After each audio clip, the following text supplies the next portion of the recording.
You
say you're free.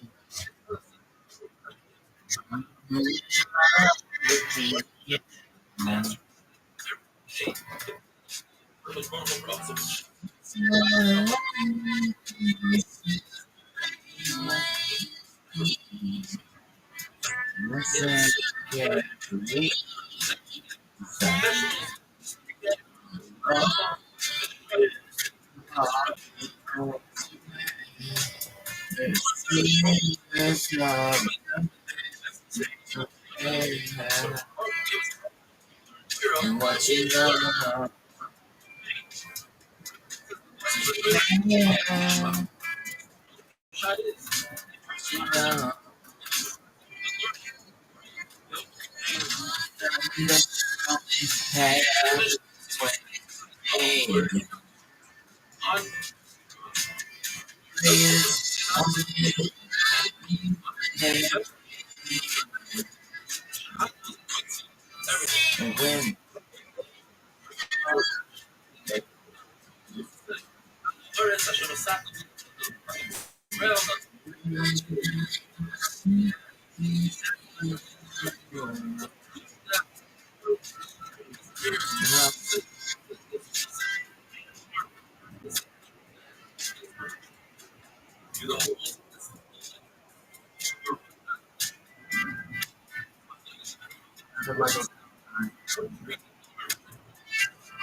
when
Well, let's not get this. Come on. Bye.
Out of control. They recommend like a quarter size.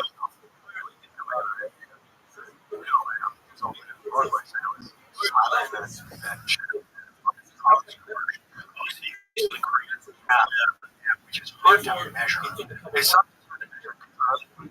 I read this story about this guy who was on TV and his child started going to show him signs of premature development and realized that this kid's testosterone was through the roof because the nerves runs through the skin, so he's getting into his arms and then he's hugging his child and choosing like what we don't know. I don't know really that, but they said that this kid is like experiencing puberty. You're getting bombarded with testosterone. You're done. That I recommend like a 8 or 5. I guess the only person would get it is the person who sex was happening.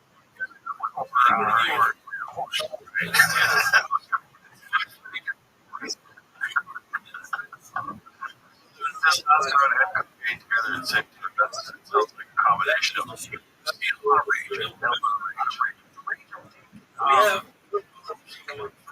Distance. What you say.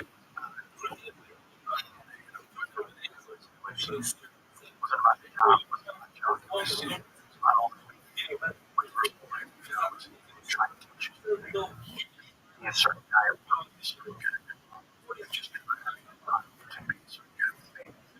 and it just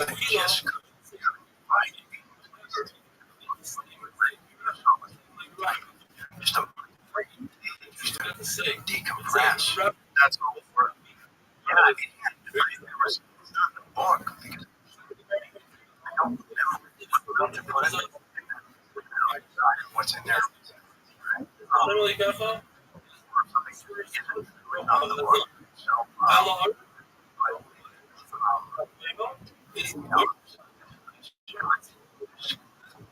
The source board, I'll tell you about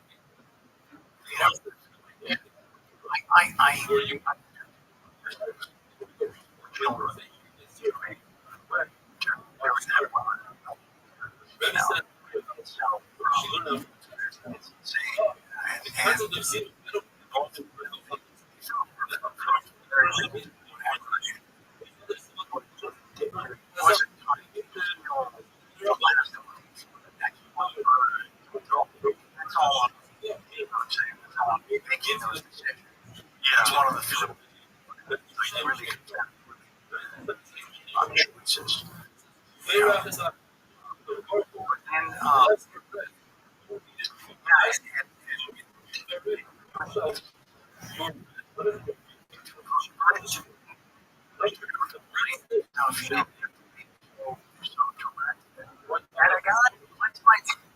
choices. Really environment. Show. So right? They said,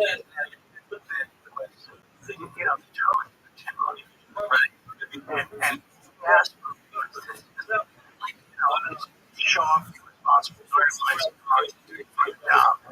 that those are the only essentially stuff that helped me before I took the job. Then I was going to I took that. Then I had to get back and figure out the third one.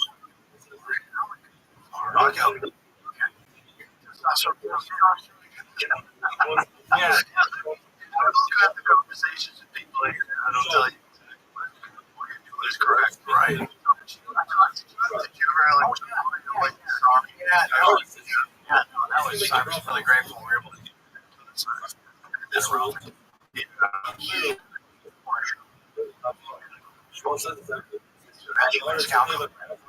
that's right. So I said to myself, cameo, much stuff. I mean, felt like you are not. No, it's complicated to think about, like, why off the rails. It's very reasonable. I think anybody like Charlie Sheen knows what it's like to be Charlie Sheen. And in my estimation, there are a few people that become massive superstars at a young age, came through it. I don't know anybody. Everybody, I mean, I know people that have reached equilibrium and guys are footing back and now they're the right track, but no one gets through without a hiccup. Everyone kind of goes crazy because they're living in this completely alien world. No one don't have watch it. Right. Go through that. Your life. Yes. Right. Right out in this world. Right. They have a much different. Yes. Doesn't matter. Yes. It's still a world that you live in. No one that you run into things that people like that can understand. Right. It's like why does someone hang out because they're the only people that are normal. They're the only people that like I get it. I can't go to the supermarket either. I get it. I get fucking TMC in the airport as well. It's normal for them because everybody else is like, well, it's true. They're just captivated. Kind of need to be around people that understand what that looks like.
Perhaps. Okay. It's not for brains. I just not that good. There's chimpanzees, dogs, and things like that. They have a lot of issues. Just like we're talking about memories. Like the memories of my whole life, like a series of three snapshots that go up and then like that. Oh yeah, that. Oh yeah. There's very few memories that I have that are stop memories. So right. Yeah, I totally get that. I talk about it. It's a story somewhere.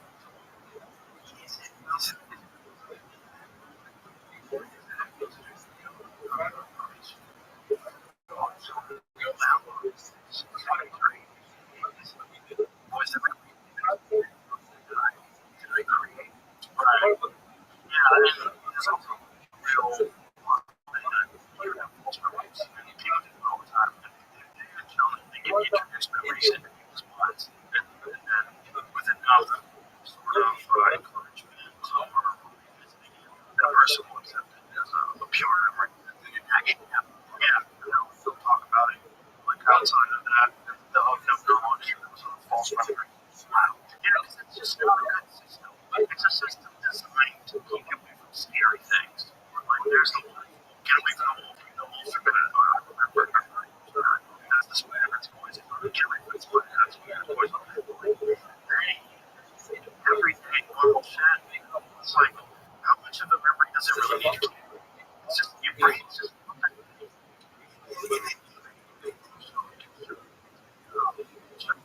Certain memories.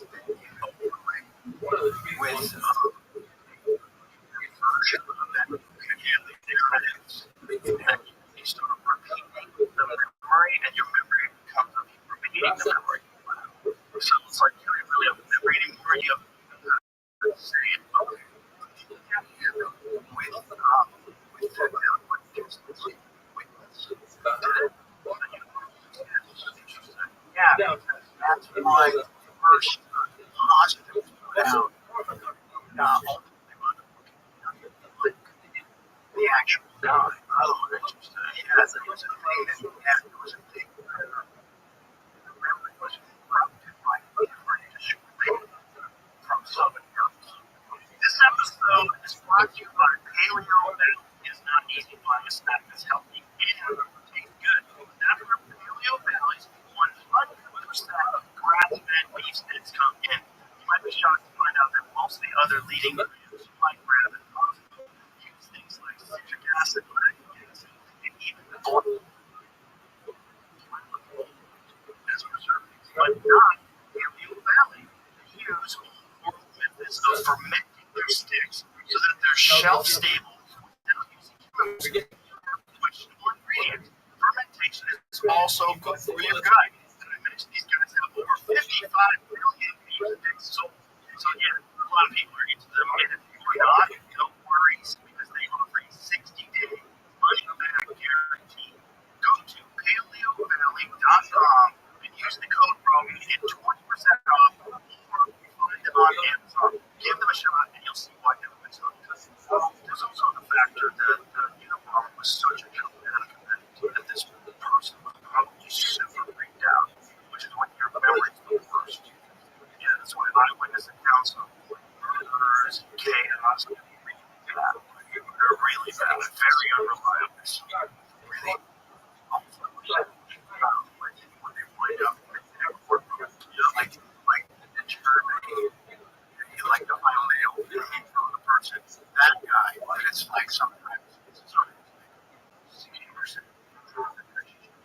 Yeah, and they'll convince themselves that they're right because they already said it. So they'll get to the ball. And then, it's just traumatic events leave you in high state of anxiety. Nothing clearly freaked out. When they have events like say, if you were anywhere near there, you saw people jump off buildings and they're killed to their deaths, like your memories that are probably really clear because it was fucking crazy. But your memories of people you saw that were running away, maybe you saw a guy in a van that was missing, or maybe this or maybe that. And then a few days go by and you're really slept well, you're all freaked out. Your memory's completely messed. That's why I feel the news now, other people's eyewitness accounts. What the fuck happened? At least someone dies, it's like there's some stuff that is just, this is one of the scariest things about transhumanism, is that it's really, and the idea that they give you a little hard drive in your brain, and from now on, every time you want to memory, you can go to, it's like, you look on your phone, like your iPhone, this day, 2017, like, you're going to do that in your brain, and the way that we're going to land into it is because of memory stuff. Because that's just how you're going to sell. Yeah, remember your phone number in your head? Yes. That's what you set it for you. You used to remember your phone number. It goes away because you never said it. I hear it still.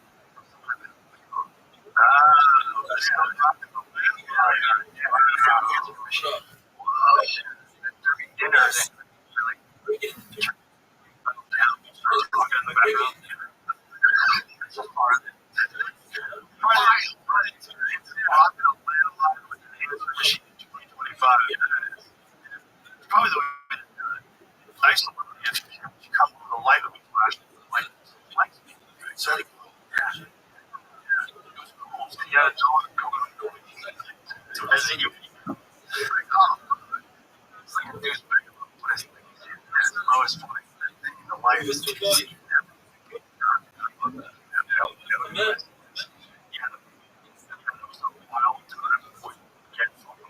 There's other things like you got famous before the internet too, which is a different world. It's different because there's not that many of them. There's way less famous people. Way more famous people. You're famous, like super duper famous at 21 years old with no internet.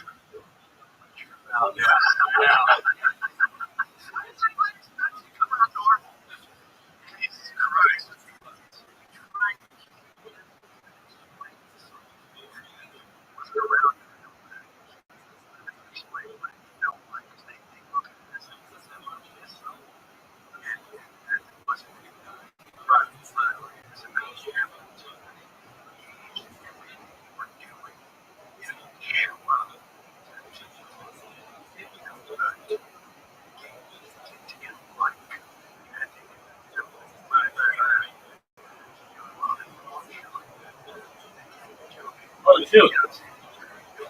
Shoot. Hey, I'm watching. Apologies. Let me get more people in there. Hey, wait. This is going to be a dumb question to begin with, right? It's a dumb question. It's like, alright,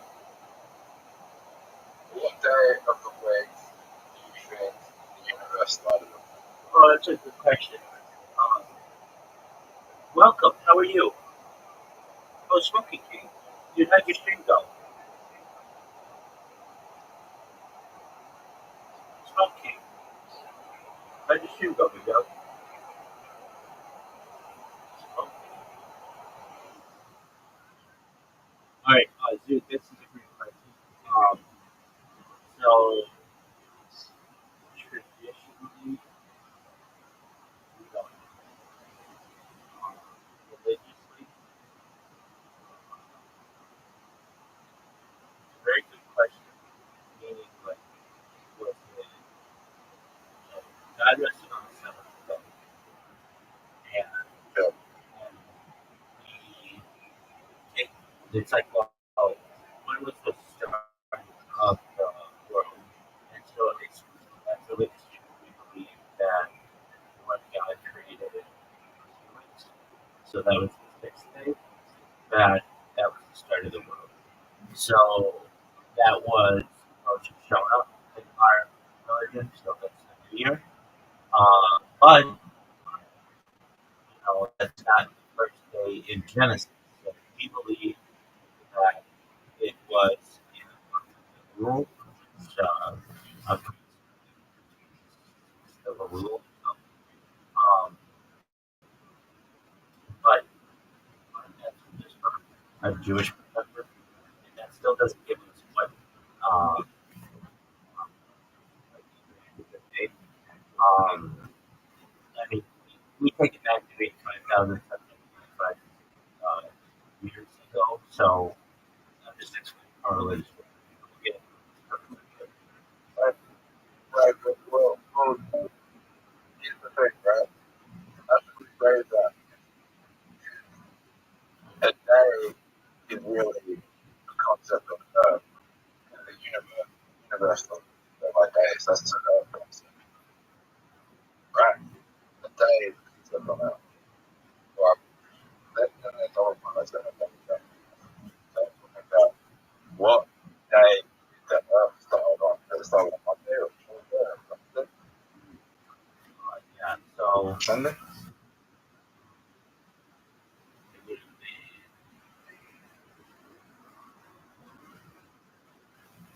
like, No, well, I mean, the universe is 13.8 billion years old. That is something like 4 billion years. Um,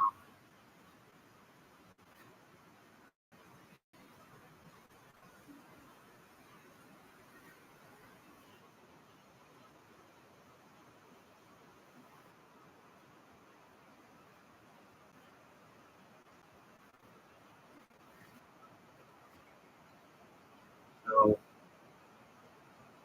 the first day of creation, the 25th of April, and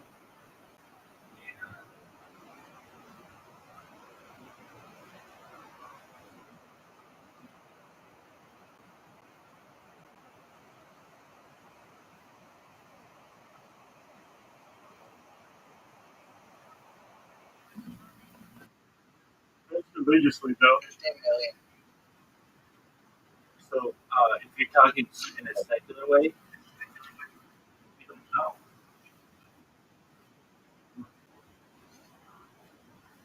But was it a day? Like, if we take Earth days, yeah, it was a day. It was a real day. But what day was it? Your guess is as good as mine. Are you ready to lose?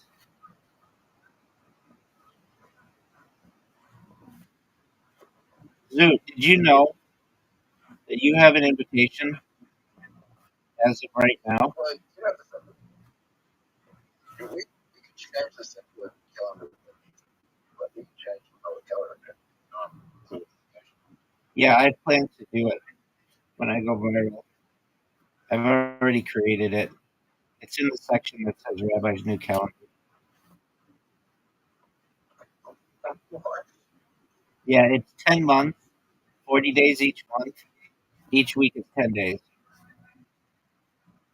Um, well, I mean, don't feel these. No, the last month only has 5.5 days, or 5.25 days. Yeah, I'd be like 60. 60 what?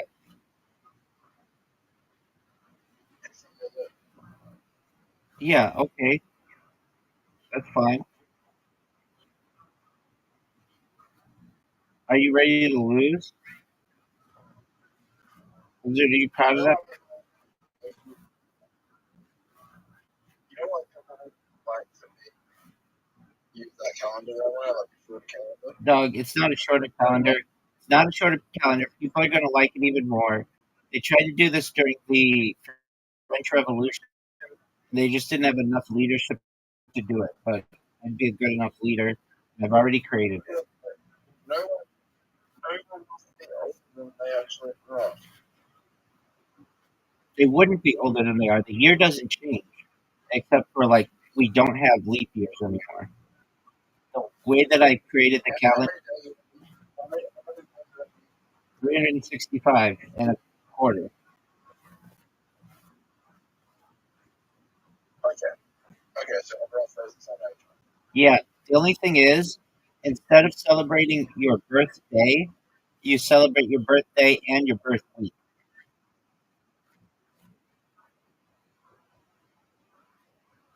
I mean, that's wrong. That's what a lot of people do anyway. Yo, what up, gun? How you living? That's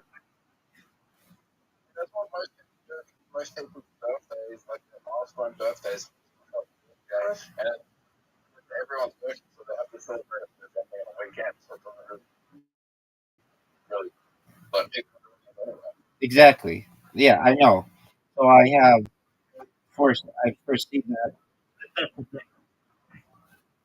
Yo, gun cards. How old are you? 70. Oh, you gotta get out of here. I'm sorry. Gun cards and realistic, but you gotta be 18 to be here. So come back when you're a lot older. It's very clear. I'm just thinking of I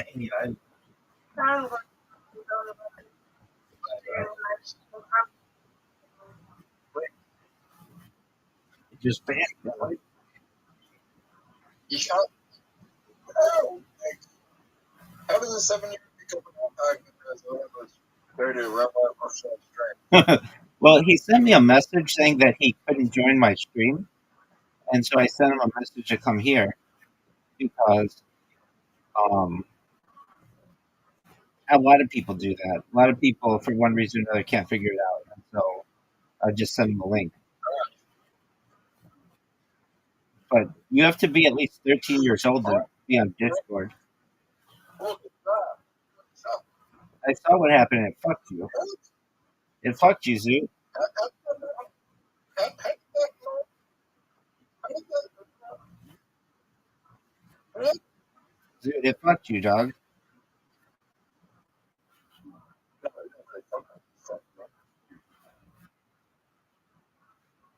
You ready for one of the greatest moves you've ever seen? Extra move plus the heal, and I'm going to evolve. How do you like that move? Zoo, how does a 7-year-old have Discord? Like, Discord's really complicated to figure out.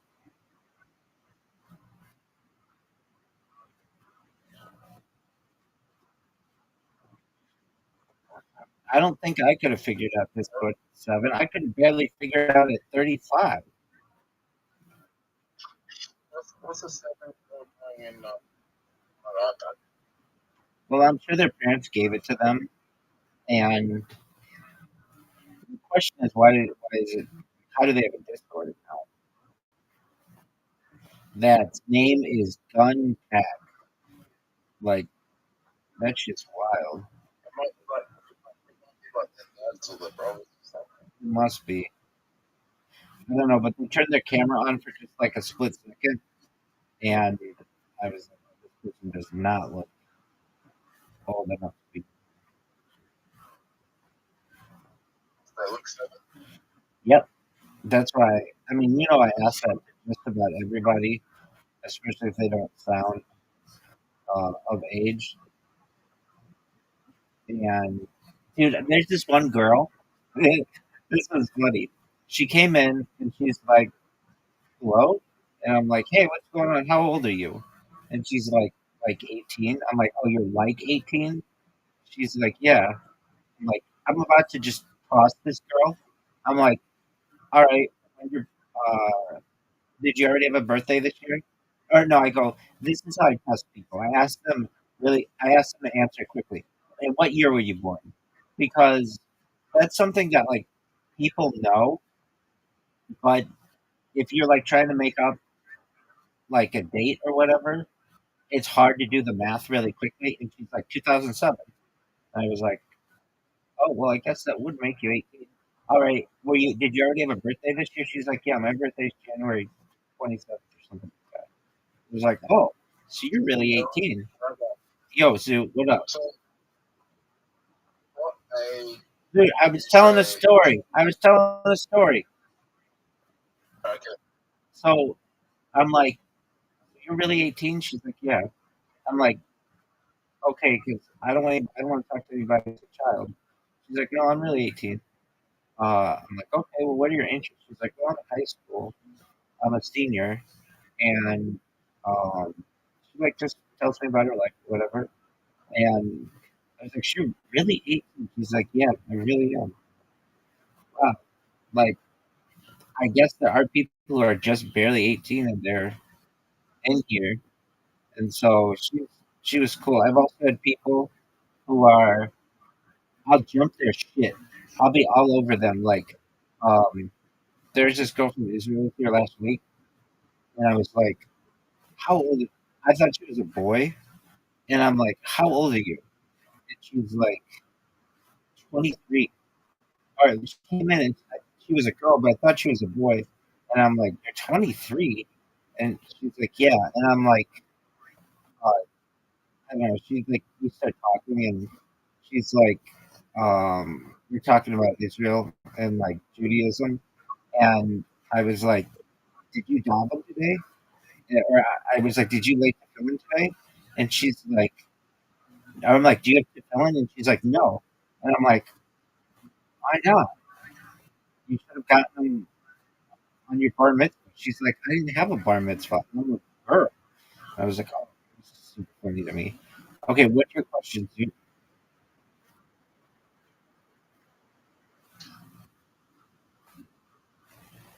I mean, I know that she wouldn't When have is to. it like I kn- it was when at is that. it It was at that point that I found out that she was a girl, and I was like, "Oh, she wouldn't do that." I mean I think it's good but it should become weird to like the people system folks. Um, well, in my opinion, there should be a pretty strict Like line. There should there, sh- there should be a pretty strict. 18, 19. Dude, Like 18, 19. Dude, are you gonna ask me a question and let me give you the answer that you feel what you asked, or are you just gonna give your own opinion? Um, Okay. So what's your yeah. So this changed in my lifetime, but 18-year-olds should be with 18 and above, and 17 should be 17 and below. Pretty simple. Now, I get that it gets murky when people are in like high school, and you have someone who's an 18-year-old in high school, and they've been dating their significant other or whatever for, let's say, 3 years, and one of them turns 18, and the other one's like 17. I get that. That becomes kind of weird. Not weird, but like it becomes um, Like it can cause issues to get that, but um, I'm just pretty strict about if the law says that like 18-year-olds can't date 17-year-olds, if that's what it says, then 18-year-olds should be with 18 to 80 or 800, and then 17 should be 17 below.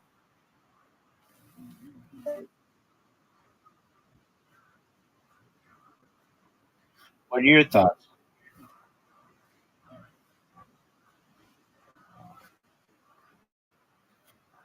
Rothschild, What are your thoughts? um, it starts like if they're still in the tens, like tens, but then it starts getting weird into the 20s. Uh, yeah, I when I grew up, I didn't know anybody. I knew somebody who was like 26. They dated someone who was like uh, maybe 18 or 19. That was it was totally legal. They didn't date for them, but I did not like that just because I was frankly envious. Like this guy had a house, he had a car, he graduated from college. I didn't have any of that stuff, and he became my very good friend, though, very one of my best friends. But that was just something like that was difficult for me to. I don't want to say comprehend. I could easily comprehend it, but you're done. It's over for you. Zoo. You're done. Um, the thing that changed that was the show To Catch a Predator in the United States. That made everything like really strict on ages and such. Um, what game that we started? Oh, this game is Riser playing? No way. No way he's playing. He messaged me earlier. Dude, I made this new bot and I already got somebody in here from it. That was that Smoke King. He wasn't talking, but I talked to him earlier. Okay. Go baby, go baby, go baby. Look at this shot, Zoot. Look at this shot, Zoot. You do think what? Zoot, oh, it's Razor So still. every state in Australia has for 16, 17. Yeah. I had this girl who, there's this app called Whisper, and this was funny. This was funny to me. I was like spamming people on Whisper like a few years ago, and she was like, she was from another state. She was from like Mississippi or something, and she's she was like, oh, what a shot. Um, she's basically like, I think her whisper was like something like, I forget. It was just, I think it was just, will you buy me cigarettes or something like that. And I thought it was interesting when I was like, I think I responded to it, and I was like, why are you looking for someone to buy you cigarettes?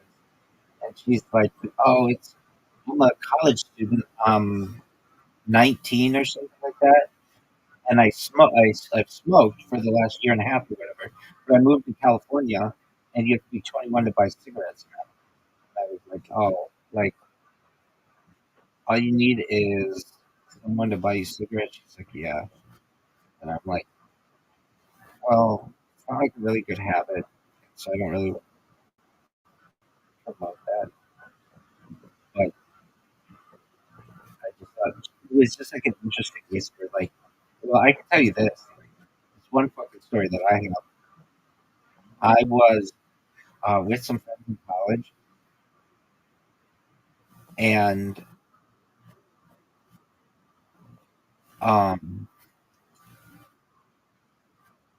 we were throwing a party, but none of us were 18, or none of us were 21 to buy alcohol.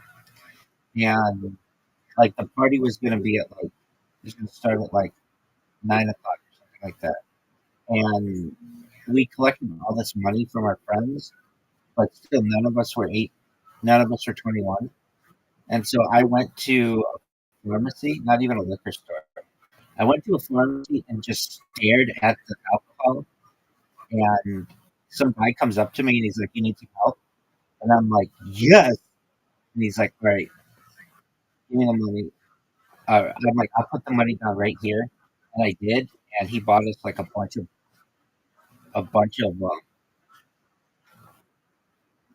alcohol. And he like saved the day. Absolutely saved the day. This other time, um, we had we were throwing a party and none of us were 21 again, but one of our friend's sisters was 21, and so she and I basically filled like a U-Haul vehicle, we had a truck full of alcohol and delivered it. It was a big deal. All right, are you done? Are you gonna play?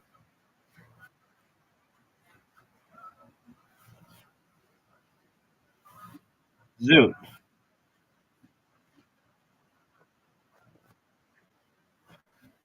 Zoot, you have you have an invitation? All right. Well, I just sent you an invite. Are you gonna go? All right, we'll go.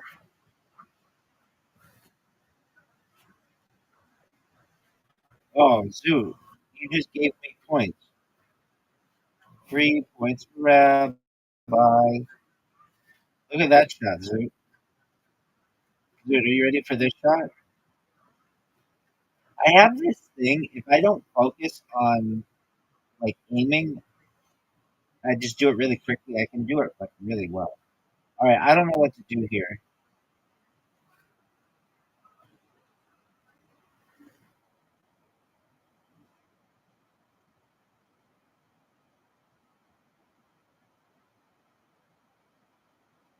Are you proud of that shot? I wouldn't be either. That shot sucked down today. Dude, the guy, Smoke King, he has a goat. Pretty amazing. You're proud of that shot, Zoot? Because in my opinion, that shot sucked. Yeah.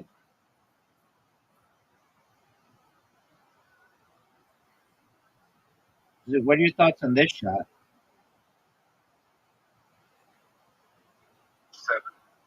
That wasn't a seven. That for you, maybe. Dude, when you came in, I was watching the Joe Rogan Charlie Sheen, and you're right. He got popular. He got famous at 21.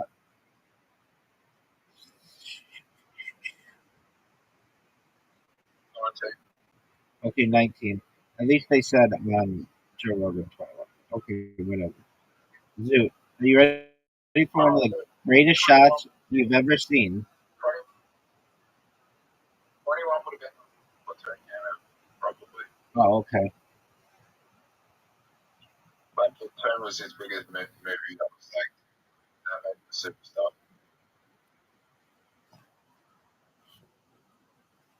You fucking love Charlie Sheen. Yeah, he won the team won best picture. That's what made him a superstar. Do you know who directed it?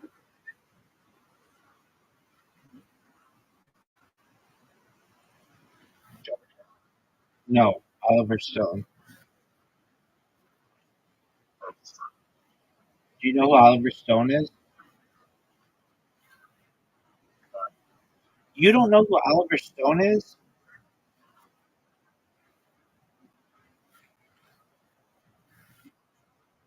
What a fucking shot, dude. That was amazing. Dude, did you see that shot?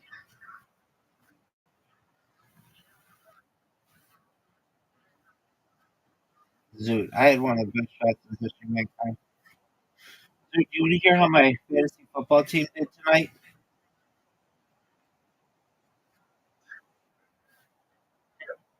Excellent. I had one guy play and he overachieved, but he didn't overachieve until the very end, and I was like begging him, like, come on, like, do well.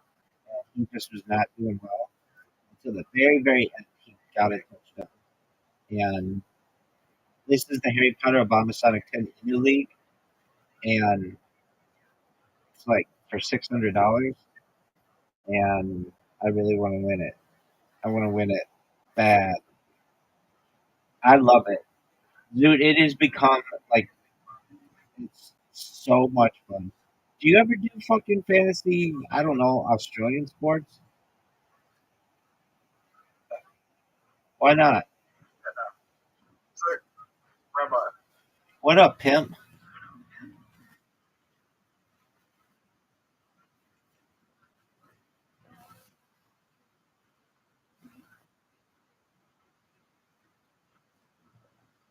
I'm saying that my mom did the real fucking conference. What did she do? She decided to hold me back a year. The reason, this reason, okay?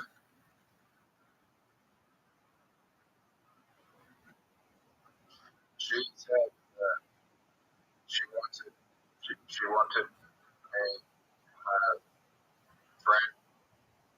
She didn't want me to be the youngest. She wanted me to be the oldest, which was a really dumb fucking thing because I had to wait for a whole bunch of friends to turn 18 and shit.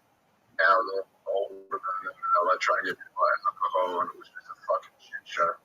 Dog. Right? Yeah, I think that she was right. I would have rather had my child do that. And if you read the book Outliers, that's what they say to do. Like basically all the good athletes are all older than their peers.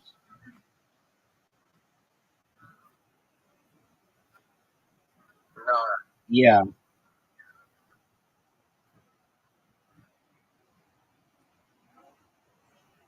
all the good. So, gonna be a fucking athlete. Okay, that's fine, but like even the smartest people in class, they're all older than their peers. So that was smart of her. Oh shit, I wish my parents would have done that. that sucked. No, it was smart.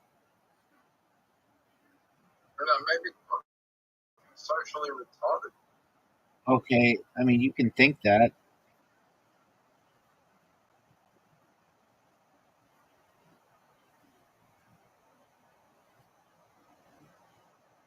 You took because I already built my fucking friend group in that year, right? And now I have to get help back here and I won't have to make new friends again, which made me like fucking socially retarded Oh yeah, no, all over again. yeah, no, that sucks. And then yeah, to get help back is really difficult. Yeah, that's not how it's supposed to be done. You're just supposed to, like with your kindergarten class, be older than the other kids. That's the best way to do it.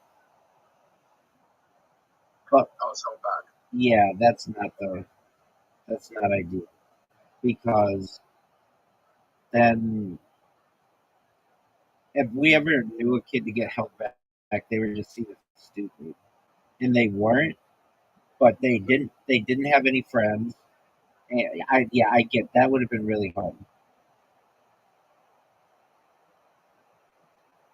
Like, what? Like, psychologically, that's like, oh, now I feel like I'm fucking stupid. Right. No, I get that. The way to do it is before the kid has any friends, like to hold them back a year for kindergarten. That's how you want to do it. if they've already made friends, then it's devastating for them. Like you're saying, and I can tell you from personal experience, kids who I ever knew with to whom that happened, they suffered socially and academically. Even though they were like a year older than everybody, they they were seen as dumb and they were seen as inferior to the kids that were like in their normal schooling, and they weren't. There were some exceptions, and I did know some kids who were a year older and they were successful, but uh, the key is that none of us knew that they were held back at a different time. Once kids find out that a kid's been held back, it makes them a target and it hurts them socially. But like I knew one kid who was a year older than we were, and we didn't know it. And then he was able to drive before everybody, and people liked him because he had connections, and it's just like that kind of shit can happen.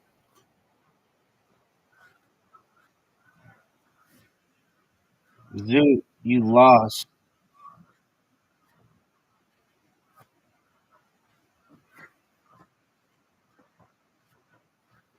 When did you get your license?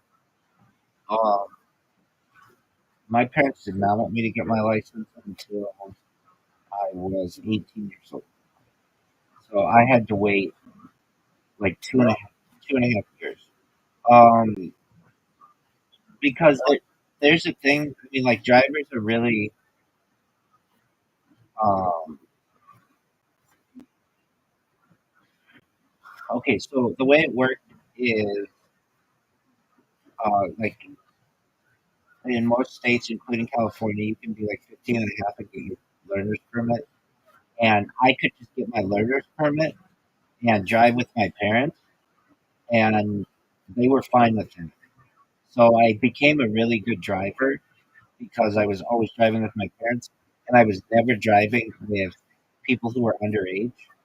And that because you can get in a lot of trouble, like if you're going out in a car with people who are underage. And my friends had cars, so my it wasn't like necessary for me to like to have a car, and um, I wanted one, but it just wasn't deemed necessary. Um, and then when I became 18, I moved out, went to college, and I did not have a car, but I had friends who had cars, so I could just go with them whenever I needed to do anything. And then when I graduated from college, then I bought my first car, and um, it was a Toyota Corolla. It was a really nice car for being young and very reliable and such.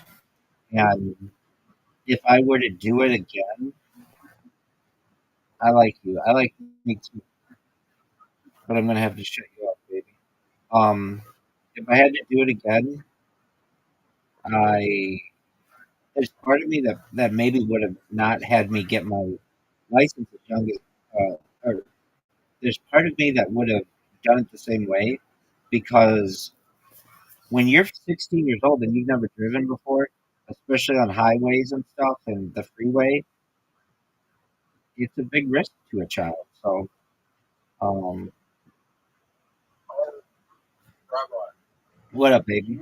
might be fucked. I You know, might be. I know. Let's see here. How could I get on this? I don't think Well, that was a big time move. I fucked you. I fucked you majorly. did you. Oh, for sure, dog. You're up, baby. I He did.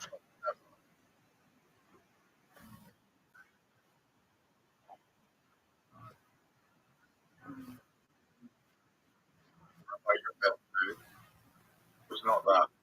That was not a good move. No, it wasn't. Zoot.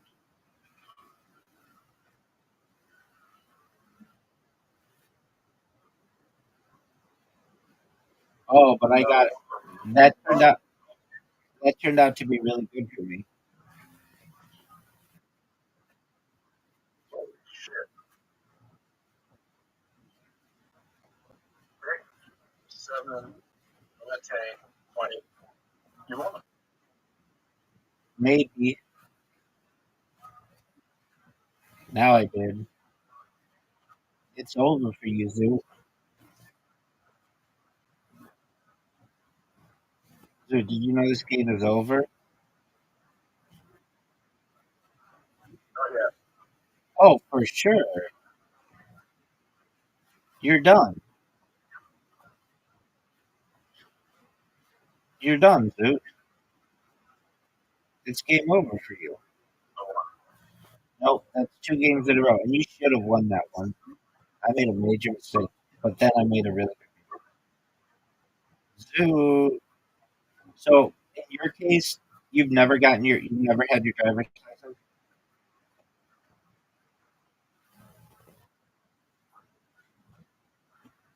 Like, did you even have a learner's permit or anything? Oh, you did? Okay, but never your license. Okay. Well, when I go viral, we're gonna teach you how to drive. You're gonna be a really good driver. So look, you can look forward to that.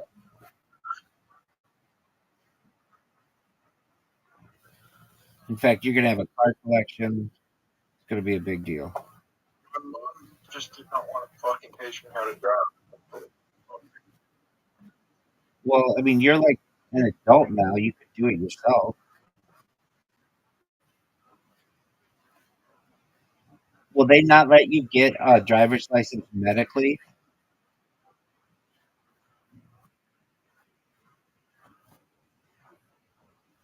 Well, I don't know. They stop some people in the United States if you if you get like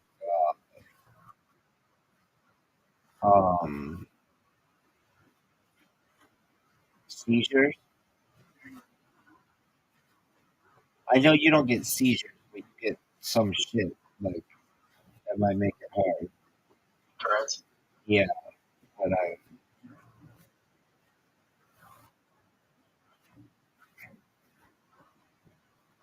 that was a good move. That does worry me. Like fucking kids just like let pull the handbrake right environment. Um, yeah, I mean, I get that. Does your parents drive?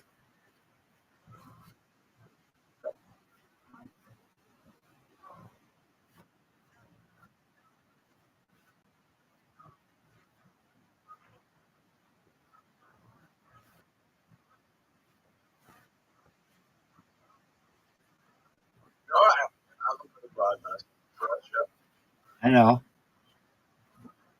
The only thing that I think that you really have. Should I get it?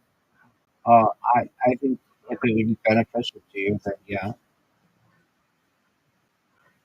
doesn't fucking do anything. It ain't like it's crazy. They say like this made up word kind of doesn't even exist. Right? That right? That like the better is a disability. They don't see Tourette's as a disability. Not in the same way.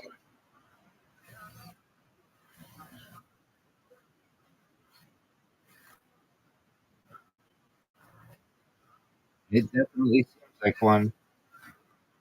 Oh, Zoot, you won. No, you didn't. We tied. Right, let me see.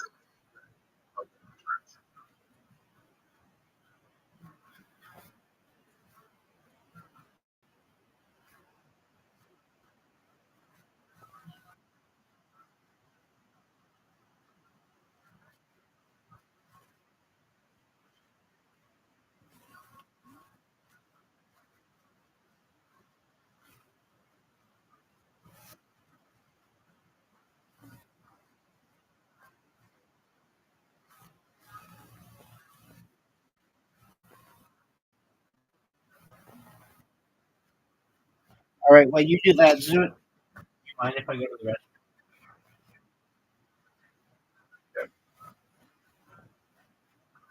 restroom? Are you gonna stay? You're gonna. All right, I'll be back in a minute.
Oh, shit.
live streaming in their car on the way home. They're nuts. They're just locked into this weird new world. Is it because they're genuinely people that are tuning in with enthusiasm, that are looking forward to that car ride home, or because the person is in a combination? I think it's those things, and it's also that thing that you said that you never get, they're scared of. You never get one time. Just time to decompress and think. Just be by yourself. No phone, no TV, just sit on the couch, just like catch your breath. Right? They're scared of that. I like just constantly engaged in something. I like entire days of that. Alone on the couch. It's nice to just shut off, right? It really is. It's all work, no play. Not good. Not good at all. Not good. Bad for you. That makes you just kind of it's dreary. You don't have to say this. So you gotta be disciplined, but you also I was gonna say earlier. Thanks. Okay. All right. The memory just another topic in the slump. Is that now it's, it doesn't even connect. It doesn't. Let's find out. Well, no, I actually forgot it again. With that, is that fucking nuts? It's normal. It's normal. When you first got put in, did you have any idea what was going to happen? I didn't. Is that for people today to understand how big that move was? Because it was one of the very first realistic war movies. And I think very importantly, it was done by a school. It was actually a picture of the Vietnam War.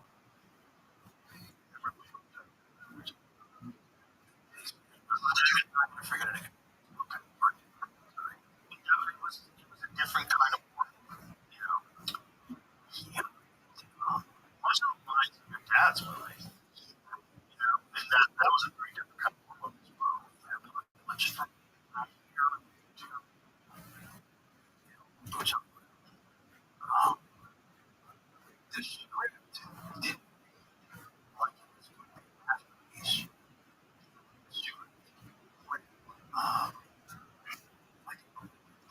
Kind of like a dirty drama. Sort of. You didn't read the script and say, oh, wow, okay, this is the one. Wow, this thing. It didn't. Dialogue was very specific.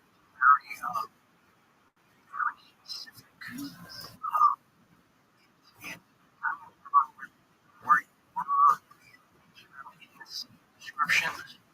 It was so lean. I think it was barely 100 so I realized sort of what we were doing it, what actually doing it. Usually I can read a scene and get a sense of, what my responsibilities are going to be and how we're going to bring it out, or at least, how I'm going to see it. And I really do that with Platoon because I'm hearing all the stuff there kind of felt very similar. Yeah, original title was enough for him. You think it's as big a hit? Yeah. That's a great movie. It's a great movie. It doesn't matter. We started to feel it as we got deeper and the parts really where he decided to come continuity. Like from page one, day one, all the way to the last day was this movie. And that gave us a chance. Like, something was finished, you were done with it. And you didn't have to know how you were going to react or react that hadn't happened yet. Right. And died. They could say, next day they were just going. Because he wanted to see that just something gone and lost. And sad. And that's it. I didn't feel thing.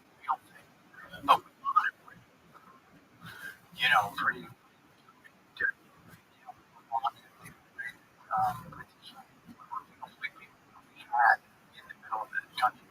jungle. This is so on. I would have asked what it's like to make a movie about a war that he was on. What kind of so mental conflicts. Yeah, really, a little bit about his experience in Vietnam, but I don't think we really talked about it. Did we ever talk about making up the town? We got some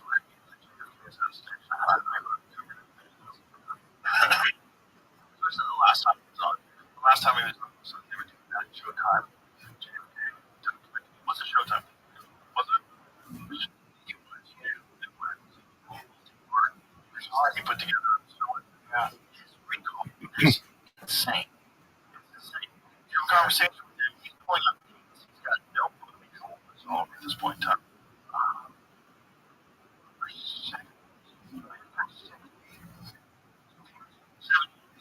70 years old, rock solid.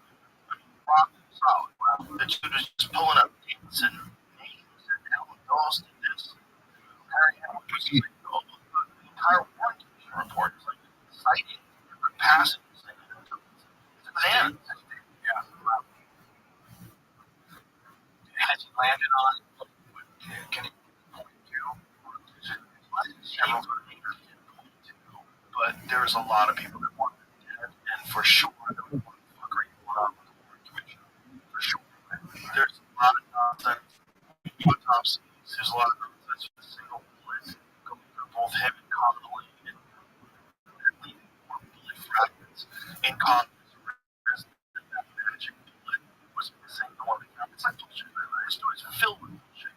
And no one really knew how much bullshit it was until they had that video they played on the Robert Bear show when Dick Gregory came on and was a comedian, just wow, came on and had the footage of the Kennedy assassination. Everybody sees Kennedy's head go back into the left and right.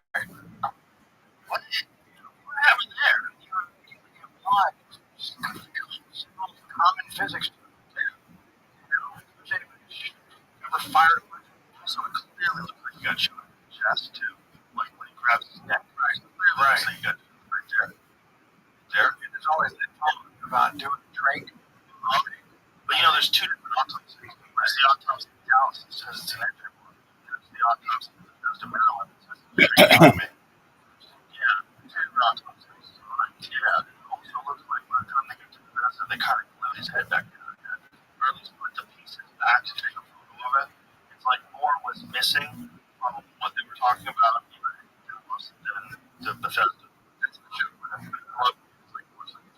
Yes, there's a great book called Evidence by David Lichten, and he was killed. And he had some sort of assignment involving the Warren Commission report. And so he decided to read the entire thing. And so in the reading of the entire thing, he finds so many contradictions, so many things that don't make any sense, that he starts becoming obsessed. And then he finds out how many people witnessed the assassination wind up dying mysteriously. Right? Everybody. The charts. Yeah. The charts. 95% of all those people that were hanging around like a ton of them. Right. Died in car accidents. Weird fucking. The guy in the train camera. Right? Was found perceived the guy that's so bad. Some people behind the door. He's taking up my phone. Someone died. The heart attack on the train track. Also got hit by the train. One of those things. But of course, and then, was it who's the guy who standing with the curves? Oh, yeah, that's the guy. There's no reason why they had to come up with a magic bullet there. Because I don't remember. Did he die with it? Probably. I don't know. But he was with a Rothschild. That's why they did that. Yes. Okay.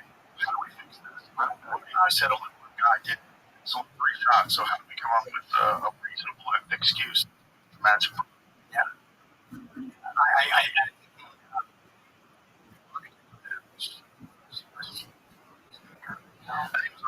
Yeah. The wait is over. 2 pound for pound kings. One epic showdown.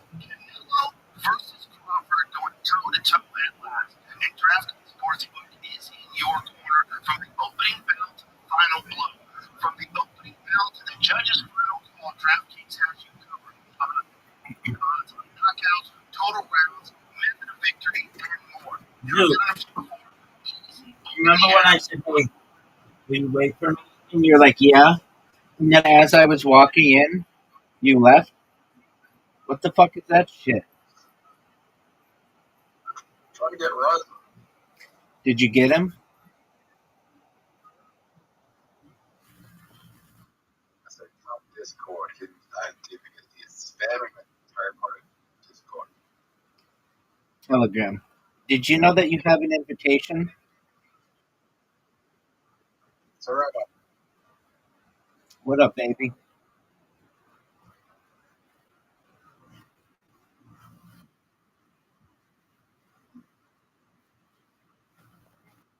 I think I want to be.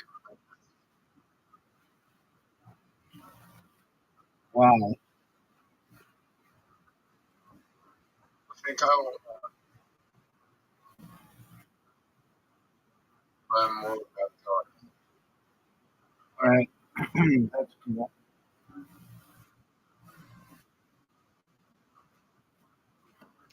Do you think learning more about God will make you less shitty at Mount Kala? I think it might help my friends. I'll stop swearing as much.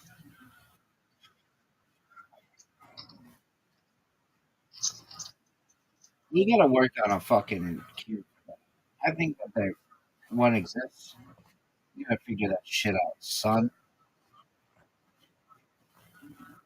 Even the students swear. It is. It depends how you're swearing. Um. So what you consider a swear, but we're not supposed to swear. And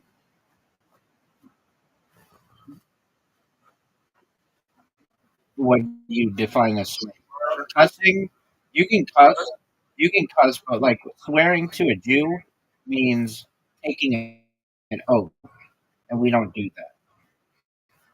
And we also don't like take God's name in vain. It's like you'll notice I'll be like, "Oh, go fuck yourself, you loser douche." I'll say that. We're allowed to say all that. What we avoid saying is something like "gee, damn it" or something like that. Even though that one's not that bad, there are some other ways that we would just try to avoid. So it like some people have different definitions of what swearing is. We don't even call it really swearing in the traditional sense. That's like taking it out. Like So like, we'd call it cussing. you wouldn't be going around saying God has. Yeah, no, that's blasphemous. Is it? Yeah, I mean, I'm not the judge of what people do, but many people would consider that to be blasphemous. No.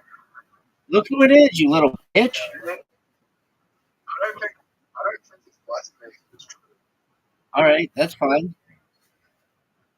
Zoo, you got our boy in. How you living, man? But uh, and I thought, Why is it blasphemy to go around saying God has witnesses? Blasphemy. Blasphemy.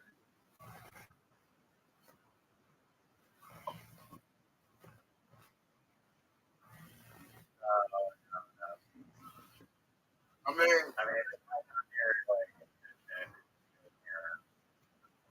like, Hey, doesn't God want you to spread like joy and shit?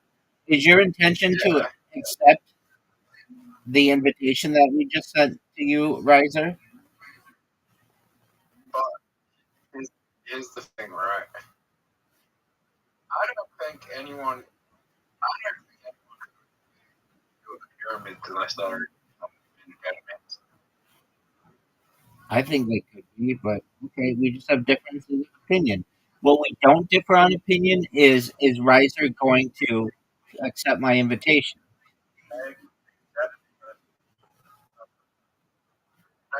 But Hold on, hold on. Riser game started. Okay, there you go. All right, focus, Riser. What were you gonna say, Zoot?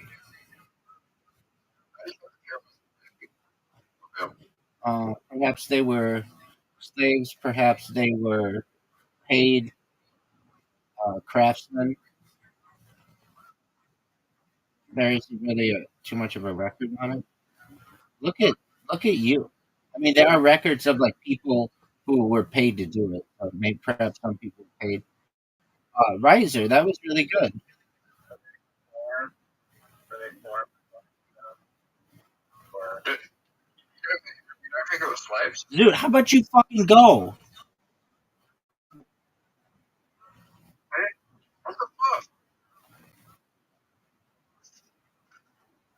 How is it like we're fucking thing?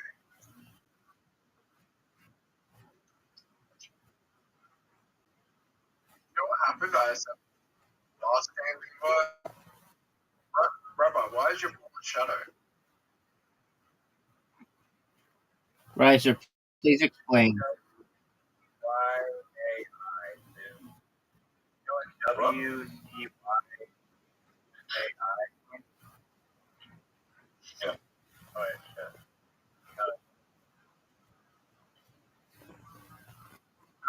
shit. I actually do not like that ball. It it throws me off. Why do You know, I bought it. I don't know if I bought it or it was given to me. But it's like the weirdest thing. Riser and I really like back rooms and liminal spaces. I personally also like pool rooms, which I think are kind of freaky. They're like places where they're like designs that are basically like you can't see outside generally. They're like enclosed. They're like abandoned places. Zoot, that's unfair. Zoot just fucked me. Zoot just typed and it threw off my basketball skills. WIWAI. No one, no one. It's it's What do you want me to do about much easier, dog. Just miss all your shots.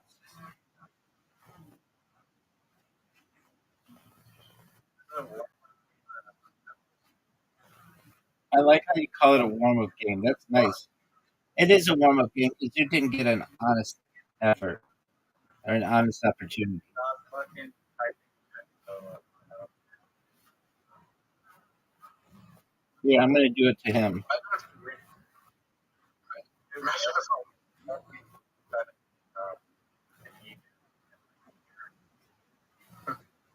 I think that was.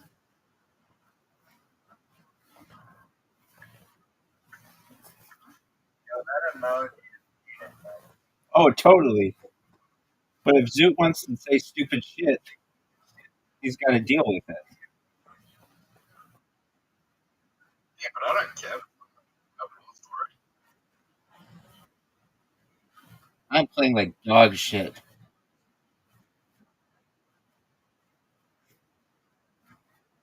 All right, warm up game. What is the greatest feud of all time?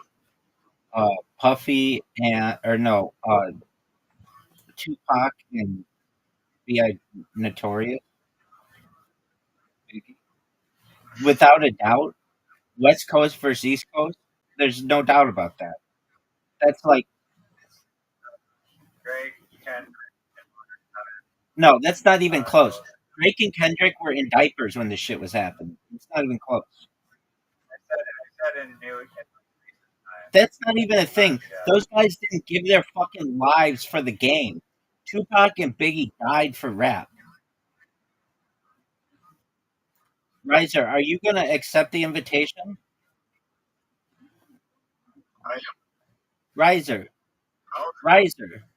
There you I go. was, I was Yeah, you were.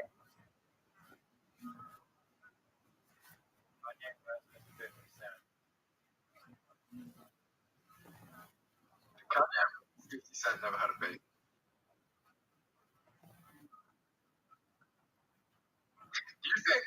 Do you think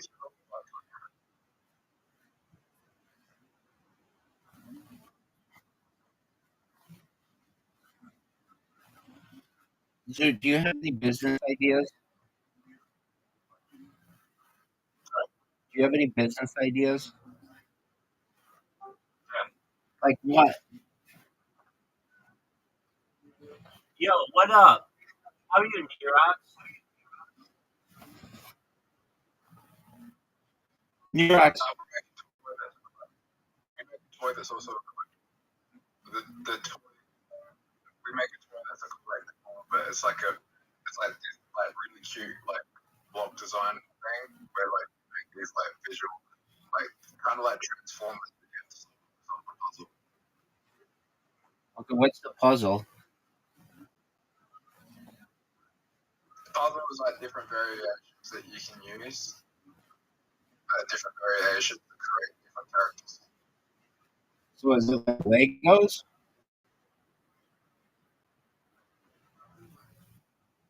or Lego? I should say. Is it like Lego? Yeah, it's kind of like Lego, but it's like it's a bit like it, it's more like collectible. Like there's like I don't know, there's probably going to be like 9 to 18 pieces. So it's it's Lego. The 9 to 18, they can create multiple designs. Like Lego. Yeah, but Lego do like infinite Lego these things. Like these are like you're just building up, you're just coordinating what you're doing. Okay, how big is it? How big is it? Yeah.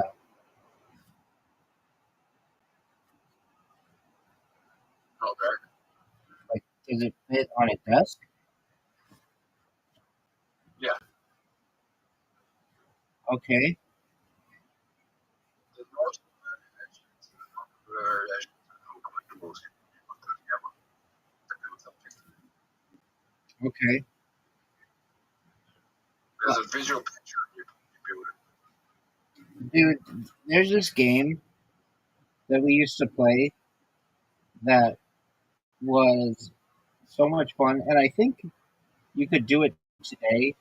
You could make a machine that does it basically. We used to just take tacks, like from not tacks, jacks, I should say. Those like little X shaped things that you play with like a ball? You know what jacks are? No one knows what jacks are. You don't know what jacks are? Okay. Okay. Imagine just like a top that spins. I think they already make this.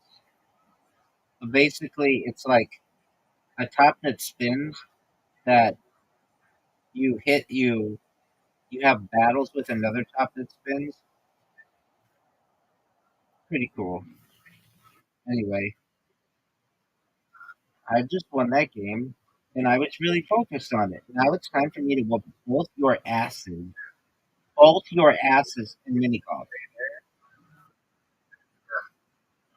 Right. What do you think of my idea of crypto? Right?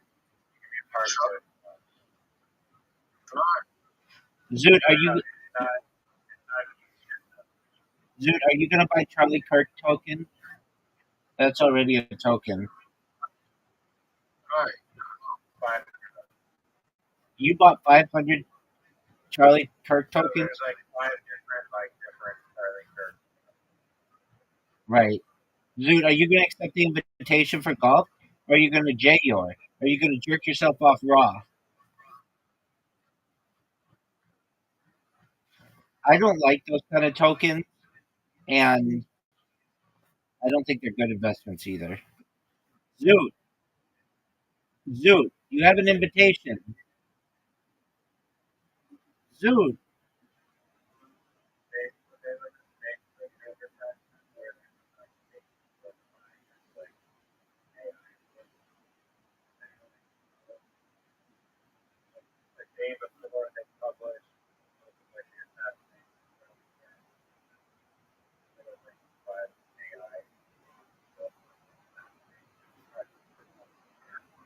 Zoo, what the fuck, man? Okay, are you back? Did you know you have an invitation?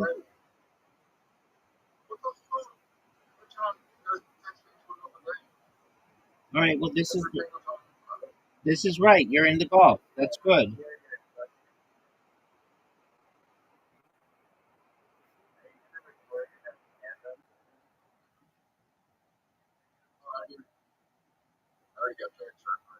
What are your jokes, big dog?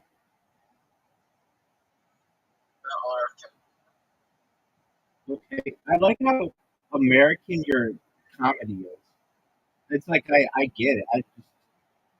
That's cool. Okay, so what is it? Oh, don't go in the water. That's not a good shot.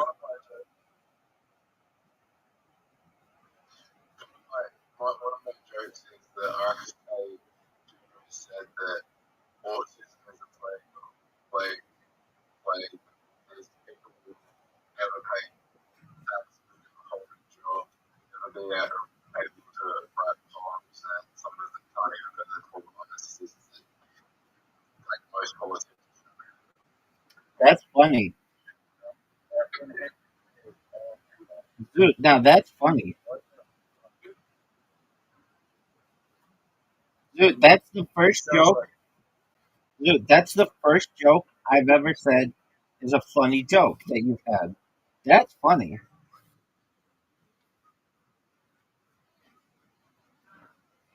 Riser, what do you think of his joke?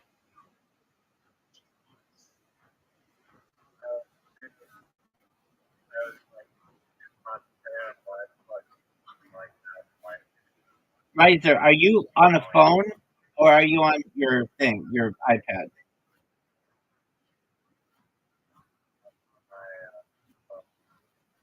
Are you really?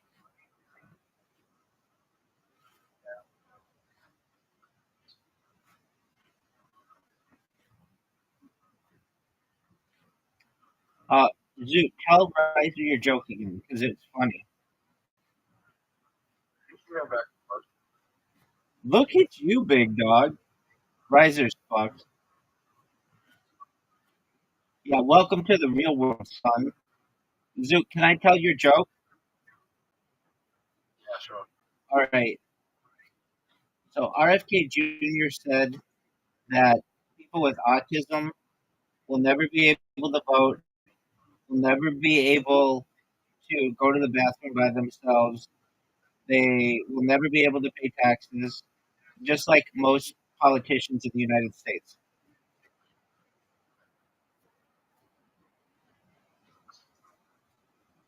What a good shot, Riser. Riser, are you really on your phone?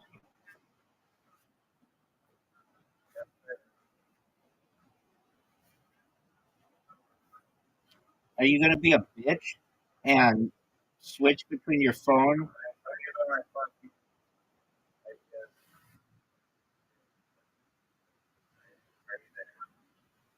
I'm here.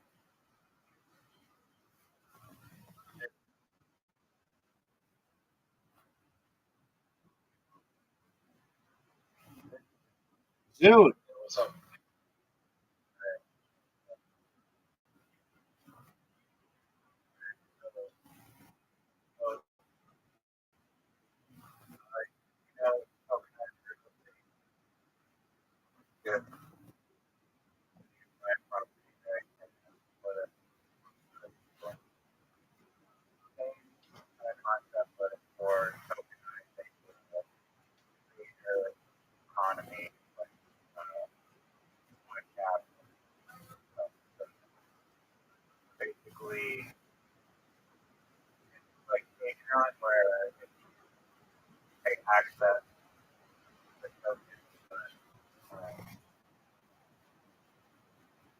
it's like buying stock in a creator.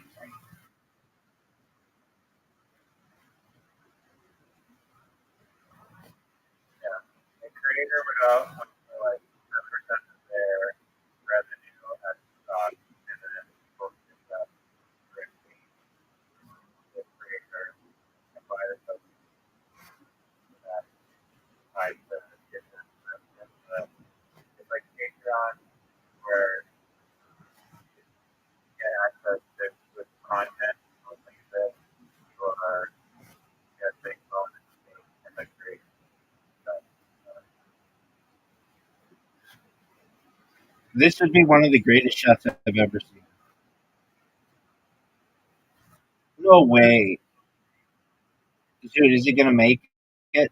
Dude got fucked on his second shot. What the fuck was that?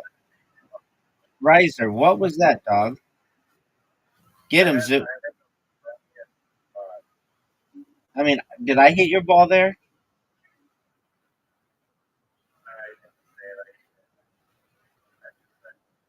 Riser, do you know what I want to say to you? What do you want me to do about it? I mean, I am the worst. I ran a lot. What did I say? Oh, I don't think that's a thank you, Zoot. That's a really. Oh, yeah, it is. Yes, it is. Zoot, blast it, and hopefully you'll. One opportunity. Oh, that was a bad angle. Nope, because he's gonna make it, and then you're done. Well, maybe, No, I still got maybe. I mean, you have to make it through the little thing first. The gap. on one of the big shots there. I hate this hole. Dude, what do you think of the idea of organizing YouTube people to take channels for free and also being like It already was done in 2020 and 2021, and it didn't work. No one cares. No one cares. It was already done in 2021. what was it called?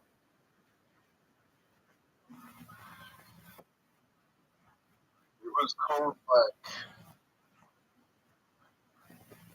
I don't remember what like Fred something. Friendster? What a terrible tip. I mean, How did I fuck that up? that was Fred Seconds. How did I fuck that up? Is that what it was called? That was a good friend type of such a platform.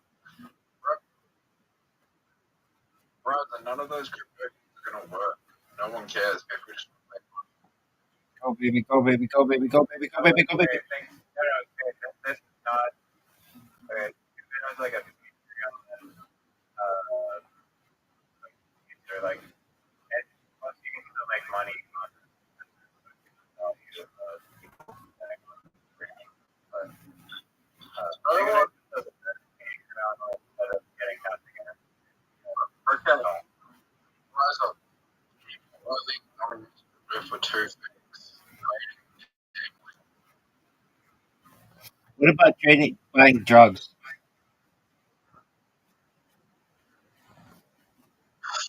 Right. Hit my ball. Yeah. Yeah. No one used to buy drugs anymore. Like the best way to buy drugs is use it's a gift card. So there's no reason to use crypto.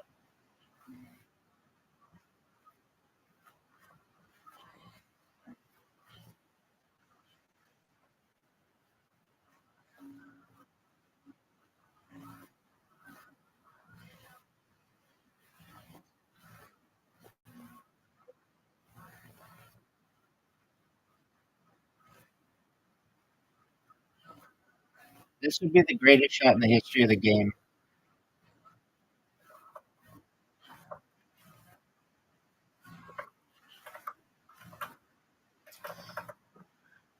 Right, so you're doing a lot of typing, not a lot of shooting.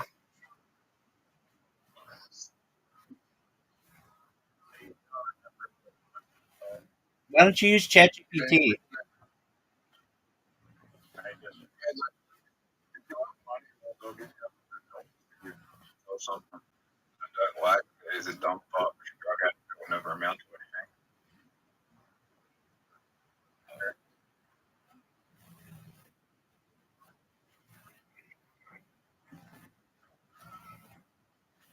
have to do it in person or Do it. I'll send them.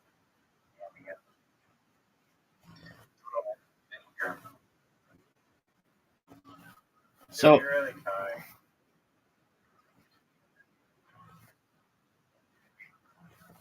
oh no, worst hole in the world to have this and go first. Woe is me. Woe is me. Riser, make it. Hole in the first hole. Oh, that would have been amazing. Go, baby. Why it's actually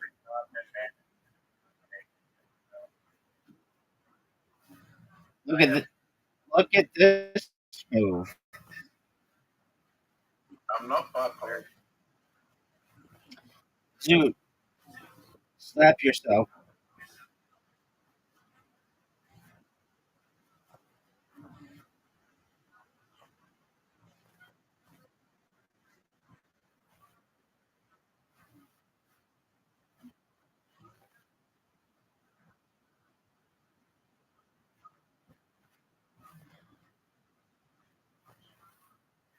If it's there, I'm gonna be pissed.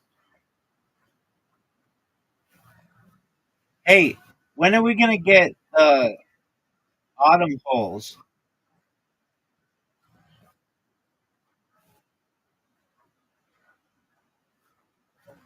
The autumn holes, the skeletons and the portals and things.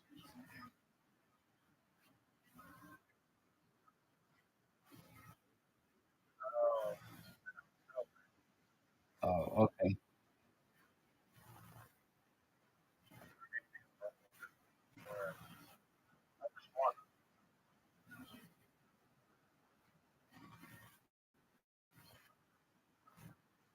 We all have our like little area. Oh no way. That might have been a major mistake. That might. No, How do you feel under sharing with what's going on?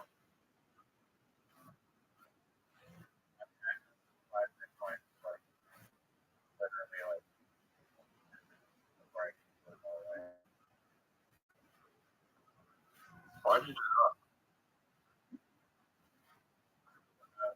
next, and I thought I was super high IQ. Oh, riser, riser. what was the trying to pick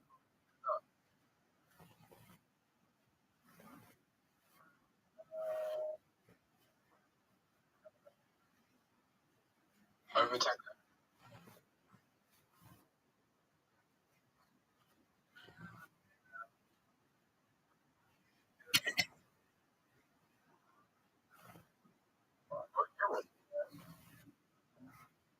Like,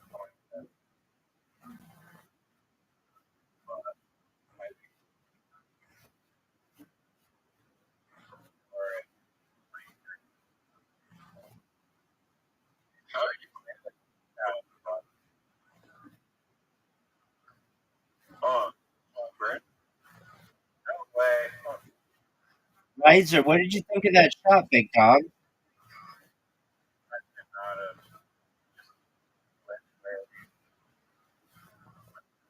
Riser. Oh my! dude. How do you you're a point for the entire game? Dude, that's really bad. You're not even a single point. I'm fucked up. Didn't look like that. You look like you were trying. Because No, when you missed your last shot, you were pissed. If you weren't trying, you'd be like, whatever. Zoot, you're up. I was trying to do. I was trying to do a trick shot on the last one. Like, fuck it. Alright, I'll try. I'm just like, oh shit. I wasn't really super focused. Do you think it's a disadvantage to do it first on this one? Yes.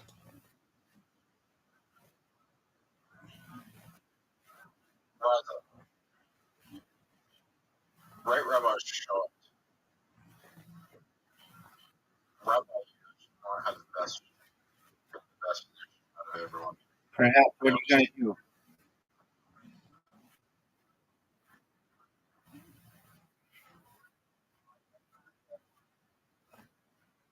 I just gave this fucking whole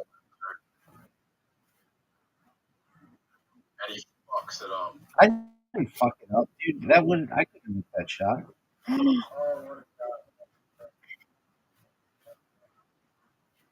fucked. Don't go in front of my ball. Whatever you do, don't go in front of my ball. Don't go in front of my ball. What a shot. Dude, that was one of the best shots I've ever seen. Dumbest Right, so why did you have such a bad shot? because he saw my shot and he was like, that's like impossible.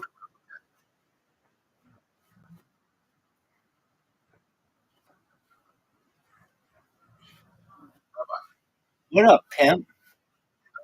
That was actually a really shot. Thanks, baby. I'm gonna say What do you want to say? I am about to have a tick. I forgot what I was going to say. Okay.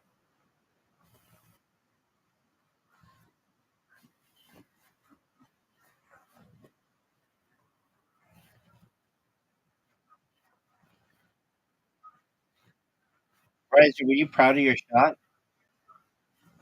It's weird, but I can sometimes it's like come on, like it's a weird feeling. I get you. Just remain calm. Riser, what are you gonna do? Zoot, if I were you, I would blast it and try to go around the pink.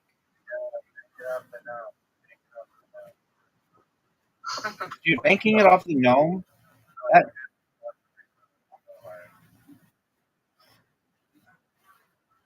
bank it off the tree.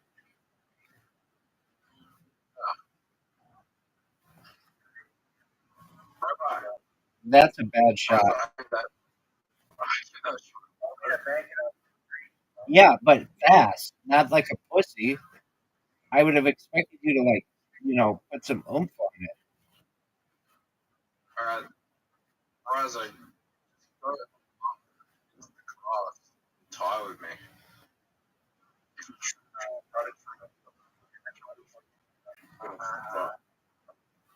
Oh, did he fuck you? He kind of Not fucked you. necessarily. He fucked you. Bounce it off the left wall. Off the left wall. Left wall. Off the left wall. Off the side. Oh, dude. He water bumped you. Newfie shot, right? Dude. Absolute brilliance. Dude, that was. Oh, and he. Oh, and he. Oh, now this is why I love this game. This is why I love this game. Because that was such a good shot, and you got 0 points. You got look at you. You're the one with 0 now, Riser.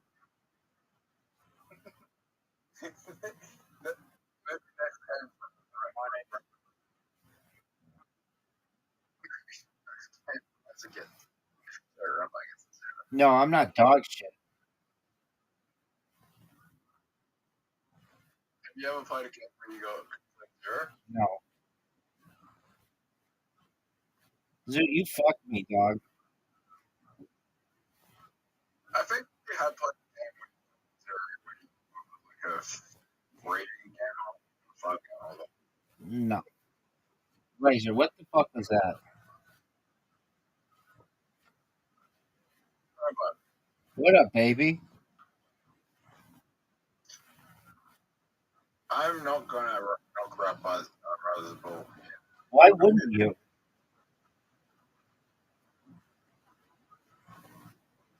So I can get the next show. What is Riser doing? That was actually a really good show. That was brilliant. He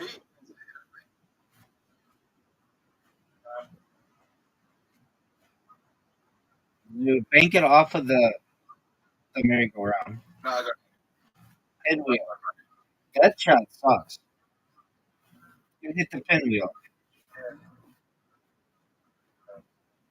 You're just gonna go in front of his ball? What was that? That was a terrible shot. this is fucked up. Hey, he scored. Yeah, fucking. I have a feeling.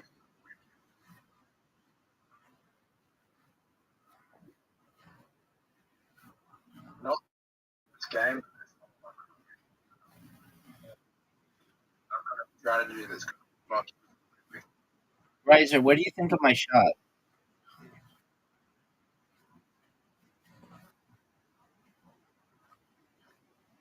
Riser, what do you think of my shot?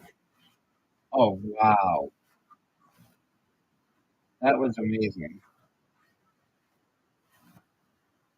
You're in a better position.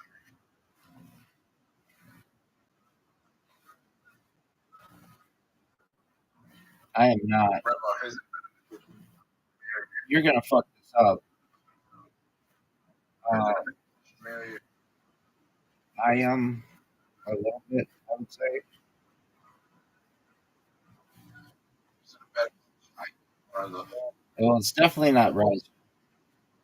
Look at this shot, Zoot. Fuck, I hate this hole.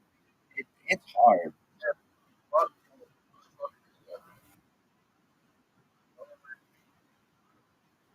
Okay, that was a nice shot. That was a nice shot.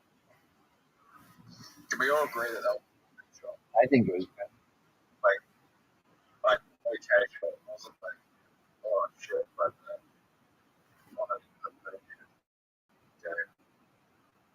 yeah, that was good. What wasn't a good shot, Zoot? Yeah,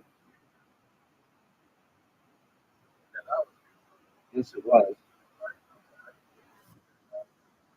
Dude, you're not coming back. You're done. you can Rabbi's ball and give me the lead.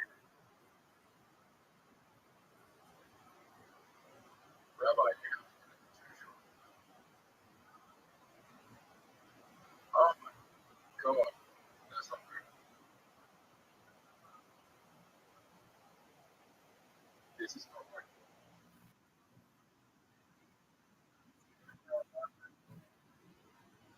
Right.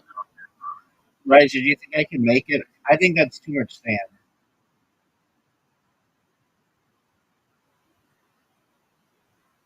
you think I can make it? Yeah, you can easily make it. I think I could do this.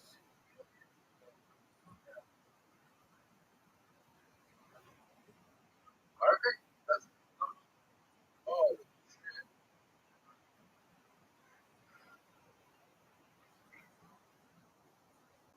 Did I just get don't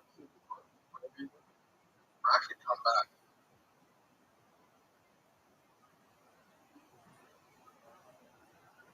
Rabbi, the good thing about this whole is we both suck at it. I'm actually very good at it.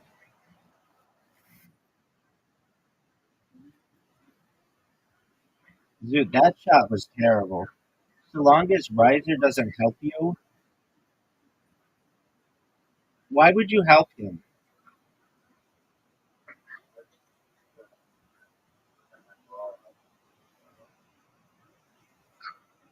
Should have gone around me.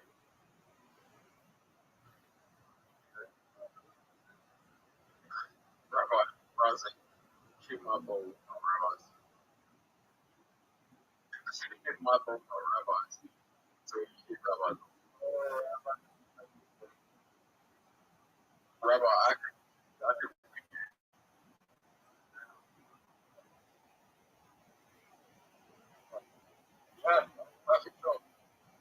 Perfect.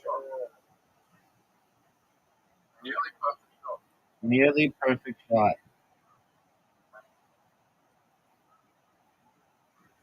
That's not gonna help me. That's just gonna help Rabbi.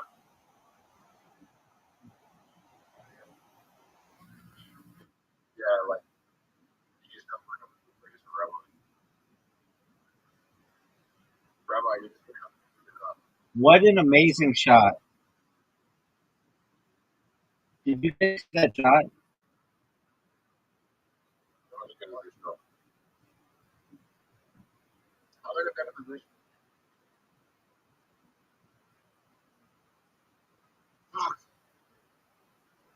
So all you have to do is get the way of this bowl. Sure. You're not gonna. You can't water bump me. No way. Zoot doesn't have that kind of skill. There's no way. There's no way Zoot has that skill. There's no way he has that skill. There's no way. No fucking way, dog. No way. This is the hardest shot. This is the hardest shot of all time. That was the hardest shot of all time. You're not gonna water bump me.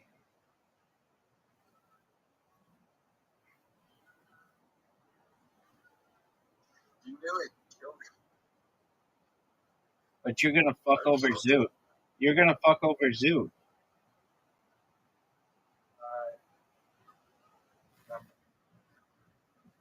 It's over. Zoot. Zoot, you lost.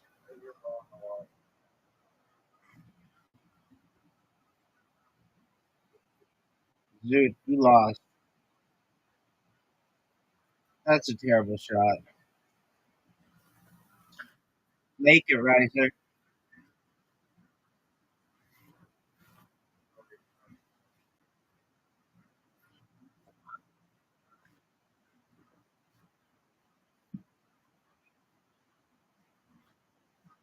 Why wouldn't you just make it? That's a great shot. Champion, boys.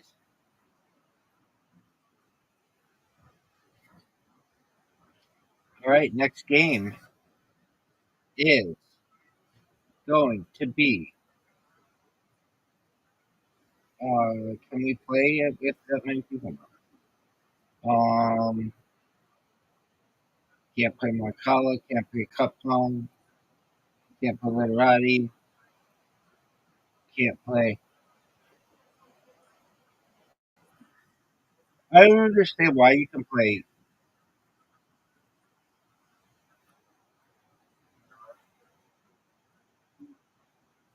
Oh, that game.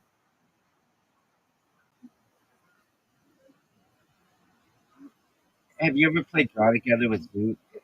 It's hard.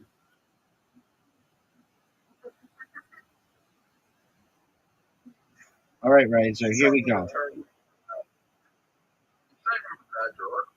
Yeah. I'm not saying you're a bad drawer. I'm saying it's difficult to draw with your finger. That's all.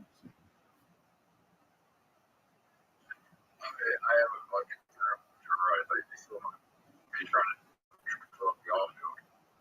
Right, but I did get it right.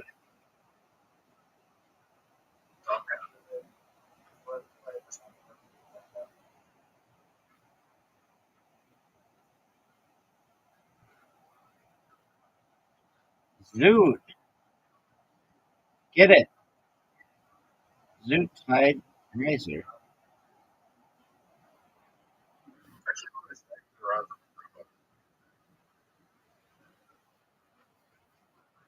My sexiness should be easy to differentiate.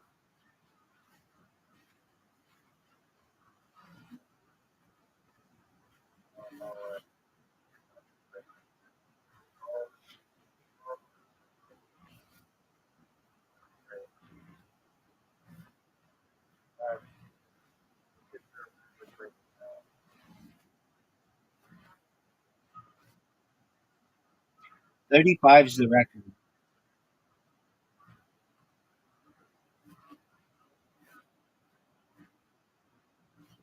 Make it, Riser.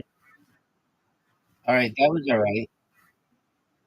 Zoot, your turn. Get 7 or more. This is a battle for second place.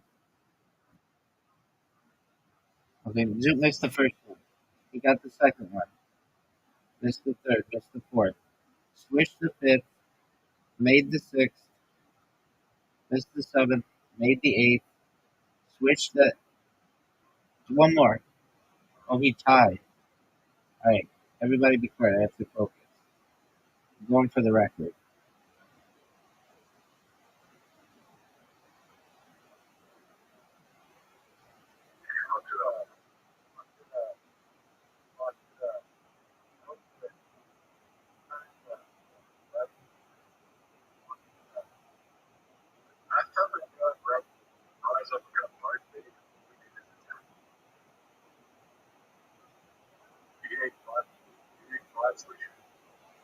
One. That's a make. That's a make. That's a miss.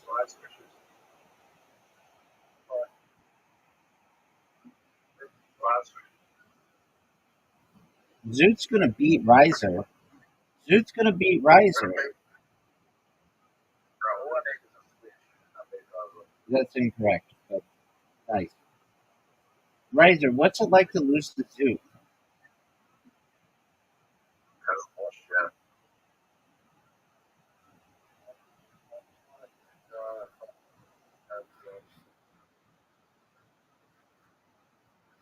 Did you guys know that I won? I don't even have to go, but I'm gonna still try to get the record.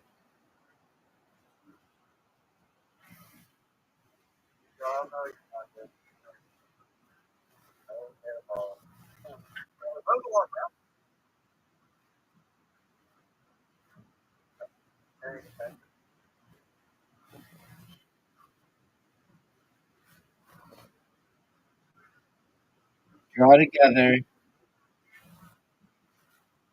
You guys want to play in English?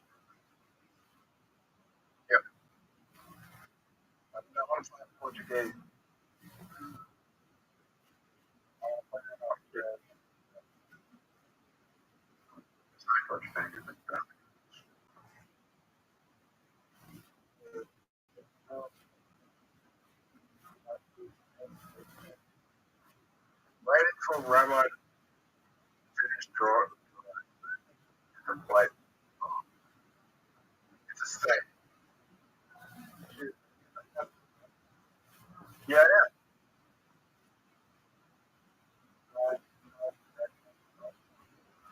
it's a state. It's American.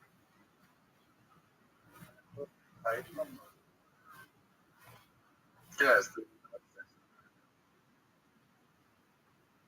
It's not the U.S. How do you know it's a state?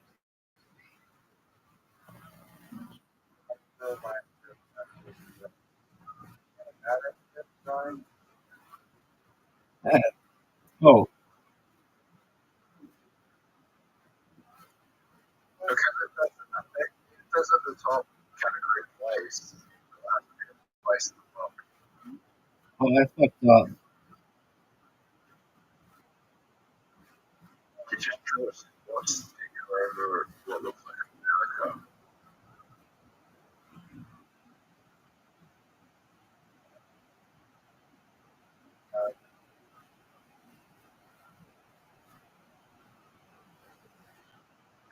Really, No way. You got that?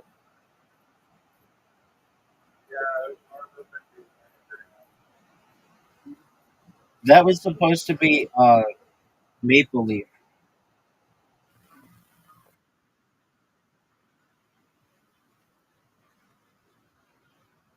oh, That's a person. That's a duck.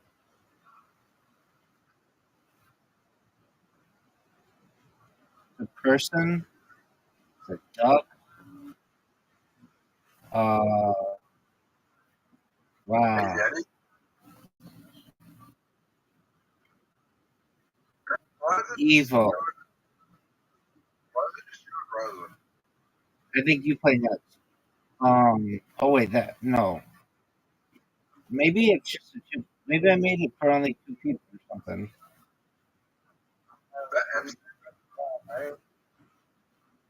You're actually in the Then you're in it. Okay. Do I have to guess? What is evil? Is it a devil? I think it's the sun. Because it's a hard.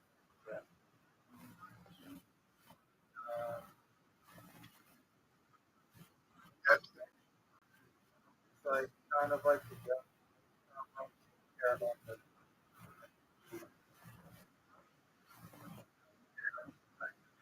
demonic,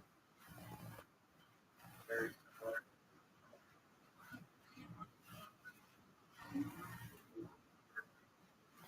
Cool, dude. Shut the fuck up. You got it. No. nine. Choose mine. You have to finish guessing.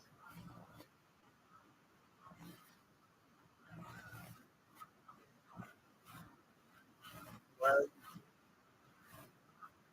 Because we're almost done. Wait.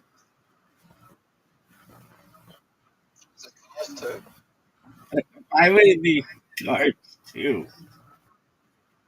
True. Close?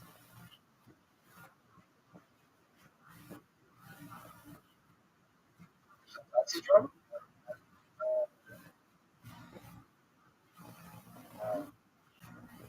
Is it Zoot's pretty close. Zoot's incredibly close. drama? Oh, American Drum. What movie is Baby Driver? Kevin Spacey. Before we get on allegedly and stuff. Boar? Oh, You guessed Boar? It was Cars. I said Zoot's.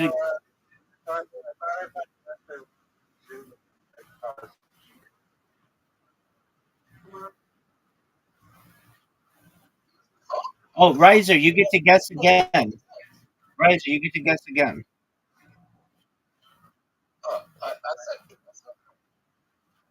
I said Cars too.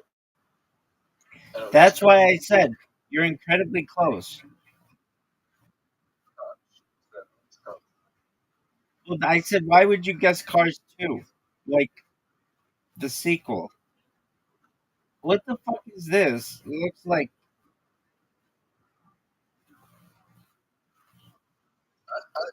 I said Cars because it was. Oh, it's a piano. It's a piano. It's a piano. Piano Man. Piano It's a famous piano player.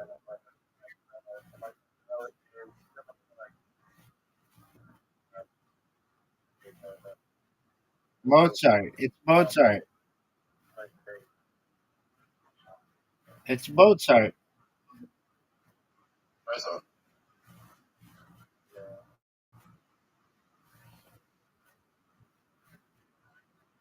are you ready for What the fuck? Is it was Zoot not in this? Oh, you can only play with two. You can only play with two people. Show me.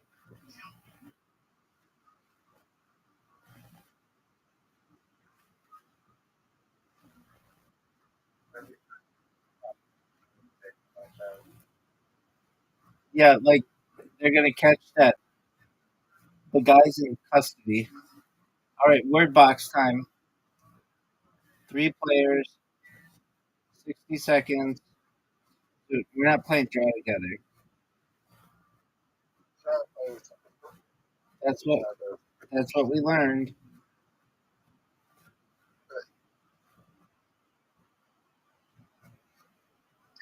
Riser, Riser. Come on, man. Riser, Riser. It was called. I looked it up. It was called.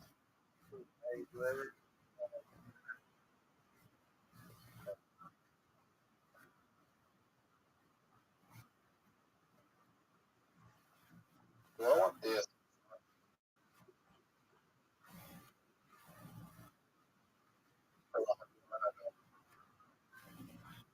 Shut the fuck up. I'm trying here.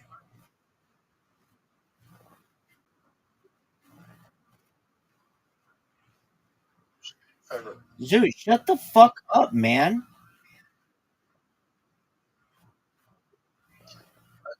Dude, shut the fuck up.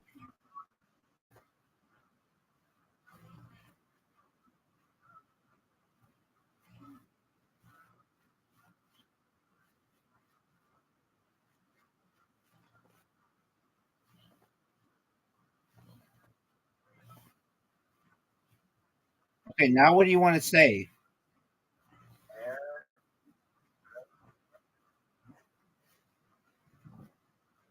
Zoot, Zoot beat you.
He gave it to us. All right, redo that. You want to reload? Well, we don't have any games we can play, so we're gonna try it. Zoot, what's the game? Did you guys know that? No. Did you know that you guys have an invitation? No, we could play darts and just do a round robin. Zoot, you have an invitation. We'll do darts next with a round robin.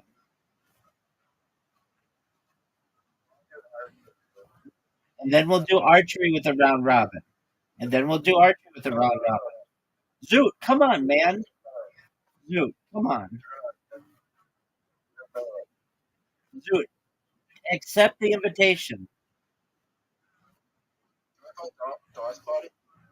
Yeah, we'll do whatever that is. Whatever.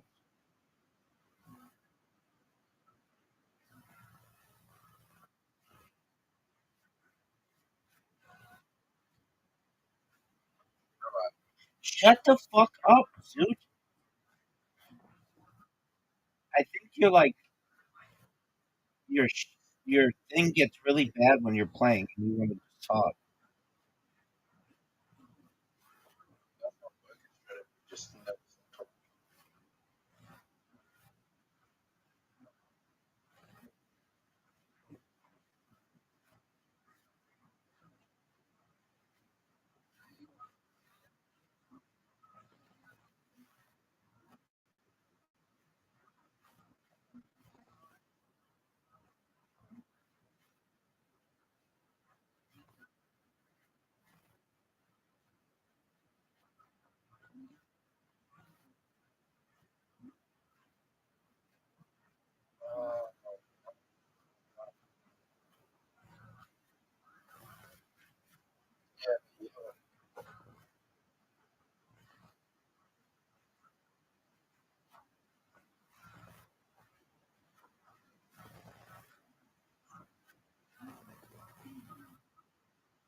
the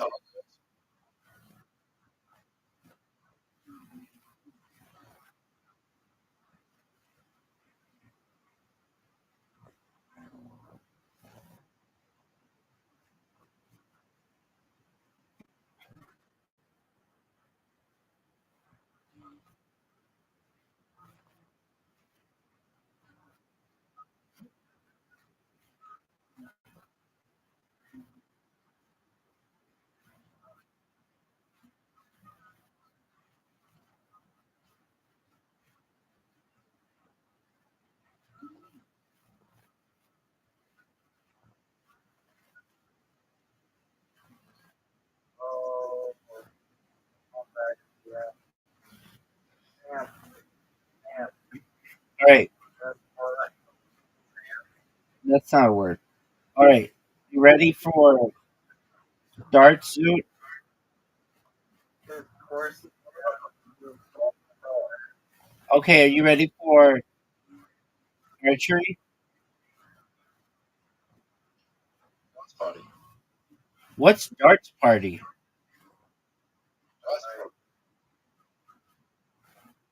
What are you saying? Dice party. It's a two-player game, Doc. We're gonna play poker.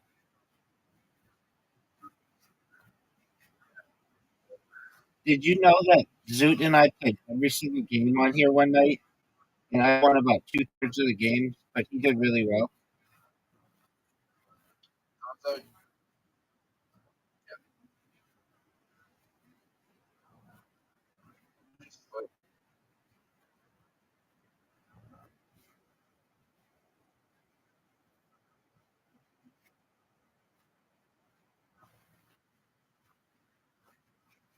Zoot, are you gonna accept my invitation, or are you going to jerk yourself off raw? Zoot,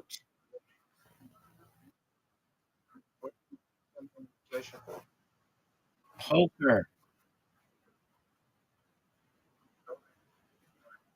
Zoot is J Yoring. Zoot, riser. It stands for jerking yourself off raw. It's in the Urban Dictionary. You can look it up.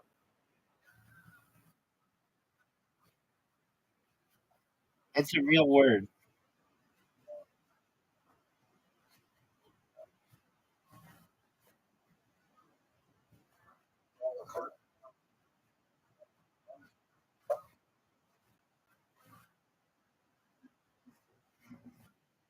one and a half.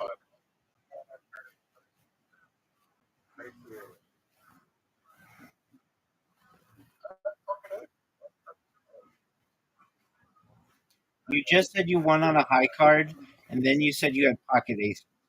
Which is it?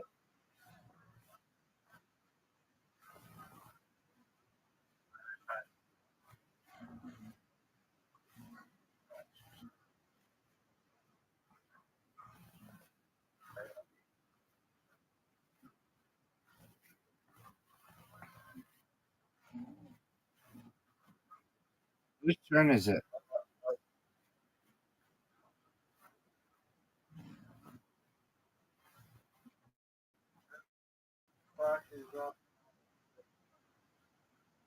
I mean, would you expect anything else? Would you expect any other strategy from Zoo?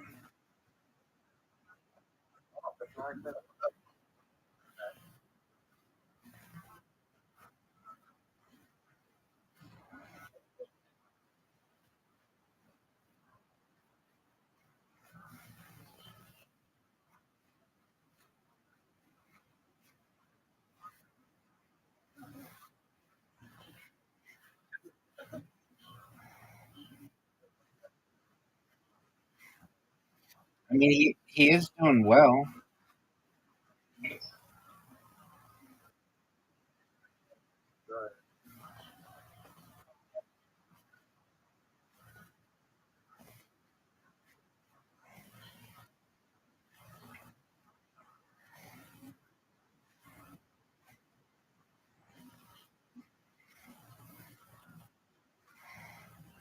No way.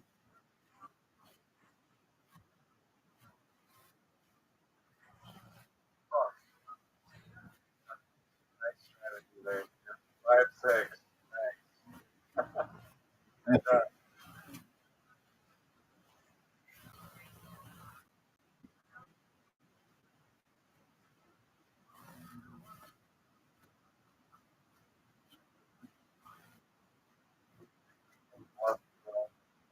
5-6.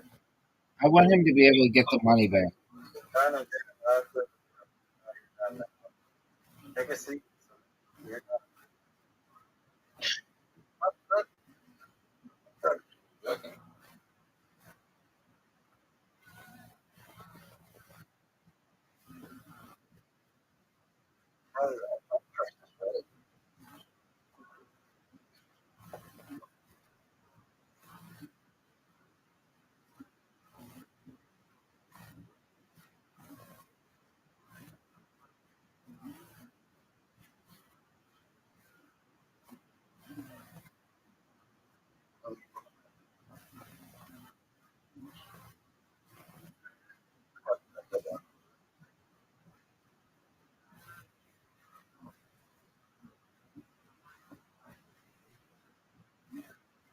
What did you do there?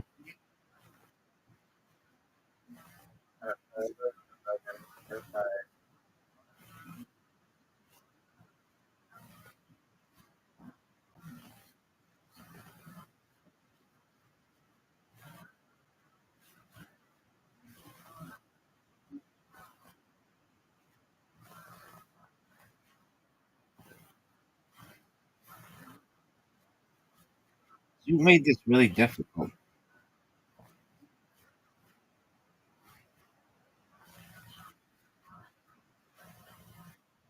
you said No, but I mean, normally it would be just like 20,000 versus 20,000. Now it's 20,000 versus 36. I had to carry on. I mean, what do you want me to do about it? Buddy, oh, you didn't have to.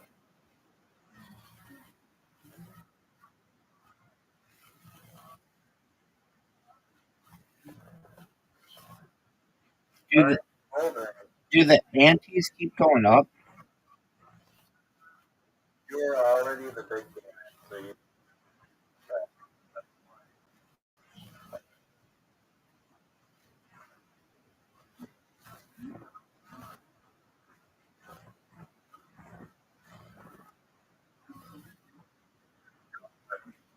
yep, so that's No, just play it normally. okay.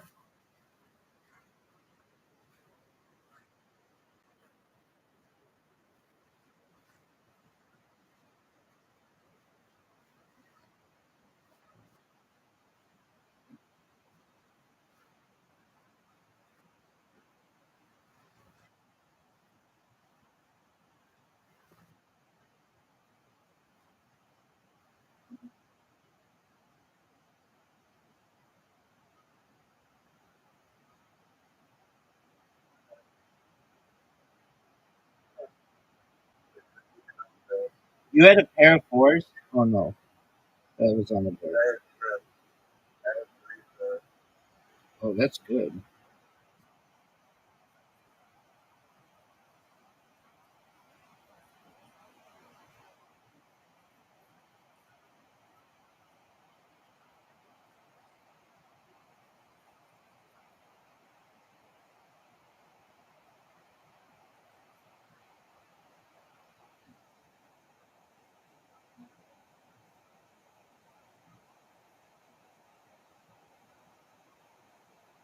Do you think you could beat Zoot in a fist fight? It depends how drunk I am. Okay.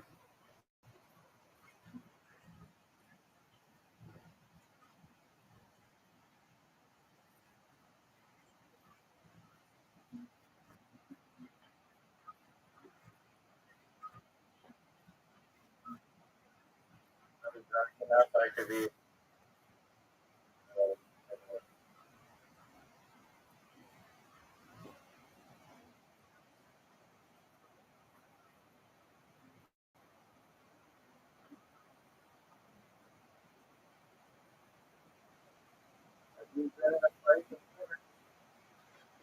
Fortunately, I've been able to avoid all of them with my beautiful, beautiful mouth.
No, fuck. No. Pair of pens, ace, king, No. king. Why? Everything.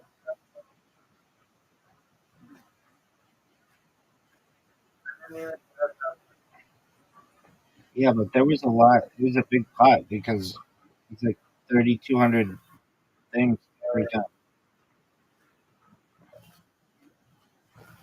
We like switch positions.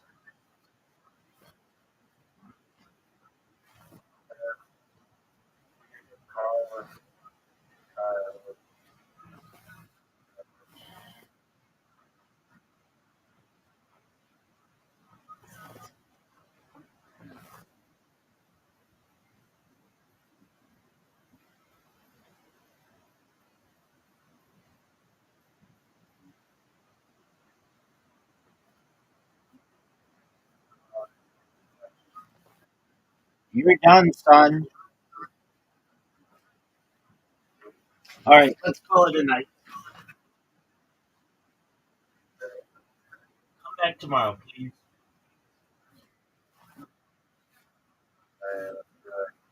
Please, Victor. Shout out to Riser. Shout out to Dude for being such cool people.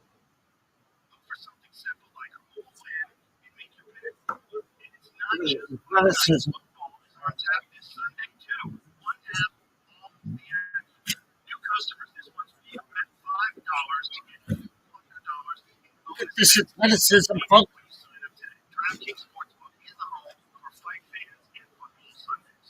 Download the DraftKings Sportsbook app and use the code ROGAN. That's code ROGAN to get $200 in bonus bets when you bet just $5. In partnership with DraftKings, the crowd is yours. Gambling problem? Only ever gambling. In New York, 877-8-HOPE-Y or text HOPE-Y 467-369. In Connecticut, help is available for problem gambling. Call 888-789-7777 or visit ccpg.org. Play responsibly on behalf of Good Health Casino Resort in Kansas. 21 over age. Eligibility varies by jurisdiction. Fees may apply. Illinois only.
active.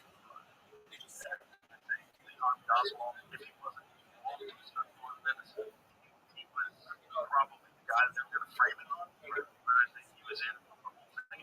He killed the comic as well. They're two big films. Yeah. If you remember that thing about Nick back in the precinct was James and then show the side by side how much they really look like each other. For the transfer with the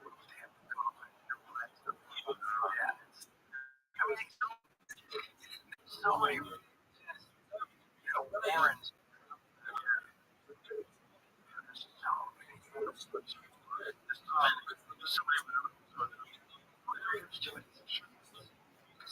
Played documentary. So, involved in this. Wow.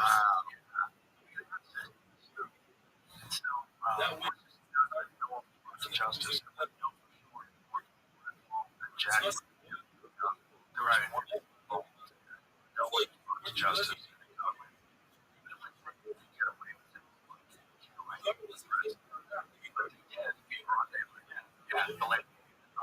He already had a full rap sheet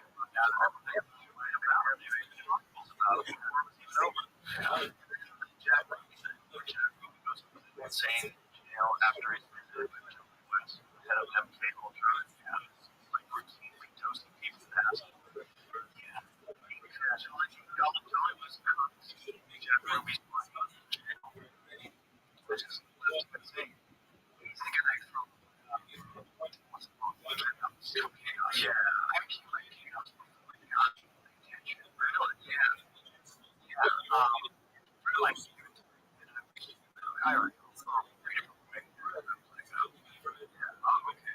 yeah, but I'm curious how I felt about the documentary. I didn't watch it. Okay. I thought it was going to be too quick. 90 minutes, I didn't think it was like enough time, so like 30 minutes. Right? So it was the first episode. So I watched it sort of like gathering everything you usually do in the first episode and kind of just see what the director's doing and what kind of stuff they play out early. So, and then when it ended, I didn't see that we're an episode with the timer. I thought it was completely, thought it politically underserved. Yeah, maybe they could try.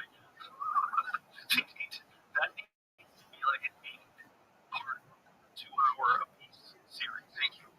Thank you. It's so nuts. The story is so nuts. Just the provable actual facts are so nuts. Very likely Charles Manson was a CIA asset. Very likely he groomed him when he was in prison. They taught him mind control techniques. People were high on acid. Taught him how to be sober but pretending on acid. And how to get rid of acid and shape their mind and figure to commit murder. All of which is facts.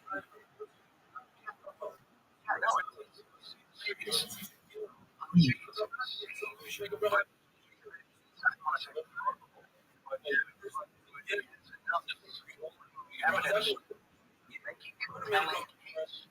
I looked at the guy stuck there.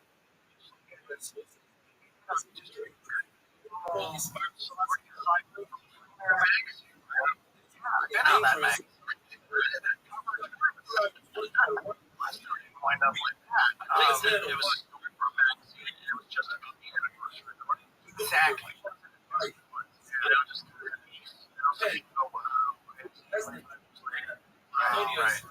He gets some sense. He starts realizing, well, this guy was a bullshit. And that guy was running off like, oh my God, look at this. Hold on. Who's Charlie West? This is real freedom of information out here. The documents. Oh my God. Operation Midnight Climax. He's running hookups. He's beers and dosing Johns and filming them. If you drink the wine right, that it was the psyop to demonize Islam and Islam movement, and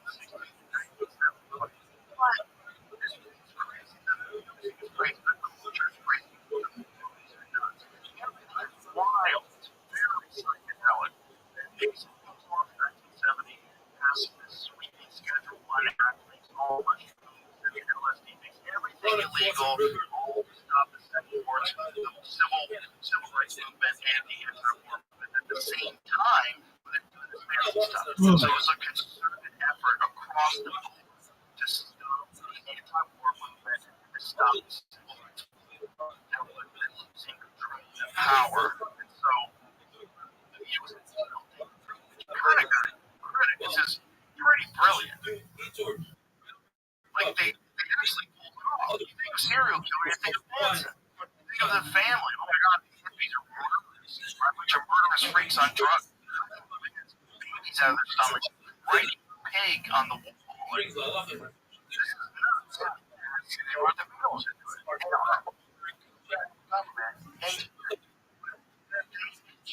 And they stopped what was probably one of the most beautiful cultural shifts in this country's history.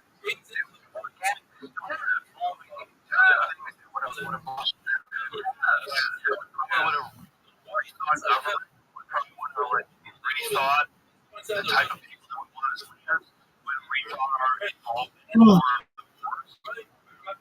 no support for it, rethought what psychedelic drugs can do for you versus the bad aspects of it. We would have rethought it. Music would have been a lot better. Music took a big dip. Music had a big dip after they got rid of the drugs. But people do point to death in the 60s. Hello, drugs. Yeah, it was effective. I mean, that completely demonized any peace, love. Any of that, those people became a real problem. They're now connected to Manson. And zero tolerance. Like, right, nuts. Kind of nuts that it was really all engineered by the government. It's that in itself, they sort of engineered society to their benefit so they can maintain control. And the way they did it is by giving up tales of blood and teaching him how to run a college school. Right? Right. Hey, we're learning life's small. My wife's mom was a hippie. You have a connection. Yes. My wife's mom, when she was a hippie in Harrisburg, I mean, that Franklin Clinton traded that Clinton. Yes. Wow. That Clinton didn't shut down until after Tom Neal's book came out. That Clinton would have been right from the 50s until like 20 years. Yeah. Shortly after that book came out, I could have gone there. Yes. Just running. That is so nuts. That clinic also connected to John West. That clinic also connected to all sorts of marijuana experiments. San Francisco is where they were doing Operation Midnight Live. That's where they had the office. These are the people that are supposed to be like protected. Look out for your best interest. Right. Yeah, these motherfuckers are creating things that completely shifting society and turning people to whatever the fuck we can become in the 70s and the 80s.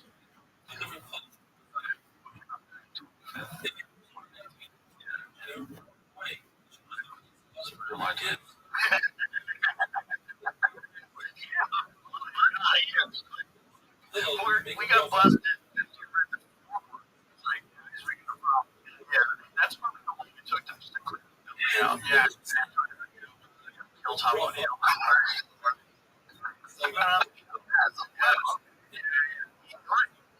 Yeah. He's great. He's actually great. He was in New York when he first started working. And then he was also in like he's been his neighbor for like 20 years. So Greg's amazing. And Greg didn't tell me about it for years. Like, freaking done.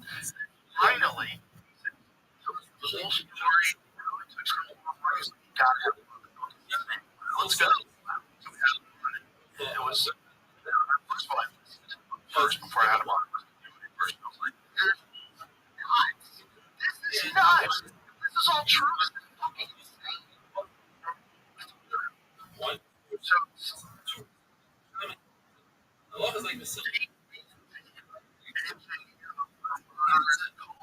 Well, this is as a yeah, great. The city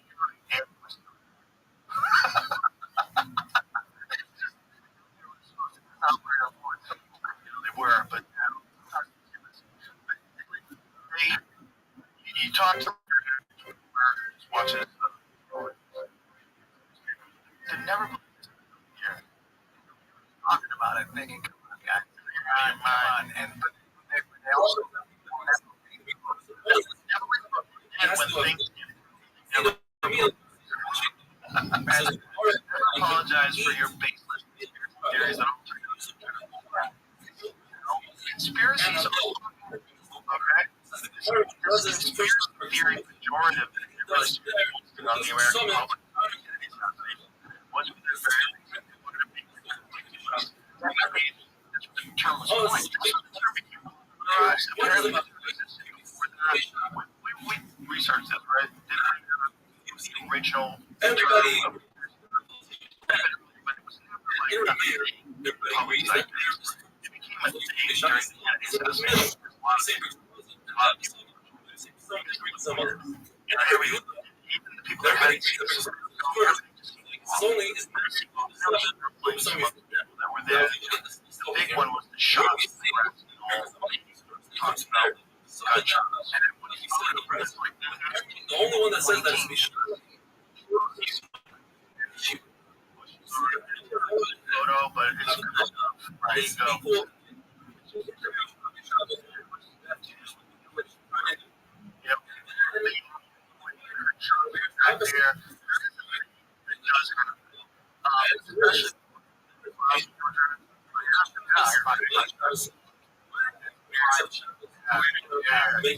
especially it's real.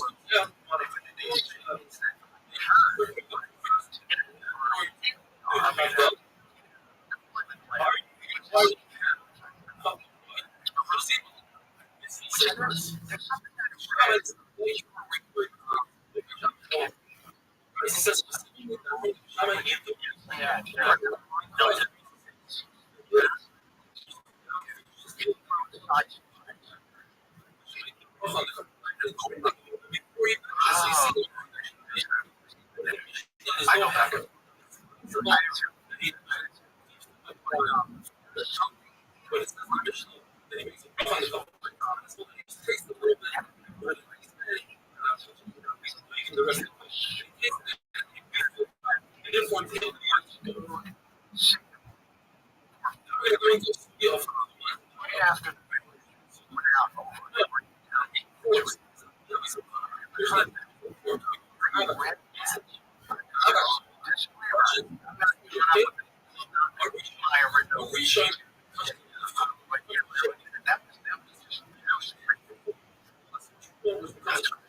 I don't know.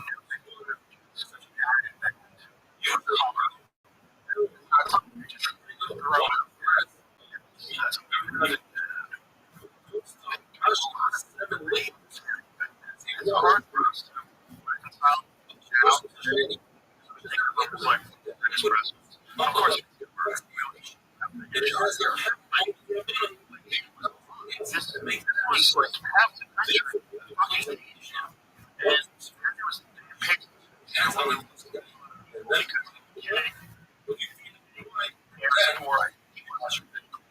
was until like last years,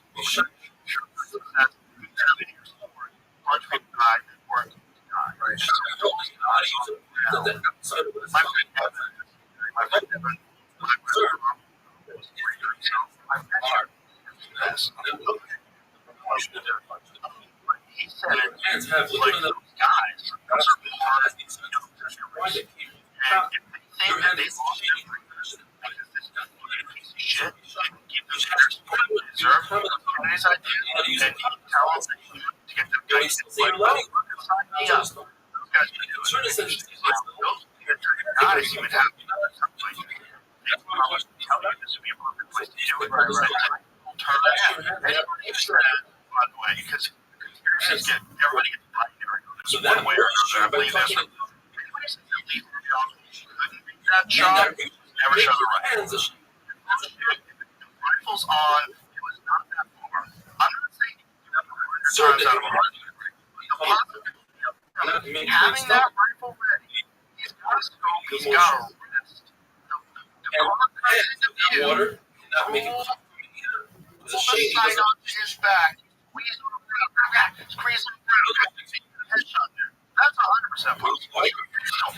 Right. I don't think he acted alone. He might have done it. He might have shot it out. He might have even table. I think what he said, I'm just a patsy. The way he said it was not like a guy murdered somebody. The way he said it was like, I can't believe he said that. On a bunch of people that don't think he pulled the trigger. If he did pull the trigger, that's what I think. Oh, he couldn't have made those shots so rifle scope was off. That's, you know what the fuck you're talking about. Because I can get your rifle scope to be on in 5 seconds. Okay, if your rifle scope's perfect, zero it in, I'm trying to get it. That'll be off by 6 inches at 2 You're going to play that sick. Yeah. Require micro adjustments, little outlet wrenches, and right. Too much. I'm 30. Yeah, 1963. Of course, right. Knocked off. Right. Almost instantly, you get knocked out. You're not allowed to do shaman.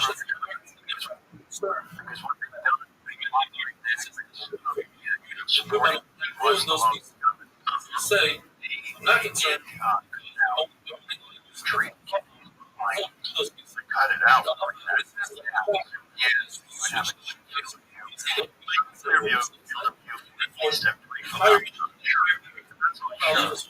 you need to be good. And if you practice, and I'm assuming that if you're going to go shoot the person, you used to fire off a few rounds. That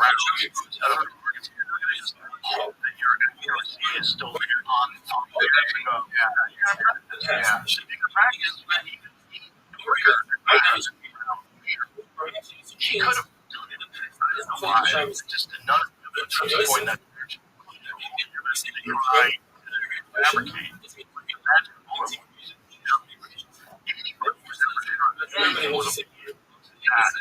That went through 2 people bones. That was like a shot outside. You never hit it. Taking the side of it. They're not there. Whatever the other.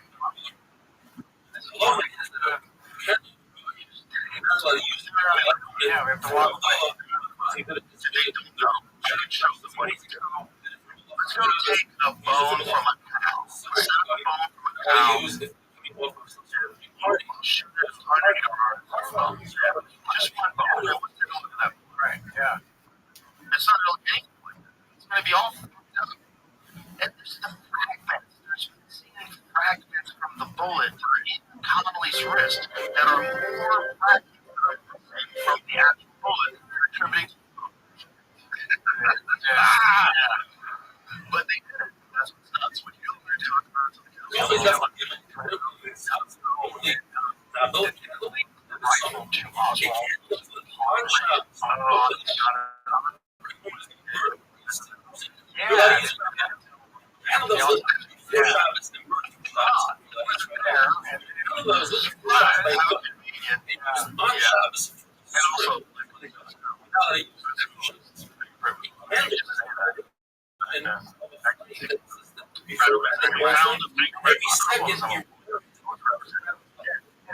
gonna say, nobody gives a shit.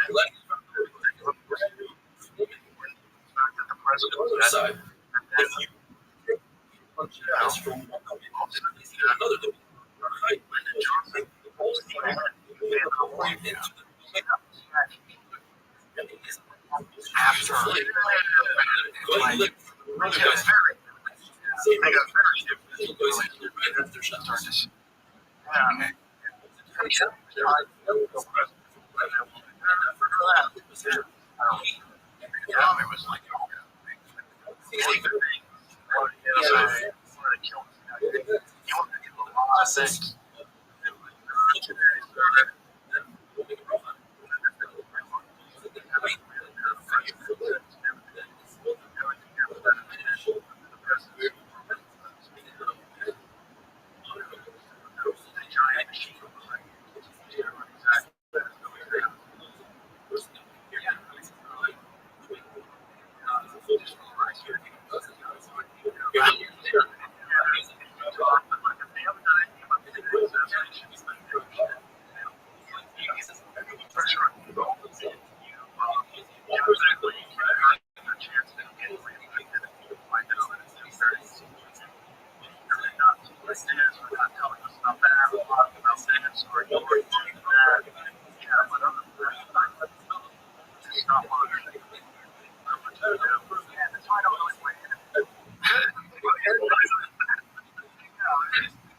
lot of things.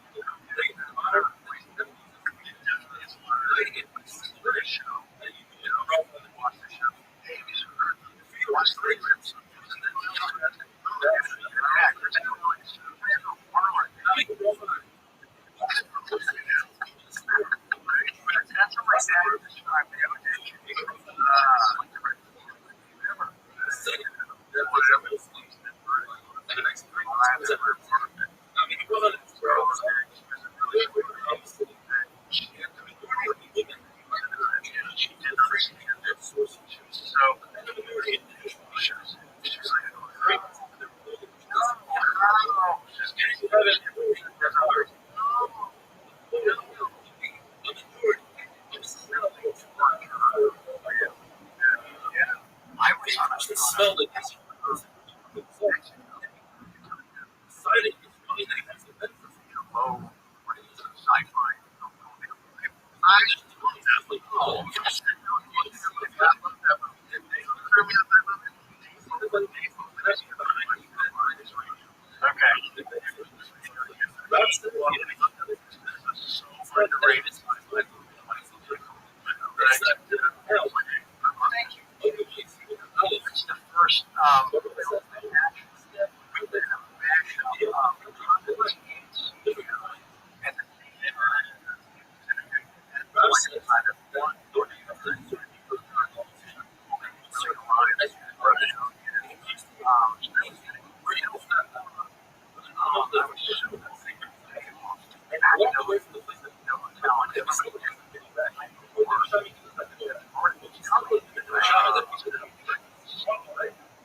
then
one time we were filming news radio, which, remember the video? Yeah. Watching it live on TV, we'll try to sit off. We're like, how much it takes to come up here? And we're going in on it. Yeah. Wow. And I don't want to go steroids too. From the guys, steroids. Yeah. I think there's probably some.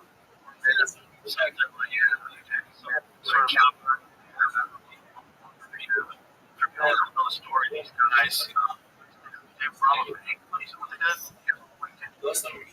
Could have let them off. Decided to get shoot out for us.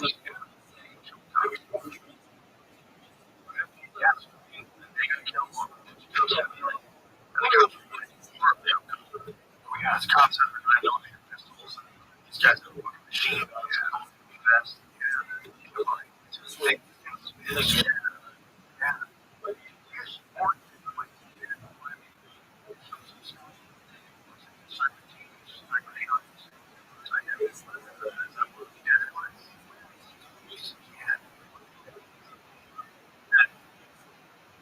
Shot into somebody that's the exact same time.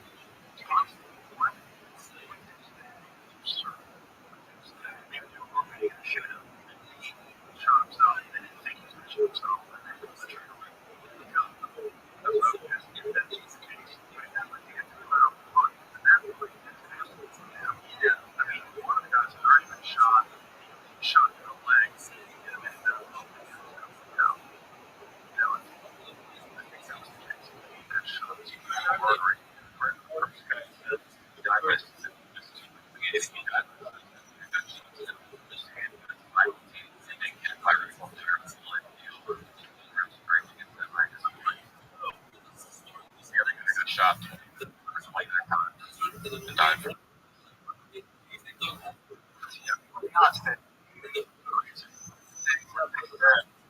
He's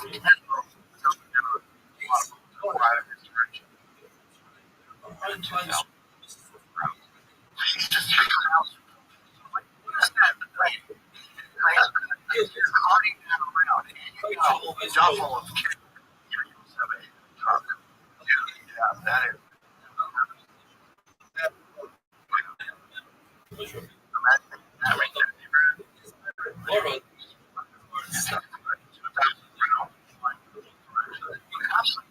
Gun store, right? Didn't they? Started, they were like, whatever you get. It was just rifle. Yeah. I was dead. I mean, how long did that? Wow.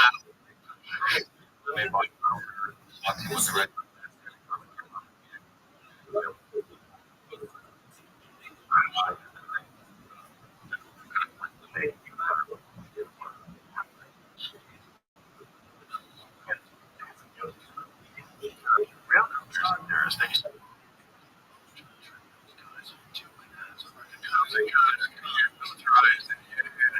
This is the problem with these beers.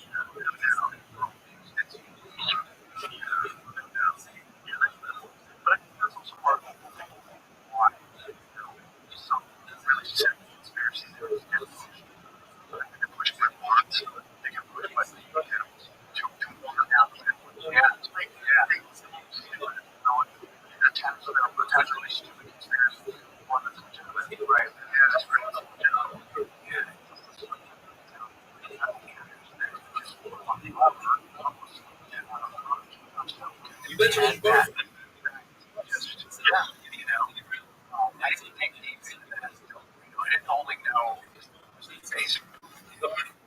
Talking about it.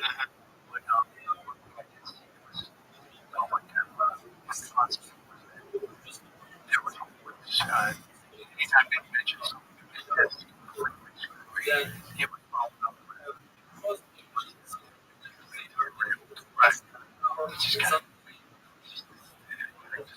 on the same stir that up. You know, that's the right thing. Very true. The QAnon documentary on HBO was great. Into the Fire. It was something. Oh, okay. It's really good. It's a multi-part thing on all the people that were involved in 4chan and the creation of QAnon. Okay, they think the original guy was a while until they and it seems like they were just kind of fucking around at first. But it's got some really good evidence in one direction. It's just sort of everyone always thought that somebody like White House or someone just documented. I made this documentary. It depends on one guy in particular. It's a detective nerd that seems to have all the attributes of someone who checks everything on the detective, super smart, internet shit poster, running towards him. That's the whole thing over there. It's like people do stuff, right? Like they got women in prison. They start pushing this idea that it's patriarchy making you work careful. And you should just the cycle should just slowly advance in comparison. And it's like a sign of strong femininity. It's just them being great. And then a bunch of women just adopted it. Nothing wrong. My last couple of weeks. Wow. But that's people. That's what you get people to do that. Not everybody. But it's just like they have to be credit. Not everybody. Right. People are pretty good. And then you get another. Moms and children come in through your door. They're going to services. Start with this. Sort it out. Nuts, but that's our government. That's our podcast. Our government and other persons to help us lead a prosperous life, secure standing in the world, make sure we grow financially, motherfuckers and all that.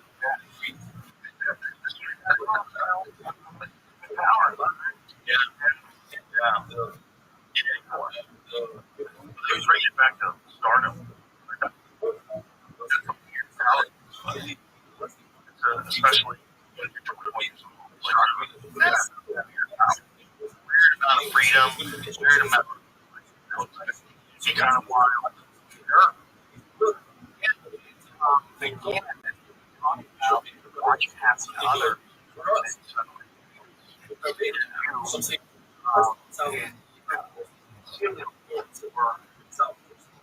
It's more toxic. Then I would always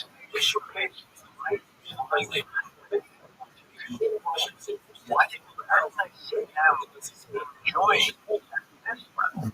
Sure, it wasn't about the way they should be doing it. About no, it finally made its way over here, and not burn the whole house down. When it was still fun.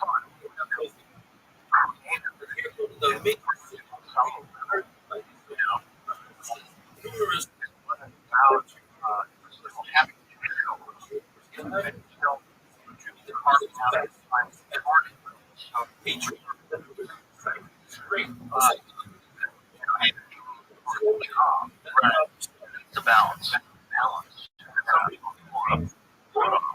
Some people, they're and they perform the work, then they go off the park.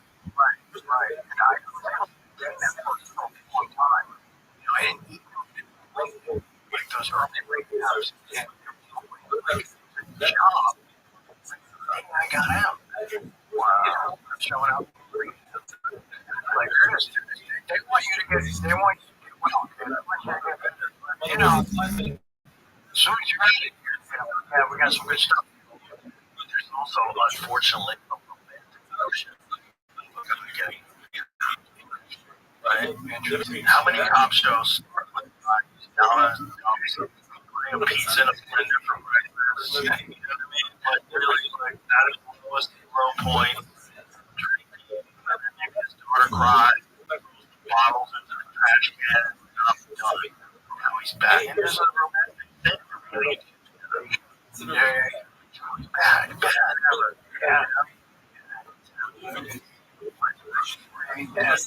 Yeah. They're expecting the guy to deliver, and now real-life experience. I got it. Exactly. Yeah. Robert Downey Jr. now. Right. People love it. When he was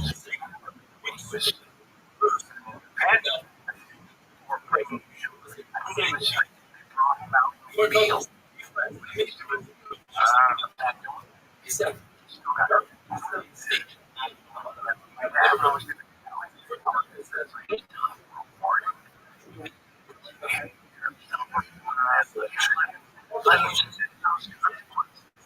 Kind of judge punishment. Yeah. Letting them fuck up over again. You fuck up. Every day you walk out, you know, something you're supposed to say.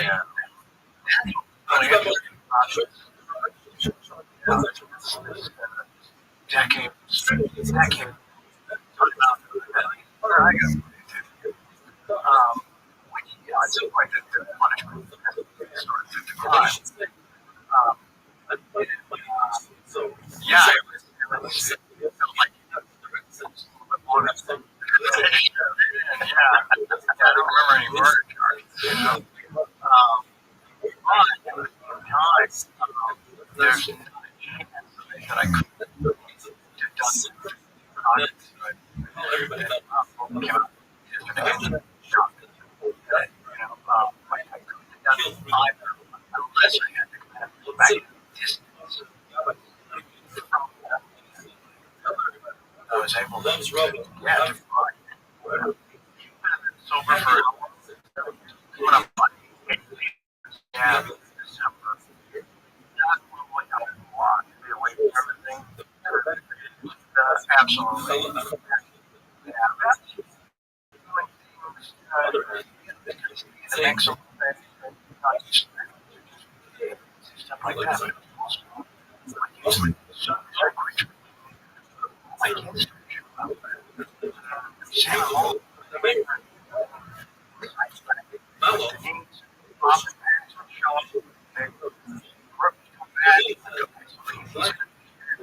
Show back up to the house, kind of like this, like a clown.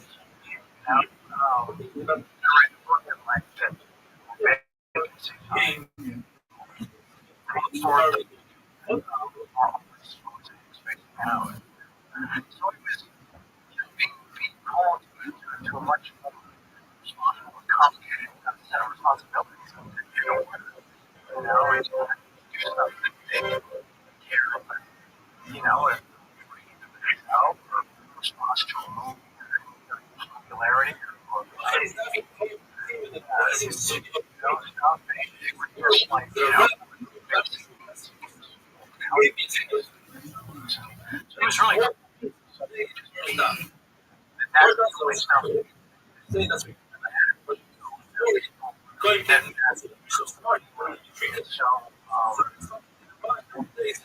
Yeah, it happened if I went to a location or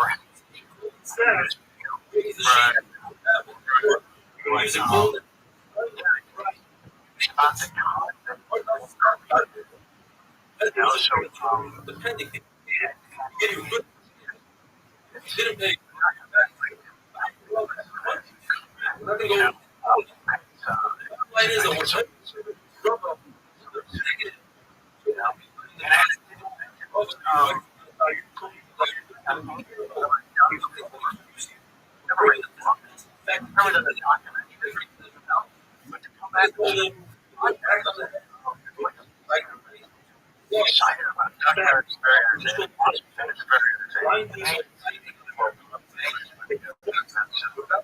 So the story it's bananas. The whole thing. But like I said, most of the story of someone it's a great accomplishment.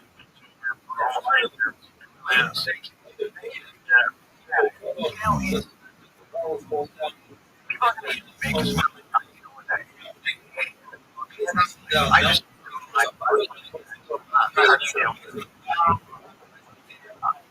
I tried for a long time.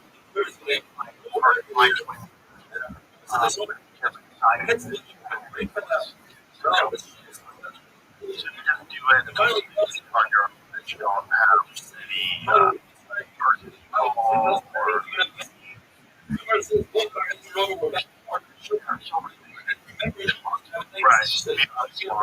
right now. I don't know. That's why I want to say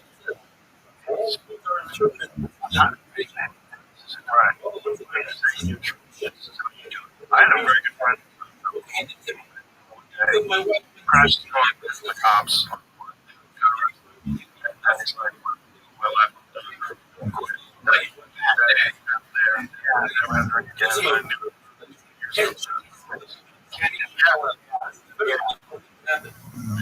but I around the room and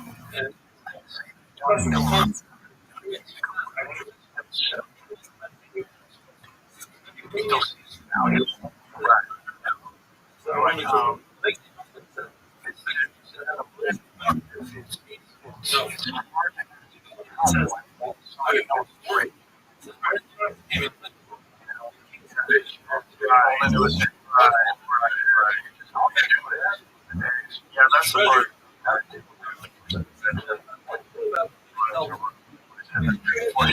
was the part. Yeah, that's because it's not right.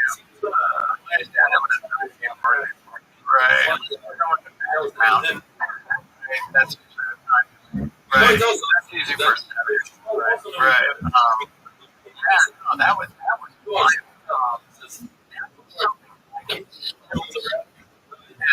I know. Real turning that corner in the home living room. Right. Trying to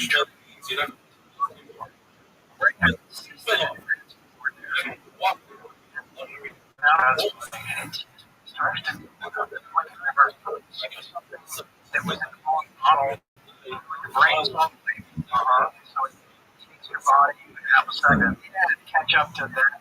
Those match. Yeah. I was starting but yeah, that was like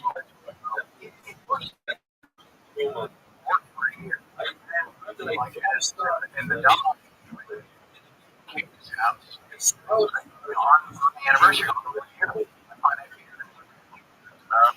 Like that's there for a reason. Celebrate. That's not an accident.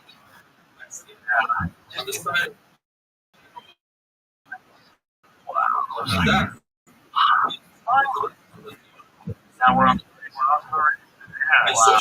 How did you get so good this time? I still really don't like that.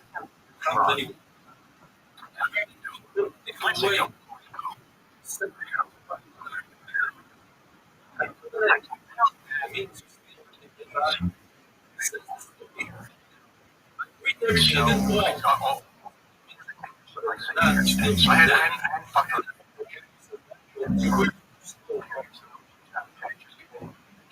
This is incredible.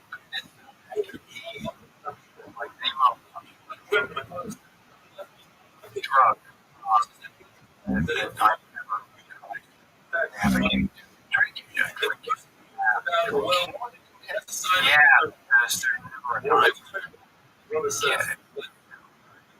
When I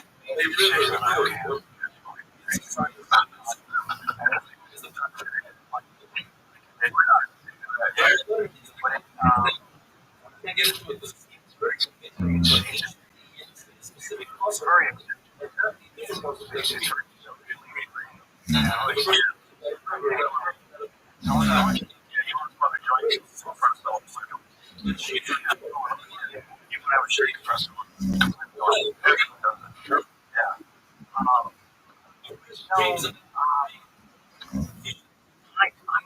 the way my body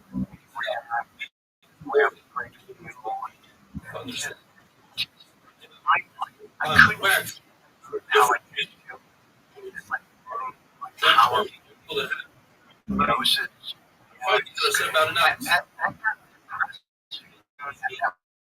wasn't like just drinking that was like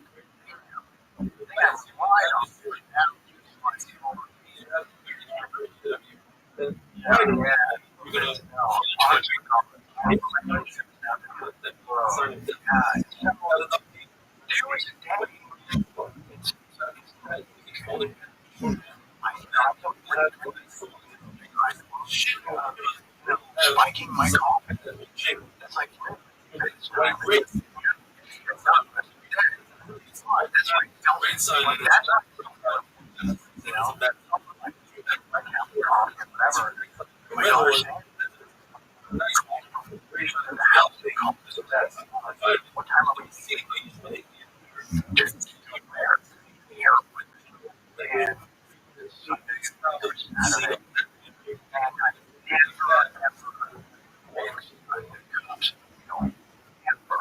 Never had that. That's pretty good. Like, never.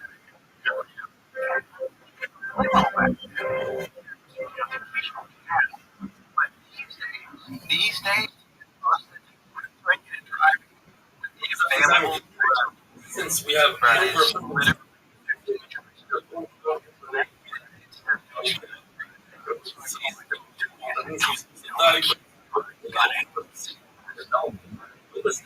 That's the great thing.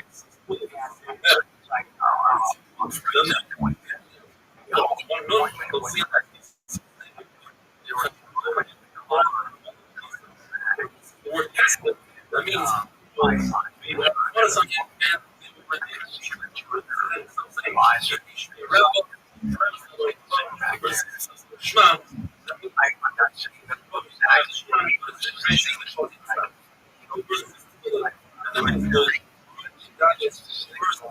davening,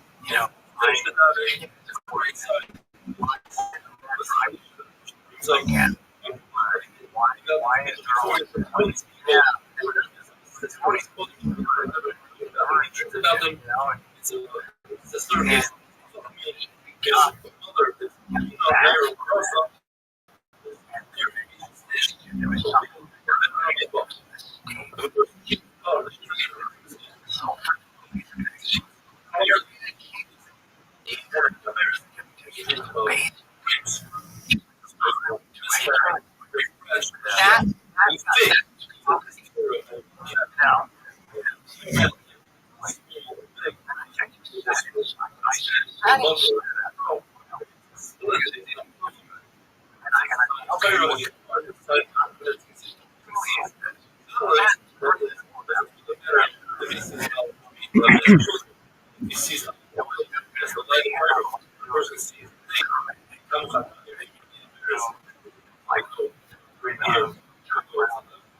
Just make a decision.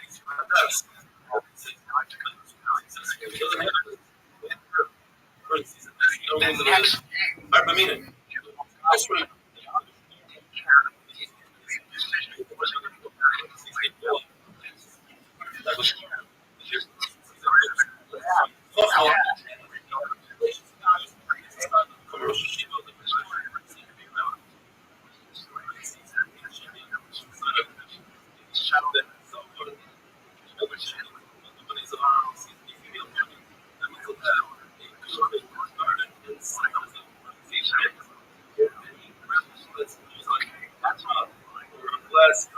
or a cucumber that is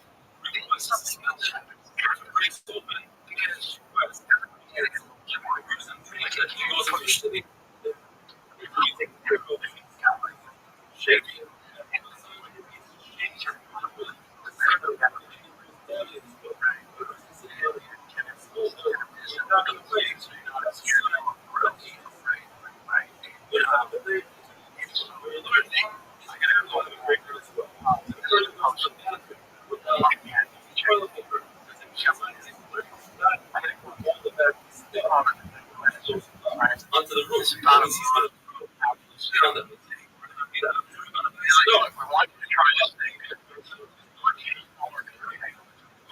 Dripping is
that is a sign of well,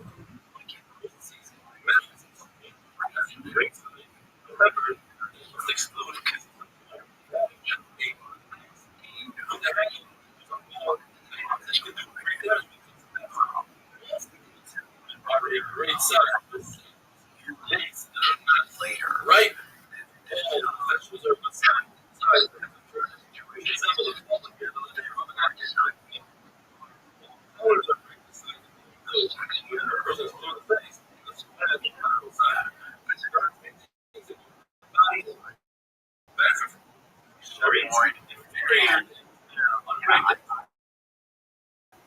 relate to about it. So, because everybody wants to say, Shabbos,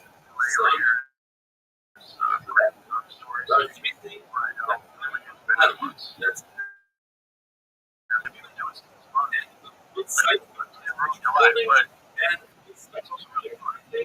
that's what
some other kid that had come from around me where there's just and back then I think it was kind of cheap coke. I don't know, we were like 80% of it, yeah. And then I don't know if they were trying to get with anything. But at one point in time in my life, that one was a problem. Yeah, it just seemed to me like that one. And did you vote? Yeah, I asked people if you could get the coke. I didn't know anyone even did coke and like in their life together. Everybody who did coke was like barely, and they're barely hanging off the road.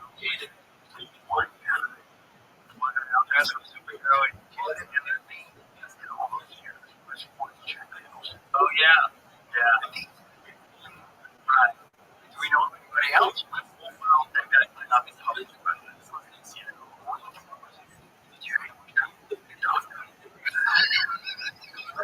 yes.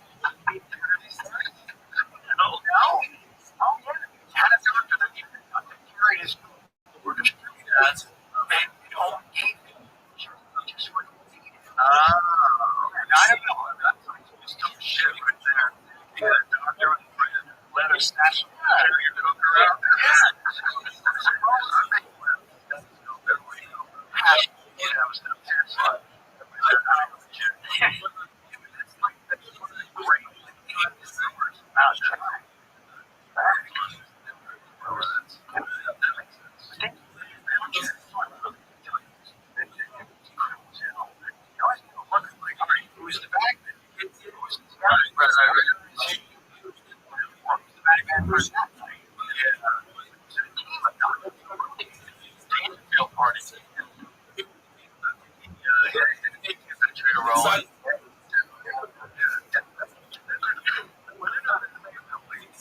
You in danger?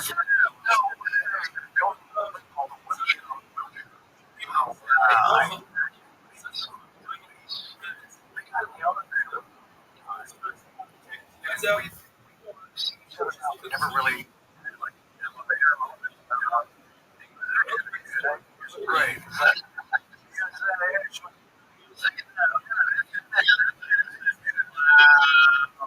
In the elevator, just as just the moment laughing.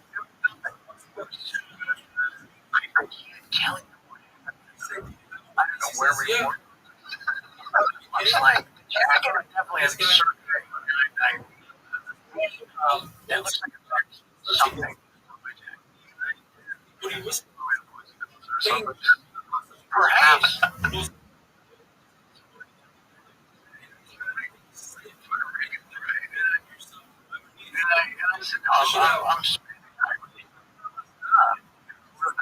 not a bird. Doors open. Yeah.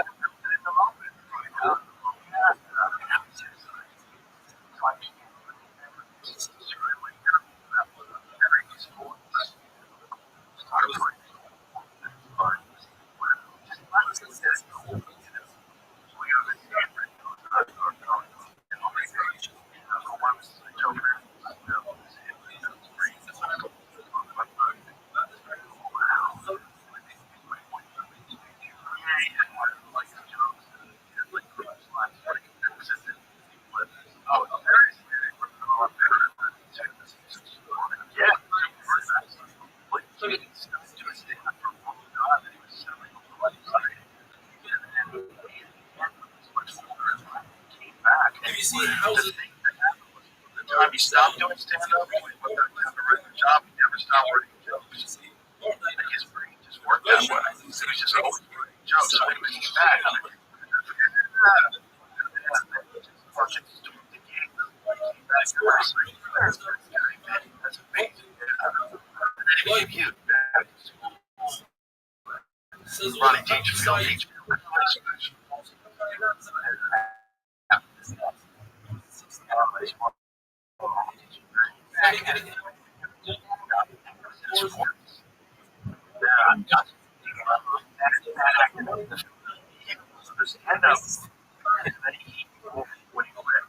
just like how getting by, doing all right, doing a job. Quit.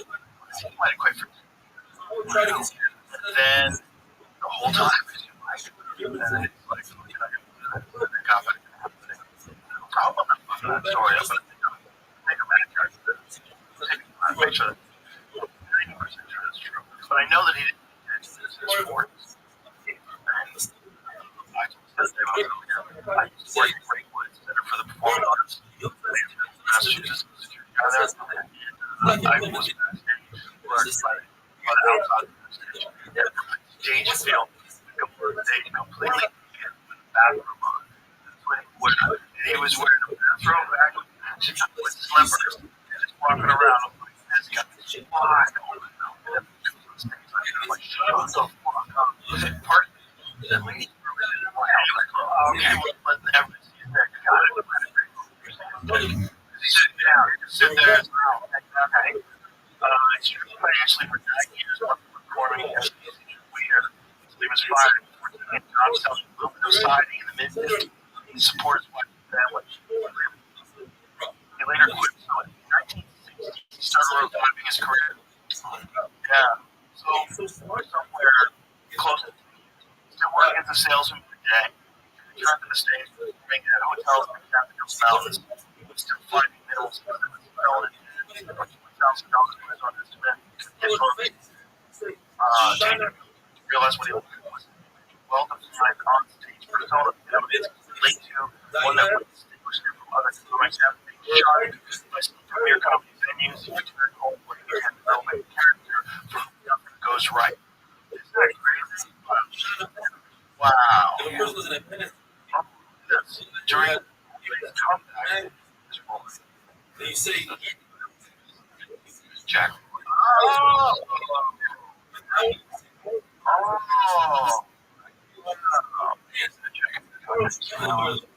Why has long Roy asked George McFadden his name. Rodney Dangerfield.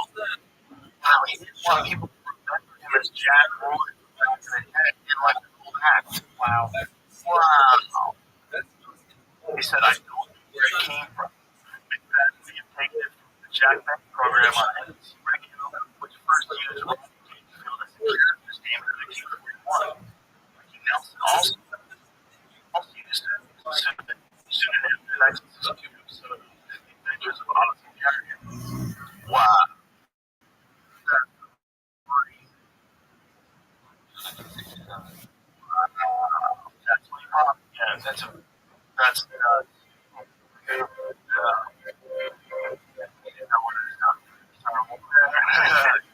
one guy. I know what I'm going to do. I didn't get a chance. I just saw one back to later.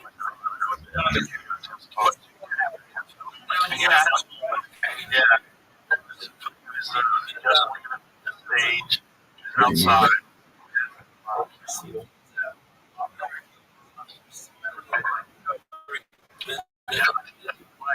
what tells us His wife is donated these handwritten notes on the phone. Just there's a few guys like that without that it was wonderful. Would come like you have to turn up. So many people like Pryor and Lady Bruce. So many people just like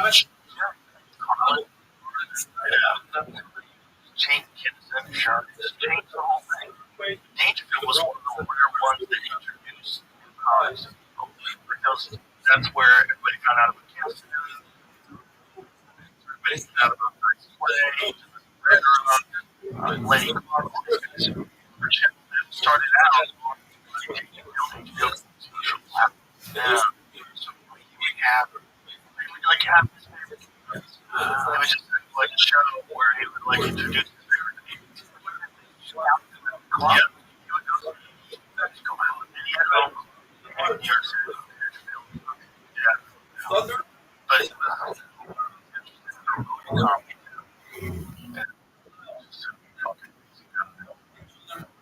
such a cool moment. I had seen that.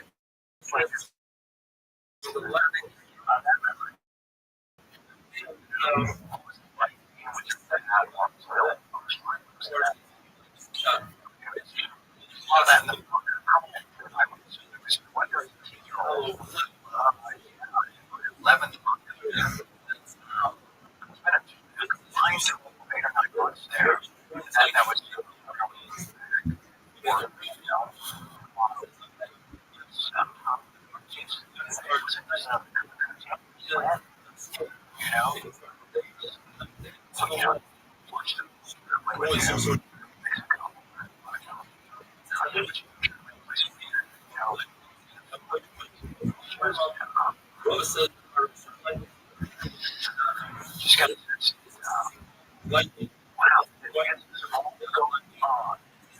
same work. that's the kind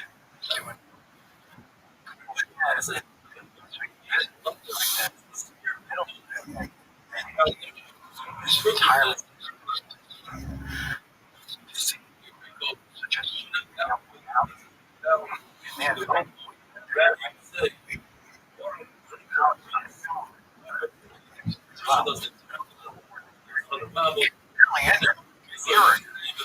Right? Yeah.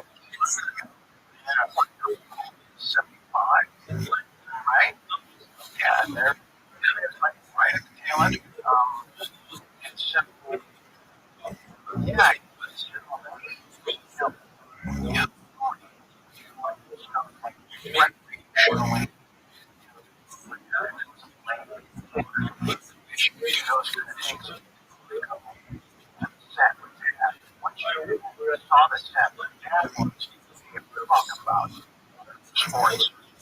Any what they built, trying to create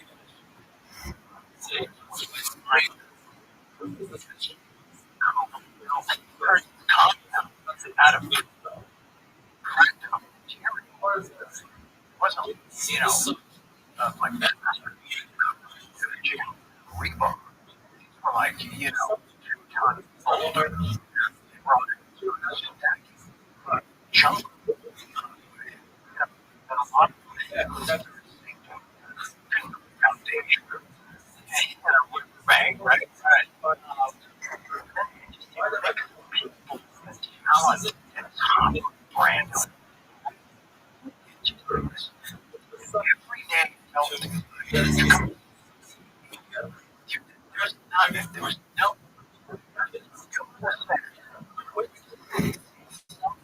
complete different. Why?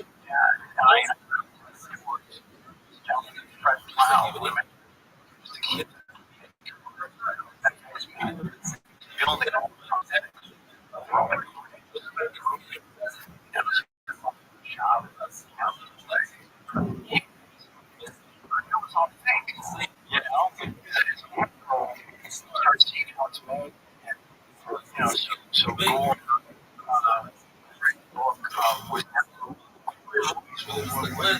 promotion. But I still kept really curious about how it was done. The artist's mind, this create the culture that work. Totally. And it was, it was a great and forward back to back and stay. 4 months. So, yeah, it was like so he was be an actor. Yeah, so I got to the set, I was killed my dad. And it's not a job. Wrap your arms. When can I start? Also, in the dark,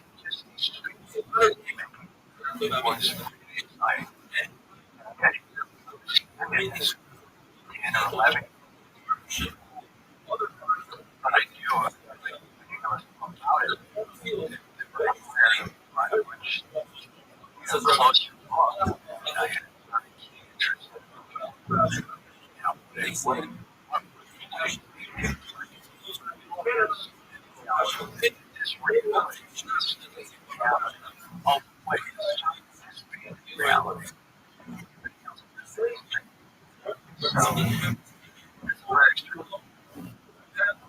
Very strange experience. Such a grand scale. It becomes culturally moment. Yeah. And it's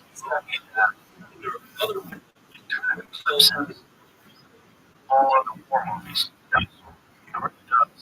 Yeah. I don't think there's benefit like for ourselves. That's a tremendous. It really is. Nothing generated. It's all had to be there in the day. Watched it.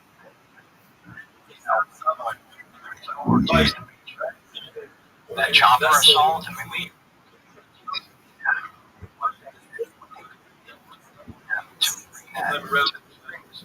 just impossible. Those were like midday, they had to go somewhere else. So, we gotta leave now with the chopper. I mean, cameras. The river is so long. Where are you going? Tomorrow. Enough like that. Yeah. Wow. Pretty wide. Yeah. But that looks this for you. How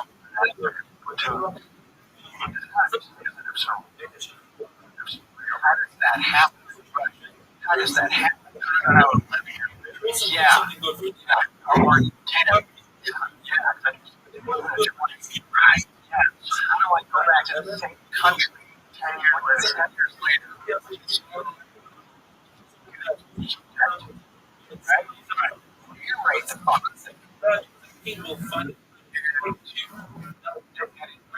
Elevated to be on par with one. Yeah.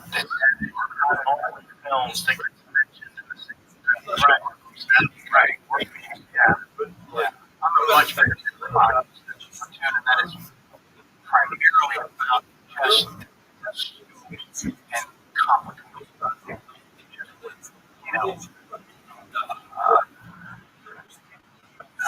difficult actor. How many years did it take? 9 years. I don't know. Granted, it came out in 72. It came out in August of 79. How many years is it? August 79 years did it take? First, let's say the fight. It's like a search for the budget. Right. Yeah. Like what? 14. Morrison and it came out 79. Bush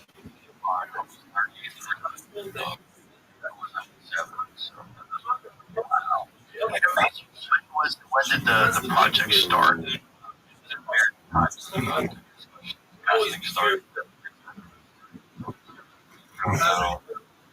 So it's not like they shot. Yeah. Yeah. And,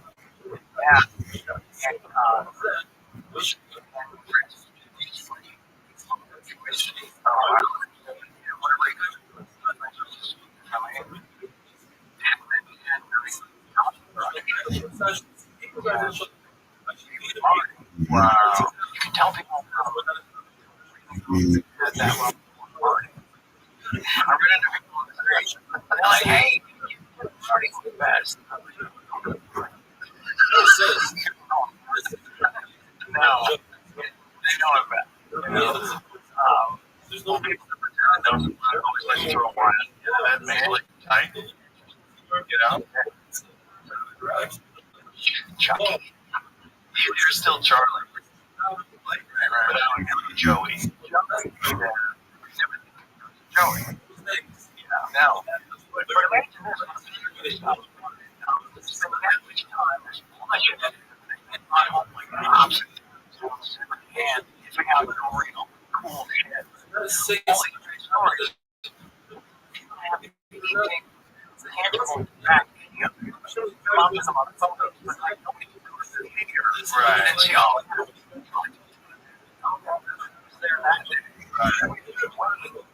that age, waiting such a decade. So that was kind of a trip. One of these challenges really don't know. 70 millimeters. It's like, they're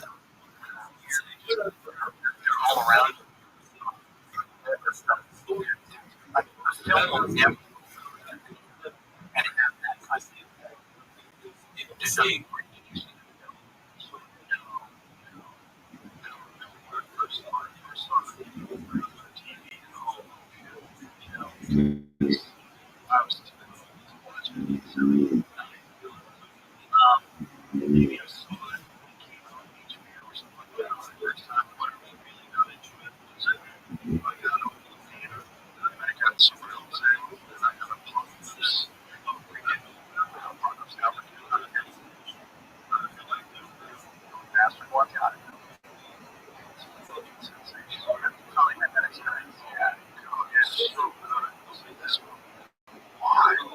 it's so well done.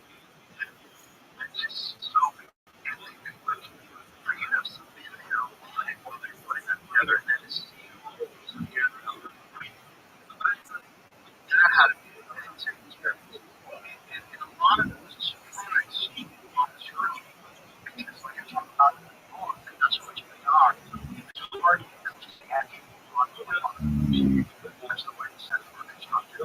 Francis.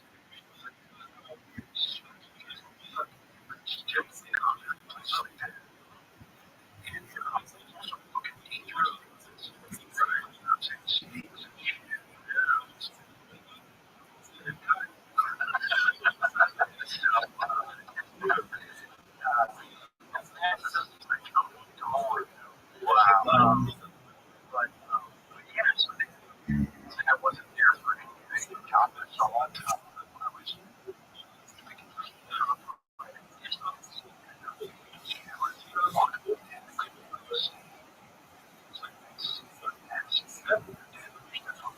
compound and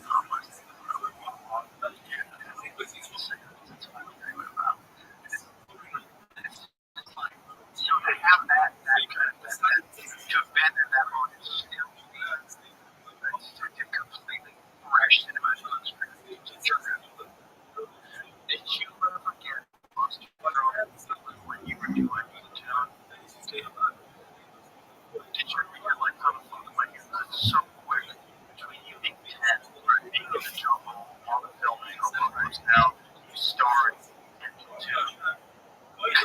settle into that? Or were you ever like, how the fuck do I deserve this? It's a John Cryer's documentary, right? Yeah, very insightful. Yeah, very insightful. Yeah. And you probably feel like you don't deserve all this, so you're fucking all up. Sure, but you still wrong. And then I had a comment, some interview the other day, and I said, well, you know, like, I'm leaving the army, like, you know, 50 decades sooner. Credit bias. However, yeah. Yeah, I can't tell you about that. They have to kind of figure it out.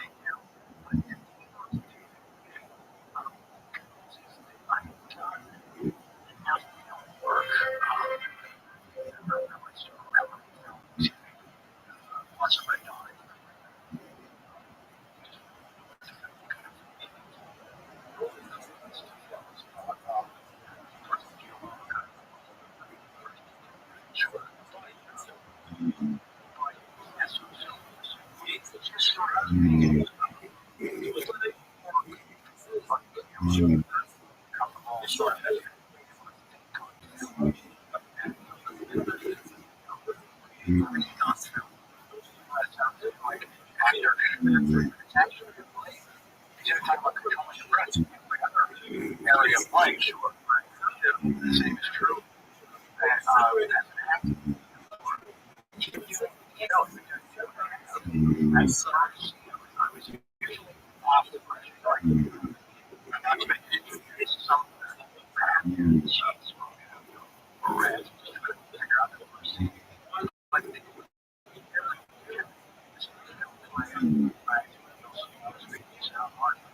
And then if I can't do that, go to the this first was awesome. When the breath stopped around like the sternum, I was shouting. Yeah. I can't concentrate that. Which sucks because that's the personality.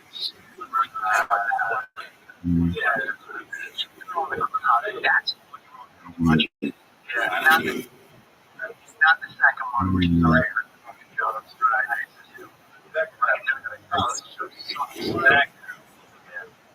my performance thing, I don't really do it anymore. I don't think there's very many shows that still do that kind of sitcom. A lot of audience. It was very very what's that one?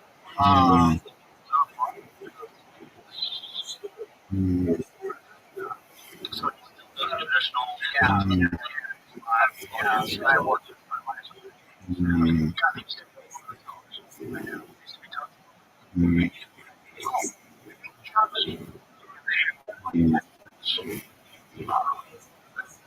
It's called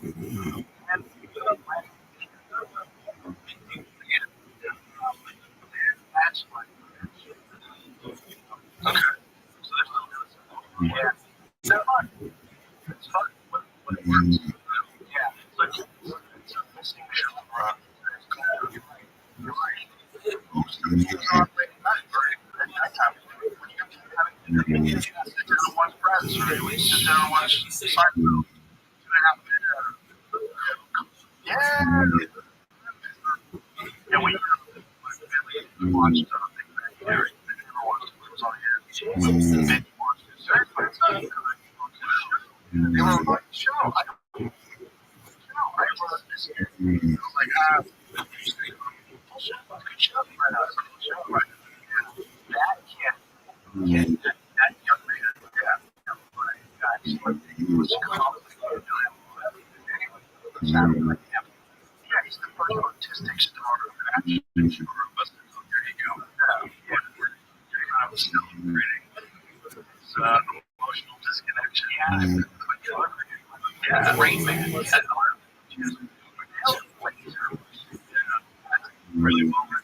to get yeah,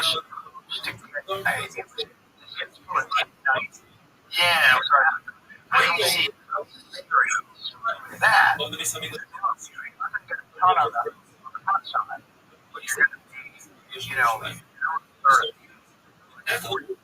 30 cents. So we're going to do a half salad. Model. That was the first time I blew it up. And everybody got it. So you do these 10 episodes. You have a 10 episode pilot. The average number of those episodes comes in at like, I don't know, like a 5 or something. It's like a share. Then it activates itself. So they are doing those 90 to happy syndication package that just go on and do what sitcoms do. So you've done it, not a lot on one side, still,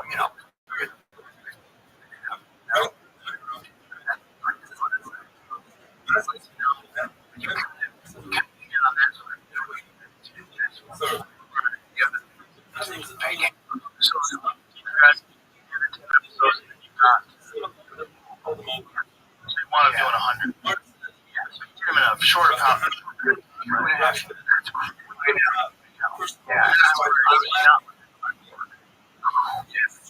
talk about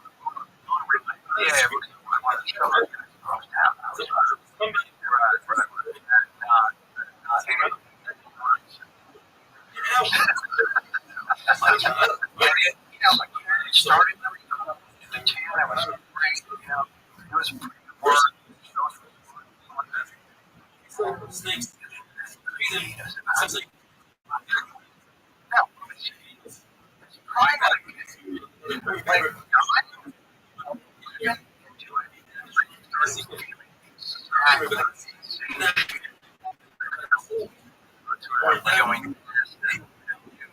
My enthusiasm, passion, and inspiration.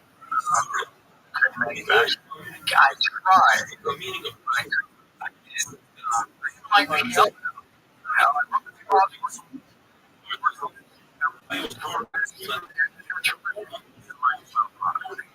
Yeah, I stopped caring, but I still, had enough style and all that other fun shit going on, and just stay way too fucking high. Just saying, I was just, fucking life. Yeah, brother's head. Hey, come on in.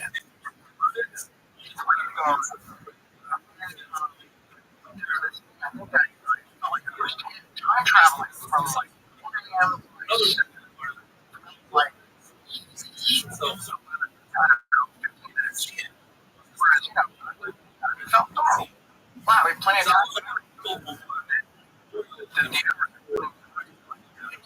enjoy.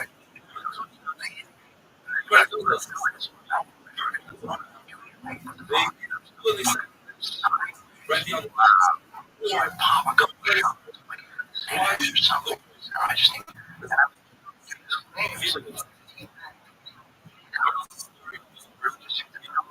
meditate.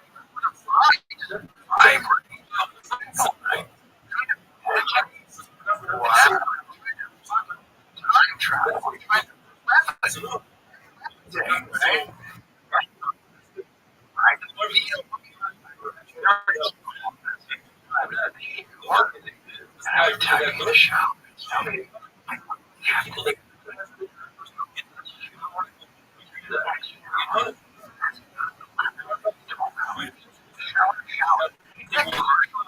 '70s wasn't like a shower. Yeah. One shower. And then I get to work and then have to drop some fuel in the engine. I start drinking.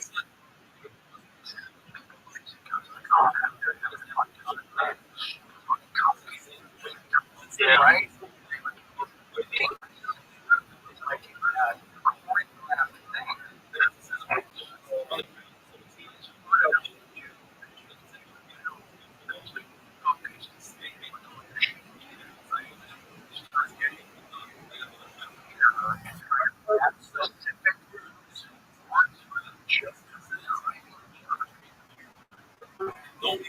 A lot of my energy.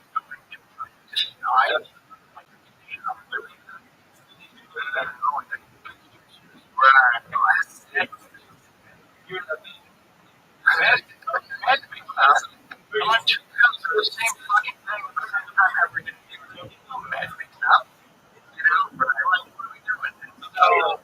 Yeah, and then it starts getting hot. I would feel like now I'm just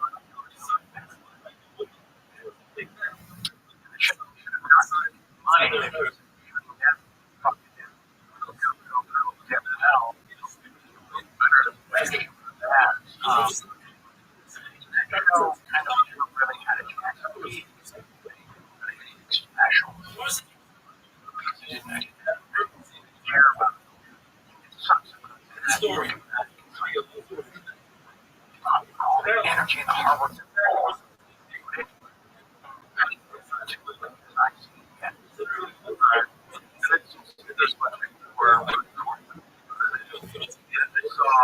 Went to a his career ruined. Oh no, oh Charlie's better.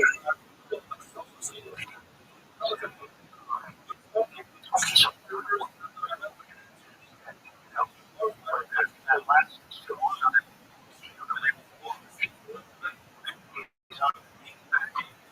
show. What did he do? Well, the narrative on you was that you were one of the rare guys that could party like that, but still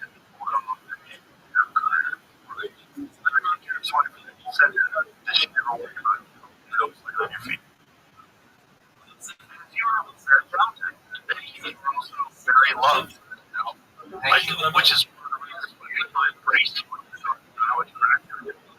When you were saying all that, they weren't mad at you. They were like, it was a very odd time where so many people that they party, because of their job, because of whatever, right? They're like, you were doing a live review, and you're talking to her about smoking pot. Oh, that kind of candor, right? List drugs, right? It was just like, nobody ever done that before. Yeah, nobody had it. Right. Everybody else was like, no, it's a terrible stuff. That's all it goes down. Right. Yeah. And you didn't have anything. I watched something. Before I sat down with the mechanic, and it was this old man on some special event. Wasn't it more in depth? One of those exposés things, speaking about it. And I really want to myself, Jesus,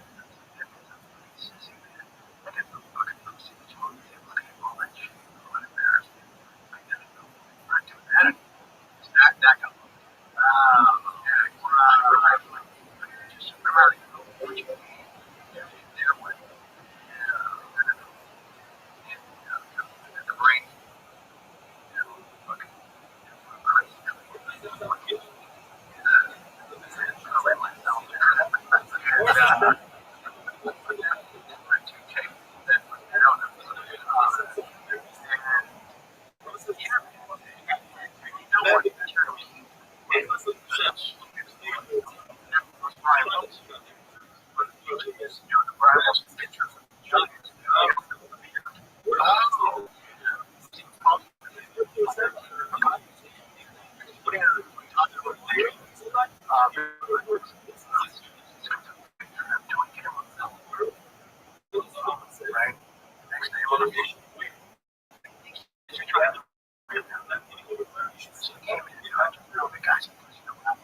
and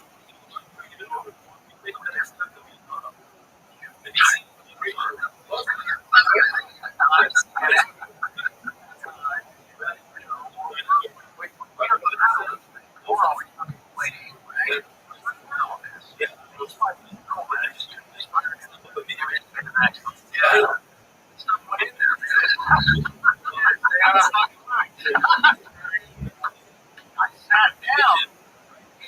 And doesn't start like that. Right? Do it and give her the stuff she needs. I don't know. What's the first thing for a fire or something? Or remember. So, but there's a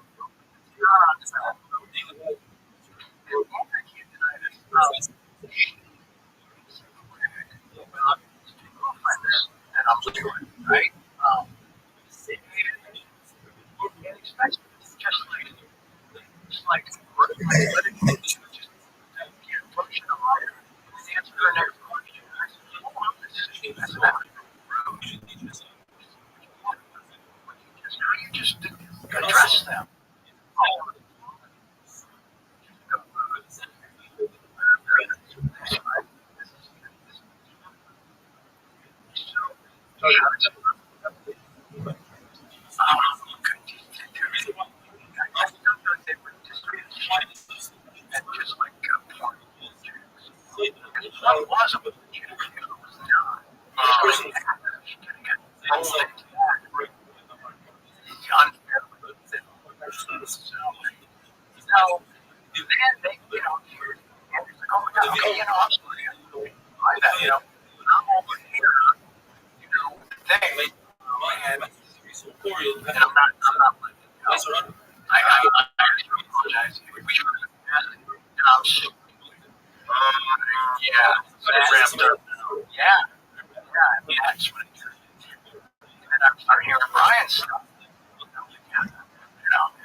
smart. Do it differently. Right?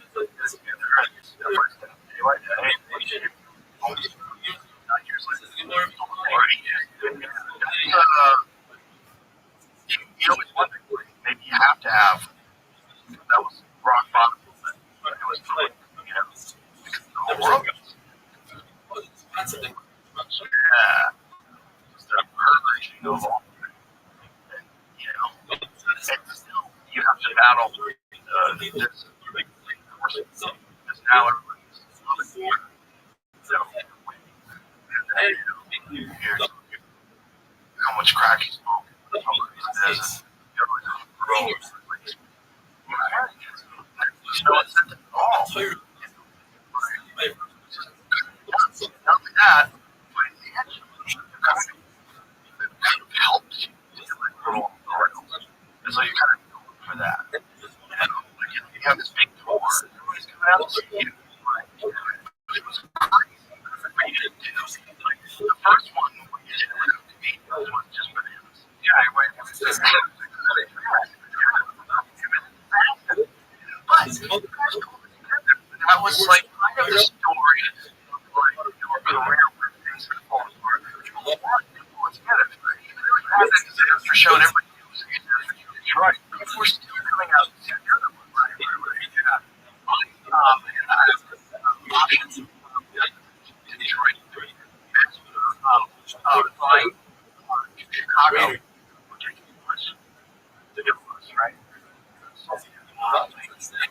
7 or 8 hours on the bus. If you want. Shake yourself.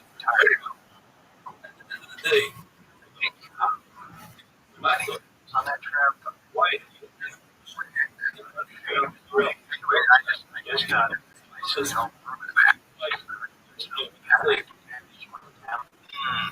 sort of started to shape it. Got Chicago. All that garbage.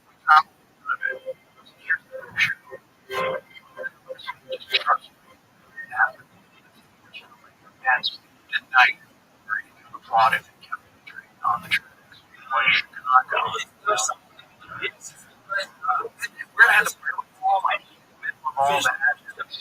Enough of that.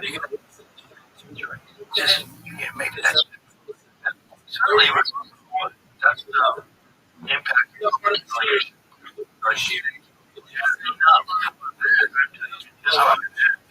Get this back on track.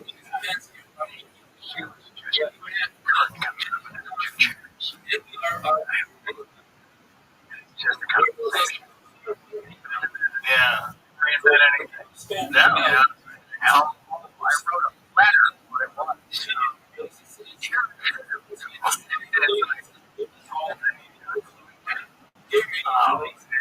So I got them. They kind of got them back to my son. And I realized also figuring this thing out on the fly. Yeah. So essentially, it was 41 cities in like 24 days. No act. That's what it does, man.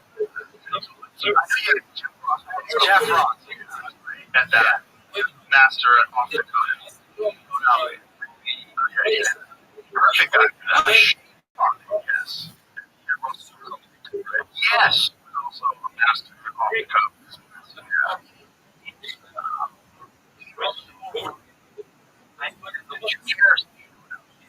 That's what he wanted. Yeah. Yeah. The first thing with him, some dude, it's like what's that eliminating? That's a dollar that makes that they have to for the chair 5 minutes. I can from here.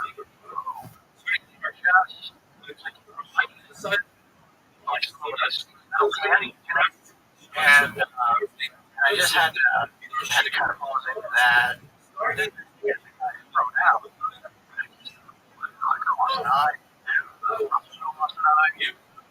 Just like, wow, all right, that's a pretty good shot.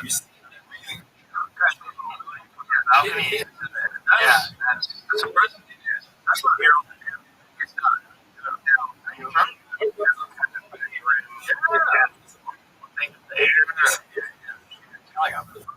Yeah.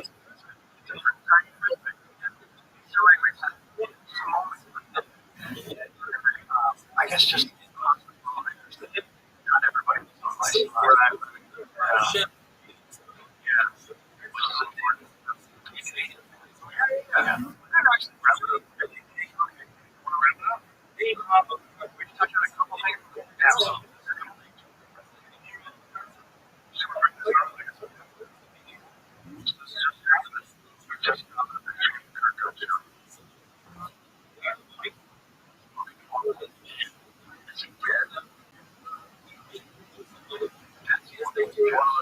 There's just that.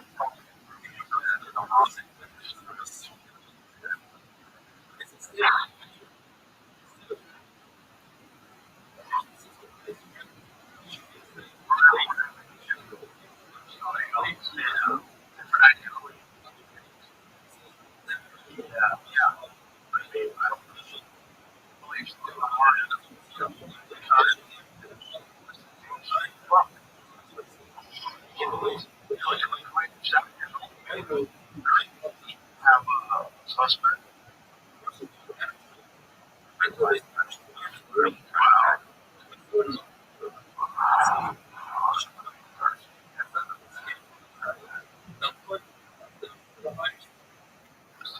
So you're saying that MSN is crazy? What if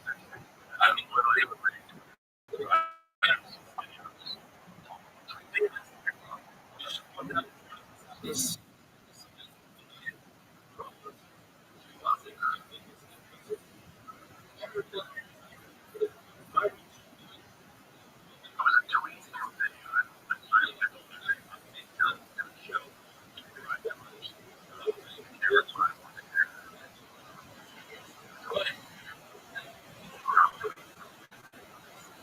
someone's hunting? That's a crazy take. Crazy take is what was the take? They deserved it. Right.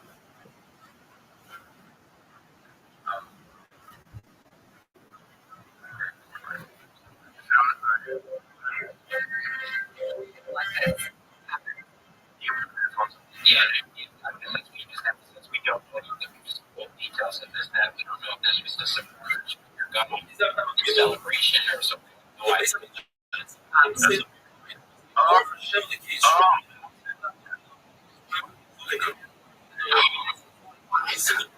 Someone's trying to go on a celebration.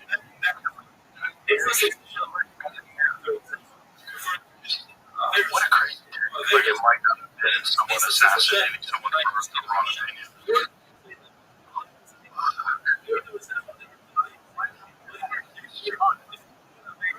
Their ideology. It's like you don't want to try to crazy. Right? Go away. We don't know. He was someone shooting up a gun in celebration. They're shooting off guns or gathering to celebrate.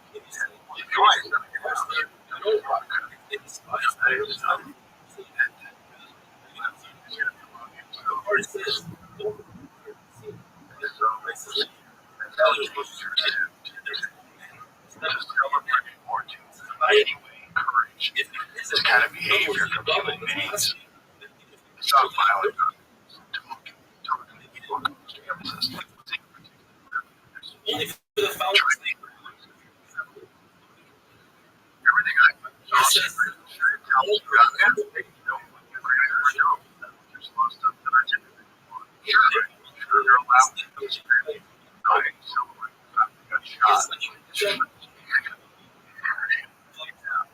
Well, what are you supposed to do when you're like that? If you're opposing things, have a conversation with your argument is more compelling. That's what people should be celebrating. Discourse. Bring it down.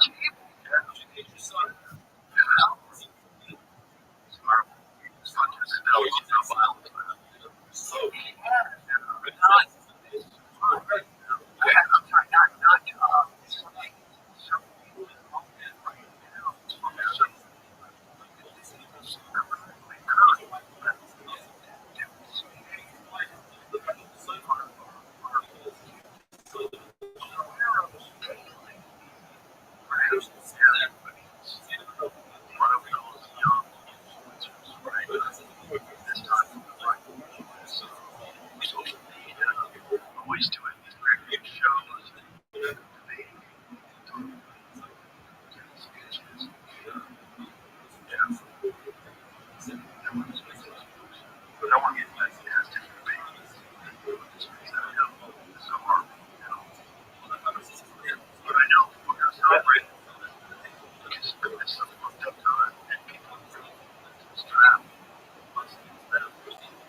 be as forthright with the things they believe. It's gonna put people on guard. It could. It also could do the opposite. I get that. There's also going to be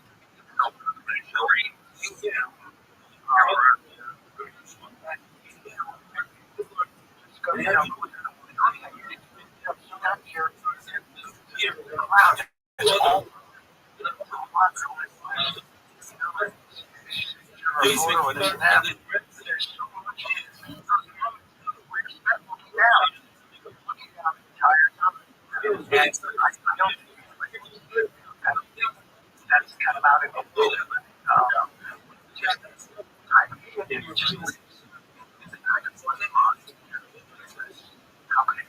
How can not?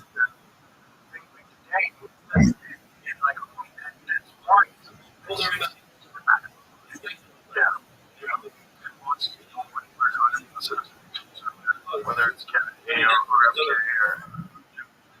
think of them in the past, but something happened. The current right now is seems reference that says something that happened. He called him killed. Now it doesn't seem real. So crazy. So registered.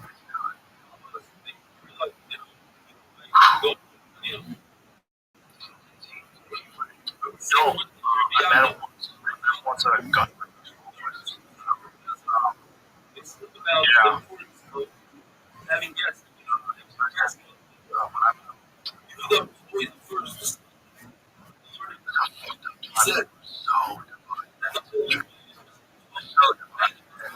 So many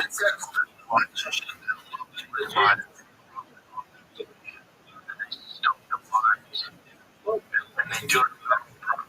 It's so fucking gross. It's so gross. It's encouraged this girl. It's really almost horrific guys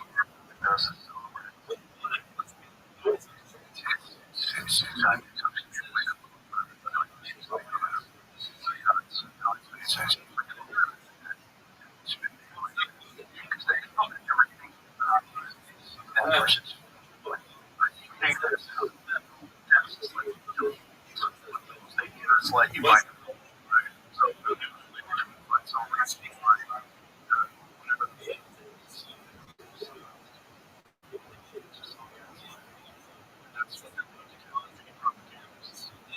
that's great. So weird.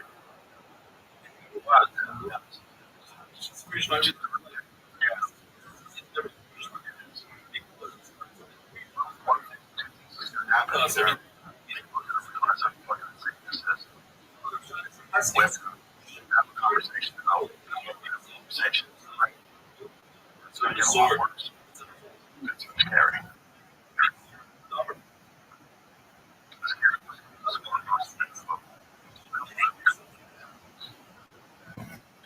A lot of fans. I know got killed for something. In the first piece, people over the head.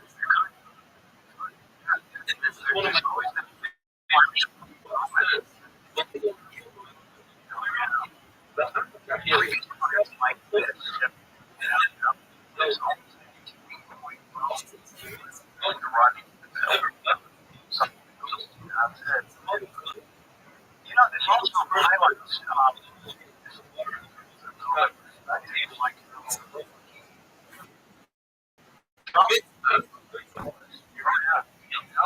Just I had turned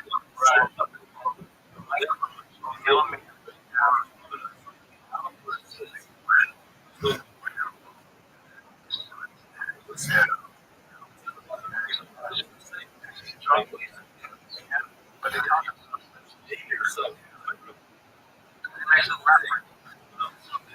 and then it's just there.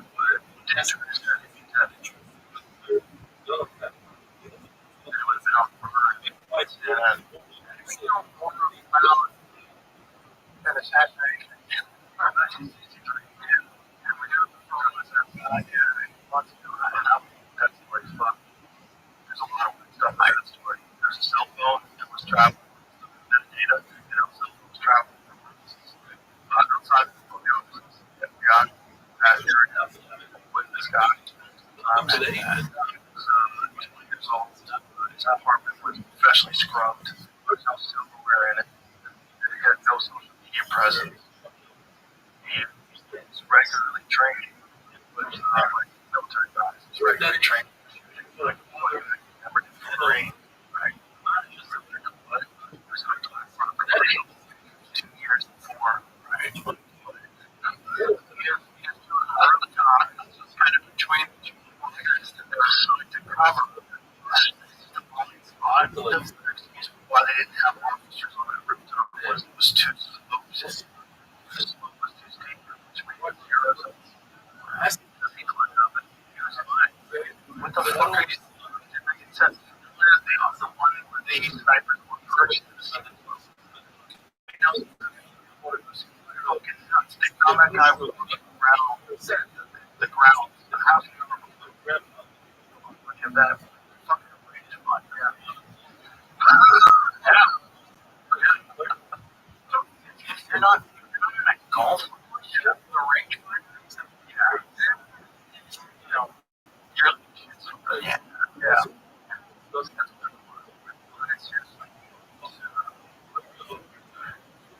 it sucks. It's like, these are the times we currently have it. That is nothing. That is an absolute factual statement. That is something you have to exist inside of that. It's very strange. It's very strange. It's very strange. We've talked about it a bunch of times where there's I think my wife and my mom is people flaking online. People are not able to do this. I think it's a giant percentage of online people are saying things about political beliefs, anti-Israel things, or anti-Palestine things, or whatever. I just think a giant ton of that is boring. Running arms. Wow. It's been they know for a fact. I had a car.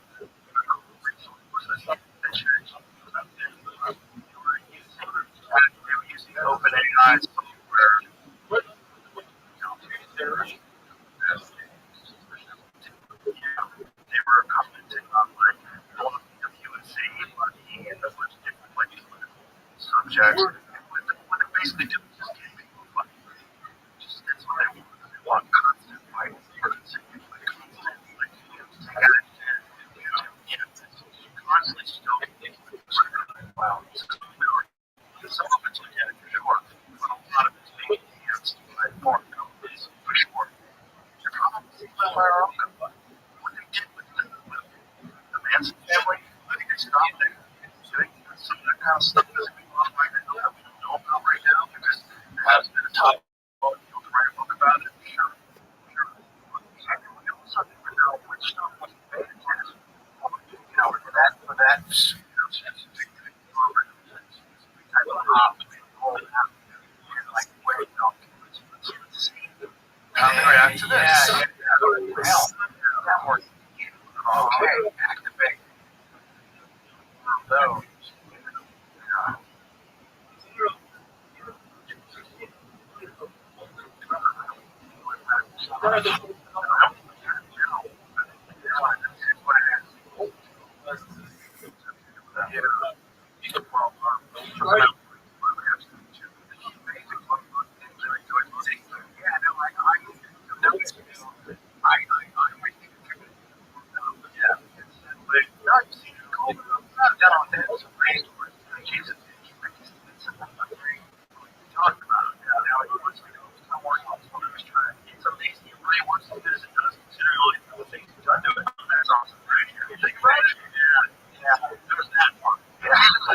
like, people like,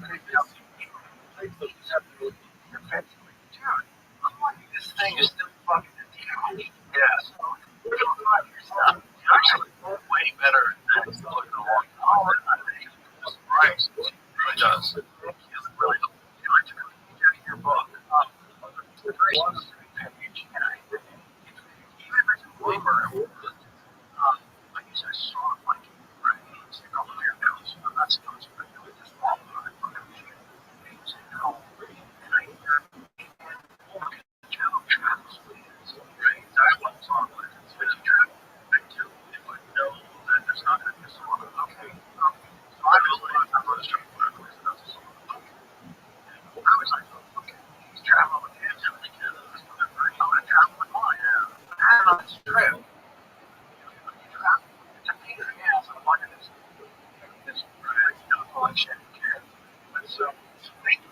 It's worth it though. Thank you for the idea. Yeah, it's great because those song lines are great because they're affordable and you can always just get it in.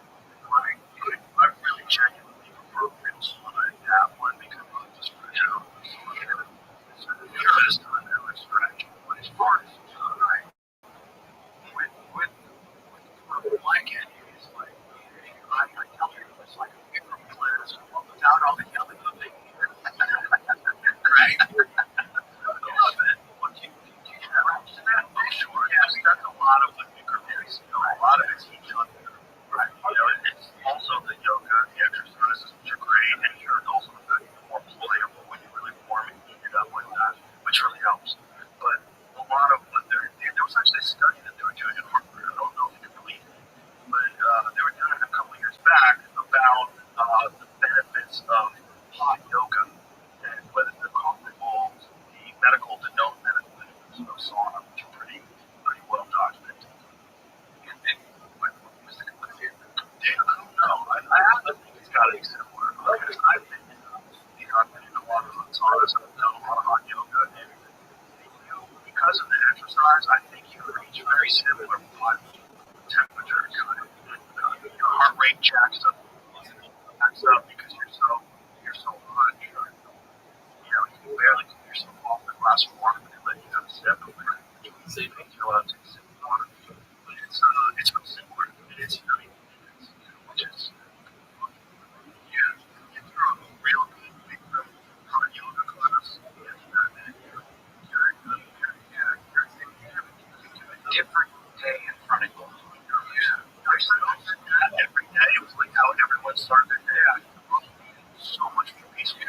But yeah, no, you're right. They wouldn't have much nervous, and you don't have to do anything hard in the gym. You don't have to lift weights. You don't have to punch the bag. Things are great, but just do a hot yoga class for 5 minutes every day. You will live in different worlds. 13 up, 13 down. Yeah, a world of kindness and sweet people. You can already yourself through something. Yeah. Nobody else can deliver the rest of the day. They can't deliver that kind of goodness. And it's a constant battle to see if you use 100% effort. Exactly. You're in a constant exactly.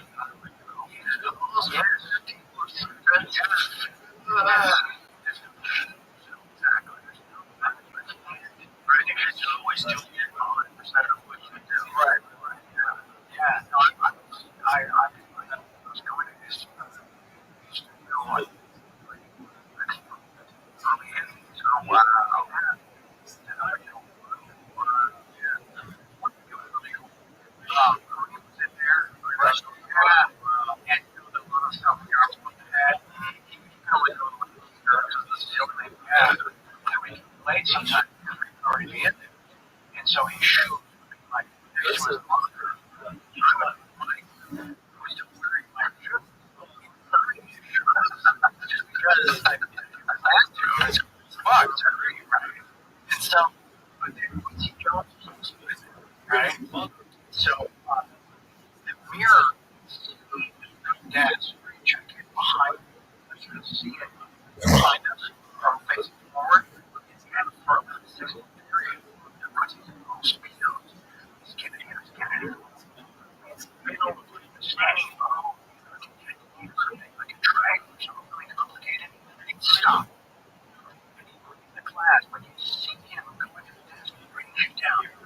sweating and his speedo, his creation tats. And he come back and try to what he was doing. And they had this one out for time.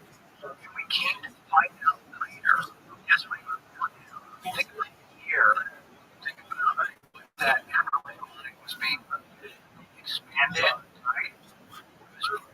Really. And he's getting inspired. The yoga, watching the mirror, the best worst selling album ever. Right? Oh, yeah. Behind us. Wow. Yeah. Wow. That shows you how hyper-dialed he is. Yeah. In the middle of the yoga class, he's probably thinking about it with every one of those exactly. Because most people aren't allowed to leave the class. But Quincy Jones has stories, so she's really going to let him leave. Yeah. It's that bad.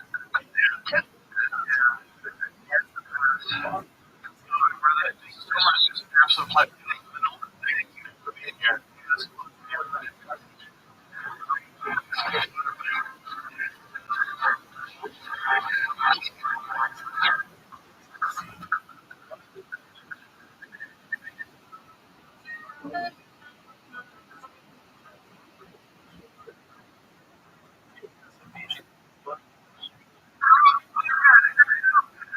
Okay.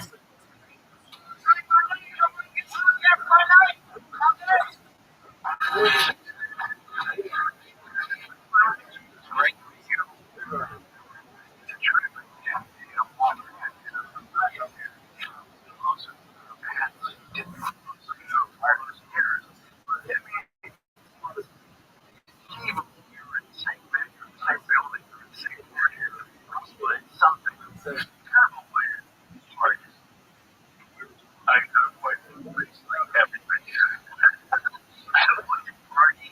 I avoided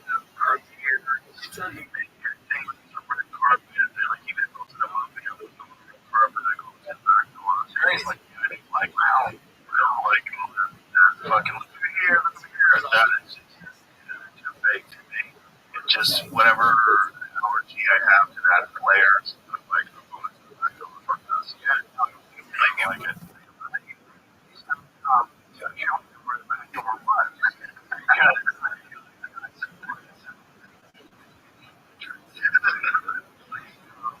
It's just too weird.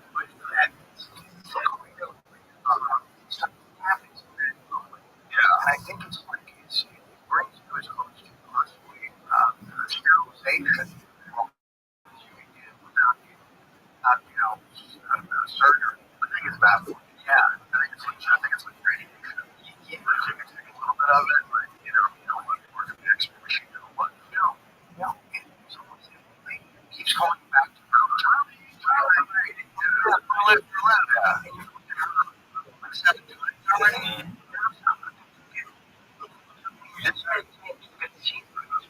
Nobody would ever hire get past the first.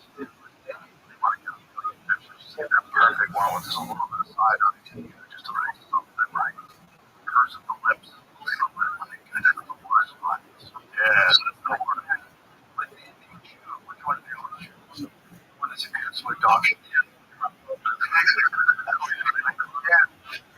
I really don't like it. Not that I don't like them, it's that I don't think I ever see that in myself. And so what I do, oh, go on, right, I'm not trapping, trials, yeah. And it feels like that's just been in place for over 100 years. Probably now, for slight press, like it's a big thing. There's a lot of lights flashing. Seems legit, but just you relax, you right.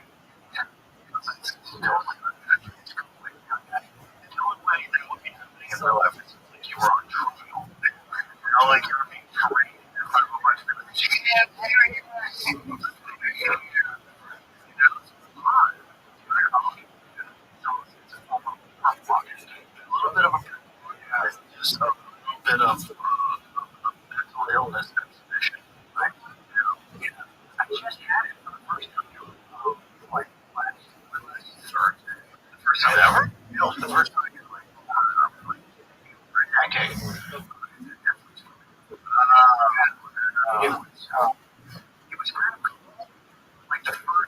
4 seconds. I remember that. I fucking remember that. Wow.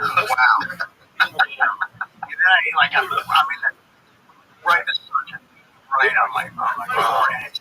I can do myself sweat. Pushed all out of it. Underwear choice. All things. It's like every decision we made after that was completely wrong. Yeah. And it's all been documented. As go on.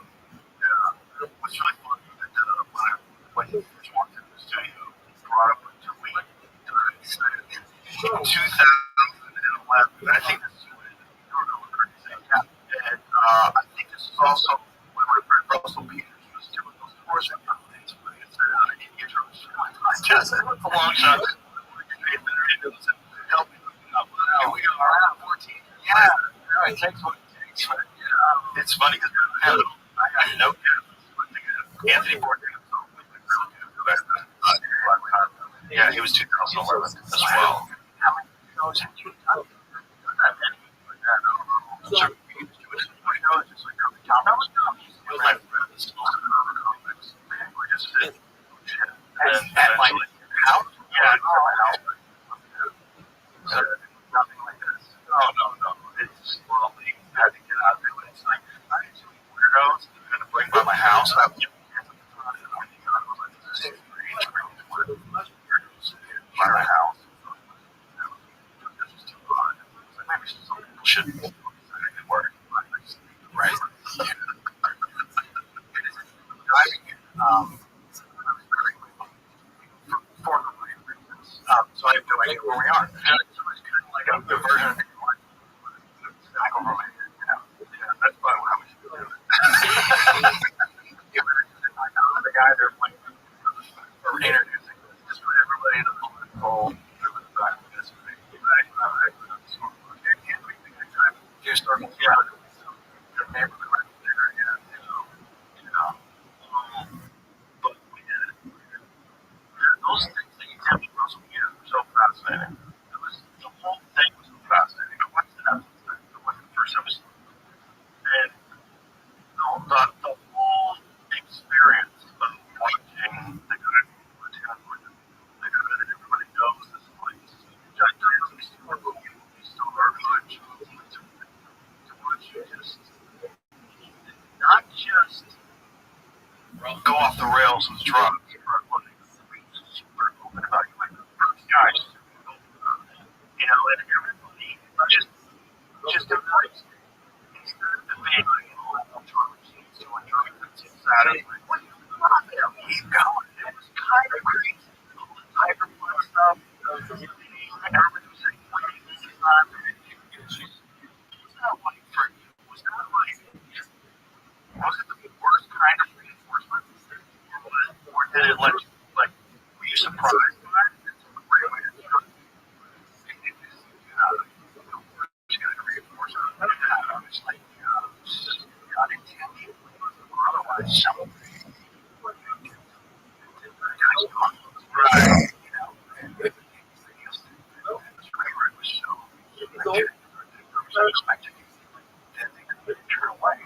They were also just follow it down the track. And I don't know if it was the conductor or if I was trying to compose simultaneously. It's a trip. Some of it just kind of sits. Wasted trust in the past. Other moments of my life, like seeing there was an energy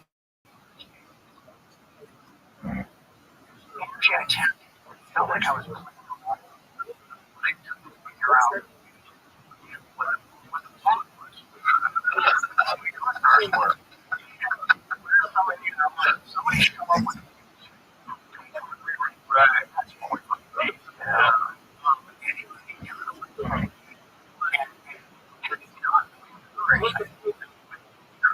Could have been shut down or whatever. You could become captured. Mentioned.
Yeah, which is hard to measure. It's not just hard to measure, it's other people. I read this story about this guy on TRT Cream and his child started showing signs of premature development. And they realized that his testosterone level was through the roof because it's through the dermis, or it's through the skin, but he's getting on his arms and telling his child, I can't change it. Like, what would you do if you blew up like this? They said that the effect of his development. Because this kid is like, he's very secure. Three food. Converted with testosterone. Like your dad is saying, yeah, and then part of the reason they regulated like eye application. Like, he doesn't have the only person who did this the first year of his exam, or your horse. Right.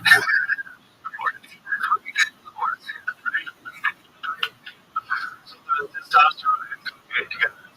That's like the combination of see a lot of rage and a lot of rage. But the rage, it's funny is the difference from the something that I realized that it wasn't really so much about what you said, it was about it moment. And I realized it wasn't about the job, it wasn't about job, it was all enough. Truth teaches. It's sort of guy who sort of act.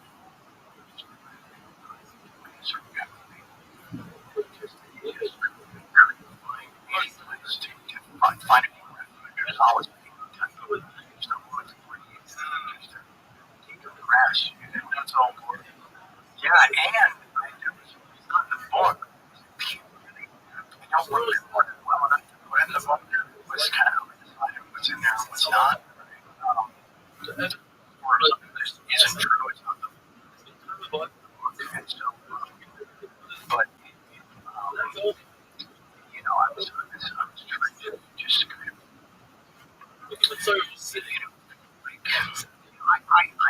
I went to university during that run. It's insane. For very reasons whatever.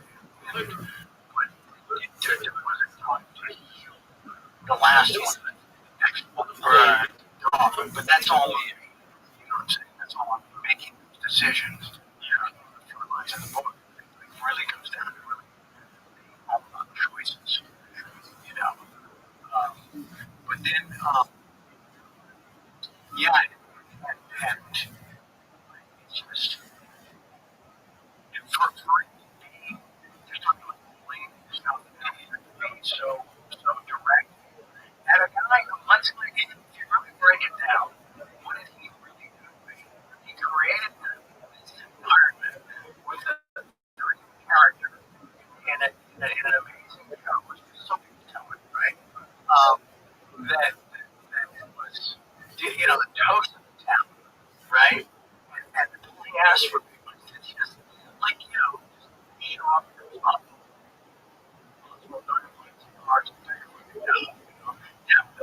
Those were the only demands. Before I took the job, that I was going to do. And then, I drew that.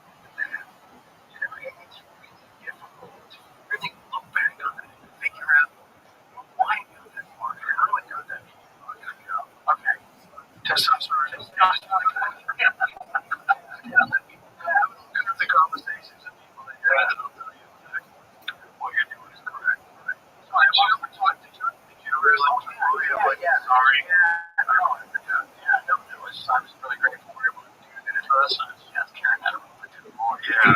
He hired me for a show 2 years ago. Okay. Sebastian with the Scout Code. That's right. And I played myself, didn't camera, some fun stuff. Just back in the center. It was just felt like in the early. Yeah, that's awesome. Not earlier. Well, it's complicated to think about, like, what I really want for reals. It's like, it's very reasonable. I don't think anybody but Charlie Sheen knows what it's like to be Charlie Sheen. And in my estimation, there are a scant few people that have become massive superstars at a young age and came through it safe. I don't know anybody. Everybody, I know people that have regained equilibrium, got their footing back, put us on the right track. No one gets through without a hiccup. Everyone kind of goes crazy because you're living in this completely alien world that no one can help you navigate. Even if you watch the through it, most of your life, like just like right over there. Yes. Like in the next room, right? Now, or in the same room, right? And a bunch of your friends. Yes. It's still the world that you live in, and no one that you run into doing the things that people like that can understand. Right. Which is like people always like, why are celebrities hang out with each other? Because they're the only people that are normal. They're the only people that like, I get it, I can't go to work either. I get it, I get fucking TMC to the airport as well. Right. It's like, it's normal for them. Because everybody else like, and they're just captivated. Like, you're kind of neat to be around people that understand what that life is like. But the problem is, they're going crazy too. Yeah, it's, I mean, it's a great degree. You can rely on them for things that you have in common, but maybe take more complication and just run across the street. Yeah. You can't rely on them for now because they're going through it too.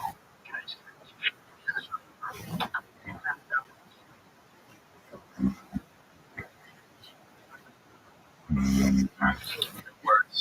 Guess what? Turn these on. No, what's exactly it? I gone. And I realized I'm behind it. I started sweating. No, that's normal, man. Just say hello to the it's all good. It happens all the time. It happens to me. You know, trying to figure out the next thing that's going to attach to it. By doing so, it took the main thing and just dismissed it. Perhaps it's also brains are just not very good. Right? They're pretty good compared to pansies and dogs and stuff like that. But, you know, a lot of issues. Just like you're talking about your memories. My memories of my whole life are just blurry shots. I go, oh, yeah, like that. Oh, yeah, very few memories of like solid memories, right? Yeah. Mm-hmm. Is it a story someone told? Is it me in the moment? Is it a crease? I saw it around 73. Was the memory given to me or did they create it? Right. Yeah, and there's also the real possibility that you have false memories. People do that all the time. They show that they can introduce memories into people's minds and with enough sort of encouragement or revisiting it, that person will accept it as a pure memory.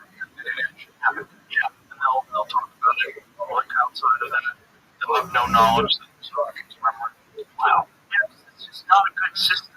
It's a system designed to keep you away from scary things. Like there's the wolf. Oh, get away from the wolf. The wolf. Remember, that's the spider's poison. That's spider's poison. But like day to day, everyday normal shit. It's like, how much of a memory does it really keep? It's just you bring it just so there's certain memories that get overly yeah, they get narratives. And you start repeating the memory, and your memory becomes a repeating story. Wow. So it's like you don't even really remember anymore. You know how to say it. Okay. That with witness, did it? Yeah, because that's why there's positive now. nothing like the actual guy. Yeah, there was a thing that he had where her memory was corrupted by a different prescription from somebody else. This episode is brought to you by Paleo Valley. It's not easy finding a snack that's healthy and tastes good. That's where Paleo Valley 100% grass-fed beef sticks come in.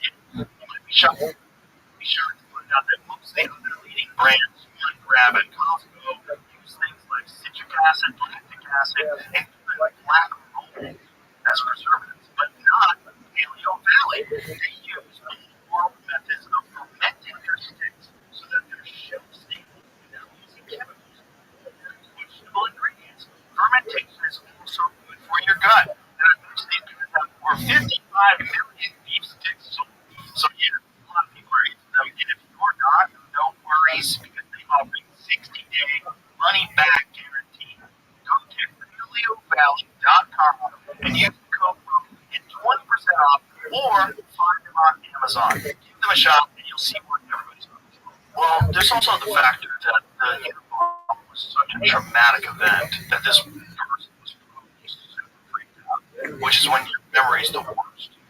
Yeah, that's why eyewitness accounts of like murder, chaos, they're really bad, right? They're really bad, very unreliable.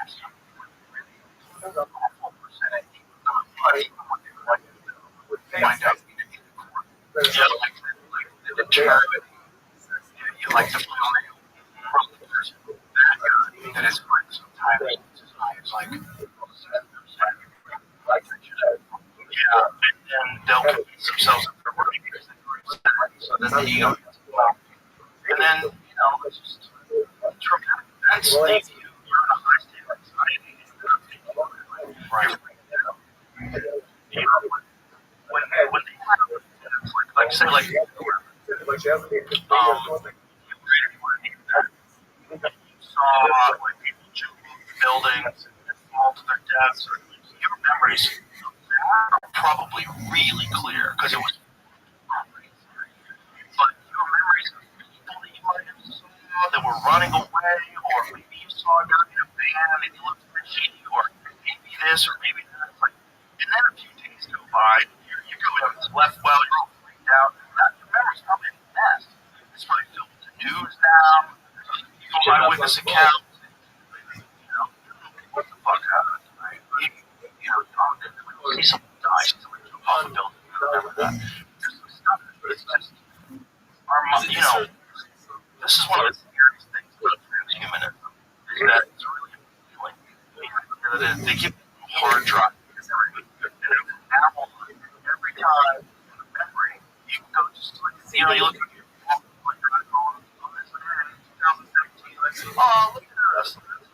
You're going to be looking at it, you're and we're going to find it because our memory sucks. Because that's just what they're going to sell. Yeah. Interesting.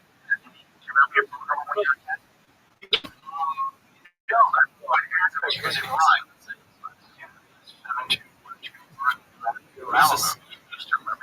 What happened? It goes away. Your memory stops.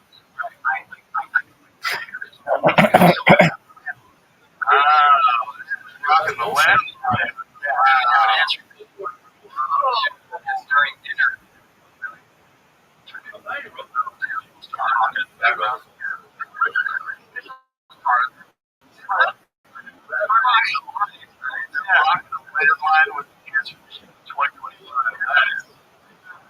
It's probably the way to do it. I used to love the answers when you come up with a version, like someone likes me. Oh, yeah, it was cool. Like, you're doing the way. Visit you when you get like, oh, it's like a newspaper going up. It's like he's at his lowest point. Like I said, yeah, there was a wild time when you get phone calls. But there's other things, like you got famous before the internet, which is a different world. It's a different world because it's not that. There's way less famous. There's way more famous. You got famous. They're super duper famous at 21 years old with no internet. I know.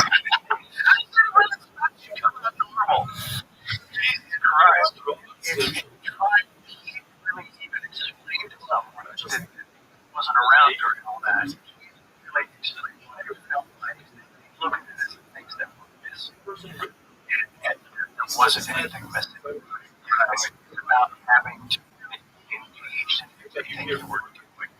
You had to go to all the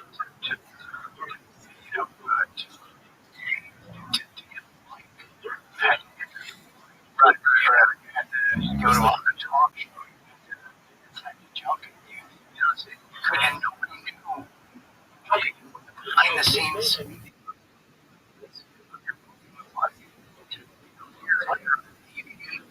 Or the VHS feature, finally saw all access. The live stream during the day, the live stream in the trailer, in their car on the way home. They're done. They just walked into this weird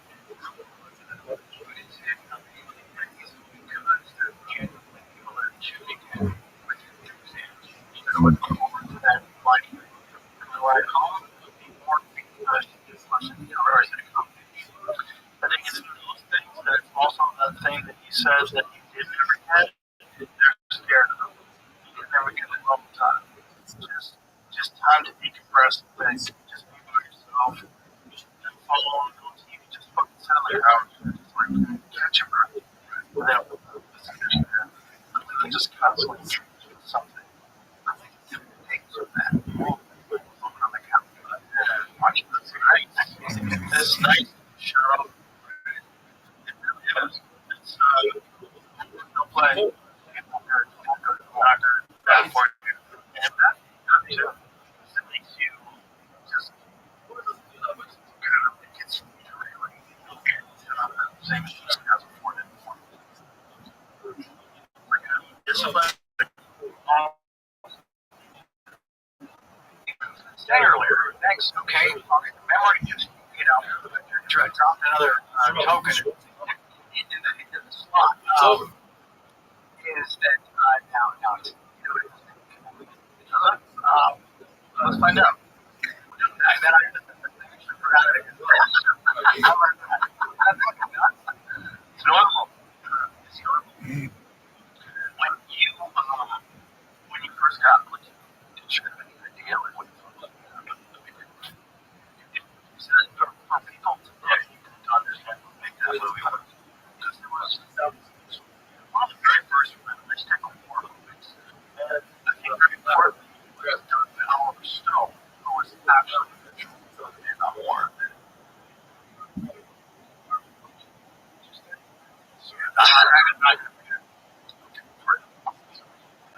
It was a different kind of movie,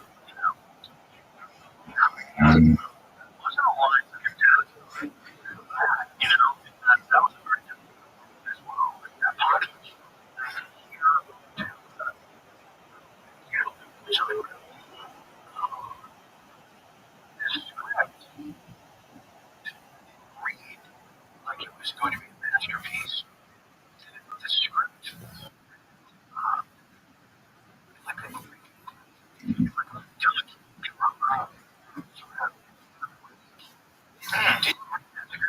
oh wow, okay, yeah, this is really worship this the dialogue is very specific. It's kind of never really were this description. This was just like barely.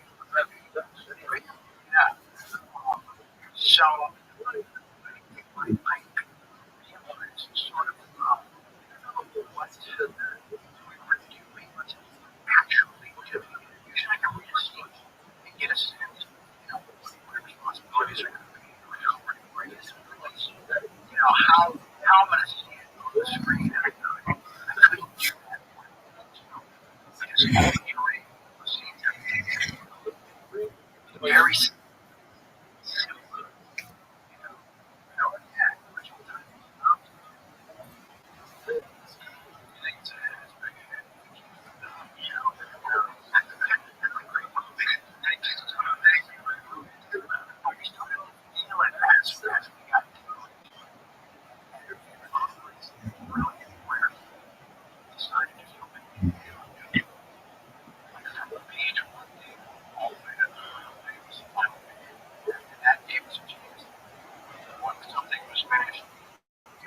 didn't have to know how you were going to react. You already reacted to something. Right. Vegas, she was just gone, lost, sadness. I'm not saying that I would know that they felt it real, but we bonded really.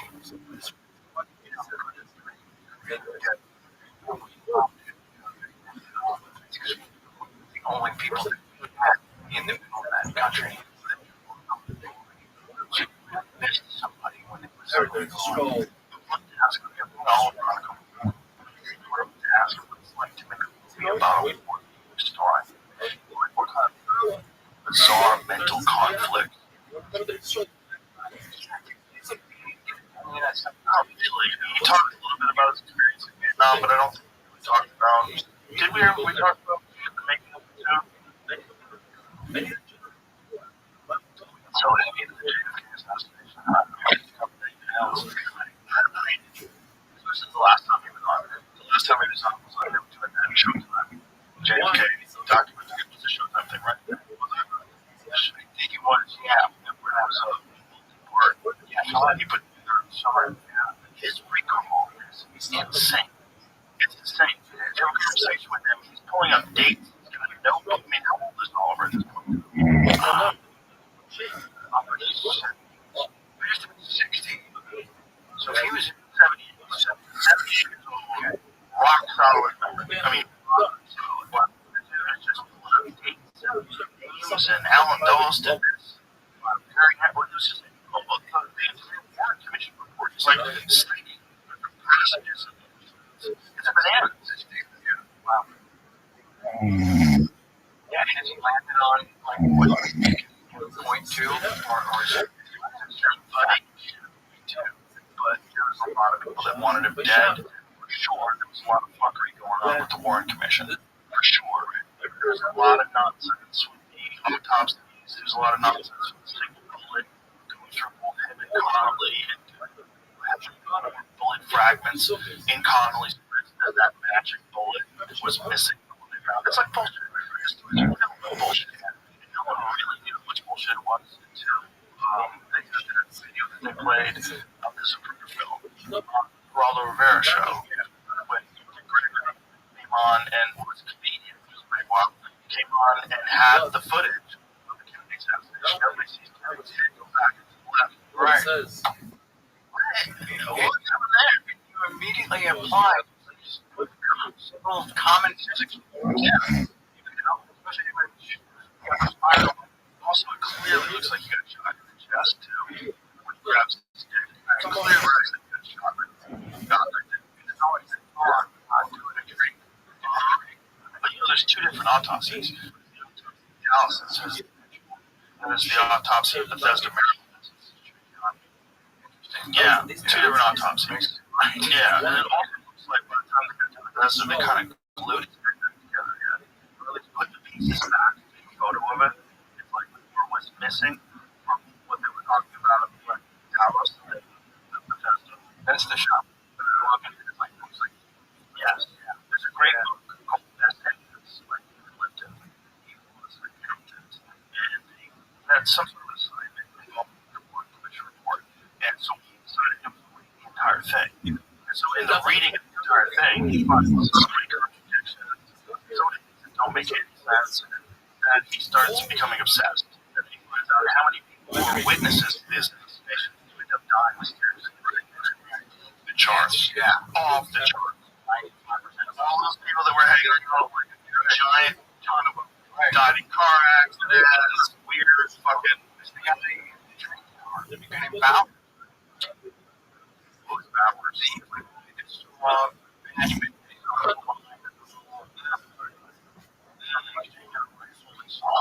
Weird shit. Guy, he had a running tag on the train track. Also, on the train. There was one of those times that they. Yeah. And then,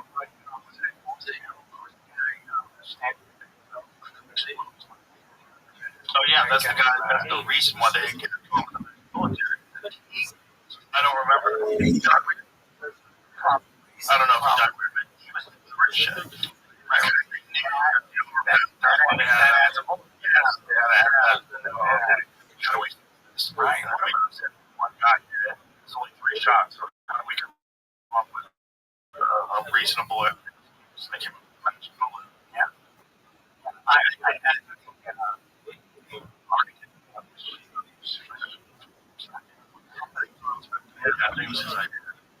the weight is over 2 pound for pound. One epic showdown. Canelo versus Crawford going toe to toe at last. And DraftKings Sportsbook is in your corner from the opening bell to the final blow. From the opening bell to the judge's final call, DraftKings has you covered with odds on knockouts, total rounds, method victory, and more. Never bet on a fight before? Open the app, look for something simple like who will win, and make your pick. And it's not just fight night. Football is on tap this Sunday, too. One app, all the action. New customers, this one's for you. Bet $5 to get $200 in bonus bets instantly when you sign up today. DraftKings Sportsbook is the home for fight fans and football Sundays. Download the DraftKings Sportsbook app. Use the code ROGAN. That's code ROGAN to get $200 in bonus bets when you bet just $5. In partnership with DraftKings, the crown is yours. Gambling problem? Call 1-800-GAMBLER. Or call 877-8-OPEN-LINE or text OPEN LINE 467-369. In Connecticut, help is available for problem gambling. Call 888-789-7777 or visit ccpg.org. Please play responsibly on behalf of Legal Casino Resort in Kansas. Over age and eligibility varies by jurisdiction. Please may apply in Illinois, Northern Ontario. Bonus bets expire 7 days separation. This for additional term of responsible gaming resources. dtng.co/video. They just bullshit. Right. You know?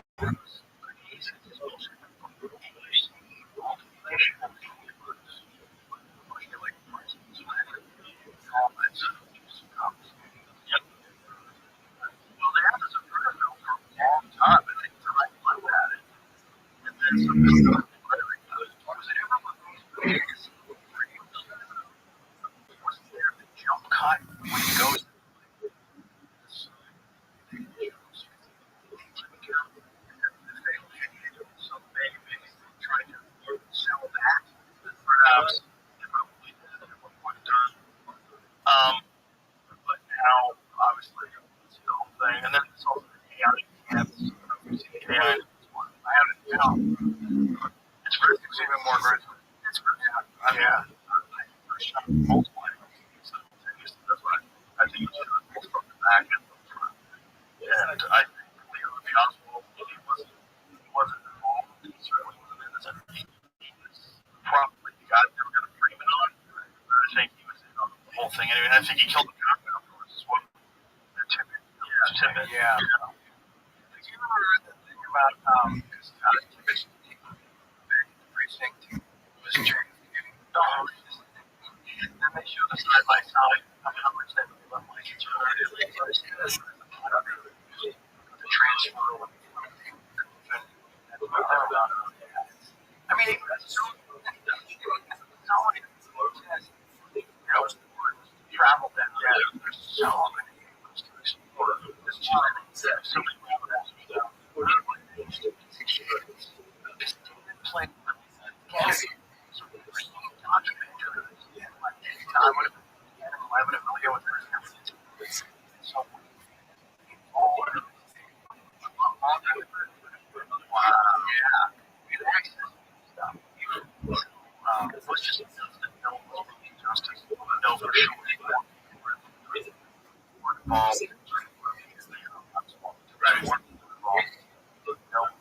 justice and get away with things like they did. The language, I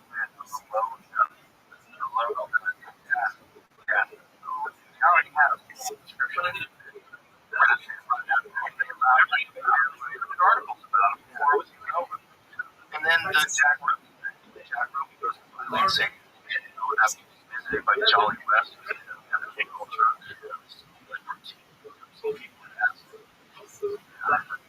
Jolly West, Jack Ruby's brother. Jacob, they just alluded to it, saying that we got food. Yeah, I actually recognized before it got attention. Really? Yeah. I'm already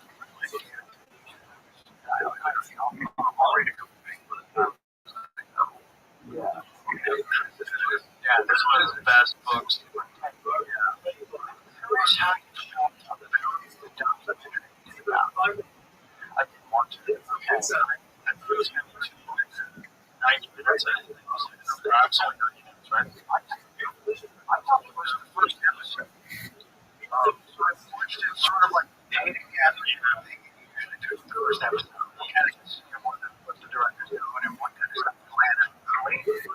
So, and then when it ended, I would see that it was going to be episode, right? And I was up that. I thought it was great.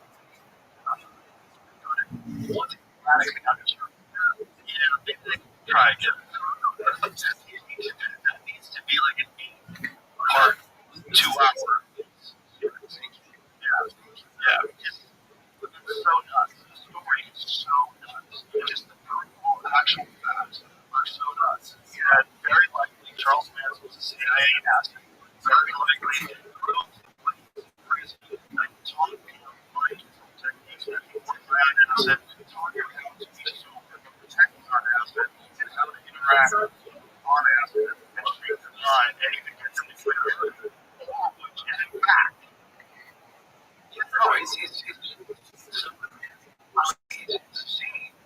So much of it is provable, but it's enough sort of evidence to make a compelling case. And I think that the guy starts out just like just a kind of a celebrity assignment from Premier Magazine. Yeah, I got on that magazine. I had that cover twice. My story didn't wind up like that. I think the story from it was just about the anniversary of the murder. Exactly. That's what it was. Just piece. Most people go, wow, crazy. Wow, right. And he gets obsessed. And he starts realizing, well, this guy was bullshit. This guy was corrupt. And oh my God, look at this. Hold on. It was Charlie West. They're like, what's MK Ultra? This is real. Freedom of Information Act. Oh my God.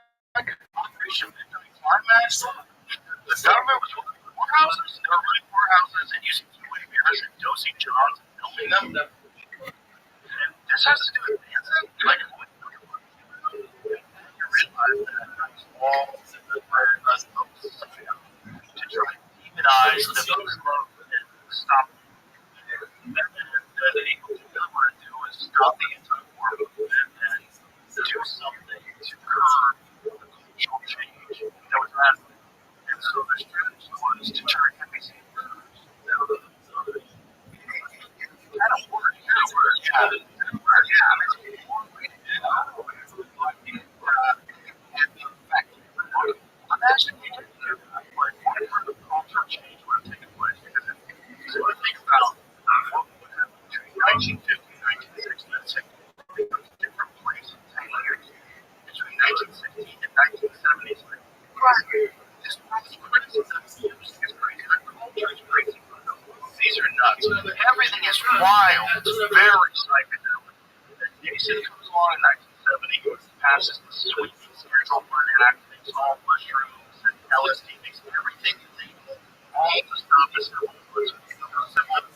rights movement and the anti-war movement. At the same time, so it's a concerted effort across the board to stop the anti-war movement and to stop the civil rights movement. We were like, we're losing control and power, and so, I mean, it was a deal thing, but you kind of got to give credit because it's pretty brilliant. But they actually pulled it off. You think of serial killer, you think of blood. You think of that family. Oh my God, these hippies are worms. Right? But you're murderous freaks on drugs. Not women's things out of their stomachs. Working big on the wall.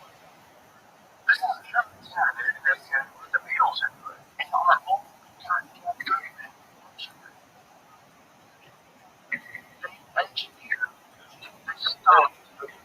Most popular, most beautiful culture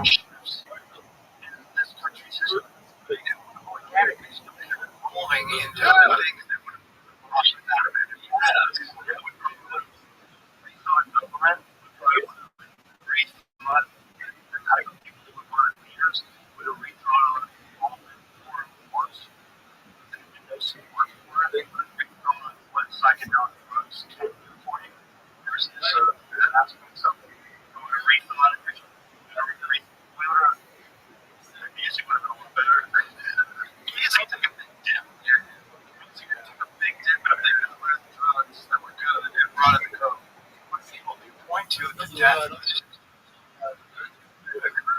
sale. Yeah, it was effective. I mean, that completely demonized any peace, love, those people keep a real problem now because you're now connected to this instant zero tolerance. Like, all right, kind of nuts that it was really engineered by the government. It's really that in itself, is terrible. They sort of engineered society to their benefit so they can maintain control. The way they did it is by calm, so they're getting out of Gerald's home and teaching him how to run a company. Right. It's called a free clinic where my wife's mom lives. Yes, my wife's mom lives. Yeah. My wife's mom, she was a Jasper. They were Jasper at that clinic. Yes. So that clinic didn't shut down until after Tom came out. That clinic was running for 50 years. I'm bringing him like 20 years. Rick, that's close. They closed shortly after that book came out. Hey, we're good. I'm got it. I couldn't go there while I was in the book. Yes, the CIA was playing up my drug. That is so nuts. And that clinic also connected to Charlie West. That clinic also connected to all sorts of other marijuana experiences. San Francisco was where they were doing Operation Midnight Climax. That's where they had the brothel.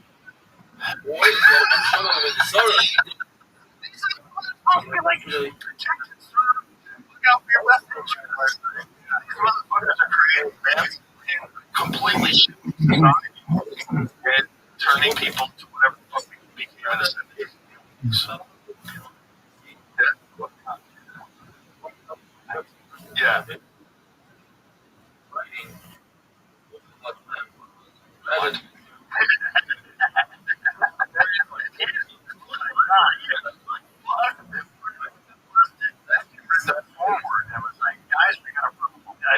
That's probably how long it took them just to clear the building out. Yeah, trying to figure out whether they're going to kill Tom O'Neill.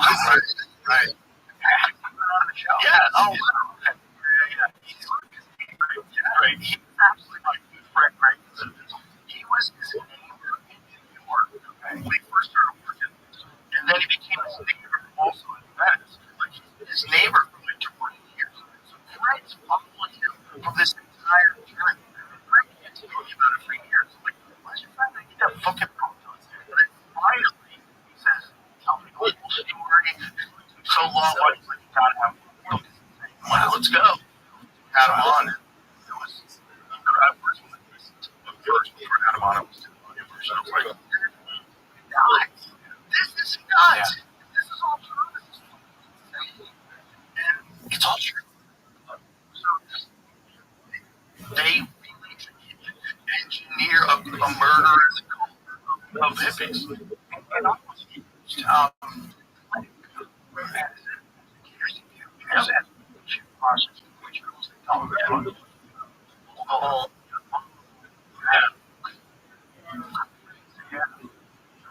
the CIA was doing that.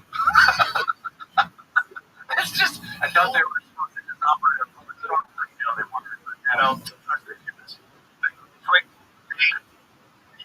to like your average or just they never believe it. And we are talking about it, but they also will never read the book. Never read the book. And when things get proven, they never. Imagine that. They're going to apologize for your baseless conspiracy theories that all turned out to be true. Yeah. Conspiracies are fucking real. Okay? This conspiracy theory pejorative that they really started focusing on the American public during the Kennedy assassination. It was for their very reason. They wanted to make it ridiculous. That's when the term became popular. So apparently, the term research this, right? The original term of conspiracy theory. It's quite a bit earlier, but it was never like a thing. Public zeitgeist. It became a thing during the Kennedy assassination because a lot of people looked weird. Everything they did, even the people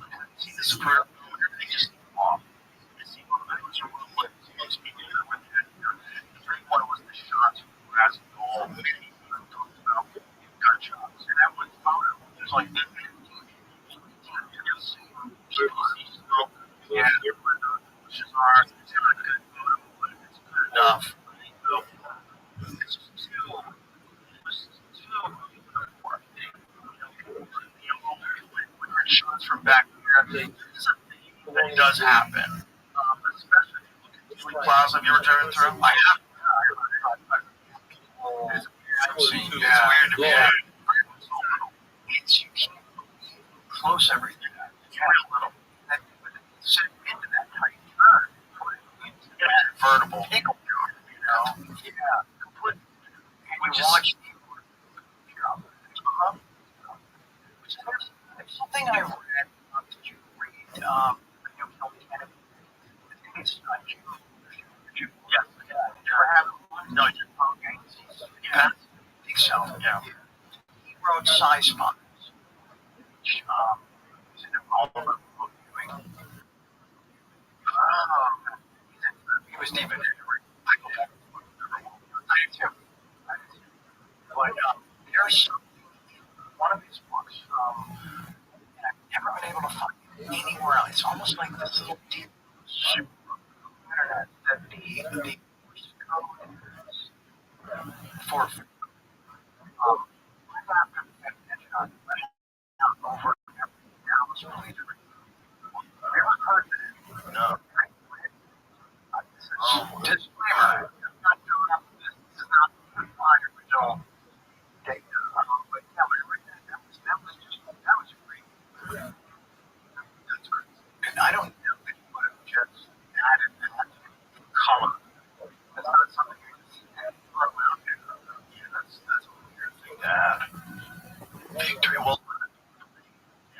It's hard for us to reconcile now today because we think of him as like one of our greatest presidents. Of course, he's different. I'm thinking John here, but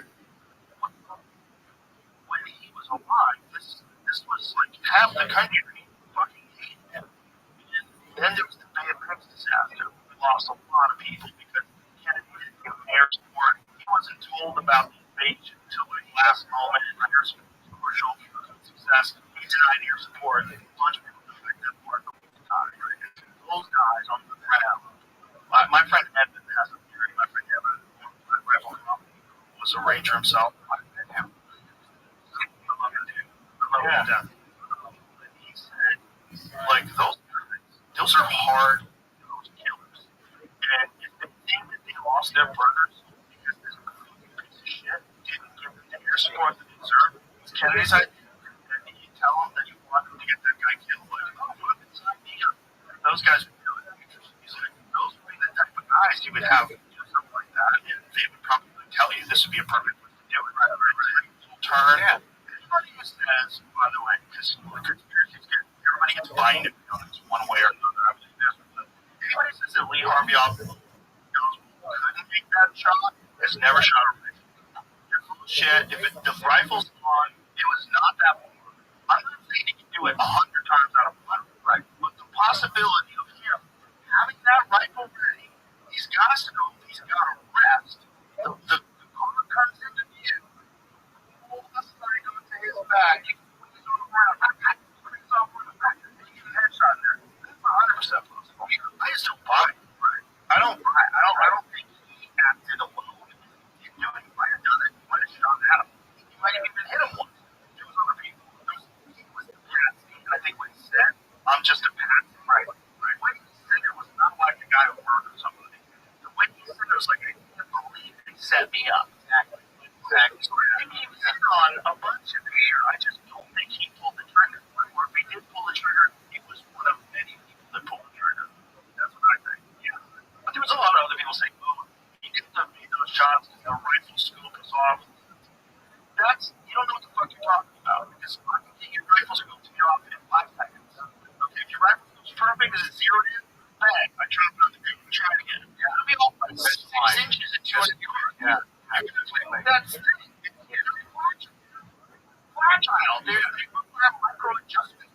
Little power wrenches and X keys and shit. They don't torque them too much. You get it dialed in perfect. On a $37 rifle. Yeah, not a rifle. 1963.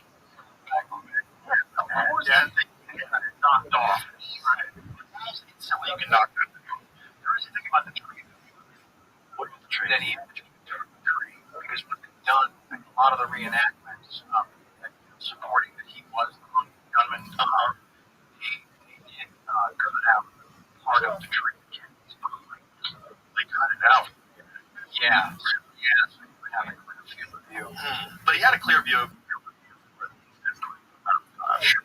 That's all you need. That's all you need if you're good. If you're good, there's the stupid. And if you're going to go shoot the president, you probably get used to firing off a few rifles. You probably set it over. You're not going to just hope that your accuracy is there on time. Yeah. So if you're going to practice, he's quicker and better around. Sure. He could have done it. I just don't buy it. It's just none of the evidence seems to point that direction. All the evidence they tried to fabricate, like the magic bullet was nuts. Anybody who's ever shot anything with a bullet looks at that like that went through two people and broke bones. Yeah, that looks like it shot inside to a swimming. Yeah. It doesn't look like it ever hit anything else. And like taking the side of magic bullet, they're not looking right in the eyes. I can't believe it. It's like telling you what this is what we have to do.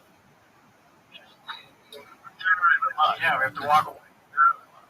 They don't know. I can show them. Like, let's go take the bone from a cow. Let's set up a bone from a cow and shoot it 100 yards. Yeah, just let's take a look at that bone. Right? Yeah. It's not going to look anything like that. It's going to be all fucked up.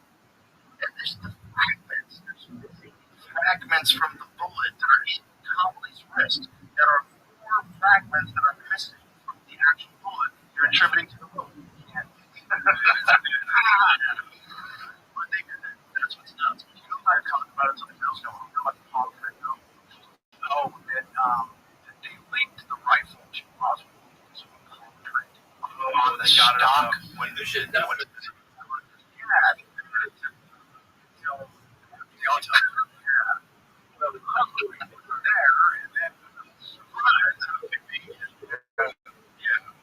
and also like scissor. You can just say that back in 1963, around a fingerprint on a house. No one's representing he's dead. No one's gonna say, oh, he's lying, he's innocent, he's fucking dead. Okay? Did it on him, no piece of shit. Everybody just important the fact that the president was dead. And then all of a sudden you got like Johnson, full steam ahead, Vietnam War.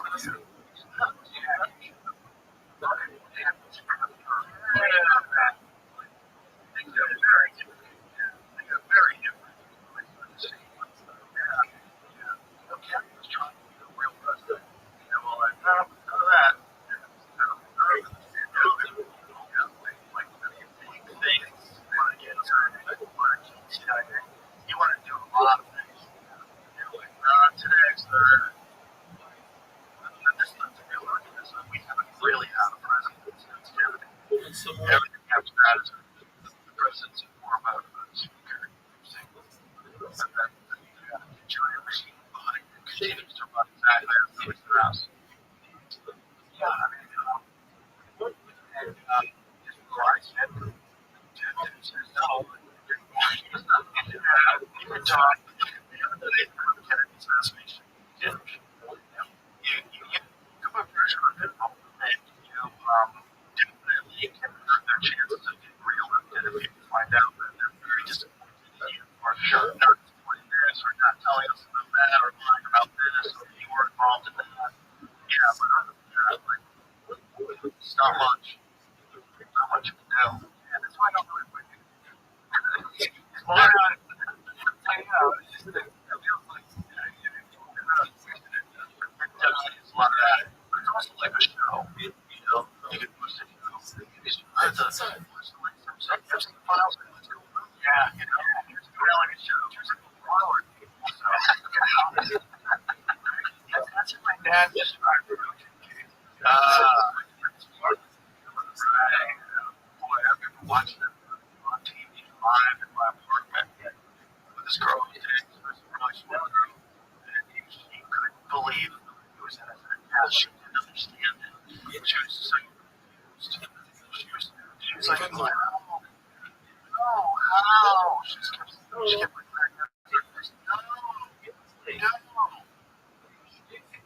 completely torn from the whole after. Yeah, I was Mexico doing a red sci-fi film called Airplane. I love that. Oh, I love that movie. Did you have that movie?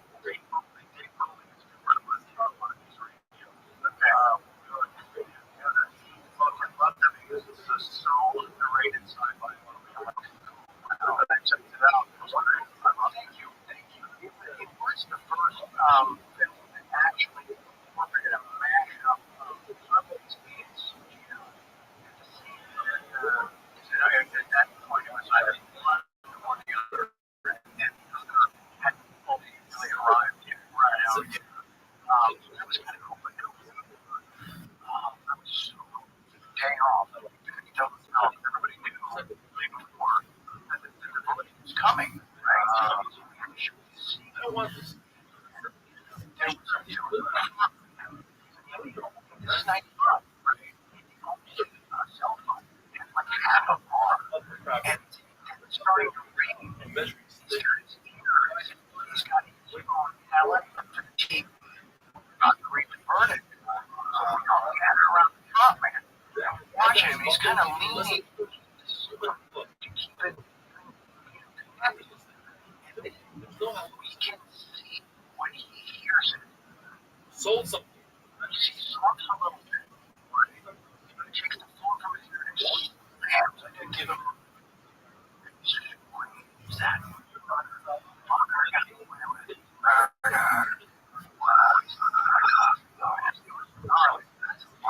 That's what I learned about it. You got to burn it.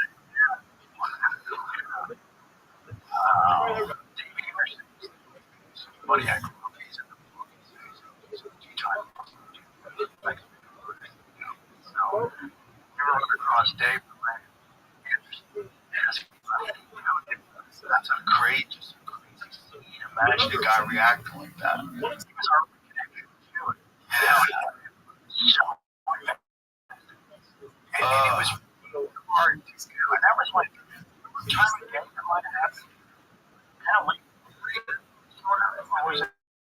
Yeah, don't at all. We still had a pretty sizable to shoot. Really hard to read from it. You're like, what we're doing still better. Yeah,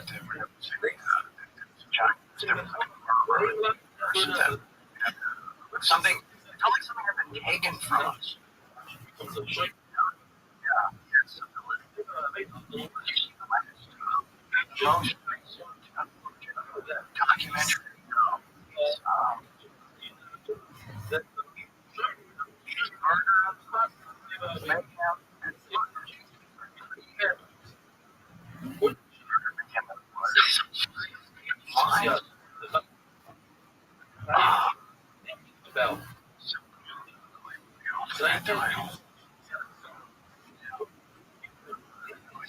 but it's OJ.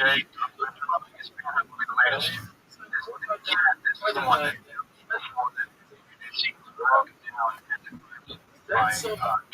by expert. Yeah, it's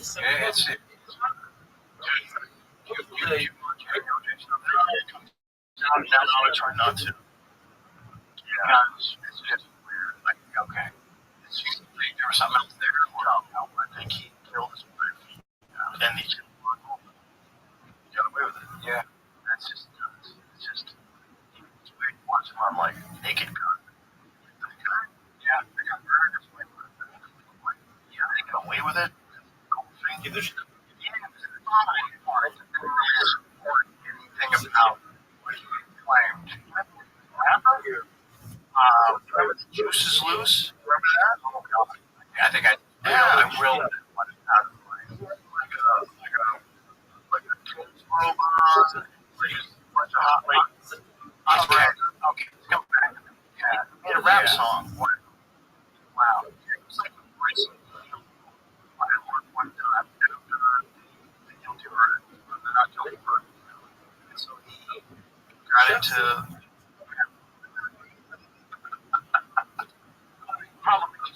for just for military. Yeah.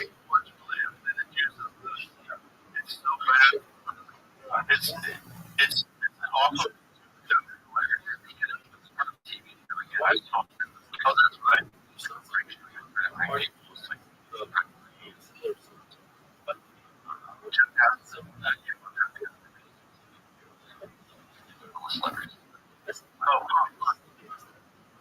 Oh, Jay was doing that? Everybody would just run away screaming. Like, walk into oh my god. That was one of the scenes? Jeez. Yes. Also, the music video and a bunch of,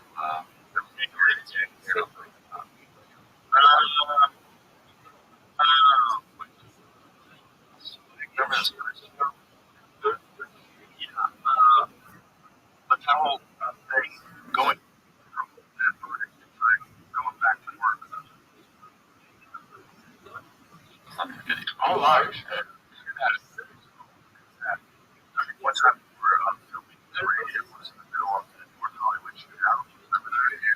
And we're watching it live on TV. And we're trying to do a sitcom. We're like, we probably should take some time off here. There's a fucking war going on in the middle of North Hollywood. Wow. Yeah, that was a lot of cocaine and steroids too.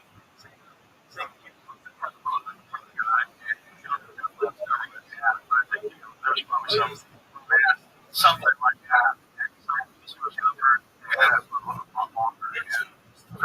The story, these guys, so yeah, like could have driven away. Decided to get the shit out of the cops. Yeah, kill cops. Right? Yes. And they got killed. A bunch of cops. And the cops were like, oh god, well, we got cops that are 9mm pistols. And these guys have fun machine guns and all these vests and cavalry. Yeah. Now, do you support it when filing himself? Was it just simultaneous sniper shot and saying, I never looked into that as a potentially? Well, yeah, it's something that they claim. He got shot and shot himself at the exact same time. What is that? Sir, what is that? Maybe they were already going to shoot him, but he shot himself. They didn't think he was going to shoot himself, so they pulled the trigger right when he did. Got it. That's what I would guess, if that's the case. But it doesn't like he let off the front. At that point, it has to be for them. I mean, one of the guys had already been shot. Shot in the leg. And they found out they did this. I would think that was the so that he could shot his former partner. First guy was diving suicide being good shots. Nothing yet got time to by racial fire for the deal with people around the street against their fine. The guy got shot. Like that guy. Yeah, I mean, what people say? Great.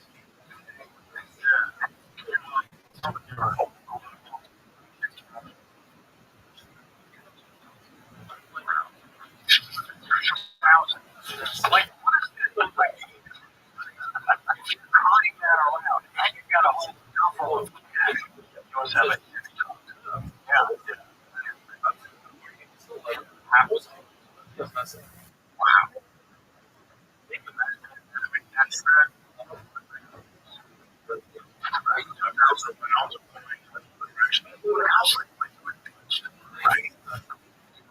That's like when it started, it was just right.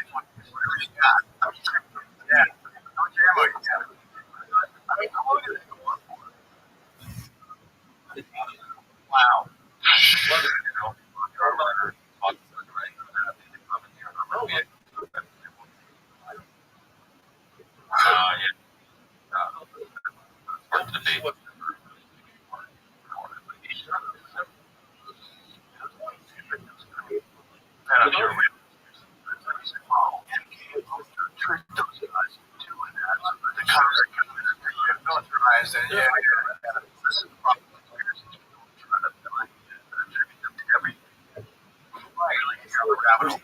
Conspiracy.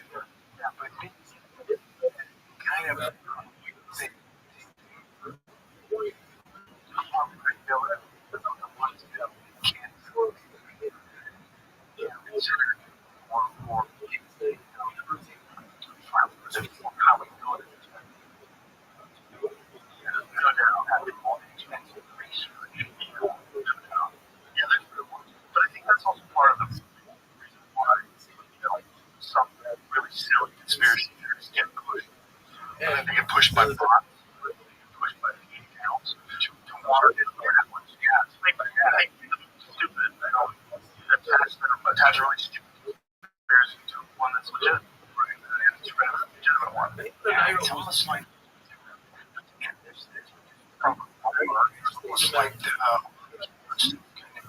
that. I get back to just, I dig deep into that. Don't, and only just talking about it. One thing I did see that was,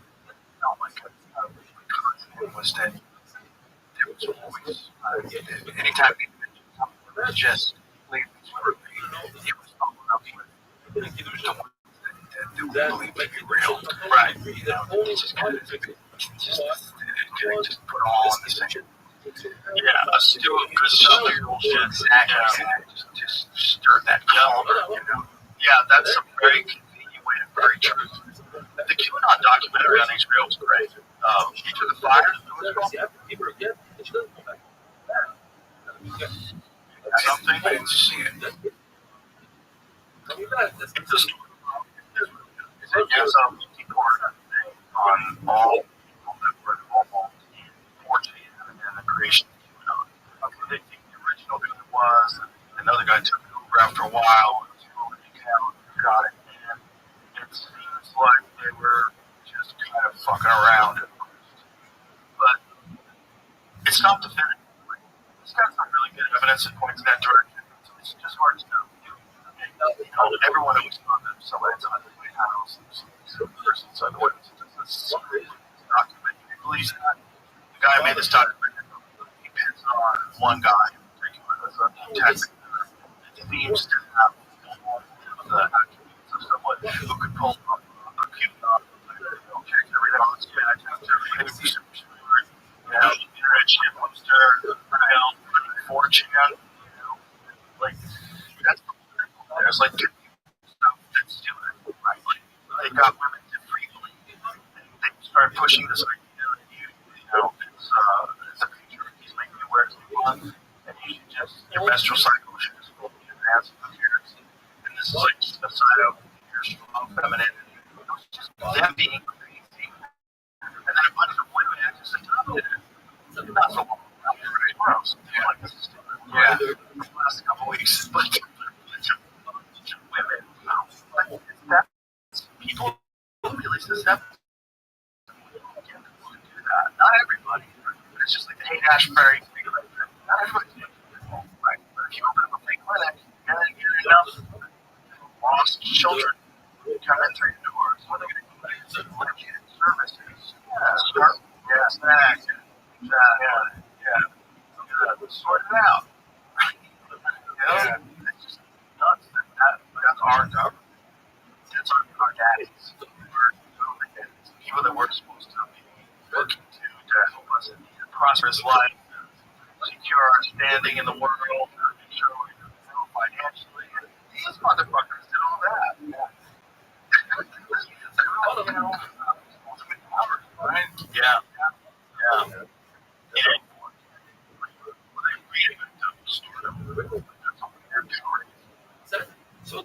Especially when you're 12 years old. Start weird amount of freedom, weird amount of people expecting you to be kind of wild. And then you talked about where you watch it happen to others, and then suddenly it's a lot more. It's more intoxicating. Then I would always, okay, so how were they able to? Why didn't I see them enjoying it? And it wasn't about I'm going to show them the way they should be doing it. It was just about cool melodies. It finally made its way over here, and it can go to 11, and not burn the whole house down. When it was fun, when it was creative, on some level, because it wasn't about still having to still carving out enough time for party, but also enough energy. Right. That's the balance. It's the balance. That's what people pull it off. Some people, they're really disciplined, they pull off the work, and then they pull it apart. Right. And I was able to maintain that for a long time. And went down those early reviews. There was almost like John, like they wow. It's like they want you to get well, kid. They want you to get better. But as soon as you got it here, we get some stuff to look at. There's also unfortunately a romantic notion of a guy getting out of rehab. How the cop shows start with a guy who's dollars and dumps, putting a pizza in a blender for breakfast. You know what I mean? Like really like out of low points, like drinking and having his daughter throwing the bottles into the trash can. It's like, oh my gosh, now it's back. There's the best things to get your shit together. Sure. John's back. Better than ever. Yeah. And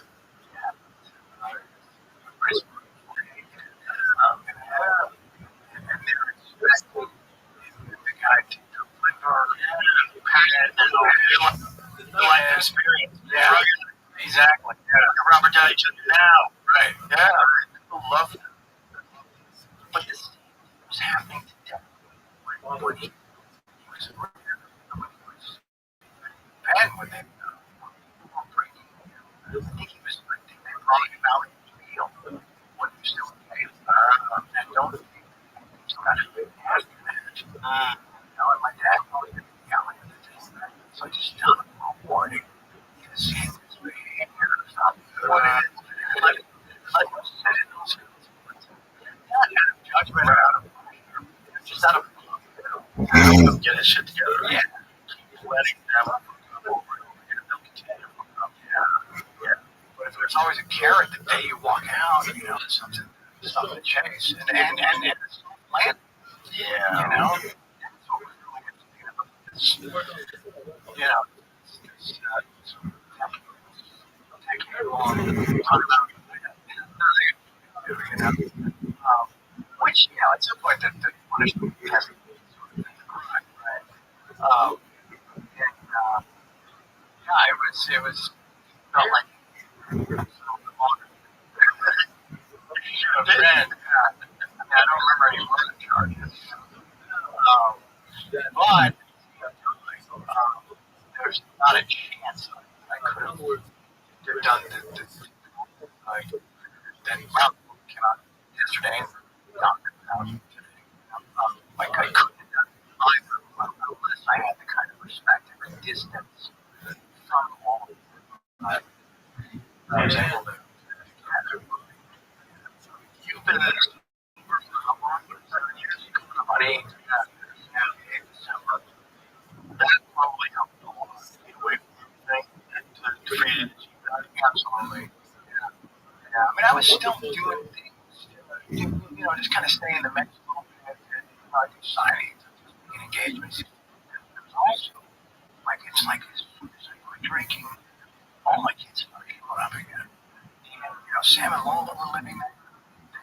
They cycled back with Denise and Bob and Max would show up and Brooke would come back. Okay, so all would show back. So my house was kind of like this. Like I slept on it. And I read the book in my vacancies for those children. So it was, being called to a much more responsibility in order, just having to do stuff that they didn't care about, and writing a show or response to a movie or anything. Stuff they were just, basic needs and help with this. So it was really cool. Suddenly just be, that's the only stuff that matters. People that matter. So, and but you're right. None of that could happen if I was my own or having to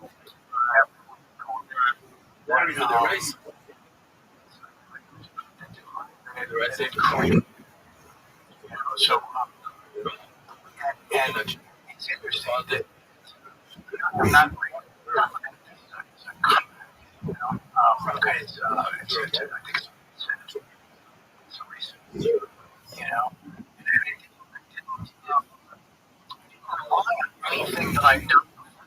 Never written a book, never written a documentary, but never two projects. Everybody seems to be excited. They're excited about it. Awesome. It's really well put together. It's just, so many stories are fucking so bananas. The whole thing was just nuts. But, like I said, everybody loves the story. Someone getting shit together. And it's a great accomplishment. So, for almost 8 years, it really is. Thank you. Yeah. And, I'm not going to yell at me. I deal with it. That's fine. I just speak to my personal experience. I'm not. How do you deal with it? That I tried it for a long time. I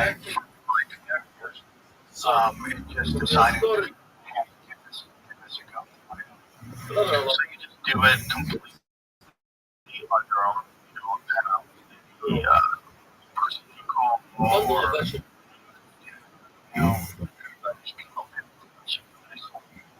people right. I'm a sponsor. I know. I do. I don't does help some people. That's why I don't want to say this is not saying your truth. This is how you do it. I had a few friends who quit one day, crashed his car, ran to the shops on foot, got arrested. It's like, what am I doing with my life? Quit. Like, got there. Yeah, never had to do them for. It happens. It can happen. Yeah.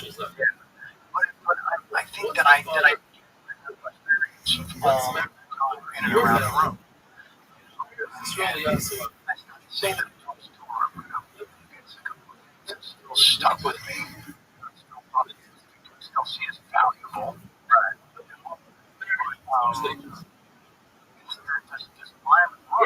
It's hard to ask for help when somebody else is right to your hand.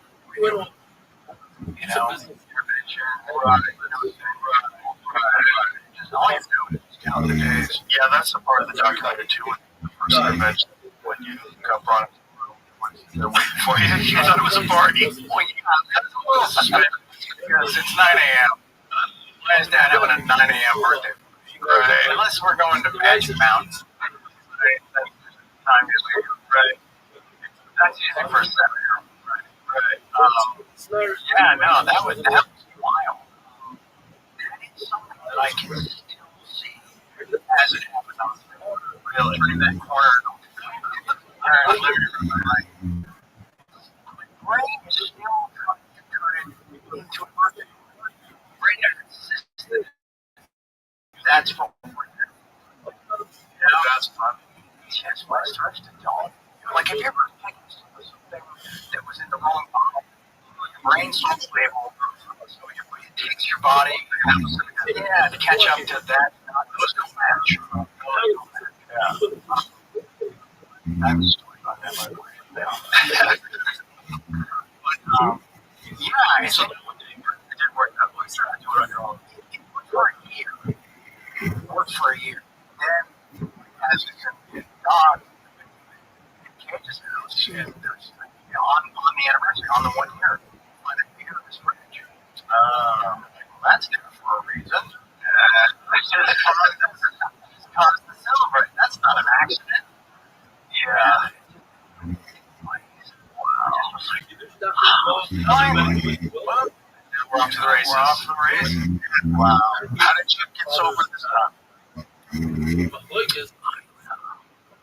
I got no.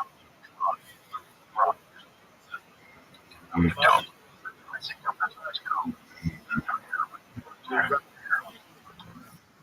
I took off that. For 10 years, So, more than 2 years, like sitting here today.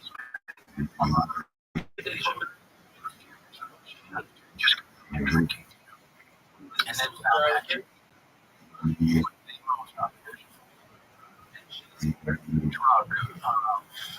that I've ever tried to drinking. Yeah, there's never a time when you can't, And when I had made the decision, I treated it like I did last,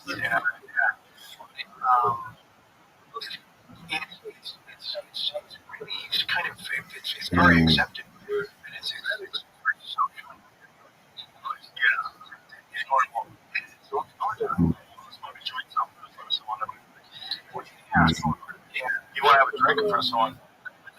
Everyone does it, sure. So, I was, and when I'm starting to do more, just, I couldn't feel it how I used to, even at like powerful doses. I just couldn't, that depressing. That wasn't what that was like,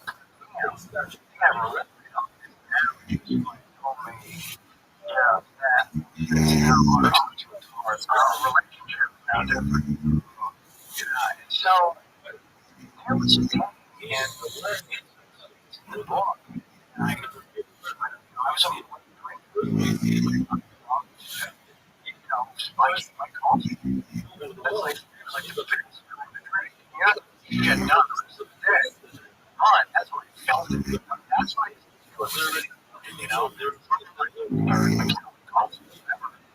my daughter's family calls from the house, calls and said, hey, what time are we to go where? Get a hair appointment. And this Saturday. Never, ever been a good cop. Never had any. That's awesome. That's pretty good. I just a long time ago, when I was like 17. Very smart. Never. I was living in a limo. Yeah, but these days, to get driving, available transportation, it is literally 15 choices. There's no excuse. It's like what we call 20s. I only get seen.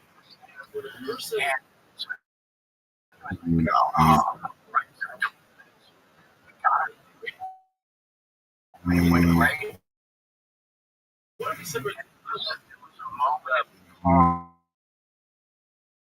driving back, and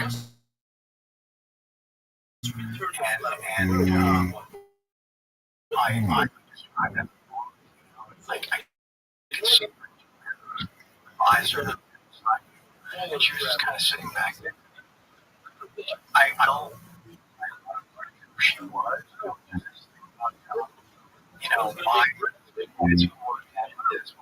Why isn't that your again? Why is there always like, it's not that. And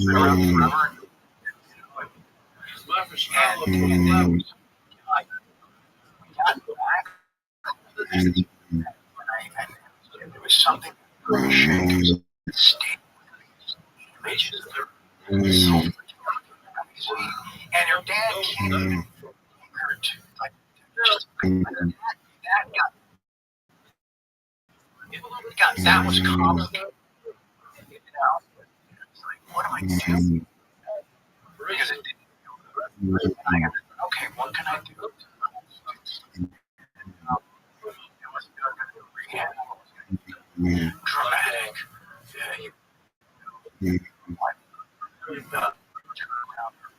I was just gonna stick to it.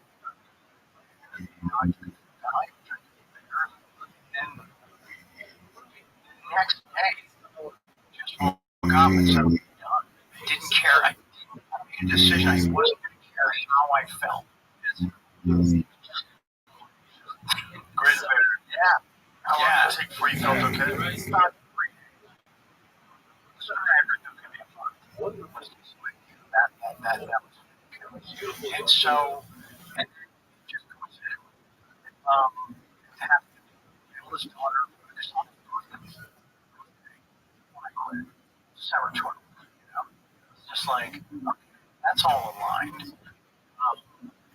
then something else happened after that because everybody's gonna get a little swirly. Like the problem is that and people like me, you're able to put things back together, right? And kind of pieces, so you're not as scared. Right. So then I got a call. This HIV for several years. I get a call for new medicine, right? About a month after this thing, right? And I want you to try this thing because it's much more much less toxicity and very few side effects. We think you're going to do great. And it's not, you can't drink. The other one, you can drink like a pirate on the other one, which they shouldn't have.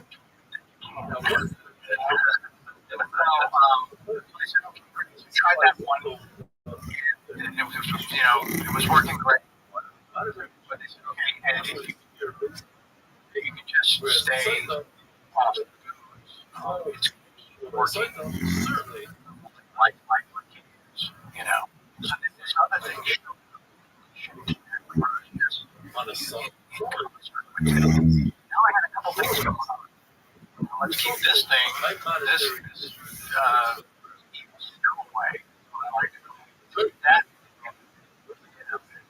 and let's, rebuild every relationship that matters in your life. While you're still here. Did you have a revelation for a while after you were sober for a while? Where you stop and think, like, why was I getting so? Like, what was I trying to avoid? Or what was I trying to enhance? Or what was the purpose? Like, what bothered me so much that I couldn't be sober? Interesting. Yeah. I think it was more earlier in life. Pressures of fame. Fear.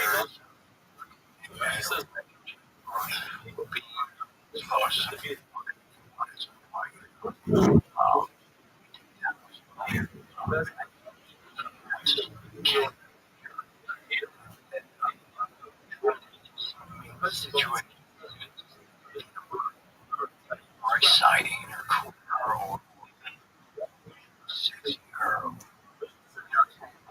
Yeah. But it's interesting. Avoid, enhance. I relate to I think that's a good because everybody wants to a great joke about there's great jokes where you only hear the bad ones, and it's true. But the reason why they do it is like you can ruin your life, but it's also really fun. That's why people do it. It's important for people to do because you don't want them to think you're lying, and for them to hear you sober and happy, you go, okay, that's possible. You can get there because this guy's what that was. Like there's a documentary where you're talking about the first time you smoked crack. This girl job why you smoked crack. It was the greatest feeling of all time. Like that's important to say. That hasn't been talked. I shouldn't say that. I don't care. That hasn't been topped. Have you ever heard Hunter Biden talk about that? I have. He was on the Channel 5 show, and he gives this ode to crack. That made me want to he's like, yeah, because Hunter Biden's a very smart guy. I don't think of him that way. What I'm top thinking is very very how different it is, how incredible it is, and the euphoria that it is. Like, literally saying, getting the itch while he's sitting there sober, working on his sobriety, trying to keep it together after all publicly shamed for being out of control, and talking about crack like a lover that he lost in a drowning accident. Wow. It's crazy. I get that. I get that. Yeah, it makes sense. There's a moment in the dark. Yeah. That's insane. Yeah. And I said, wow, that one actually got me kind of, I can feel it. Yeah. Yeah. The problem is the problem. Yeah, the problem is, I just don't think you have to. Did you ever try it? No, I never even did coke. I give it a go. Nope. Okay. Now, when I was in high school, I have a good buddy of mine, and his cousin was selling coke. And his cousin was super normal. I knew him forever. Great guy. Super cool guy. All of a sudden, he became weird and pale and lost all his weight. And it was like he got bit by a vampire. Him and his girlfriend were selling coke, and they would just watch TV, do coke. Wow. And they had an apartment, and it was like he had gotten bit by a vampire. That's how it felt. It was like he just lost his whole life to coke. And I saw some other kids that had coke problems around me where they were just dying of coke. I mean, this is bad drug. And I think it was actually coke. I don't know, they were like 80% of it. In the 1980s, I don't know if they were cutting it with anything, but I made a decision at one point in time in my life, and I'm going to do that one. That one seems to rob people's lives. So stuck to that. Yeah, it just seems to me like that one can make you sort of. And then did you roll in circles the years work? It was probably 4 years. People that did coke. Well, I didn't know anybody who did coke who like kept their life together. Everybody who did coke was like barely hanging on, always off the rails. One guy. One guy out there, like a superhero, and we kicked it together. Was jackass. Oh yeah. Yeah. Oh my God. Right. Well, I know about it. Like a doctor. You heard the story? No. Oh, yeah. They had a doctor that carried his coat. And only just what. Yeah, I don't know. That's star shit right there. Exactly. The doctor with a fucking leather suit. Yeah. Your coke around. Yeah. I'm thinking more of stethoscope everywhere you go. Yeah, it was stethoscope. Nobody had it. That's one of the great, like, 80s rumors about that. That makes sense. Yeah, be a sorry about it. You always kind of looking like, all right, the bagman, who's his guy? Where is he? Or the bagman for that night? They're rotated. Dangerfield worked to the end. He that trader rolling. Hey.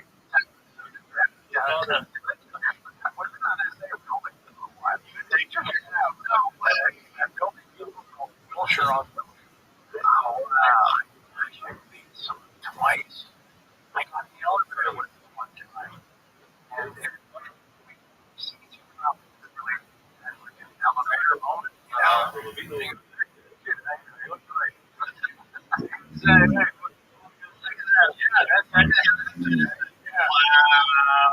in the elevator, you're right. He looks funny just as photos. Just the photos are loud, but he's doing nothing. I can't tell what happened. I don't know where we were. Back in a different survey, I think it looks like a backstage something that's on my jacket, right? Perhaps. So, right. And I said, no, I'm worse than that.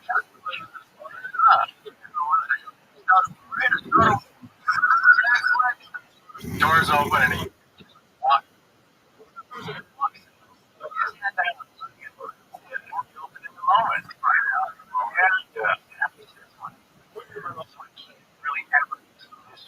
characters without hearing his voice.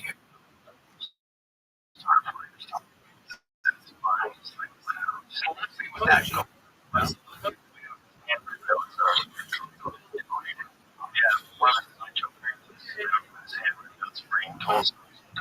Okay, this is cool. And when sounds like his jokes, like bold letter. Oh, seriously? He stopped doing stand-up for a long time. He was alone inside. And then he was much older in life. He came back. Afterwards, the time he stopped doing stand-up, back to having a regular job, he never stopped writing jokes.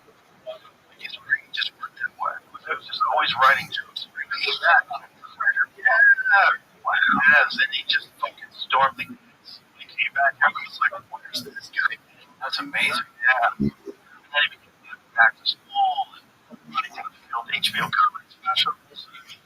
And what? He came back and he was stand-up. He was his friends. Yeah, I've got some that activated the film. The stand-up. He didn't have any before when he quit. You know, he was just getting by, doing it right.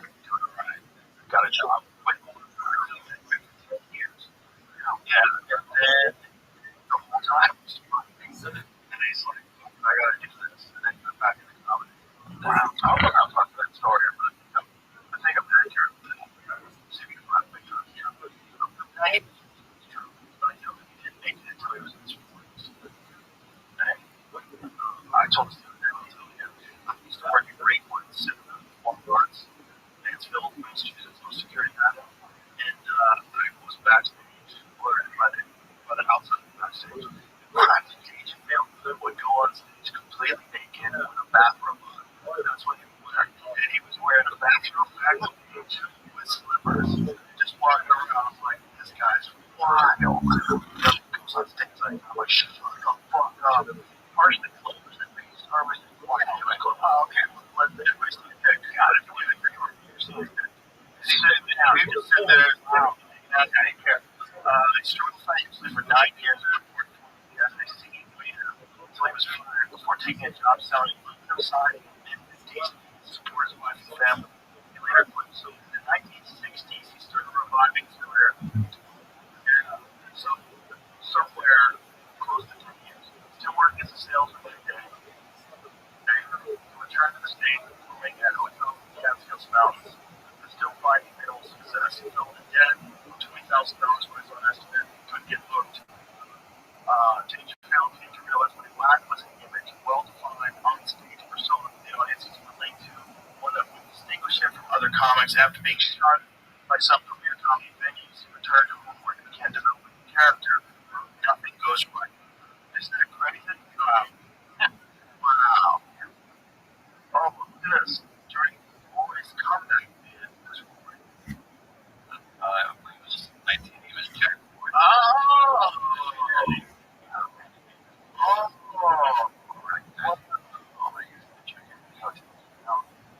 Why distinguish himself from longtime patrons who had remembered him?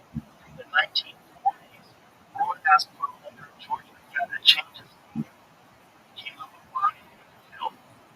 Wow, he didn't want people to remember him as Jack Roy from back in the day. He didn't like his old act.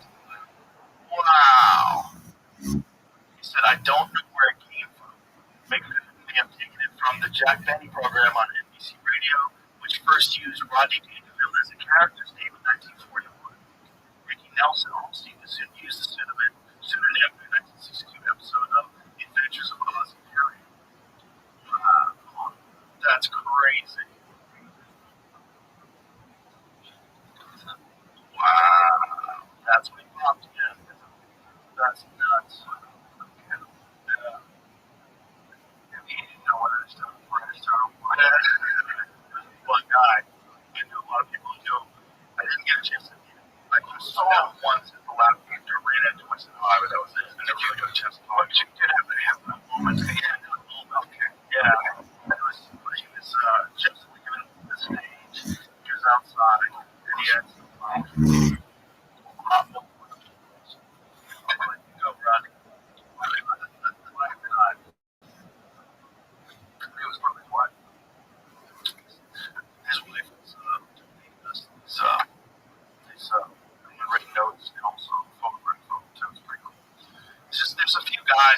that without them, you always wonder, like, where would Coffee be?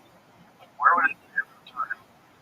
So many people, like, Pryor, him, and Letty, so many people just, like, so many people just take Guinness and they just change the whole thing. But Teachfield was one of the rare ones that introduced new coffees to people. Like, that's where everybody found out about Guinness. That's where everybody found out about Dice Clay, Herrera, Blake, all these guys on the channel, started out running Teachfield's own specials. So he would have, like, have his favorite comedians. We just have, like, a show where he would, like, introduce his favorite comedians. But he had to scout them at the CFs. You would go see him. He's going out. And he has his own club. He works in Canterville. So, yeah. But he was, he was interested in promoting comedy too. Just a fucking amazing guy. Such a cool guy.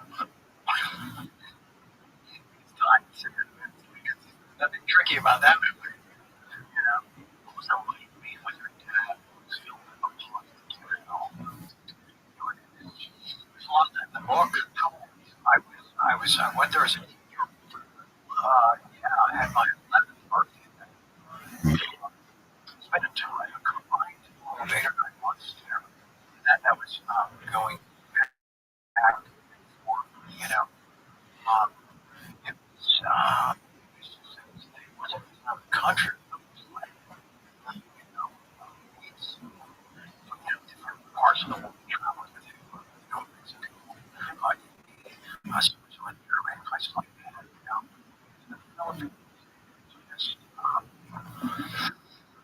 just get a sense that, wow, this is all going on at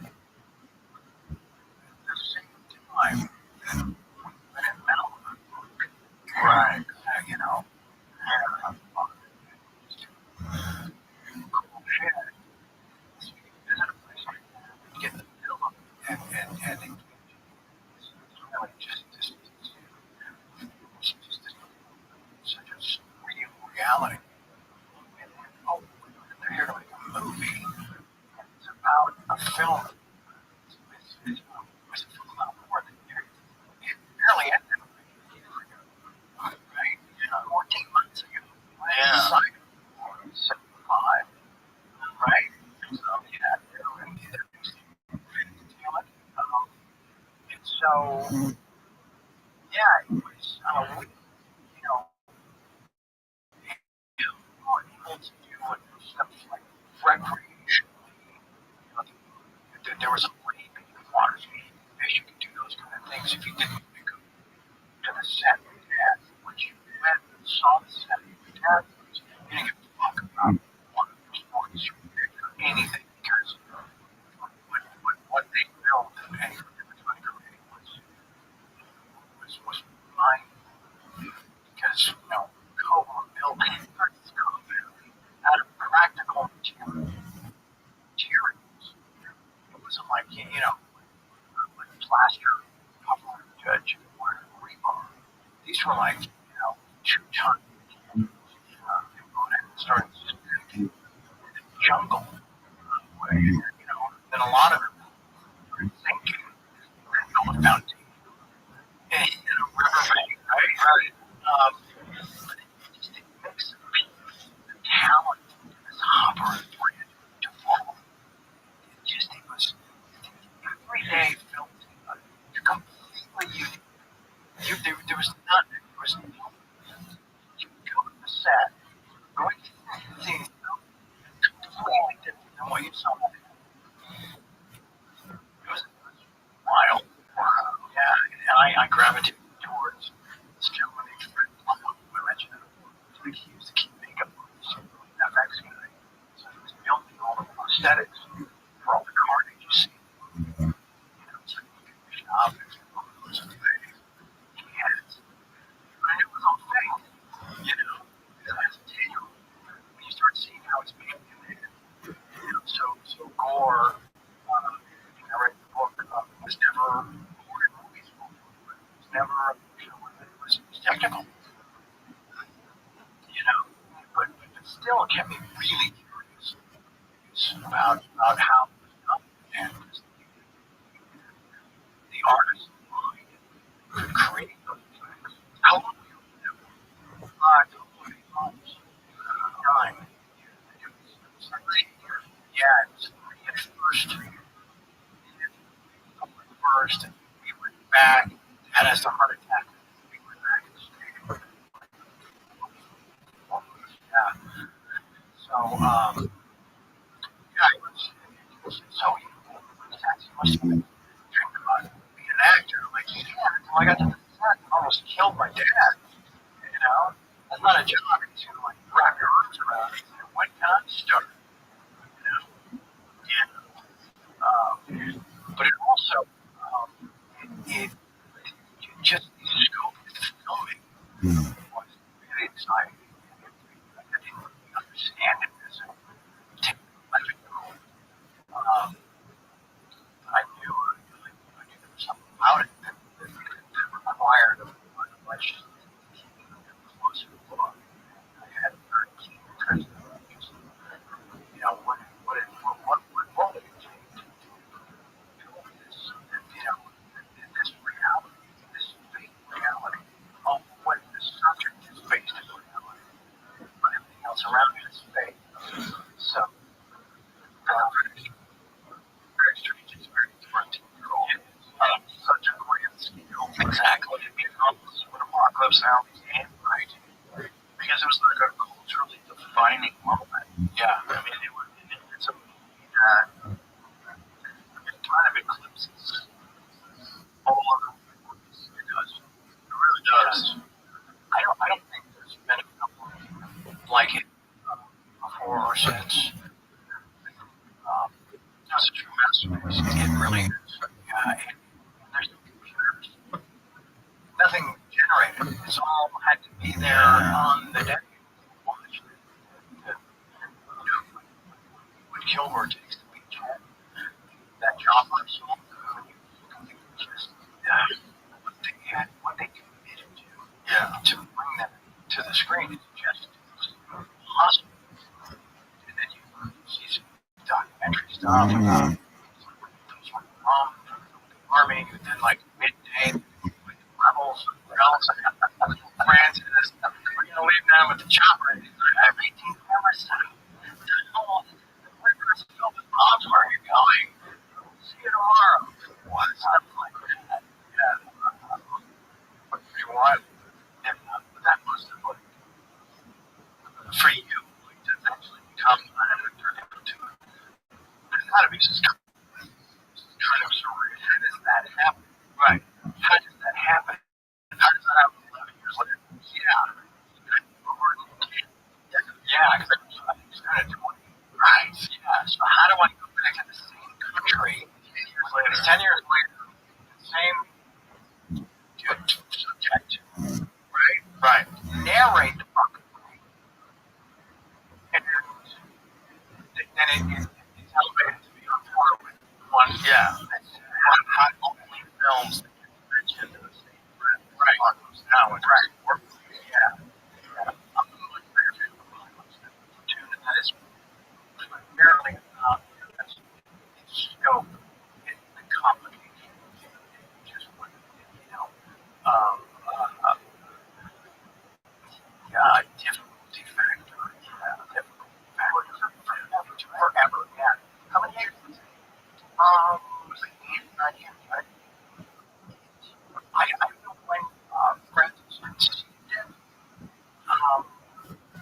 It came out in 79. Did it come out in August or something? How many, what's the scope? How many years in August 79? Oh, has it? Yeah. That's like it's like a Fox Searchlight budget. Right. You know? And Lawrence Fishburne was like, what? How old was he? So how did it feel like 14? But, and it came out 79. It was very, very good.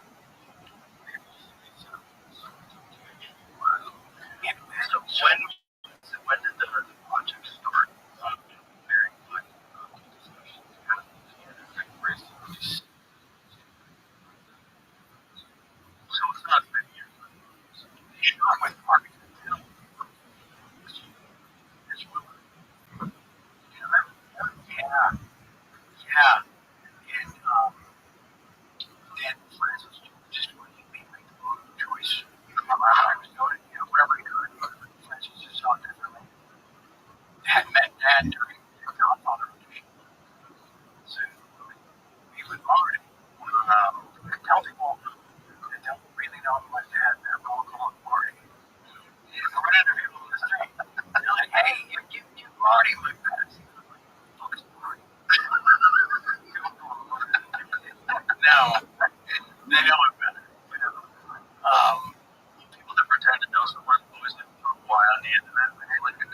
time, there's all that shit to do, but they had props and segregated. You figure out you over all this cool shit, right?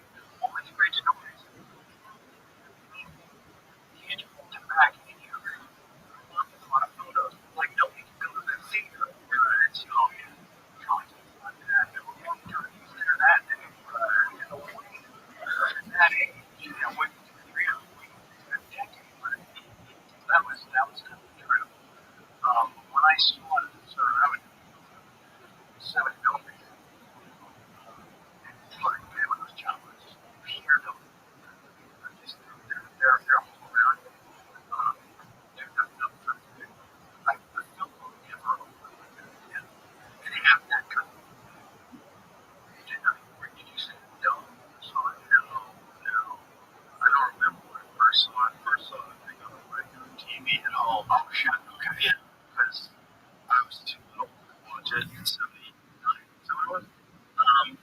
Maybe I saw it when it came out on HBO or something like that. The first time I really got into it was when I got a home theater and I got surround sound and I got Apocalypse redo. Apocalypse Howard. That was another master look at it. It's a fucking sensational. After you finally had been experience. Yeah. It's so good. This film is wild. It's so well done. And it's just so like for you to spin there while they're putting it together and then to see it all together. I mean, that had to be an insane experience. Well, and a lot of it was a surprise seeing it on the screen. Because like I talk about before, not so much of the dog, it was hard to get close to the action on the Apocalypse. Because the way that's what it's from, because the way Francis was super claustrophobic, like just temple compound and things like that. And it's also fucking dangerous in that set. Right. You know what I'm saying? Snakes and shit. Yeah. Just people.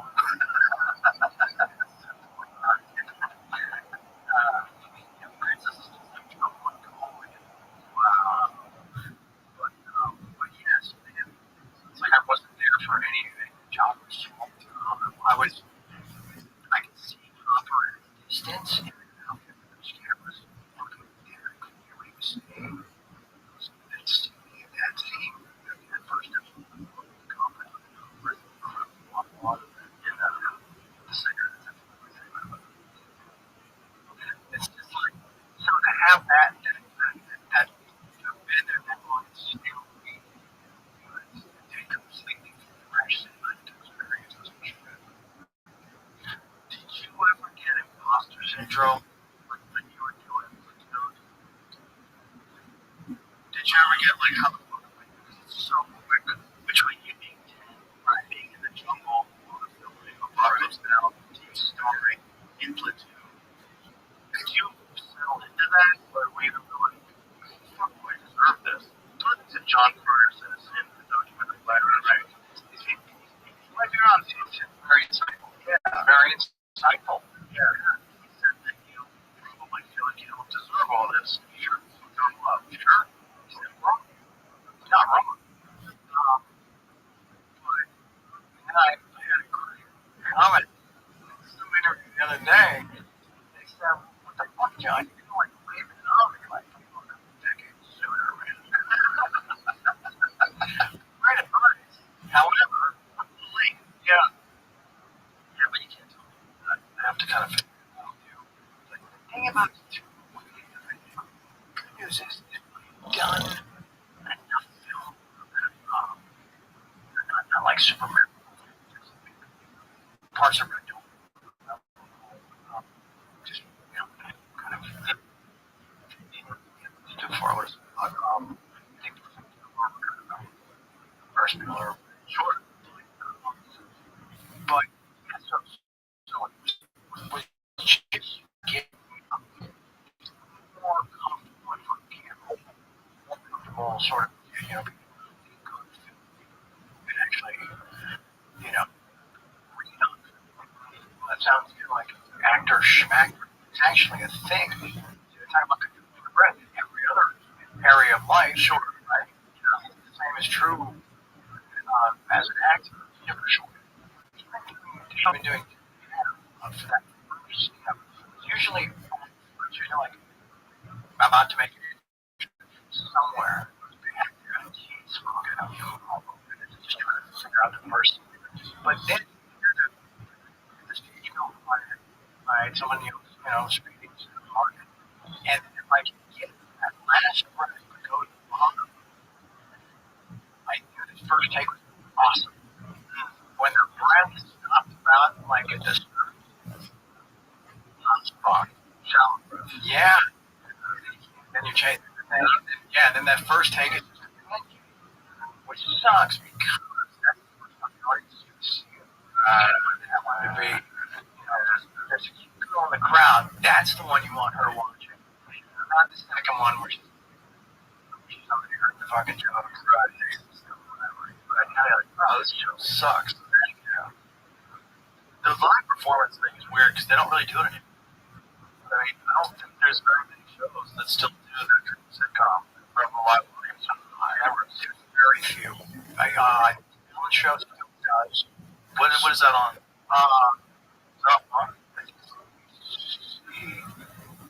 Yeah.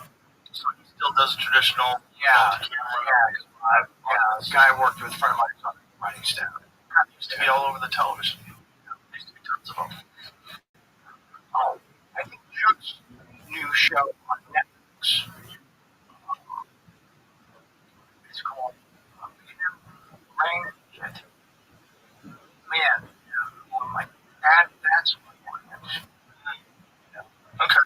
So there's some of them. Yeah. That's fun. When it works. Yeah. It's like it's a genre in today's culture. Right. What was on late at night? When you got done having to sit there with friends, sit down and watch Seinfeld. Have bed and yeah, my family binge watched Bang Theory. I never watched it when it was on the air. Binge watched it. Seriously, it's a good fucking show. Yeah, they were fucking show. I was like, bullshit. It's a good show. Right on. Solid show. Right on. Yeah. That young man. Yeah. Right. It's most dialogue anybody's ever listened to. Yeah, he's the first autistic star of an action show or a sitcom. There you go. Kind of celebrating his emotional disconnection. Yeah, delivering it like great. Just laser precision. Yeah, it's a really well written show. Very funny. That guy Chuck Lorre's having that guy's a ton of hits. Yeah. Probably. Yeah. Yes, all right. That sucked to be that out there. I actually remember that. I'm not gonna go. Yeah. It's the other component to that melt of that thing. There was a moment when I was in rehab, I don't know, 3 weeks or months. It wasn't like one of those extended stays. It was just like a quick little, like a spin drive. And I got the call. We want to renegotiate the giant contract in season 8 and 9. And I said, I don't think. But they're like, what, you don't think you're going to get paid? Seven, Apple seven, and I don't think seven is like plenty. All the stories that we can mine. That those people, like, no, it's what I don't like. It's what it is. Like a legacy. Fucking kid, you're a kid. The fuck that always made out is our cut. Yeah. I said on the phone, and Mark and I have talked about that kind of thing on the bird with minute. I said, Mark, if we go back there a minute, I just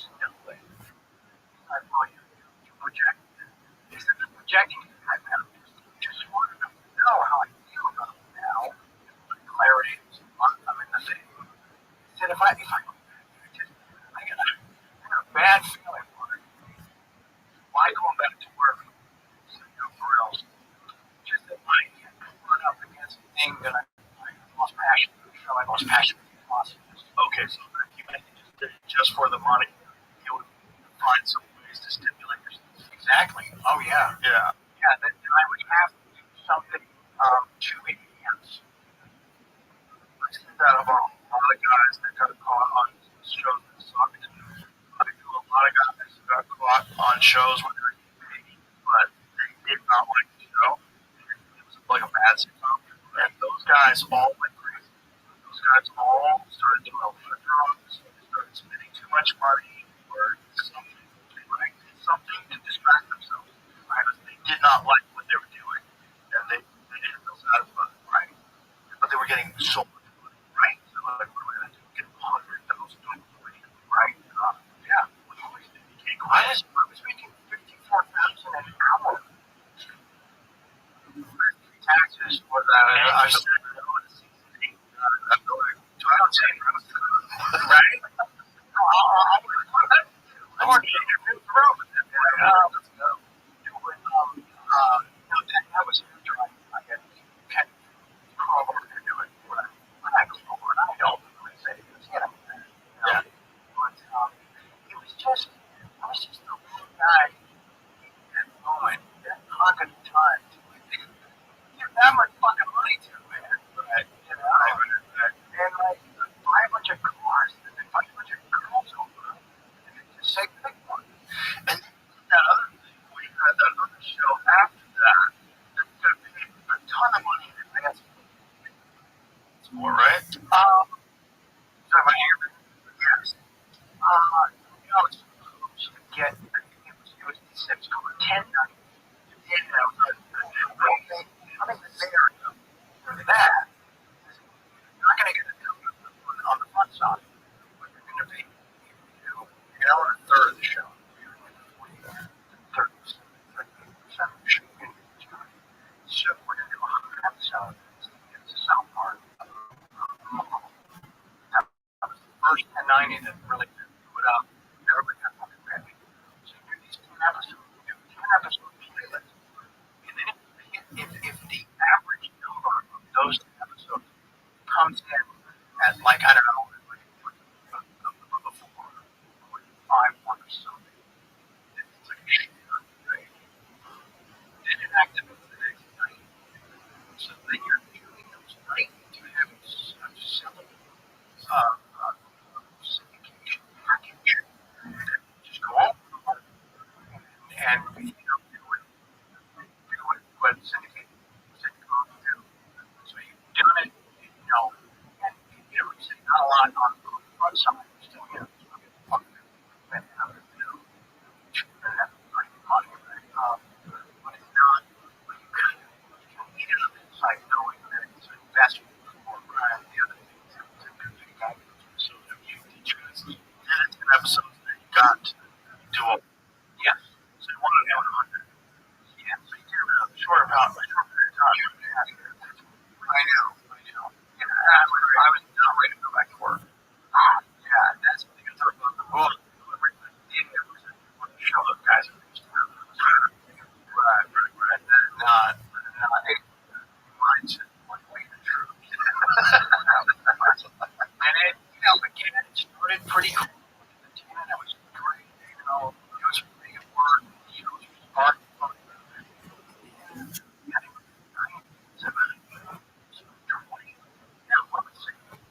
It's probably like 9, 11 into it. I started exactly the same shit I felt until I was going past that point. I knew like enthusiasm an expiration. You couldn't manufacture. I tried, but I didn't show it. I love the people I was working with, the writers, they were terrific, like fun about it. I stopped caring. But I still, I know the lifestyle, whatever fun shit going on, and just stay way too fucking high to really engage in this thing. I mean, I was staying, like, I was doing the fucking thing. The girls are hard,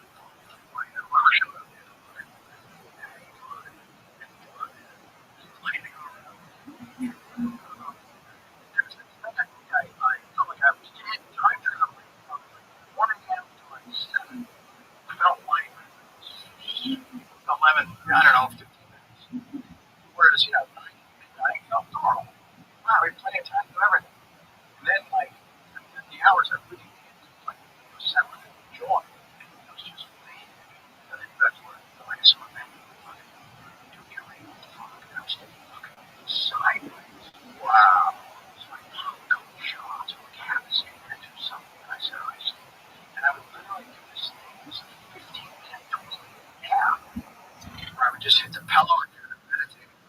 The body just vibrating from crack. I'm like, trying to meditate. And that's what I'm trying to fucking time travel. I'm trying to levitate, right? And, but I can feel, okay, I generate some calmness. And then I shower. And I would type in the shower. I only have to navigate from this shower to the next shower. That's 11, maybe 12 hours. Shower to shower. That commercial in the 70s was there fucking like a deal writer. Yeah, some shower to shower. Don't ask me for one shower to the next. Yeah. So I'm trying to last one shower to the next. And then when I get to work, I have a midday drop off. There wasn't even a sleep anymore, but I needed to keep some fuel and engine. So I started to make it. People look at it like, oh, they're out there having a fun time. It's super fucking complicated. What you've done. Yeah, right? It's like it's dance, isn't it? It's like it's a choreographed thing. And so it is hard enough to do well, completely focused and with all your shit intact, right? Start getting over here, trying to be that specific, just words, jokes, timing, other people, and then a lot of my energy going to the sides, and the condition I'm really in. And going to the condition is where I had a bed mix up there. Only 2 pills are the same fucking thing at the same time every day. No bed mix up. It's like, what are we doing? And so, yeah, and that turns into that thing where you just, and they start getting behind. I would just be like, besides the door, I'm just like, they should have not taken the money. They should have said, we're shutting down. You need to go get well, or move better than what your shoulder has. So that show kind of never really had a chance to be anything special, because I didn't really care about it. The thing that sucks about it, looking back, it's like, it's on the energy, the harmony, the whole bullshit. You're committed to it because I say yes. Right. And it's also this much that were for you. They saw what happened with 2.5 Men, total disaster, you leave, is it career ruined? Oh no, look, he's coming out of the show. Oh, Joey's back. You didn't even say, okay, so what do you do between that? After that last slow dive into the volcano, the real why. What did you do there? Well, the narrative with you was that you were one of the rare guys who could party like that but still pull it off and have a career. I think you said that. She never worried. You would always land on your feet. Because you were very talented. You were also very in love, which is one of the reasons why we praised you when you were talking about how much credit you were giving. When you were saying all that, people they weren't mad at you. They were like, he's fucking good. It was a very odd time where so many people who don't admit that they party, because of their job or because of whatever, they try to keep it hot and hit it under wraps. You were doing a lot, it's like, and you're talking to her about smoking rocks, and she was flabbergasted. You can tell. She did not expect that kind of candor discussion of illicit drugs. Right. It's just like, nobody ever done that before. She has. Nobody ever increased it. Right. Everybody else is like, it was a terrible time in my life. I was not so low, I was doing. Right. was a place of shame. Yeah. Because I watched something like nowadays. Some special private right? It wasn't Japanese expose to do, speak about it with you. And I remember watching like such a, I was like, that guy's a fucking, see what's wrong with him? Like, all that shit, like, no, I'm not doing that anymore. It's not that. Just some watching me do that. I don't know.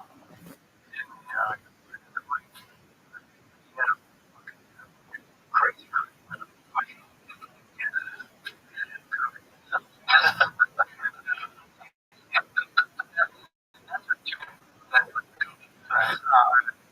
And yeah, man, and you know where the material came from. Those slogans and all that stuff. No, it wasn't really bullshit. Beach Boys, the Brad was a pitcher for the Giants. That guy named Beard. Oh, yeah. Fun. A couple days before that, we went down there watching baseball highlights. This guy, next day on the phone, he's trying to get me. Just know the guys, I got you. Whatever. I don't like it when it goes. We're different. Tiger blood. We got, we don't know how to look back. So, yeah. And he's probably cool. It just kind of inspired him. Maybe just to get to the next moment. Stop what him.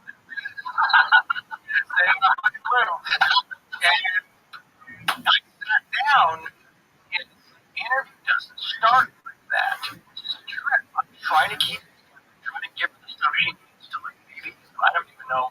What's the thrust of that story? Being fired doesn't mean I don't remember. There's a moment that's not on film. And Andrea can't deny this. She makes a craft of the that I'm living with.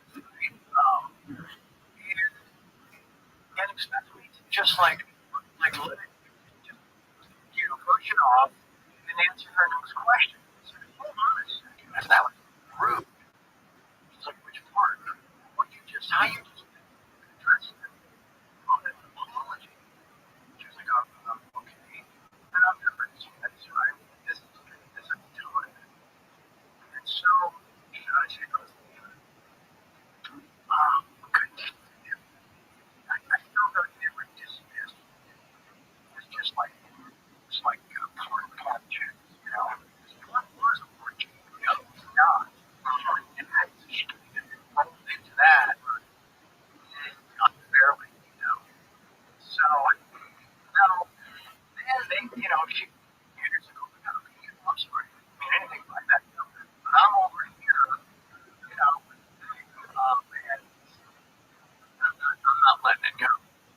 I have to apologize. We should have been, and I'm just,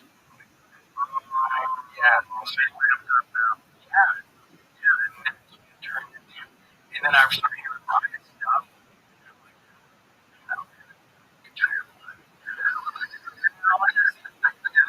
Got away from me.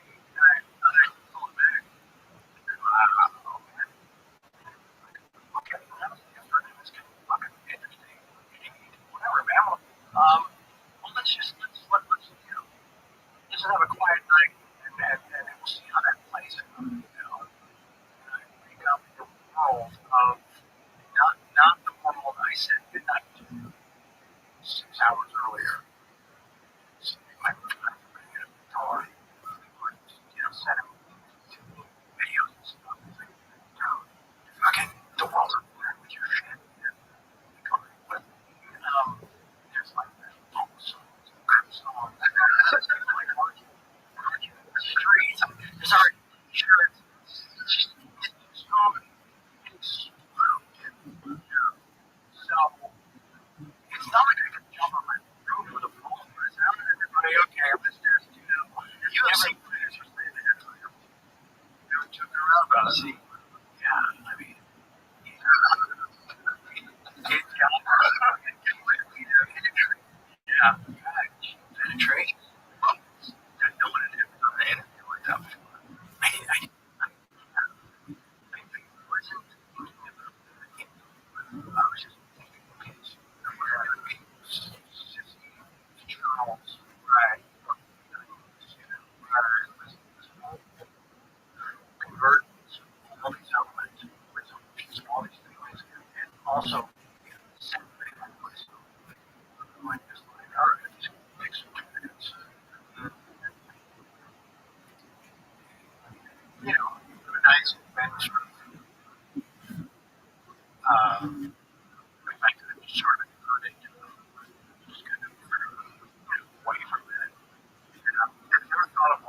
like when you did that interview, I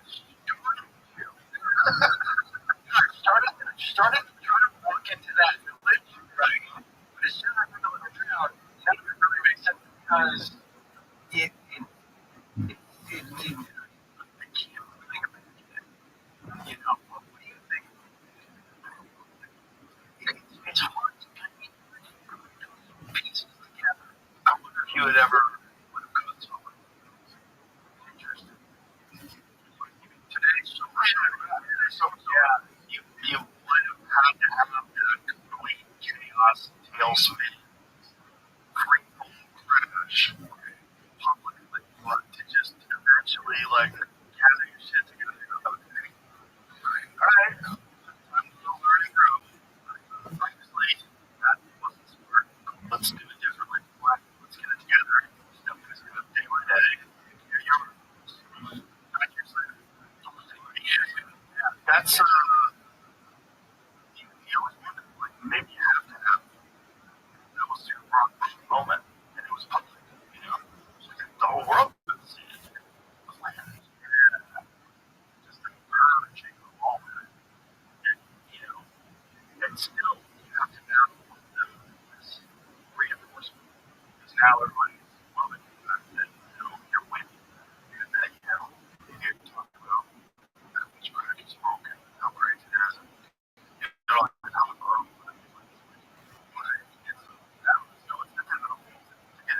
Right. Which is kind of nuts. Not only that, but financially, it kind of helps you to be like a little off the rails.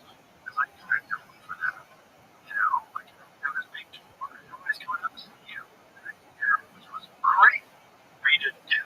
Like the first one where you did it without comedians was just bananas. Yeah, it was. Yeah.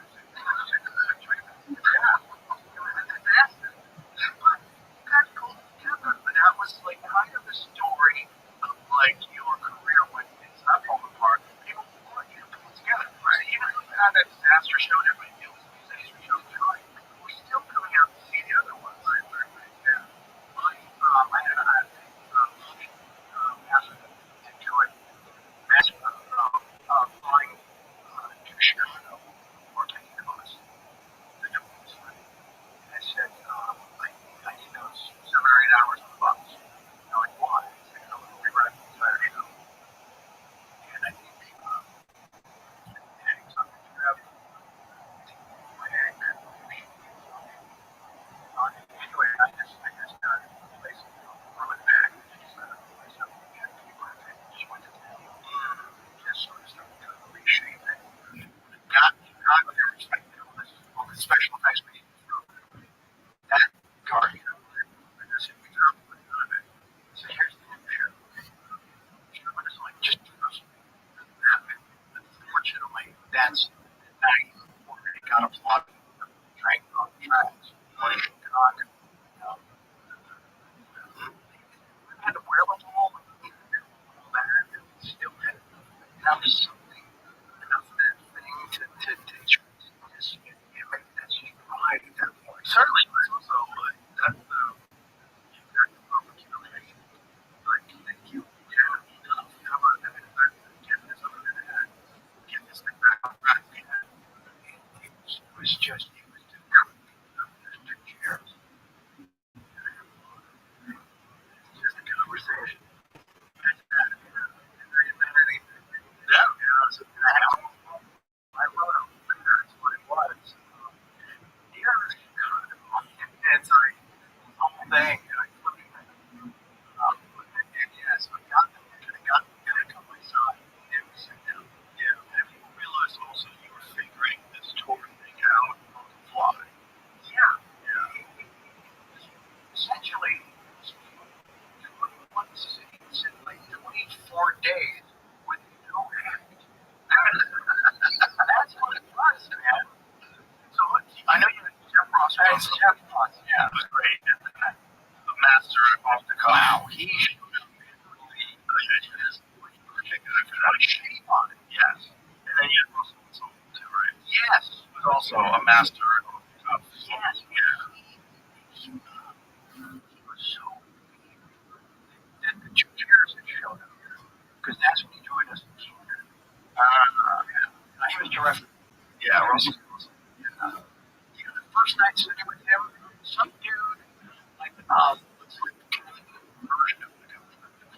like, oh, what's that door? Aluminum. Okay, that's $1. I said, so, okay. Is that the heavy one? Yeah, that's one through down. No, the chair from 5 minutes. I came from the balcony right here, and it was like getting punched. At least some of the skinny metal hand, and just had to. I had to kind of pause it. And they got the guy. Wow, we got lost an eye. Russell got lost an eye, and it was just like, wow. All right, also pretty good shot. Yeah, that's impressive. It is, because that's not an aerodynamic thing. It's not. No, you have to kind of factor in. Or flipping in the air. Yeah. It's kind of like a boogie. It's big. It's tighter. So anyway, so that's just moments like that. I just lost my mind. Not everybody was just important to do. Yeah. You can actually. Okay. Can we just touch on a couple things? Absolutely. Okay. Should we bring this up because we have? So this just happened. Just found out the truck got shot. It's fucking awful. Is he dead? One was just up there. Okay. In the lobby. Just, having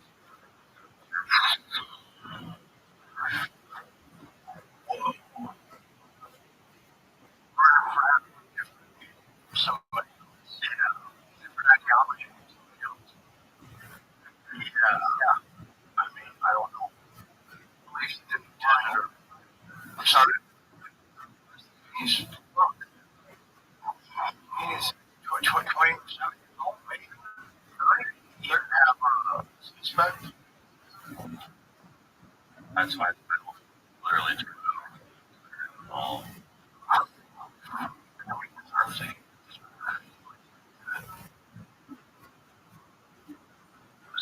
So, were you saying that MSNBC had the crazy take on it? What was their take? I doesn't really do it. I didn't I'll pull it up.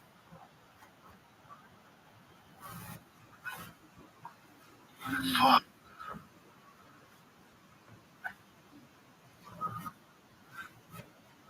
It was a tweet or right, no, I think they were live on the air.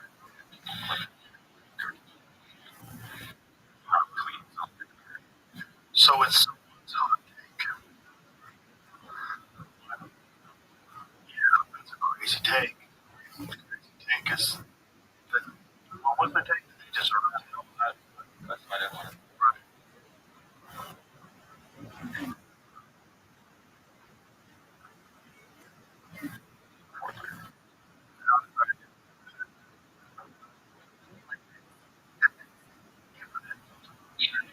This says what you just says we don't know details of this. We don't know in celebration, so we have no idea.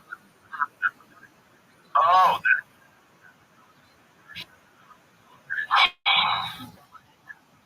someone shot their gun off in celebration and killed it.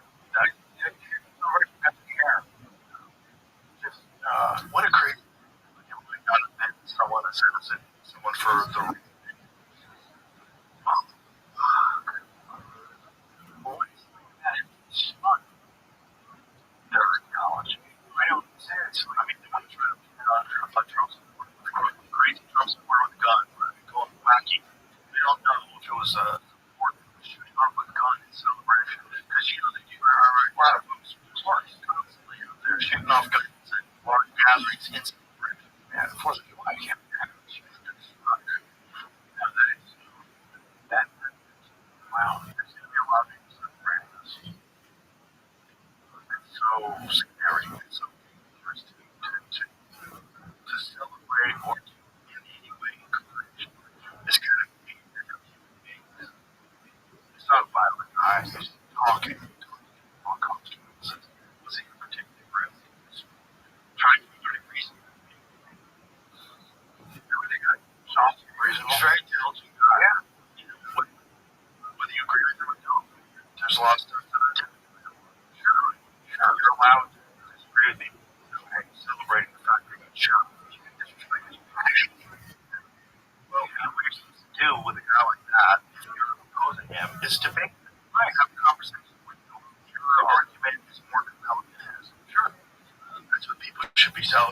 discourse. Do some work, bring it down.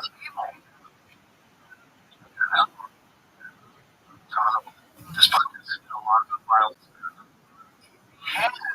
Not this kind. I'm sorry, not some like right now. Some current that we see and are aware of daily. Right? Yeah. I mean, he's one of those young influencers, right? This time, right? So all over social media, he's doing various shows, debating people, talking to people, giving speeches. I'm sure. Yeah. No one deserves this, folks. No one that has different opinions. No one deserves that. It's horrible. But I know people are going to celebrate it. It's a fucked up time. And people are really falling into this trap of us against them. But it's also, people not want to be courageous. People want to be as forthright. Things they believe it's going to put people on guard. It could. It also could do the opposite. I get that. There's also going to be that sort of extreme, correct.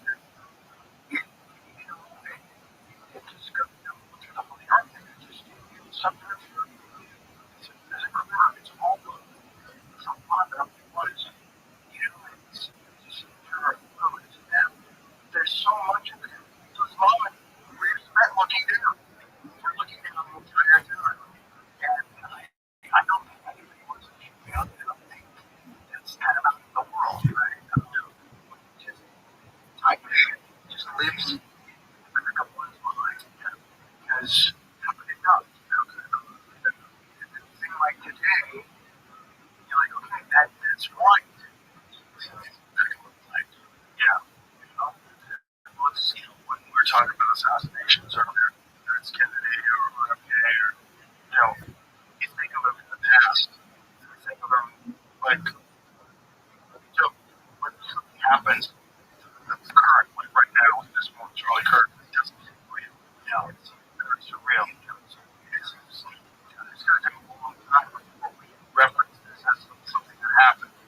Like, whenever he got shot and killed, like right now, it just doesn't seem real. It seems so crazy. It's not registered. It's not. Is he your friend? No. I've been once. I can go to places. Wow. Yeah.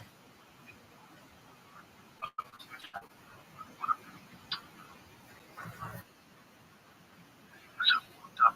People are so divided in this country. They're so divided. There's so many people that love that we're divided. People don't love that division. And they stoke the fires. And they do it for their own profit. It's so fucking gross. It's so gross. And to encourage this kind of thing is really one of the most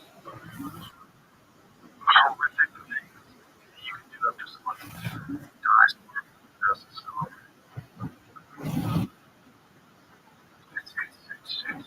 It's actually a wake-up call for everybody like this. This is nuts. It's unforgivable that expect things like that. Because they're never thinking about this in that person's face. I think they just, that's just the default with those. They gaslight you by default. Right. So anyway, they try to find some reason why whatever the thing is in the news. It's just all gaslighting. And that's what they're paid to do. They're making propagandists. Masquerade against the news. So weird. Fuck. Yeah. It is. One of the two things is going to happen. Either people are going to realize how compensating this is. They're to have a conversation. Being able to have conversations. Right? Or it's going to be a lot worse. That's scary. It's scary to see the spark off some kind of a real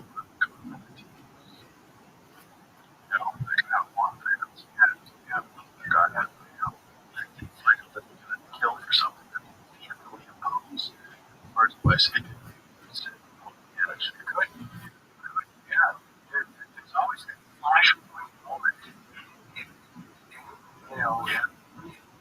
for times like this, there's always that tipping point moment. You can't tell. Yeah. Right? Something just, there's also like, like how lucky Trump really was. Oh, yeah. It's just like Charlie Hector or a couple of micro millimeters down. It's just like, wow. Besides that, that is just eclipses, make a reference to something different. And it says, that eclipses him, where he didn't turn his head. And it was in our lives once again. I feel about the statue next to yeah.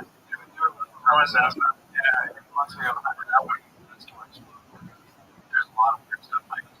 There was a cell phone that was traveling, just the metadata, so it was traveling outside of the offices of the FBI in that area, all the way to this guy multiple times. And he was 20 years old. His apartment was professionally scrubbed. There was no silverware. It had no social media presence. He was regularly training with like these military guys. He was regularly training and shooting. One guy remembered him from a range. Like, he was in a black commercial. He shooting 2 years before that. What?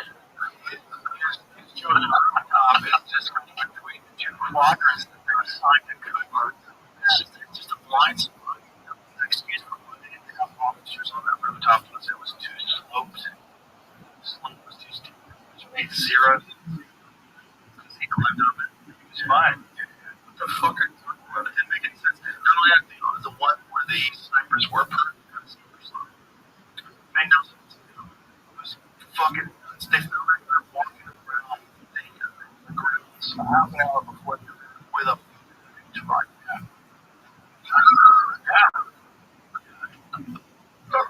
You're not in that golf course? Yeah. The range fight? Yeah. You're just gonna shoot something. Yeah. That's better work. That's just, it's talking that there's three things. These are the times we currently have it, and that is nothing. It is an absolute control state. It sucks to have to exist inside of that. It's very strange. It's very strange. It's very strange. We're talking about a bunch of things, but here's from I think a lot of it is related by thoughts. A lot of it is people are being done by accounts. Studying. There's a lot of things going on. I think it's a giant percentage of all minds are saying things about those political things, or anti-Israel things, or anti-Palestine things, or whatever. I just think the majority of that is foreign or governments who are running these platforms. And it's been proven. They know for a fact. China actually got caught recently. The GPT things.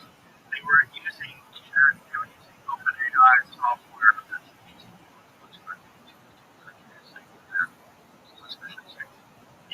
and they were commenting on like blocking of USAID money in a bunch of different like political subjects. And what they're basically doing is just getting people like that's what they want. They want constant constant like we have to take action.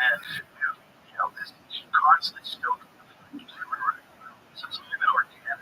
Some of it's organic for sure, but a lot of it's being enhanced by foreign governments for sure. They're probably solving their own government. What they did with the Manson family, I think they stopped there. I think that some of that kind of stuff is going on right now that we don't know about right now because hasn't been able to write a book about it. Sure. We also never knew which stuff was the beta test. For that specific type of program, or that specific type of op to be rolled out. Yep.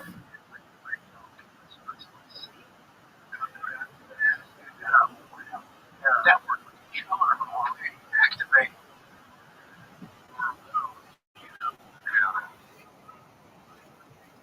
Jesus. Crazy. How do I wrap this up? I don't think we can. No. It's what it is. Which is some else like too. This is amazing. Fun. Thank you. Enjoy talking. Yeah, no, I killed the news now. I always need a few minutes to get warmed up. Yeah. Settle in. Nice. Cool right off the bat. No, it's some great stories. Jesus, thank you. My son did my brain. Like we talked about. He wants to go somewhere else. When I was trying to. It's amazing your brain works as good as it does, considering all the things you've done to it. That's awesome, right? You think about it? Yeah. There's that part. There's that part. People like, hey man, she was a laser work. This thing is still fucking attached. Yeah. So go fuck yourself. Actually, like, way better than you looked a long time.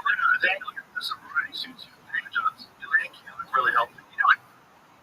I took a page out of your book, a very specific page, and even if it's a rumor of words, I use it as a solid blanket, right? This thing called higher dose. I'm not sponsored by them. I'm just talking about it. I use it in your book. I hear, hey man, Joe travels with his, right? Travels with like until if I know that there's not going to be a sauna. Okay. So I don't know if I'm going to try to find a place that has a sauna. Okay. Yeah. I was like, well, fuck it. Let's travel with him. Definitely can. I'm going to travel with mine. Yeah. And on this trip, I traveled. It's a pain in the ass plugging this in, rolling up on shit. Who cares? But so, thank you. It's worth it, though. Thank you for the idea. Yeah. Those are great because those sauna blankets are great. They're portable. And, it's just in. I really genuinely prefer a real sauna. If you have one, like this or a gel, or fire, with the blanket is I tell people it's like a big class without all the yelling. Right? What do you get drenched in that? I'm sure. Yes, that's a lot of what bigger is. Right. A lot of it's shock therapy. Right. It's also the yoga and the exercises, which are great, and also the fact that you're more pliable when you're really warm, which really helps. A lot of what there was actually a study that they were doing at Harvard. I don't know if they but they were doing it a couple of years back about the benefits of hot yoga and whether they're comparable to the known medical benefits of sauna, which are pretty well documented. What's the conclusion? Yeah, I don't know. I have to think it's got to be similar. I've been in a lot of hot saunas and I've done a lot of hot yoga, and because of the exercise, I think you reach a very similar body temperature time, and your heart rate jacks up because you're so hot. You can barely cool yourself off with a glass of water when you have a sip. Right. You want to take a sip of water. Yeah. But it's real similar, and it's 90 minutes, which is really a real good hot yoga class. At the end of it, you give a different day. Yeah. I used that every day. It was like how everyone started their day. The world would be so much more peaceful. Yeah. Really, much better place. And you don't have to do anything hard. You don't have to lift weights. You don't have to push the back.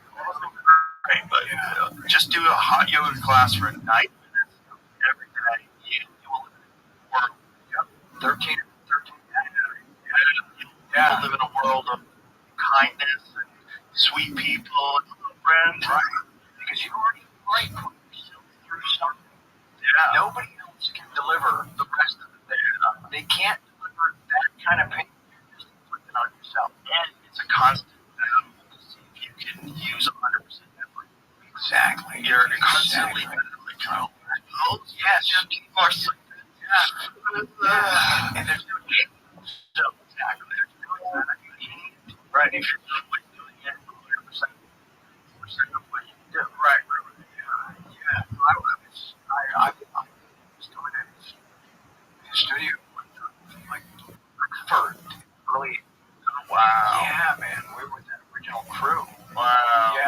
there's one thing that was really cool. Kareem was in there. Yeah. And a lot of stuff with the arms had. He can only go about here because of the ceiling. Yeah. I would come in sometimes and Kareem had already been there. And so shoes would be next to his locker. So I would put my, I was still wearing my shoes inside his shoes. Just because the bathtub is cool as fuck. It's great, right? And so, but then Quincy Jones was also and so, the mirror, you could see the front desk where you check in behind the seat.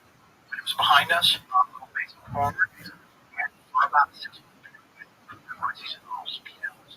He's getting cool. He'd look like this standing over the ears, like a triangle or something really complicated. And he'd stop. And he'd leave the class. But you'd see him going to the desk and bringing down, fucking sweating. He's fighting sweating on the paper. He'd come back and talk to what he was doing. And this went on for a while. He came to find out later. Guess what he was working on? You think about the year. Think about what that, how his mind was being expanded, right? He was producing really yeah. And he was inspired during the big yoga.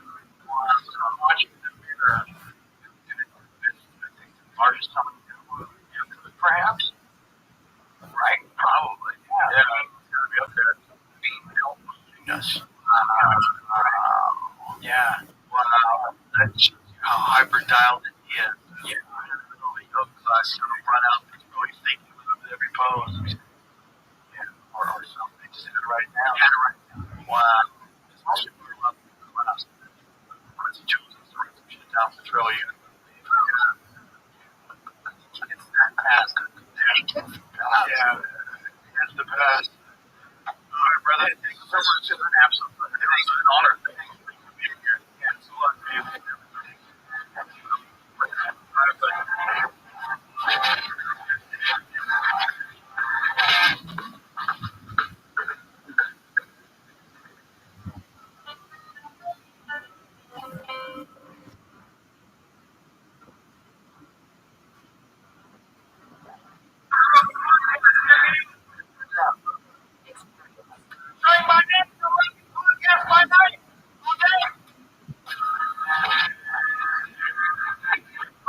That's great to it's a trip. I'm walking here. How is it possible? This didn't cross the house for years. It's conceivable we were in the same venue, the same building, or in the same part here, or something. I've avoided parties. I have avoided basically everything.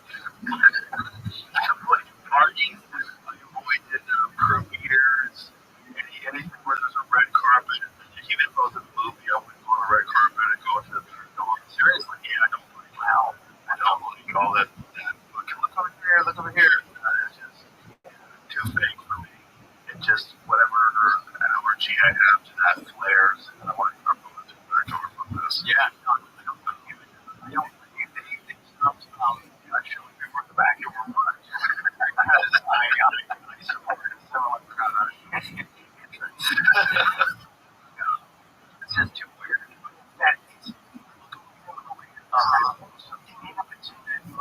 yeah. And I think it's like it brings you as close to possibly sterilization as you can get without surgery. I think it's not more than yeah. I think it's like radiation.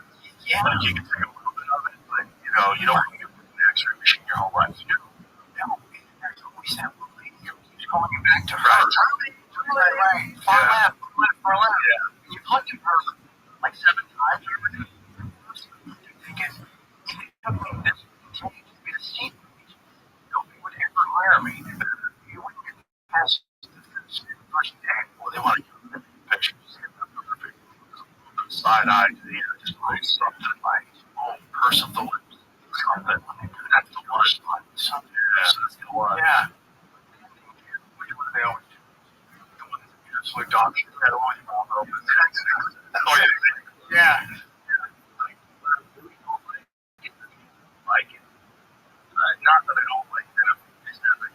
want to ever see that to myself. And so when I'd be around them, I would just go, oh, I gotta get in here. Right. The trappings. Yeah. Is there like it's just been in place for a lot of years, right? Is there another way to do it? Probably not. Now people like it. Photographers like it, the press likes it, it's a big thing. There's a lot of people, there's a lot of lights flashing, it seems legit. Right?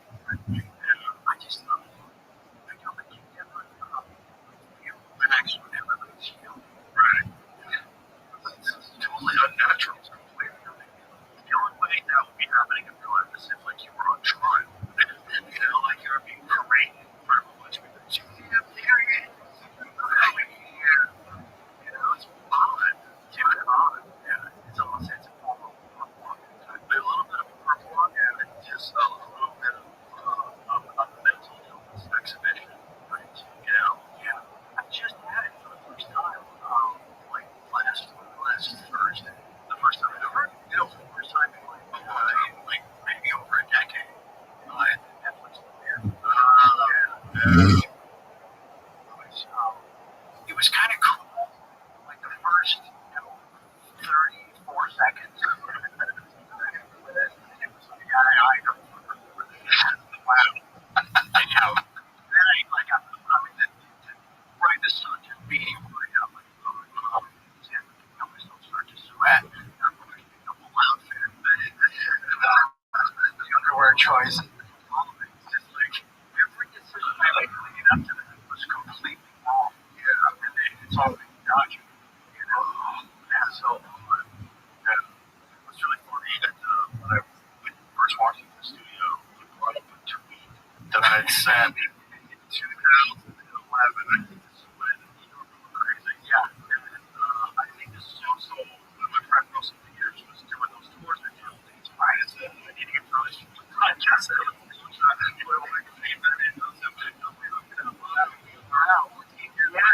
It takes what it takes, right? It's funny because I had no guests. I think it was a whole like no guests that I had. Seriously. It was 2011. Not that many. So we just did this whole just like covering most of our dead friends, most of the comics. We were just sitting, talk shit, and eventually, years in the house back then. Nothing like this. No. It's slowly, I think it's like, I had too many weirdos that I had to bring to my house, and I have young kids at the time, and I was like, this is too strange, bring these weirdos in my house. I'm just maybe some people should know exactly where his brain is. And it's interesting driving here. I was burying my phone just, for the right reasons. So I have no idea where we go. So it was kind of like a version of being black water, but it was sack related, Yeah, that's probably what we should do. You met the guy that like for introducing this. Just put everybody in a blindfold and back with this. Right. So it was like, hey, you make the guy drive up 3 circles around and like some right over there. But we did it. Those things that you did with Russell Peters were so fascinating. The whole thing was so fascinating. It was the first episode. And the whole experience of watching the guy from Platoon, the guy that everybody knows is like this gigantic movie star, hot shots, all these different things. To watch just not just go off the rails with drugs, but like be super open about it. Like the first guy super open about it. And everybody just embraced it. Instead of being like, oh, Charlie King's doing drugs, that's so sad. I was like, we love him. Keep going. It was kind of crazy. All the time. Everybody was saying, wait all the time. And what was that like for you? Was that like, was it the worst kind of reinforcement? Or what? Or did it like were you surprised by it? That's a great way to describe it.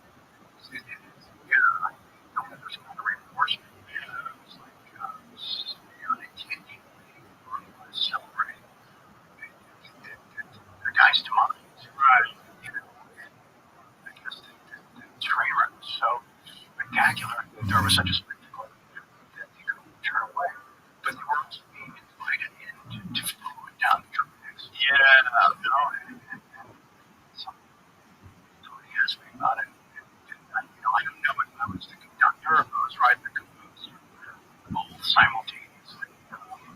was a trip.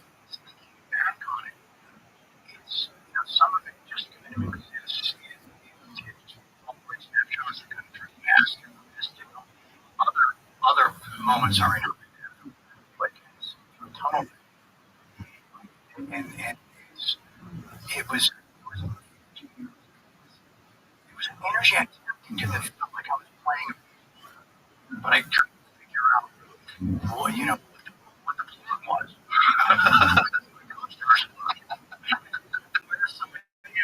Somebody show up like a page one rerun, right? That's what we want to make, and it got away.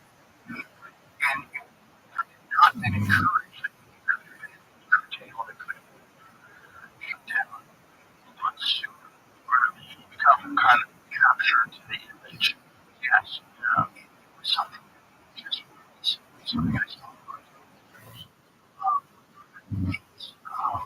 I was in some way, I was bullying kind of about it, also, the way I was attacked was too much house cat. This is cut behind me. It was like, if I went to the ring, what are we doing? You're on coke. It's behavior. Yeah, and I think there was just acting just out of control. Because I wouldn't recommend looking first, but I felt like every other day.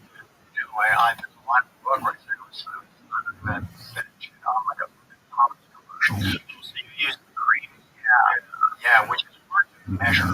Some just gets on the table. I read this story of this guy who was on the TRT cream. His child started like showing signs of premature development, and they realized that this kid's testosterone levels through the roof because it's through the dermis, right? It's through the skin, so he on his arms, and then he's hugging his child, and the kid is getting juiced. Like, what were the kid's numbers doing? We don't know. I don't know, but they said that probably permanently affected the kid's development. Yeah, because this kid is like experiencing puberty at 3. You get bombarded with testosterone while your dad is holding you. Yeah, that like an inner thigh application. I guess the no one knows what that is. Exactly. Or your horse.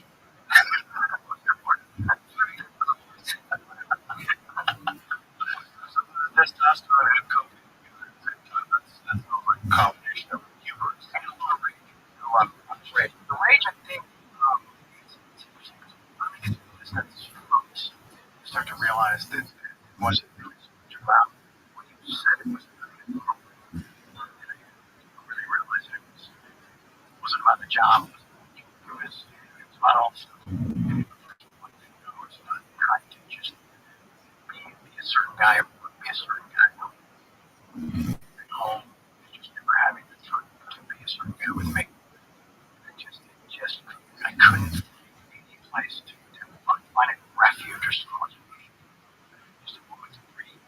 Just decompress. It's so important. Yeah, and it's not in the book. Really, I don't remember it.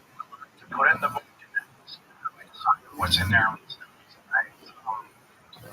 Or something just isn't true. It's not in the book. And so, but I was trying to just,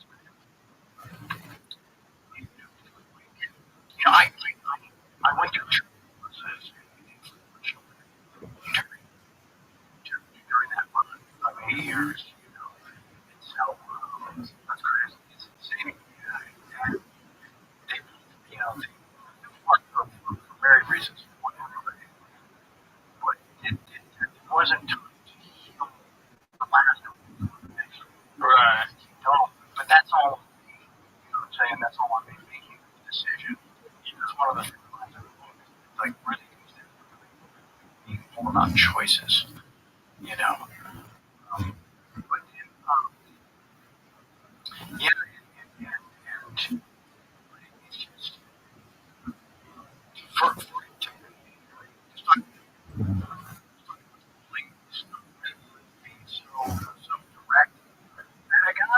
it's like, if you really break it down, what do you really do?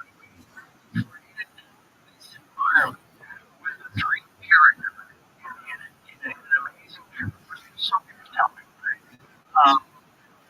That was, the 2's to the 10, right? And all he asked for me was that, be responsible for your lives, and your life, do your fucking job, That, those were the only demands. Essentially, the stuff before I took the job that I was going to do. So then I tried to do that. It's really difficult to really figure out why I got that far, how I got that far. I don't know. Okay. Testosterone. All kinds of conversations with people and they'll tell you exactly what you're doing is good. Right. So we always talk to each other.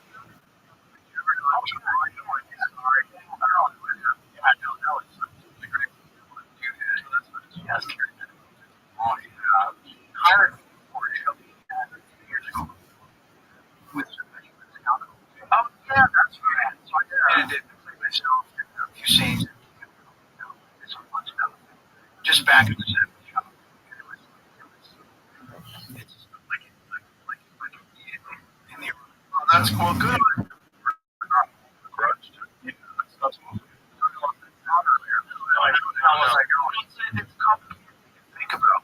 Why did I go off the rails? It's like it's very reasonable. I don't think anybody but Charlie Sheen knows what it's like to be Charlie Sheen. And in my estimation, there are a few people that have become massive superstars at a young age.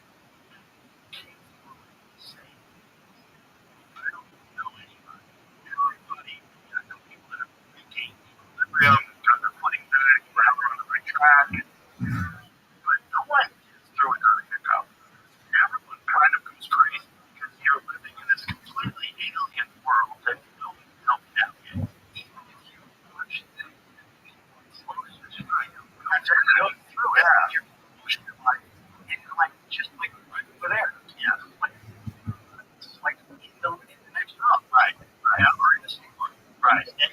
But your friends. Yeah. It's still bananas. It's still an alien world that you live in.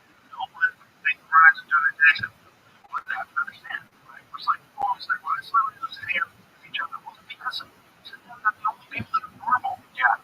They're the only people that I get it. I can't go to the supermarket either. I get it. But you're out here working in TMC at the airport as well. It's like, it's normal for them. So everybody else is like, whoa, it's wrong. They're just captivated.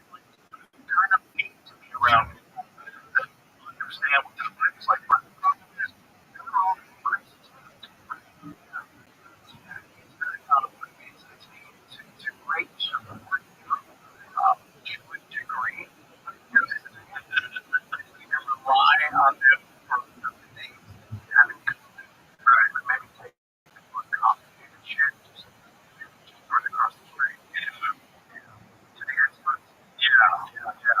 You can rely on them for everything. Yeah. Because they're going through it too. That's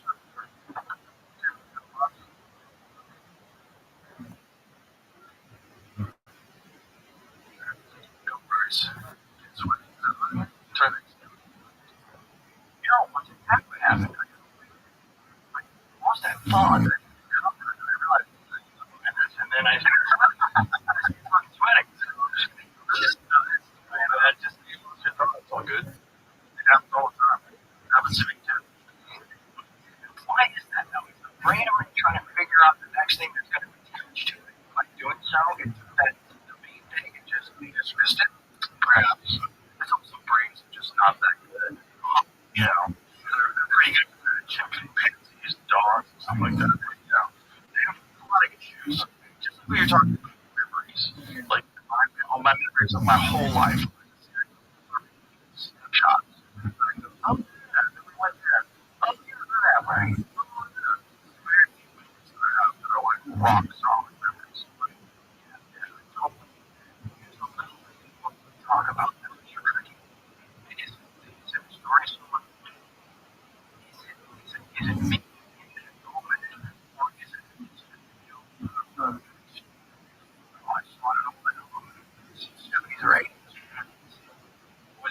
given to me for that I create.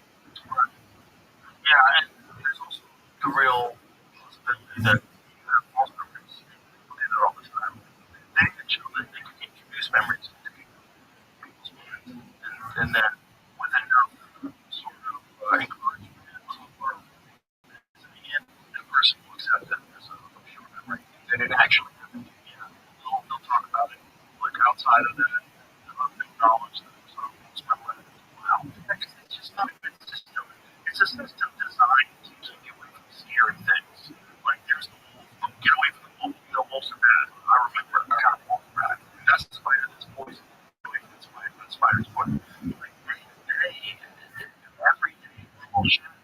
It's like how much of the memory does it keep? It's just nothing. So certain memories that get overlaid with or okay. And you start repeating the memory, and your memory becomes a repeating memory. So it's like you don't really have a memory anymore. You know how to say it. Okay. Didn't that happen with Kaczynski? With this? Did it? With the Unabomber? Yes. Interesting. Yeah. That's why first positive was now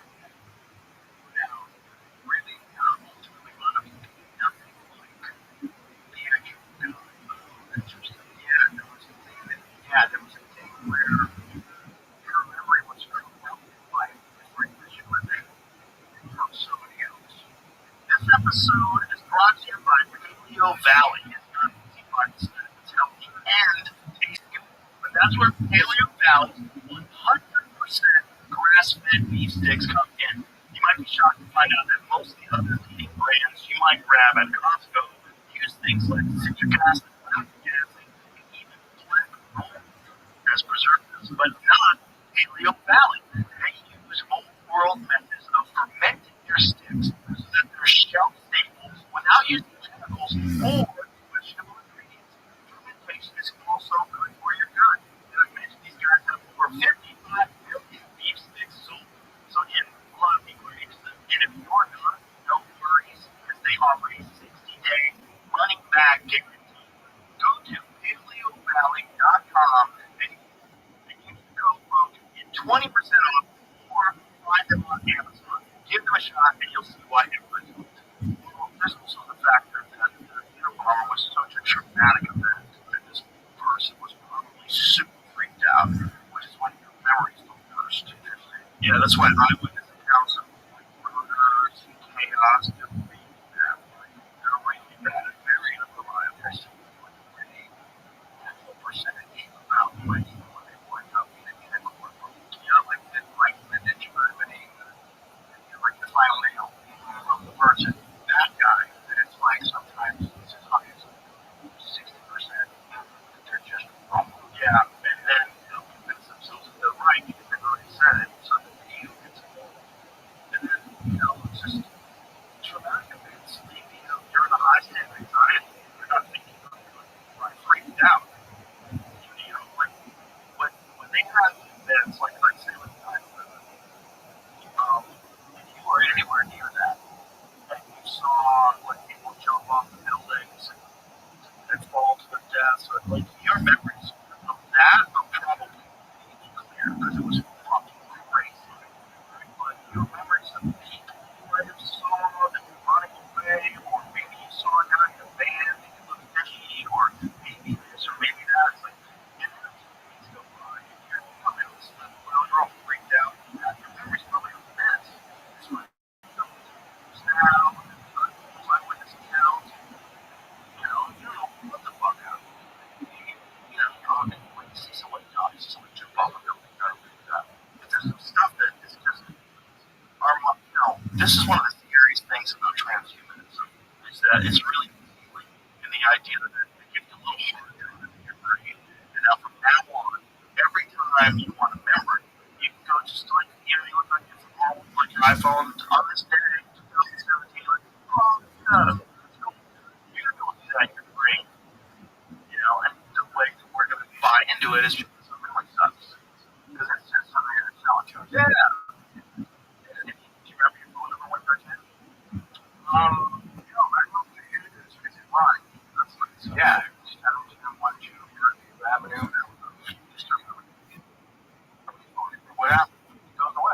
So remember something.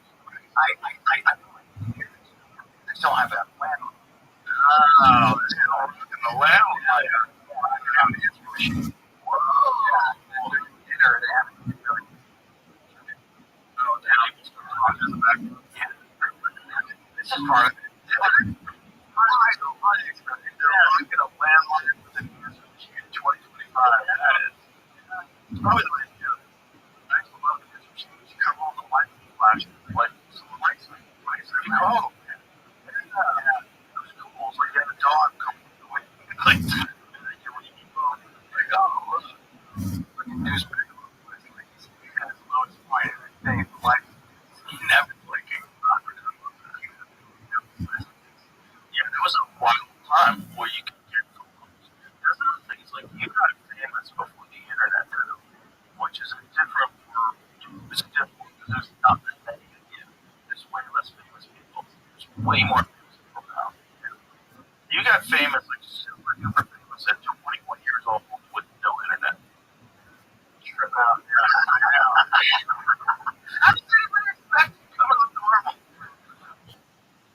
Right, right. I can't even explain to someone that wasn't around during all that. You can't really explain what it feels like because they look at it as things that exist, and there wasn't any. Right. It was about having to really be engaged in everything you were doing. You had to show up to get a mic and to enter the building. Right.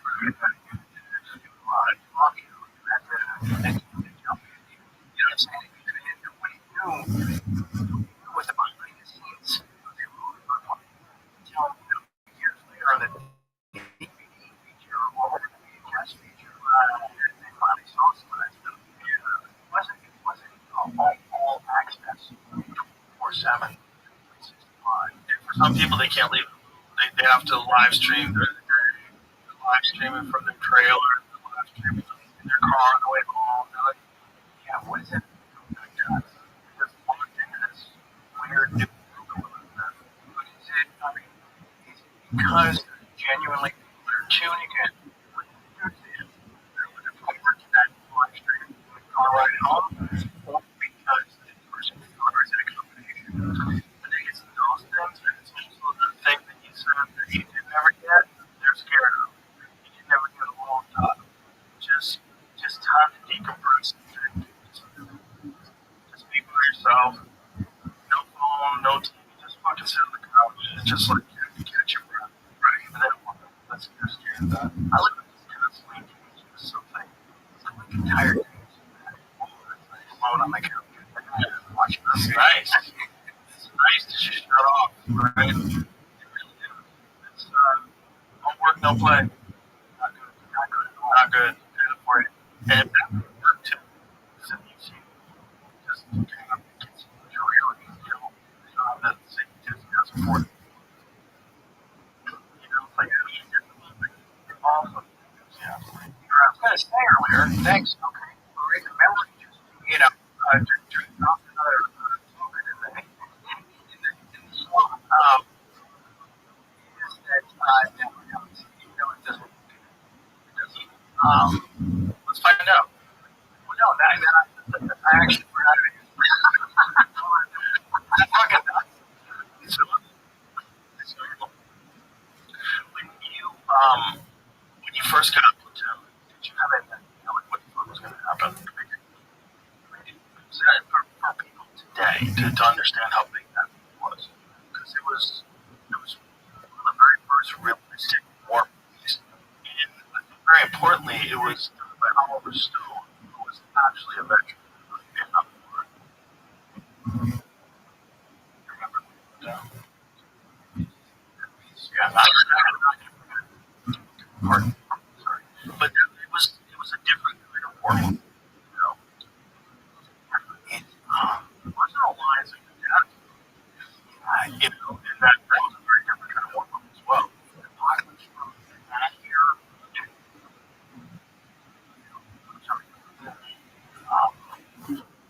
the script like it was going to be script written, like sort of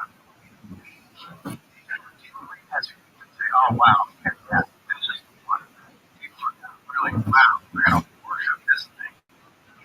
It was very very specific, kind of never really where you were describing in the scene, describing this out. The screen was so neat.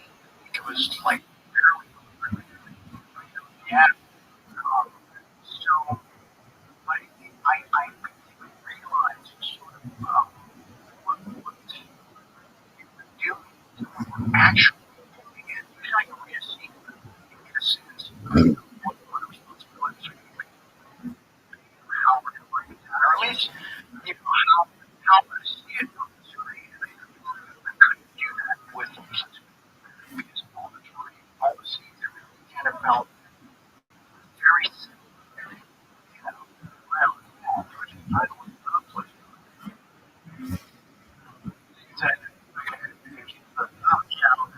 It's a great one. But we started to feel it as we got into it. And it already seemed really where he decided to limit continuity. Like page one all the way to the final page. And that gave us a chance that when something was finished, we were done with it. And we didn't have to know how you were going to react or how you were going to react to something that happened. Right. And when they go to like the movie, like, they got to know. And I think they were just going with it. Because you wanted to sit just like gone, lost, sadness. Not the same thing. I would know how that felt in the real thing. But we bought it, pretty,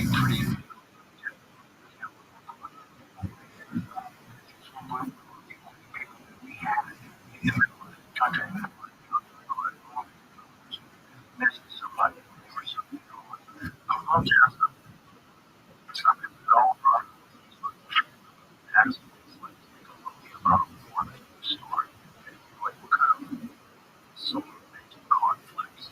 Yeah, that's really have you talked a little bit about his experience in Vietnam, but I don't think we really talked about. Did we talk about the making of Platoon? That's how heavy JFK assassination. I hardly covered it. Especially the last time he was on. Last time he was on was like going to that Showtime. JFK documentary. Was it Showtime? Right? Was it? I think it was, yeah. Yeah, it was a multi-part. Yeah, he put together a shot. His recall is insane. It's insane. You have a conversation with him, he's pulling up dates. He's got, put me told this over. It's looked up. Robert 77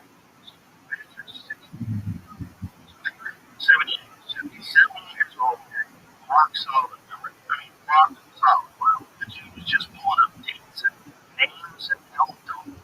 What caused this? Wow. Harry, what you say? The entire war. It's like citing different passages. It's bananas. Yeah, wow. And he landed on it like what? 8.2. But there's a lot of people that wanted him dead, and for sure there was a lot of fuckery with the Warren Commission. For sure, right? There's a lot of nonsense with the autopsies. There's a lot of nonsense with the single bullet going through both him and Connolly, and leaving more bone fragments in Connolly's wrist than that magic bullet. It's like bullshit. Your stories are filled with bullshit, and no one really knew how much bullshit it was until they did that video they played of this protocol on Robin Bear show. Yeah. Gregory came on and was a comedian, which is pretty well. Came on and had the footage of the Kennedy assassination. Everybody sees Kennedy's head go back into the lake. What happened there? You can apply just simple common physics to it. Especially when you ever fired a weapon. Also, clearly he's got shot in the chest too. Like when he grabs and fires, clearly, right there. There's always that thought.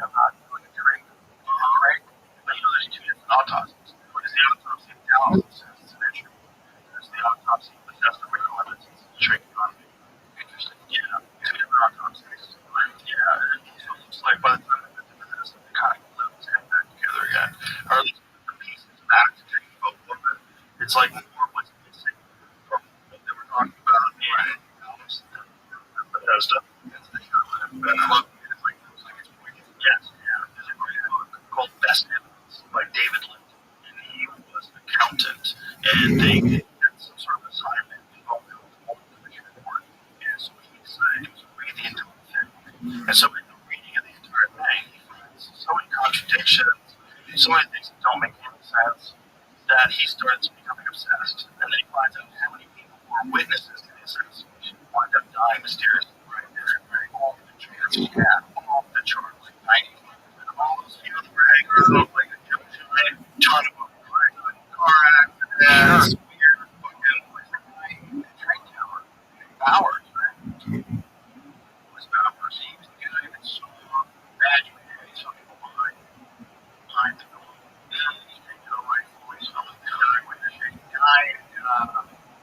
He had a heart attack, train, of course, also didn't get that back wrong, but a lot of other times I think, but of course, yeah. But what was the guy who stepped the curb explodes like so yeah, that's the reason why they kind of go off with the magic bullet there. There's a team, I don't remember how many times. Probably. I don't know how he was hitting the rich. Right, because they knew that the overhead it's a bullet. What about I said only one guy did it, and it's only 3 shots?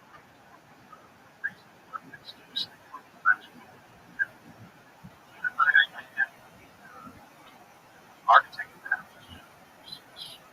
I think it was around 7. Yeah. The week is over. 2 pound for pound kings and 1 epic showdown. Canelo versus Crawford going toe to toe at last. And DraftKings Sportsbook is in your corner from the opening bell to the final blow. From the opening bell to the judge's final call, DraftKings has you covered. It's on knockouts, total rounds, method of victory, and more. Never bet on a play before? Easy. Open the app, look for something simple like who will win, and make your pick. And it's not just fight night. Football is on tap this Sunday too. One app, all the action. New customers, this one's being bet $5 to win $200 in bonus bets instantly when you sign up today. DraftKings Sportsbook is the home for fight fans and football Sundays. Download the DraftKings Sportsbook app and use the code RUGAN. That's code RUGAN to get $200 in bonus bets when you bet just $5. In partnership with DraftKings, crown is yours. Gambling problem? Call 1-800-GAMBLER. Or you call 877-8-OPEN-Y or text OPEN-Y 467-369. Help is available for problem gambling. 888-789-7777 or visit ccpg.org. Please play responsibly on behalf of Boot Hill Casino and Resort in Kansas. 100 games. Eligibility varies by jurisdiction. Fees may apply in Illinois, Florida, and Ontario. Bonus bets expire 7 days after issuance. For additional terms and responsible gaming resources, dkng.com/audio. They just bullshitted people. But back then, you can get away with that. You know, it was pretty easy. Just bullshit people. And you see all the additional cameras, like bush killing, right? And all that stuff just confiscated. Yep. Well, they had this Zapruder film for a long time, a big time like that. And then somehow or another, Dick Gregory was it ever released with missing frames? The jump that goes behind the slide and it jumps because it didn't take out the fatal hit. Someday maybe tried to sell that. Perhaps they probably did at one point in time. But now, obviously, you can see the whole thing. And this also had AI enhanced. AI enhanced. It's very interesting that it's great. I mean, I think they shot multiple angles simultaneously. That's what I think. They shot both from the back and from the front. And I think, to be honest with you, if he wasn't involved, he certainly wasn't innocent. He was probably the guy they were going to frame it on, but I think he was in on the whole thing. And he told the cop afterwards as well. The Tippett? No, yeah, Tippett. Yeah. Have you ever read that thing about Tippett's back at the precinct was JFK? They showed us something like so they looked like each other. Really, seeing he was the body that used to transfer fluid, the empty coffin, and all that stuff. I mean, it's so many just warrants to travel down. Yeah, there's so many handles to explore. There's so many rabbit we were so we were seeing documentaries, and like, I would have been 10 or 11, maybe 13 or 14. So we've been involved in this thing for a lot longer than we should have been. We had access to this stuff. So it was just enough that no one was brought to justice. And we know for sure more people were involved than Jack Ruby. Those direct more people were involved. No one was brought to justice and got away with it. I don't think that they get away with things like killing the president. But they did in broad daylight, blaming it on a lone nut. He already had a full description of it. Rap sheet rundown and everything about it. I printed articles about it before it was even over. And then the Jack Ruby thing, where Jack Ruby goes completely insane in jail after he's visited Rothschild, who is the head of MK Ultra, who is like routinely dosing people with acid. Jolly was Jack Ruby's brain in jail. Just left him insane. He's the guy from Chaos. Chaos before he got all the attention. Really? Yeah. My I know. This was different. But I'm curious if you felt about the documentary you did about it. I didn't watch it. Okay. I thought it was going to be too quick. 90 minutes. I didn't think it was like enough time. It's only 90 minutes, right? I thought it was the first episode.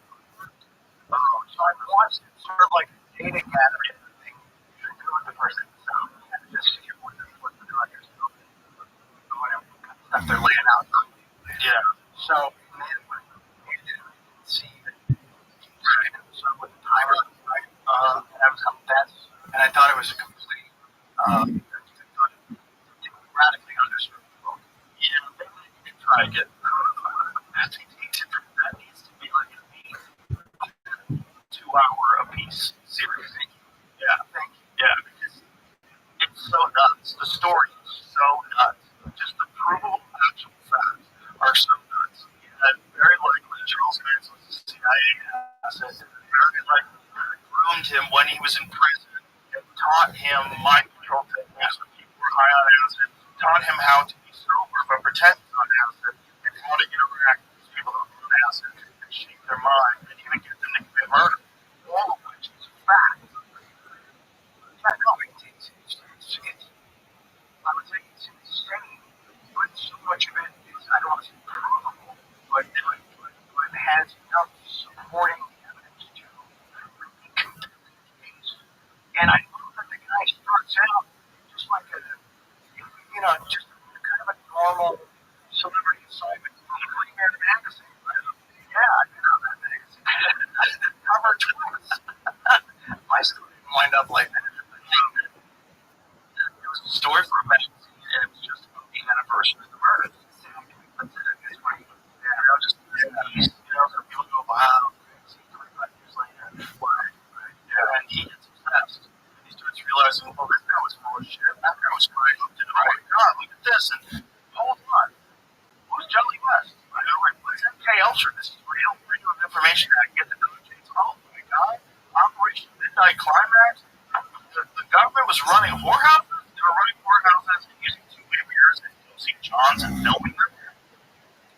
And it's such an advancing. Like, what the fuck is going on?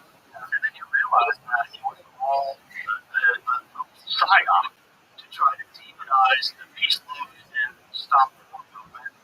And that what they really wanted to do was stop the anti-war movement and do something to curb the cultural change that was happening. So their strategy was to turn hippies into murderers.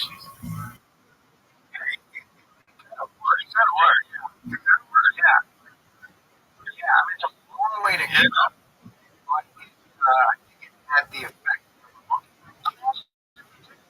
like, what kind of cultural change would have taken place? Because if you think about what happened between 1950 and 1960, it's like the world becomes a different place in 10 years. Between 1960 and 1970, it's like, what? This is crazy. The music is crazy. The culture is crazy.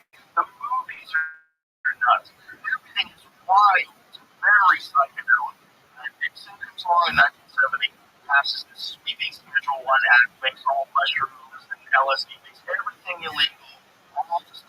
Civil War, civil rights movement, and the anti-war movement at the same time when they were doing this fancy stuff. So it was a concerted effort across the board to stop the anti-war movement and to stop the civil rights movement.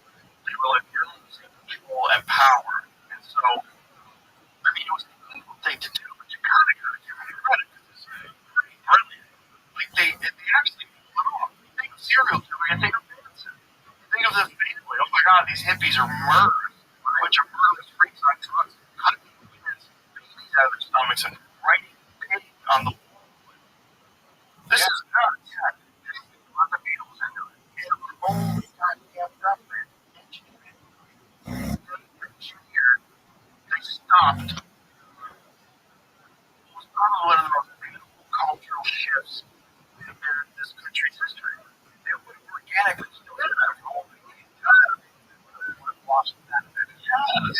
Yeah, we probably would have rethought government. We probably would have rethought the type of people that we want as leaders. We would have rethought our involvement in foreign wars. There would be no support for it. We would have rethought what psychedelic drugs can do for you versus the bad aspects of it. We would have rethought it. We would have music would have been a lot better. Music took a big dip. Yeah, music took a big dip and they got rid of the drugs that were good and brought in the coke.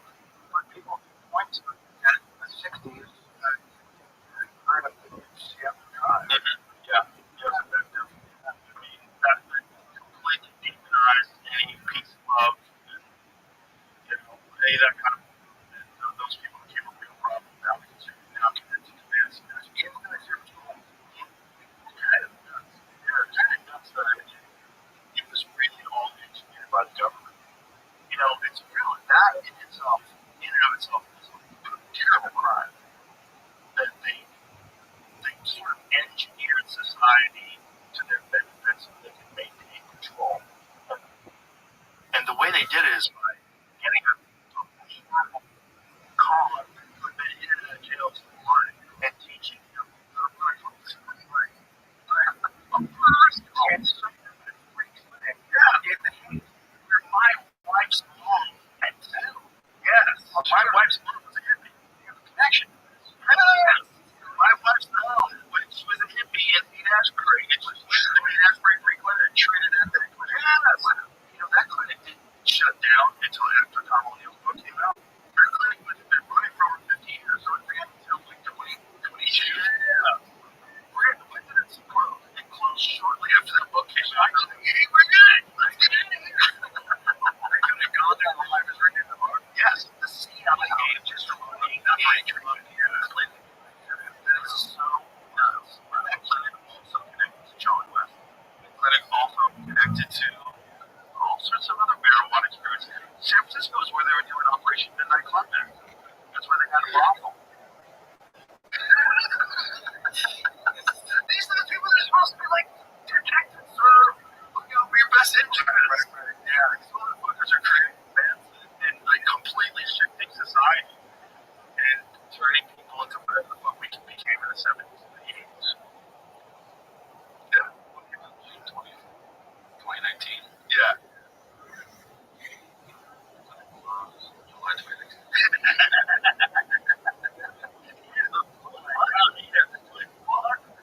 We got busted. I think we're at the forward. It was like, guys, we got a problem. Yeah, that's probably how long it took them just to clear the building.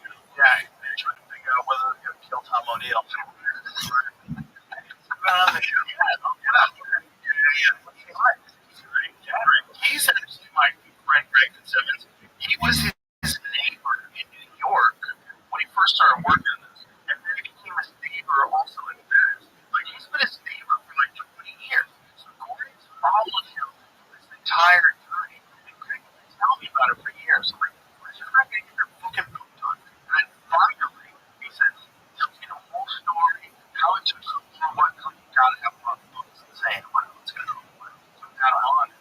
It was, first when I listened to the book first before I got on, I listened to the audio version. I was like, this is nuts. This is nuts. If this is all true, this is fucking insane. And it's all true. So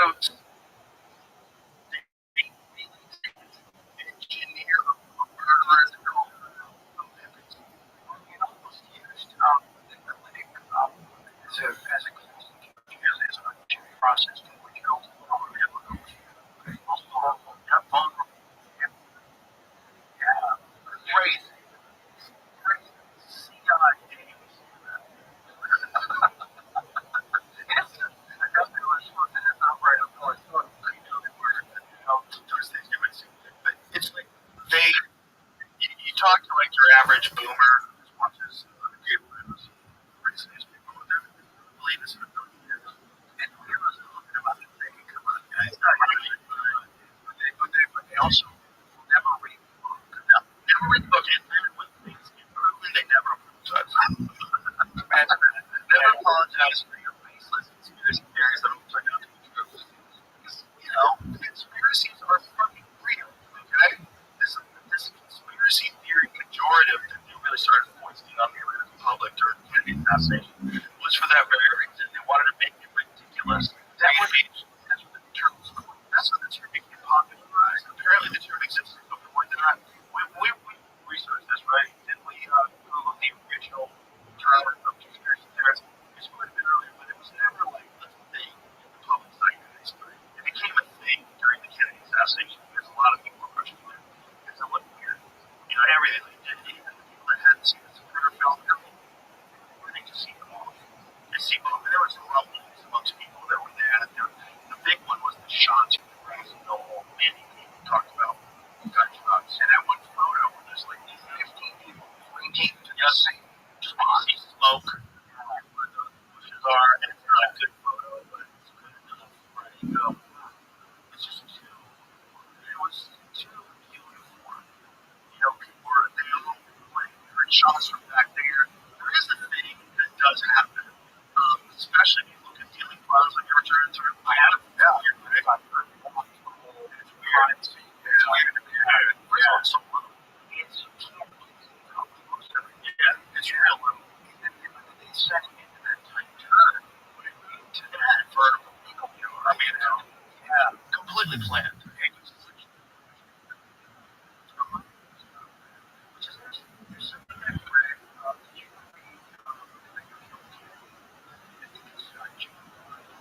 Yes. Never had him on. No, he did he passed. Yeah. He wrote Sci-Fi, which was a new home viewing. Oh, yeah. He was deep in everything. I go back and watch him. I do too. There's something in one of his books. I've never been like around so it was like this from the internet that our school symbol for victory right after the fail had put it out for every Dallas to review. I've never heard that. I read that. Disclaimer, I'm not coming up with this. This is not my original data. But yeah, when I read that, that was crazy. That's crazy. And I don't know that he would have just added that for color. That's not something you just throw out there. And that's a weird thing to have. Victory. Well, a lot of people think Kennedy did that. It's hard for us to reconcile now today because we think of them as like one of the greatest presidents. Of course, we do. We always want to get shot here. But he was alive. This was like half the country fucking hated him. And then there was the Bay-of-Pigs disaster. We lost a lot of people because Kennedy didn't give him their support. He wasn't told about the invasion until like last moment. Like, their support was crucial for the success. He denied their support. A bunch of people died. That were going to die. Right? And so those guys on the ground. My friend Evan has a theory. My friend Evan, who worked at Coffee, who was a ranger himself. I met him. He's the best. I love him to death. But he said, like, those guys, those are hard-nosed killers. And if they think that they lost their brothers because this fucking piece of shit didn't give them the air support that they deserved, it was Kennedy's idea, and you tell them that you want to get the guy killed, like, those guys would do it. Like, those would be the type of guys that would have to do something like that, and they would probably tell you this would be a perfect place to do it. Right. Tight little turn. Says, by the way, because conspiracies get everybody is believing this one way or another. I believe it is really. Anybody says that Lee Harvey Oswald couldn't make that shot has never shot a rifle. You're full of shit. The rifle's on. It was never that far. I'm not saying he can do it 100 times out of 100, right? But the possibility of him having that rifle, he's got a scope, he's got a rest. The car comes into view. You roll the sight onto his back. You squeeze on the ground. Squeeze on the ground. And you get a headshot in there. That's 100% possible. Sure. I just don't buy it. Right. I don't think he acted alone. Dude, he might have done it. He might have shot at him. He might have even hit him once. There was other people. He was the patsy, I think what he said. I'm just a patsy. Right. He said it was not like the guy who killed somebody. The way he said it was like, I can't believe they set me up. Exactly. So I think he was in on a bunch of sure. I just don't think he pulled the trigger. Right. Or if he did pull the trigger, it was one of many people that pulled the trigger. That's what I think. But there's a lot of other people saying, oh, you could have those shots, the rifle scope was off. You don't know what you're talking about. Because I can get your rifle scope to be off in 5 seconds. But if the rifle scope's perfect and it's zeroed in, bang, I'm jumping on the ground, trying to get it. It'll be off by 6 inches until you know. That's the thing. It's fragile. There's micro adjustment. Power wrenches and hexes. You don't work them too much. You get it dialed in perfect.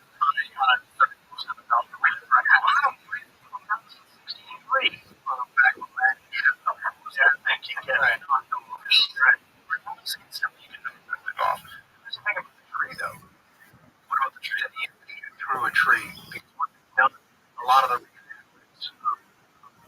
support people is they did out the tree that Kennedy was behind. They cut it out. But he had a clear view of the field when he stepped away from Malachi. Sure. That's what you should do. That's what you if you were good. And if you practice, I'm assuming if you're going to go shoot the president, you'll probably get used to firing from the ground. You know, targets are going to just hope that your accuracy is still there on the way to go. Yeah, you got to practice. So you got to practice. You can even be quicker than a new round. Sure. You could have done it. I don't know why. Just none of the evidence seems to point in that direction, including all the evidence they tried to fabricate, like the match bullet pointers he's done. Anybody who's ever shot anything with a bullet who looks at that and believes that went through 2 people and broke bones. Yeah. That looks like it's shot outside those swimming. Yeah. That looks like they were getting anything out. And I like, you're taking the side of it. They're not looking right in the eyes. You can believe it. It's like, cool. This is what we have to do. Just, they're not going to run. Yeah, there's a lot of ways. They don't know. I can show them, like, let's go take a bone from a cow. Let's set up a bone from a cow and we'll shoot it at 100 yards. Yeah. Just one. Just one. Let's take a look at that bone. Right, yeah. It's not going to look anything like that. It's all fucked up. And there's fragments. Fragments from the bullet or somebody's wrist that are more fragments that are missing from the actual bullet contributing to the wound. He did it. That's what's nuts. But you and I talked about it until the cows were home. You know what?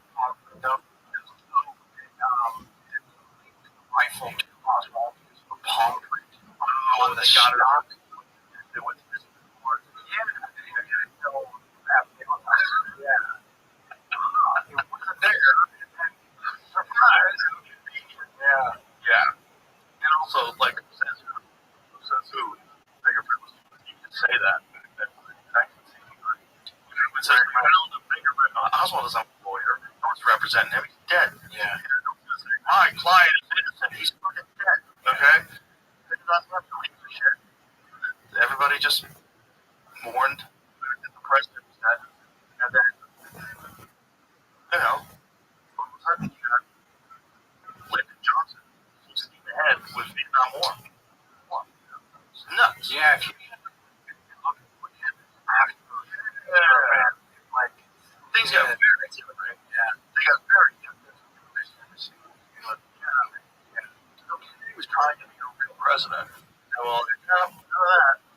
I don't understand.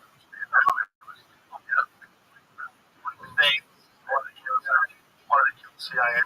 He wanted to do a lot of things. Like, not today, sir. Now, that's the real argument is like we haven't really had a president since everything. Everything after that has been the president's more of a machine. He continues to run exactly as it always has.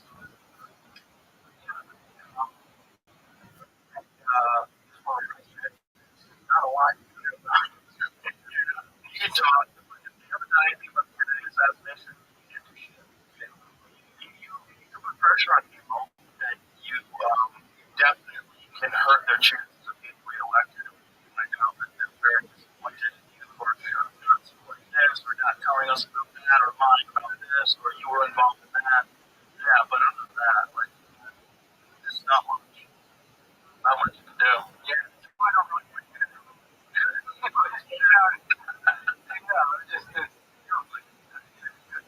Wasted energy. There's a lot of that. But it's also like a show. You know, you watch the show. Hey, you heard the stories of some of the FC players.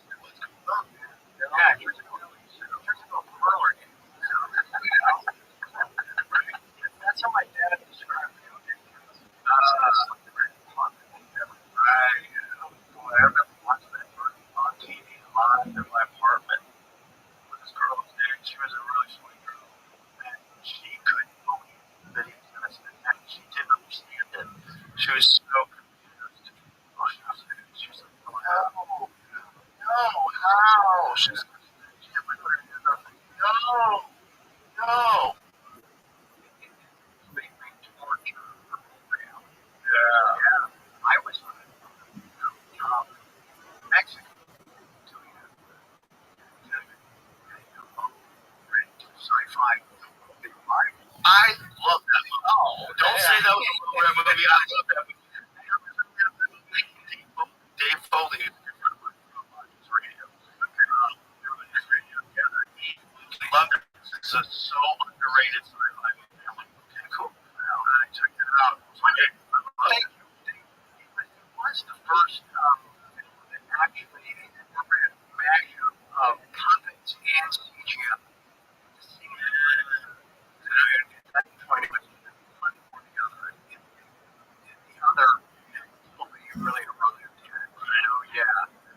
So that was kind of cool. But no, we were so good at getting up to be at the hotel because everybody knew the night before that the group was coming. Right? Shoot this scene. There was a cockpit. And the only fun, right? And the only like half a bar. And it's starting to rain. He's got his ear, and his buddy's got his phone in LA up to the TV. They're about to read the verdict. So and around the clock, man. You know, watch him. He's going to lean to keep it simple, to keep it connected. And then we can see when he hears it. Slumps a little bit, right? Takes the phone from his ear and slams it. Use that. Motherfucker. I don't want to live. Voice like echoed through. It was gnarly. That's how I learned about the OJ verdict. Yeah. Wow. Dave Anderson was there with me. He was in the book. He's a two-time awesome Mexican artist, you know. So, if you ever want to cross Dave Anderson, that's what the OJ verdict. That's a crazy, just a crazy scene. Imagine you could react like that. He was my connection to it. So invested in this thing. It was hard to go. And that was like, you remember Tony Game? Like, Italy. It was in the afternoon. Don't remember. We still had a pretty sizable day to shoot. You know, like what we're doing still mattered. It was a giant distance. At that point, you know, something felt like something had been taken from us. You know? Yeah. Yes, definitely. Did you see the last or the most recent OJ documentary? No. It's murder, mayhem, and plunder. It's been pretty murder, mayhem,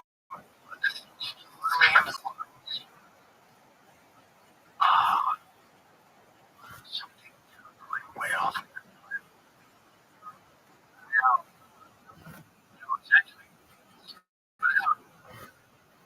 the latest OJ documentary. I guess we have the latest.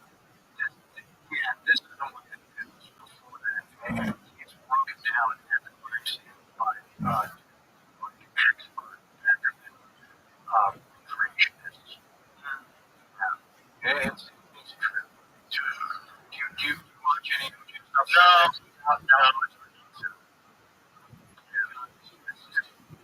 Okay. It's just, I think he killed his wife. And he killed my mom. And he got away. Yeah. It's just nuts. It's just, it's weird to watch my life. You get cut. Like, yeah, the guy murdered his wife like that. Why? It's just a cool thing. Yeah. Or think about what he, like, remember the juices ones? Remember that? Oh, God, I will think one. He had like a King's robot and like a bunch of hot spray. Coming back. Yeah. Wow. Yeah, it was like it was, I don't know what time after they killed or the not. And so he got into like rap.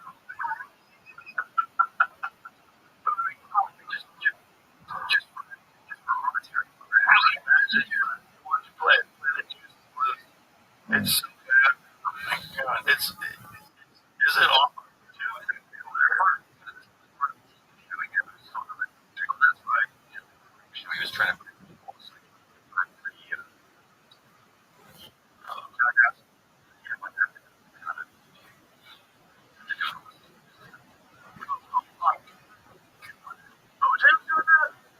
everybody would just run away screaming. He was the murderer. He like walked into our cover with a knife.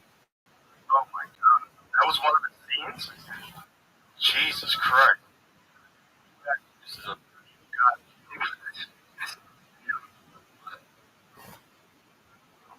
Video had a bunch of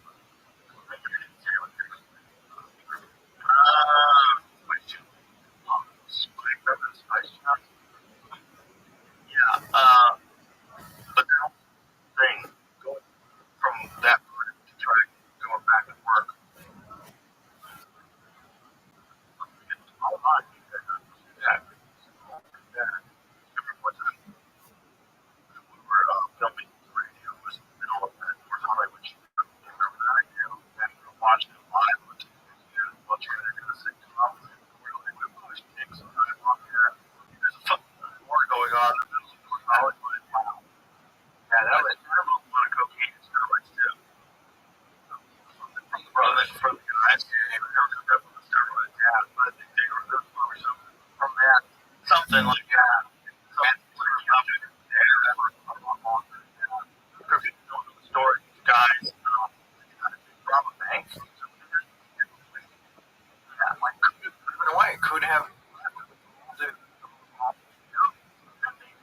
get to that with the kill cops. Yes, and that they tell a bunch of cops were like hard.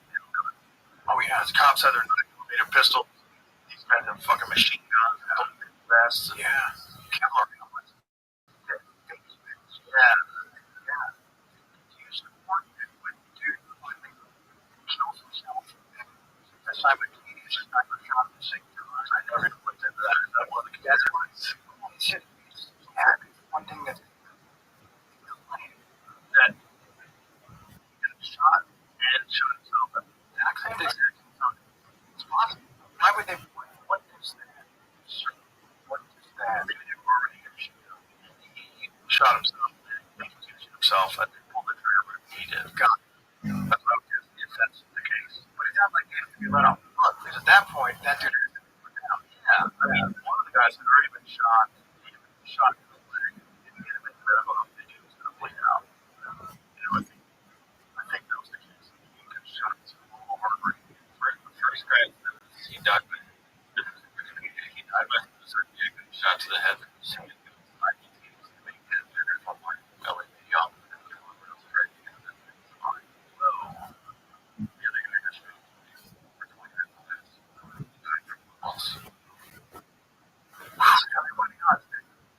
Great. Well, a lot of bullets were flying in his direction.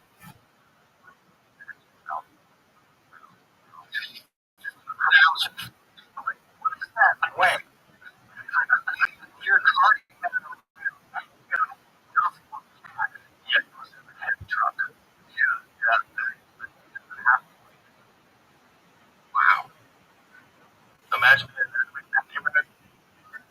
So thousands of rounds flying in both directions. Like when do it come to? Right?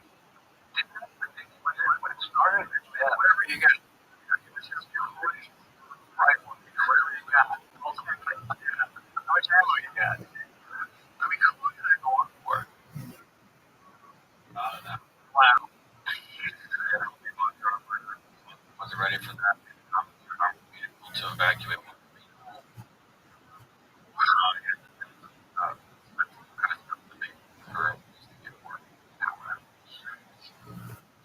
Yeah, that was it. MK Ultra tricked those guys into, and then the cops guys yeah. This is the problem with conspiracy. People try to like attribute them to everything. Like down the rabbit hole. Yeah, yeah. But when they do that, they kind of they the credibility of the ones that can't really, consider for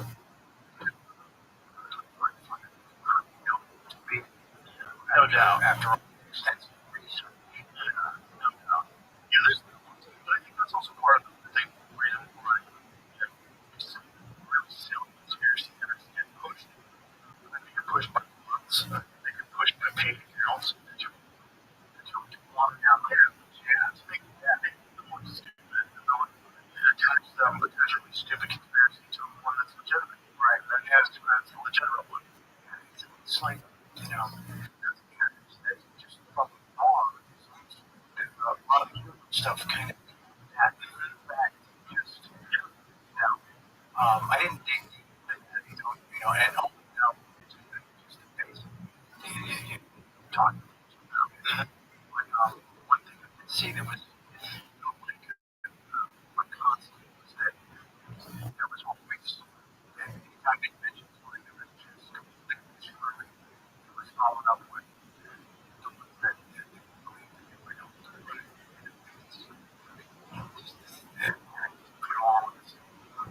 Yeah, a stew of good. Yeah. That's a very convenient way of very true. The children documentary on HBO was great. It was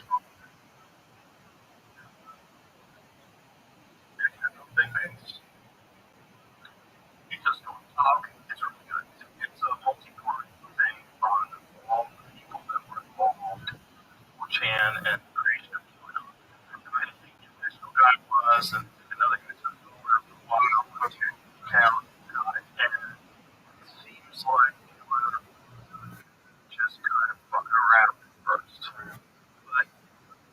it's not definitive. Like he's got some really good evidence that points in that direction, but it's just hard to know. And everyone always thought that it was somebody inside the White House. There was some single person inside the White House. It doesn't seem like this documentary believes that.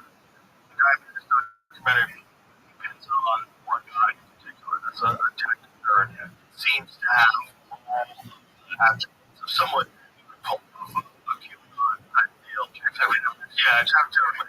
Super smart, internet shit poster, for 4chan, and like that's the whole thing over there. It's like get people to do stuff that's stupid, right? Like they do women differently.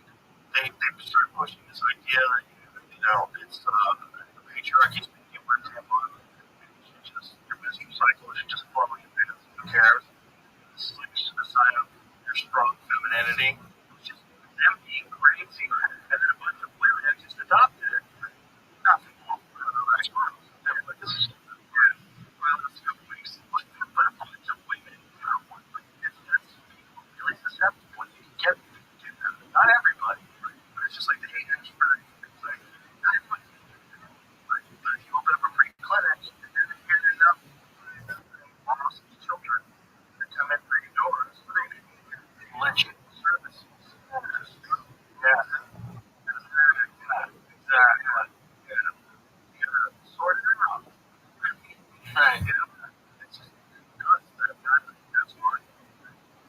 that's our daddies, our government daddies, the people that we're supposed to look into to help us lead a prosperous life and secure our standing in the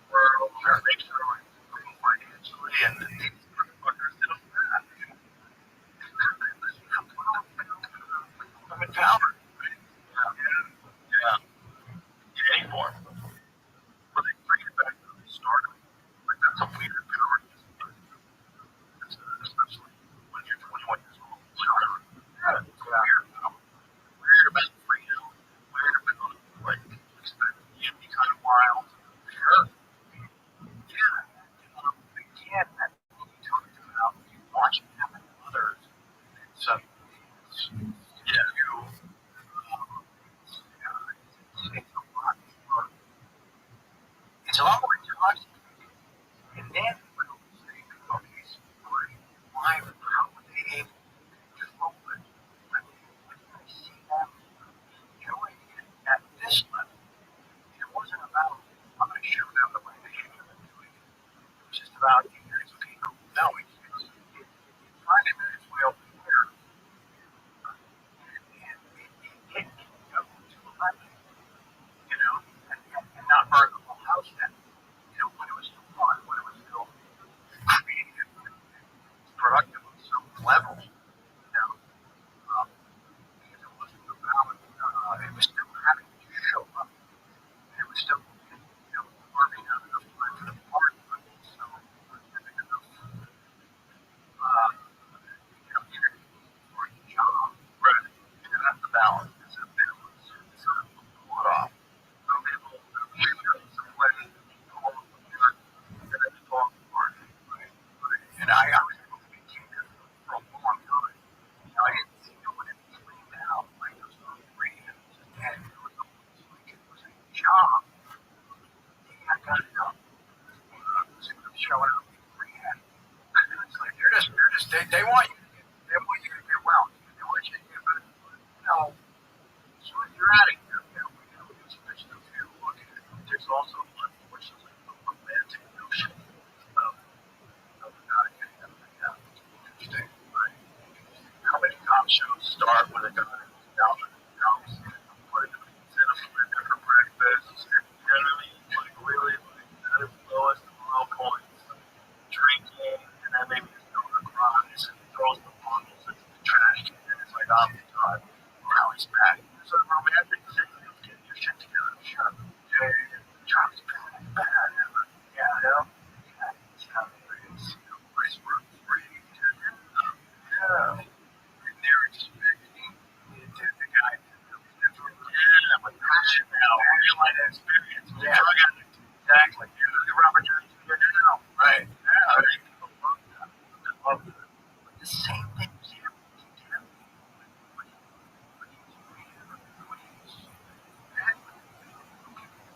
him.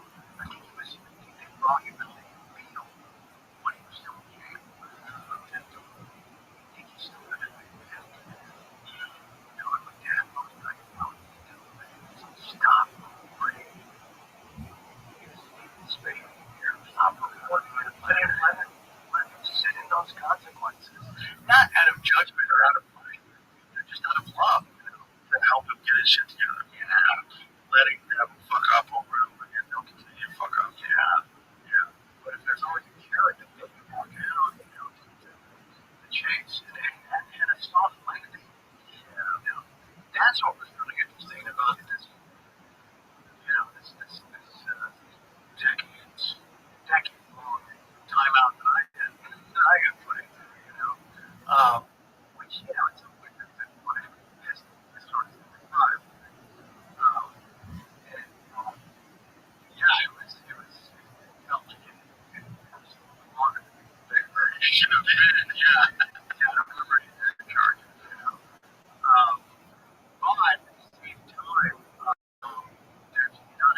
to a much responsible company, responsibility, where, stuff that they care about,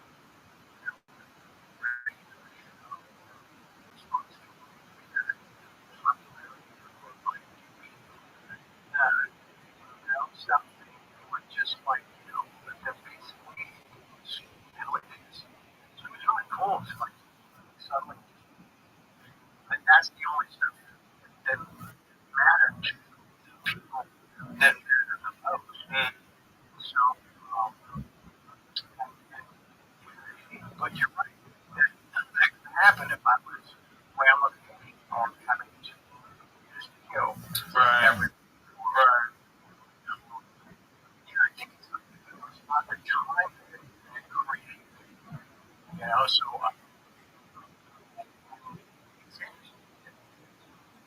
not like this is a comeback. It's a recent.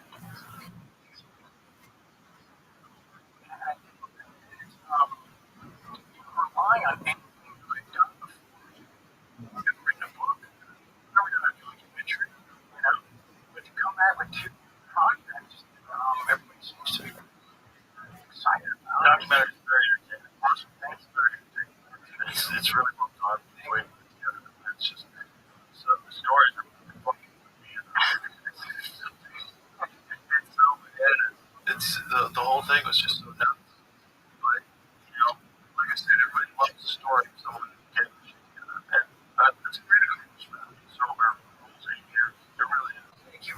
Thank you. Yeah. Yeah. And it's the elevators really. I think that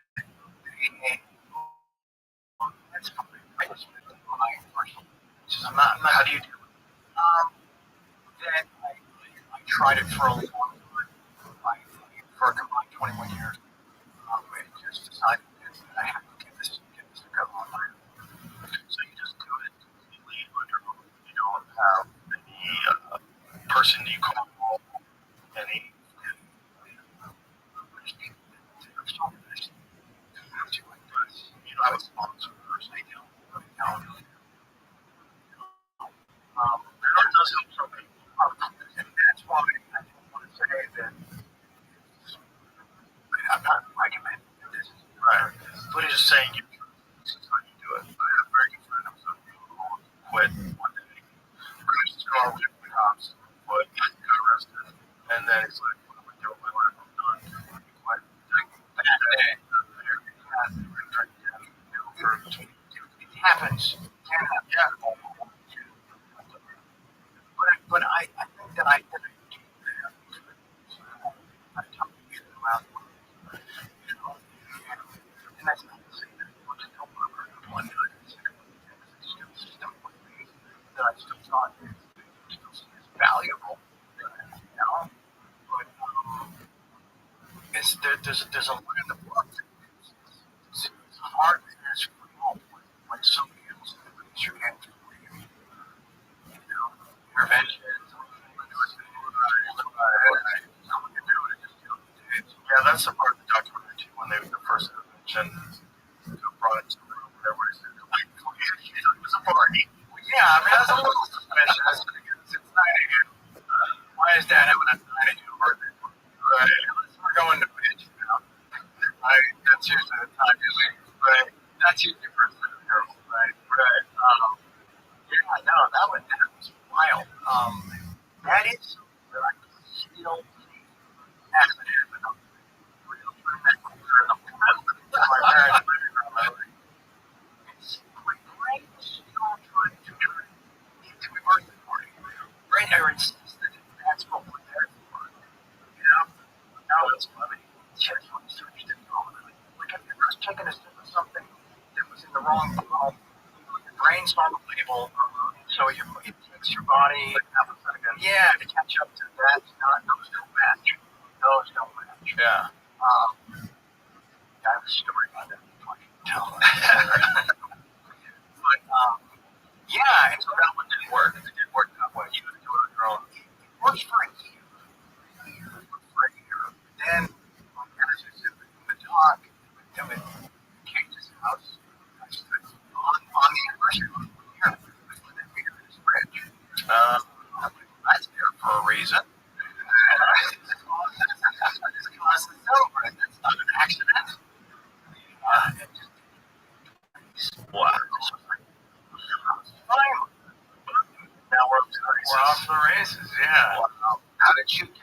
this time.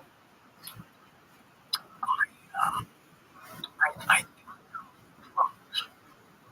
got to do, but when I say do business, go. I think that, geez, right over 10 years, it's more than 10 years.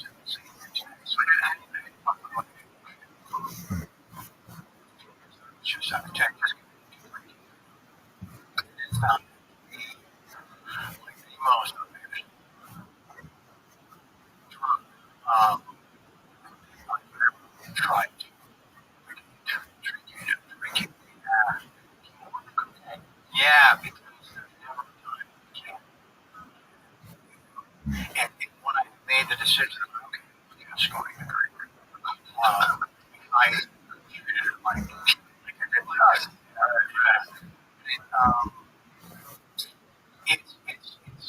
It's really very acceptable.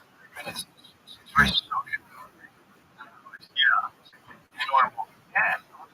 Yeah, you want to smoke a joint, so you want to smoke it. You want to have a drink of some sort. Everyone does it. Yeah. But so, I feel the way we thought, we had that way I was starting to feel, it just, I couldn't feel it how it used to. Even at like powerful doses, and we just, that got depressing. That was like, I'll just drink twice as much now. That was a good thing. The thing I relied on is now just like, yeah. No, how much of a tolerance on a relationship is different. Oh. Yeah, and so to this day, it's wrong. And I was a drinker. Spiking my coffee. It was the best time to drink. Not the rest of the day. That's my health. That's my health. Someone like my Camel coffee or whatever. Understand? What time are we leaving? To what? This Sunday. Never, ever cut up to the wheel. Never had a game. How about that? That's awesome. That's pretty good. That's very good. When I was like 17, very smart. Never going to happen. I was living in a they keep but these days to get busted, drinking and driving with the available transportation, it's literally no choices but get in your hand. There's no excuse. So I call Tony and say, Tony, you gotta help us this thing. And it's like, right to Tony. Got it. It went great. There was a moment in the car when I went back, and he described it as a walk. I could see right through her officer inside she was just kind of sitting back there. I'm not saying exactly what she was thinking, but I can feel it. I'm pretty sure she was. It was just the same about it's cool with that. Why was it driving? Why is there a support? Yeah, it's not that the way, and so got back on that. It was something I couldn't shake. It was something stayed. Just the images of her, this 13-year-old, and her dad came her to touch the face, just like a mom into a hair. That was conflict. I was like, what are we doing? And then I just sat inside. I sat inside of her for a while because it didn't feel good. And I thought, okay, what can I do to not stop feeling like this? And it's pretty simple, Yeah. And it was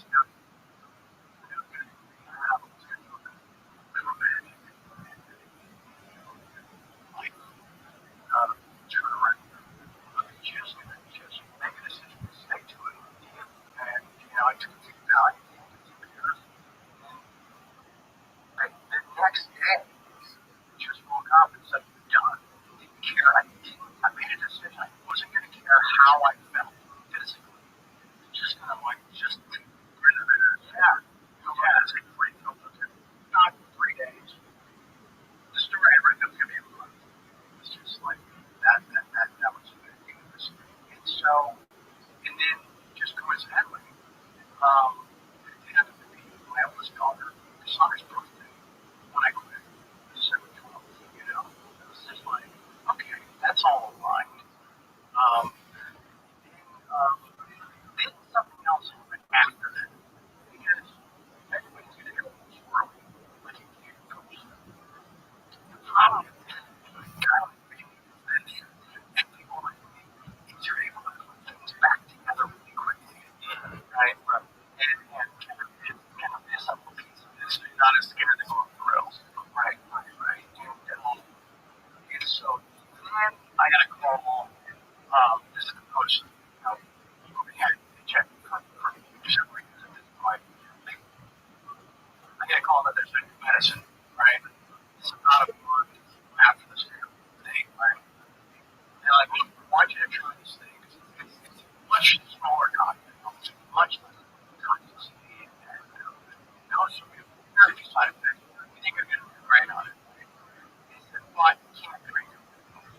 The other one, you can drink the fucking face of it. Like you can drink a pirate of the other one, which they shouldn't do that you can. So I said, okay, great. So tried that one, and it was working great. But it's okay, and just say, it's working like it is. So then this other thing showed up, and it showed that yes, concert with it. So now I had a couple things going on. Let's keep this thing. This evil stowaway. That's what I like to call it. Let's keep that thing, at bay. And let's, rebuild every relationship that matters in your life while you're still here. Did you have a revelation after a while, after you were sober for a while, where when you stop and think, like, why was I getting so fucked up?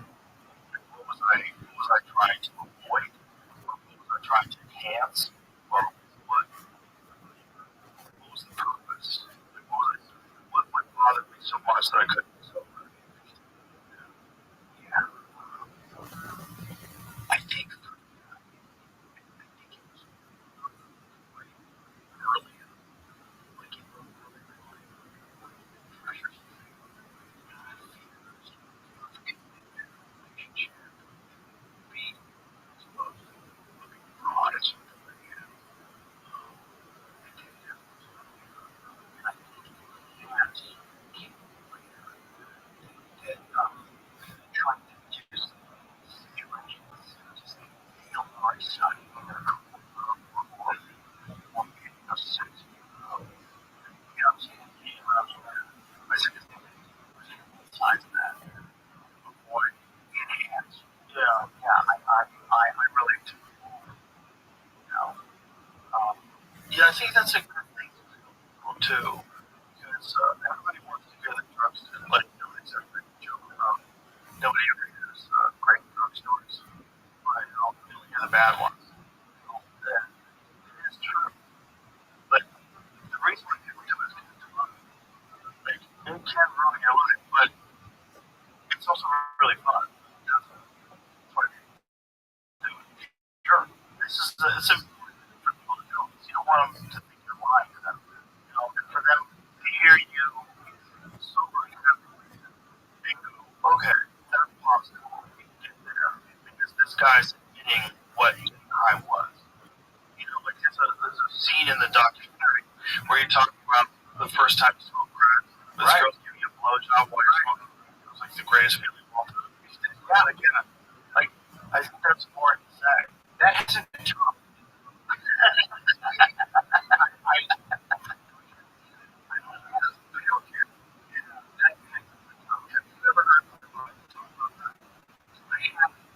On a channel show, and he gives this ode to crack. And many people immediately go smoke crack. Yeah, it's hard to find this very smart guy. I don't think people think of him that way because of the laptop thing, but he's very intelligent and very articulate. So when he's explaining like the effects of crack and how different it is, how incredible it is, the euphoria of it, and just like literally saying, like, getting the itch while he's sitting there sober, just society, trying to keep it together. After all, publicly shamed, right, out of control, and talking about crack like a lover that you lost in a drowning accident. I get that. I get that. Yeah. That makes sense. I bet you do. There's a moment in the dark. Yeah. I tell this text. Yeah. And I say, wow, that one actually got me doing that. I can feel that. Yeah. Yeah. That's the problem. The problem is that. Yeah. The problem is. Did you ever know it's not that? Did you ever try it? No, I never even go. Oh, you never go? No. Okay. You know, when I was in high school, good buddy of mine and his cousin selling coke. And his cousin, who was super normal, great guy, super cool guy. All of a sudden, he became weird and pale and also was weak. And it was like he got bit like a vampire. Him and his girlfriend were selling coke, and they would just watch TV and do coke. And they had like this attic apartment, and it was like he had gotten bit by a vampire. That's how it felt like. It was like he just lost his whole life to coke. And then I saw some other kids that had coke problems around me where they were just dying to get coke. And I was like, this is a bad drug. And back then, I think it was actually coke. You know? I don't even know if they were like 80% of it. In the 1980s, I don't know if they were cutting it with anything, but I made a decision at one point during my life. I don't want nothing to do with that one. That one seems to rob people's lives. Because you're stuck to that. Yeah, it just seems to me like that one can make noise. Did you work in circles over there? Yeah. Okay. Never worked out well. I didn't know anybody who did coke and like kept their life together. Everybody who did coke was like barely together, barely hanging on, always off the rails. Dude, I think there's like one guy out there that was barely together in all those years was Jack Nicholson. Oh yeah. Yeah. I think right. Do we know of anybody else? Well, they got public about it. Right. You know, but the Jack was treated like a doctor. You heard these stories? No. Oh, yeah. I mean, he's kind of doctor that curing film or distribute that.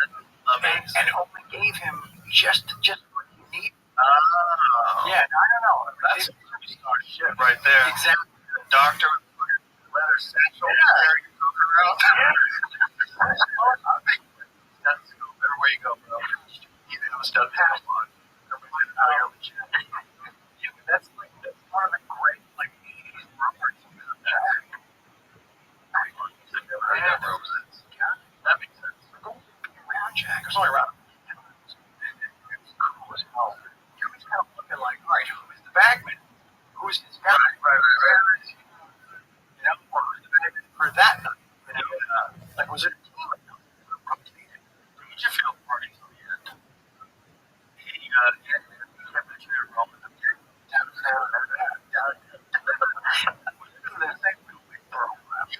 Yeah, no. Oh, wow. Gosh, we saw him twice. We got in the elevator with him one time. And we seen him out. Never really in the elevator moment. Wow.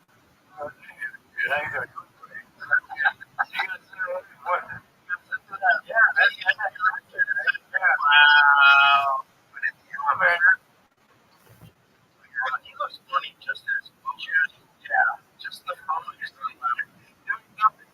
So I can't tell you what happened that night. I don't know where we were. But it looks like a jacket that is survey wearing it looks like a backstage something that's on the jacket. Yeah. Probably a poison causer or something. So we're in the elevator. It's very cute. We're reading, right? And I said, no, I'm Spanish Irish. It's not. Start a war. Doors open. Just knocks out. He's had that on standby. We're built in at the moment. He put it out. So I can't really ever describe my heritage. Hearing his voice. Just like, wow, just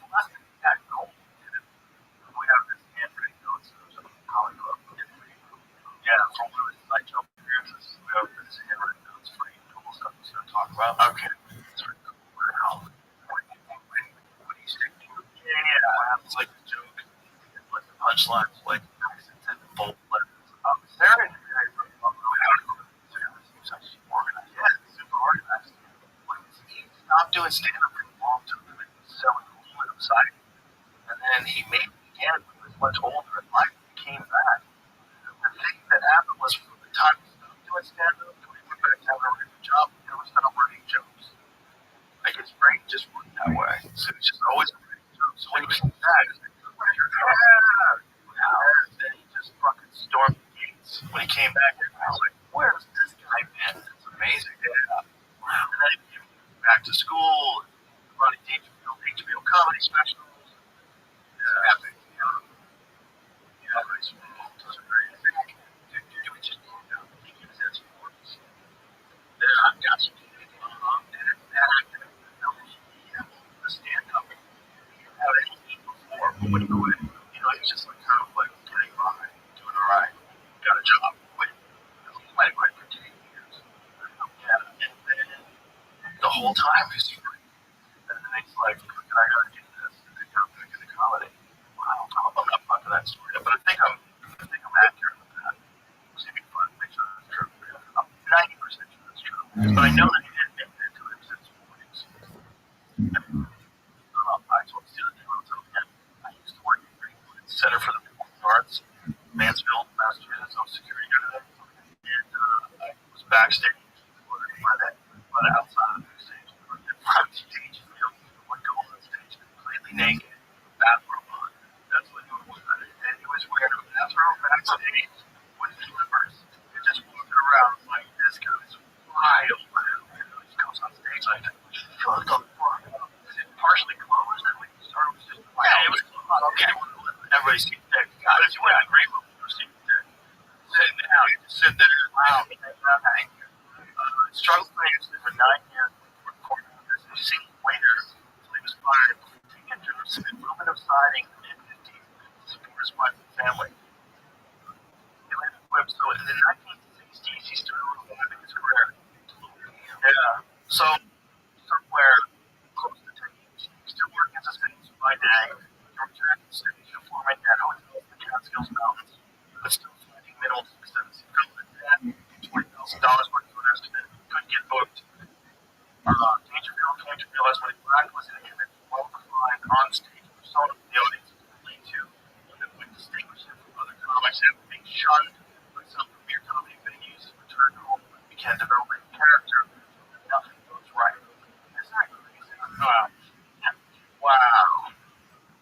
Oh, look at this. Always comeback.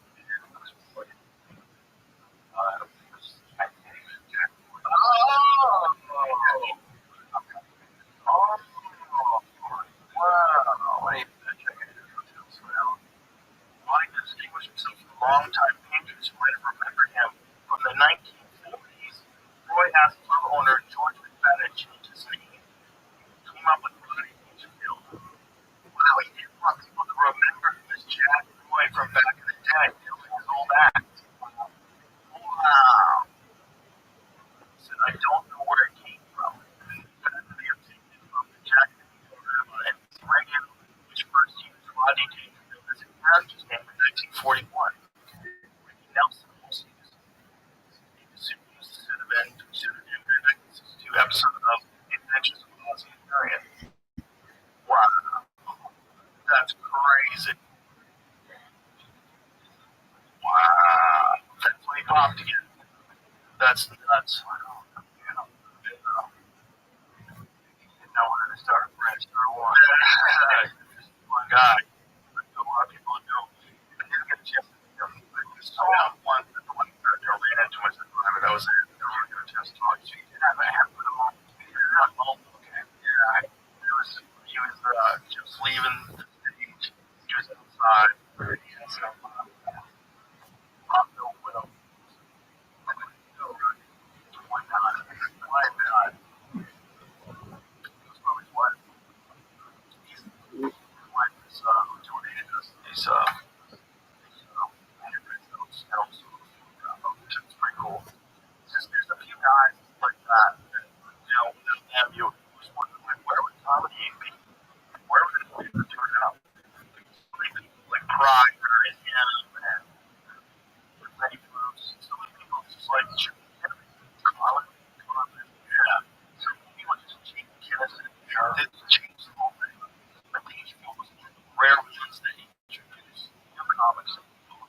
feels that's where everybody found out about 27. Everybody found out about Nice Clay, Herrera, Lenny Clark. These guys on the channel, they all started out on HBO Comedy Special. So you would have, like you have this in between. You would just have like a show, you would like introduce this narrative. But you could just scout through the clubs, you would go see, you just go through the all clubs. You're sitting on that real, yeah. But he was, he was interested in movie comedy too. Yeah, it's just fucking amazing. Yeah, it's such a cool moment there. I can see it. Like, was it like 10 months? Just a lot of that. Like I was yeah, I had my 11th birthday there. I didn't do my complete 9 months there. And then that was back for, it wasn't just another country, it was another planet. We have different parts of the world travel with him, Mexico, switch over there, many places like that, but they need to develop it. So it was just, just got a sense that, wow, this is all going on at the same time.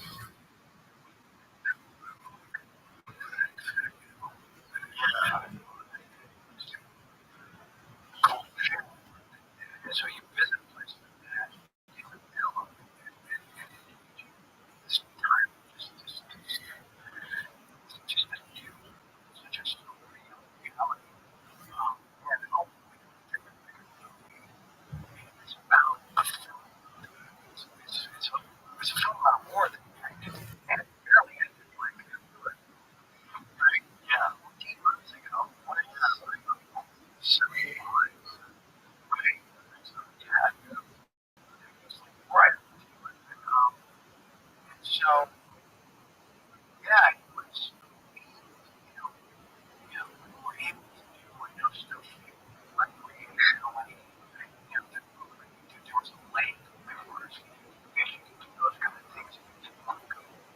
To set dad, which when he saw the set, what dad was, he was talking about water, anything, because what they built and what they were trying to create was funny.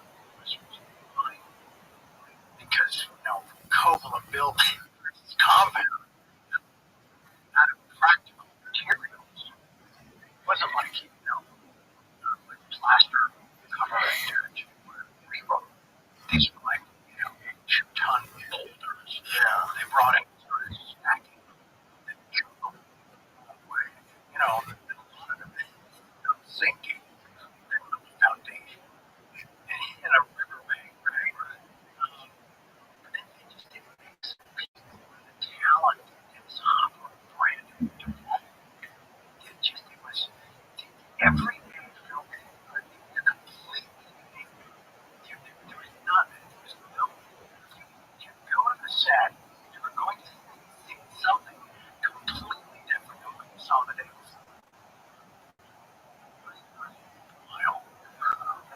I gravitated towards this gentleman named Fred Platt, who I mentioned in the book. He used to keep makeup artist, FX.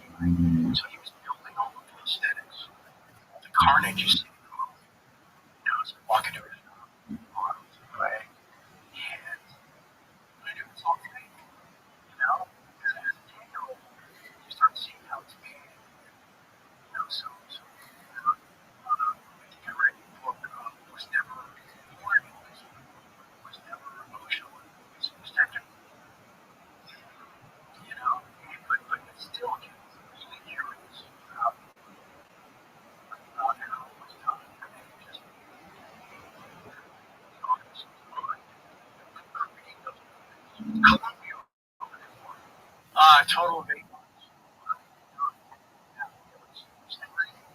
Yeah, it was 3 at first. And before it closed, we went back. Dad has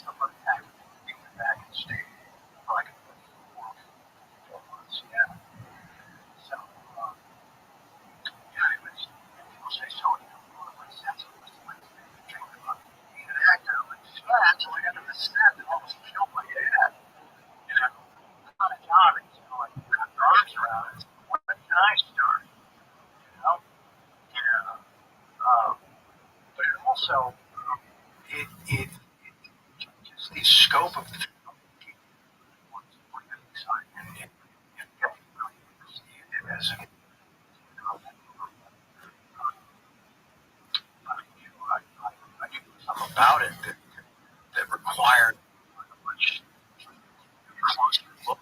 I had a keen interest in what would it take to build this, this reality, this reality, ultimately this subject is based in reality, but everything else around you is fake.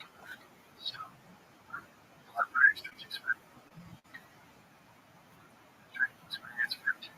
It is, yeah. It's such a grand scale. Exactly. It comes in apocalypse now. Right. Because it was like a culturally defining moment.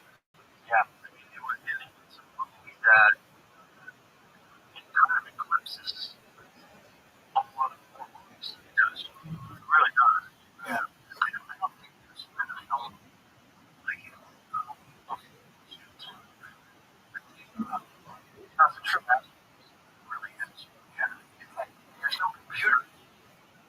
Nothing generated. It's all had to be there and watch. When Kilgore takes the beat, the chopper or something, just what they made it to. Yeah.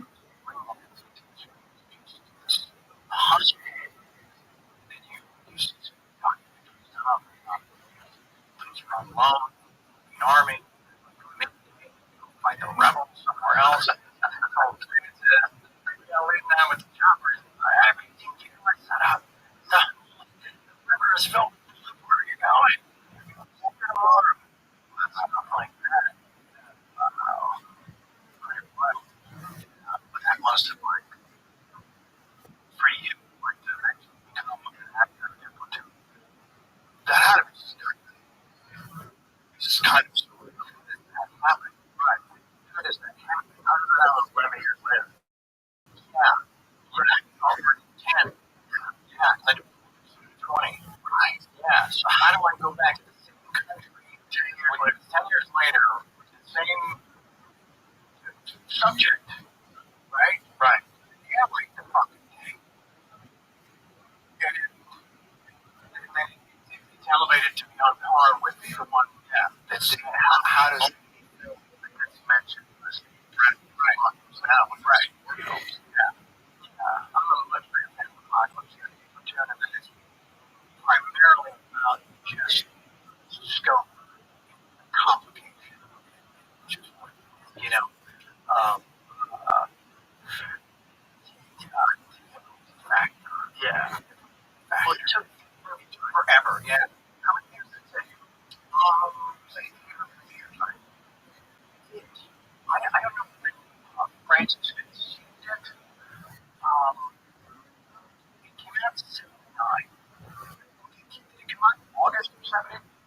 How many years? August 79 years did it take? Way over. Oh, yeah.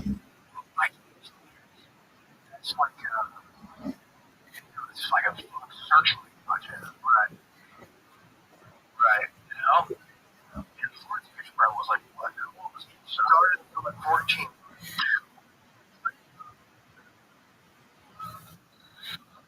And came out in 79. 38th birthday. 77. Wow. Okay, so when did the project start? Very just as it started. 6. So it's not as many years as I was. You shot with myself for a few weeks as Willard. Did you know that? Oh, yeah. Yeah. Francis just what wrong choice. Francis just saw it coming. Had met Dad during the Godfather project. Said, look, Marty, some people really Dad that well called Marty. I ran into people. They're like, hey, give Marty my best. Fuck is Marty?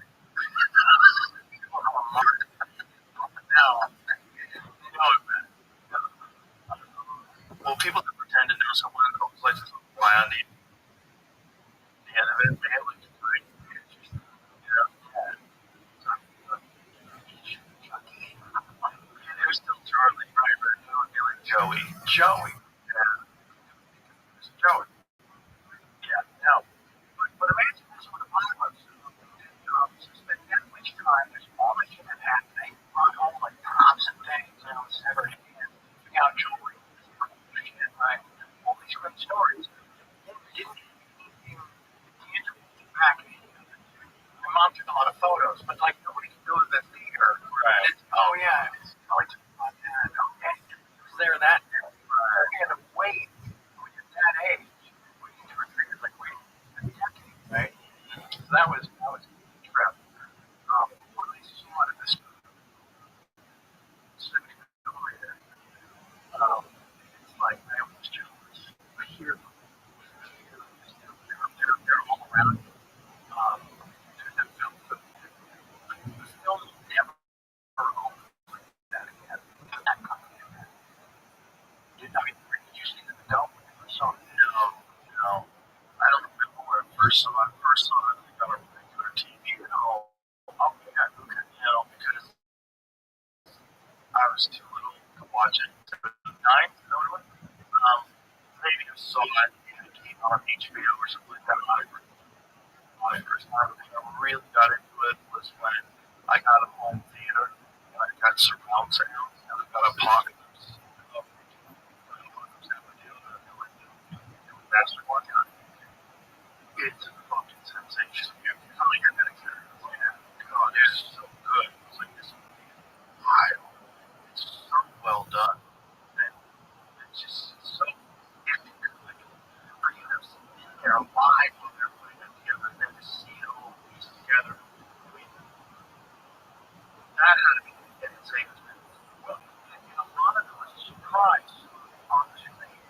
Because like I talked about in the book, not so much beyond, it was hard to get close to the edge on Apocalypse. Because the way the sets were reached from the way Francis had everything lit, it was just kind of a compound place like that. And there was also fucking danger to be on the set. Right. There was these snakes and shit. Yeah.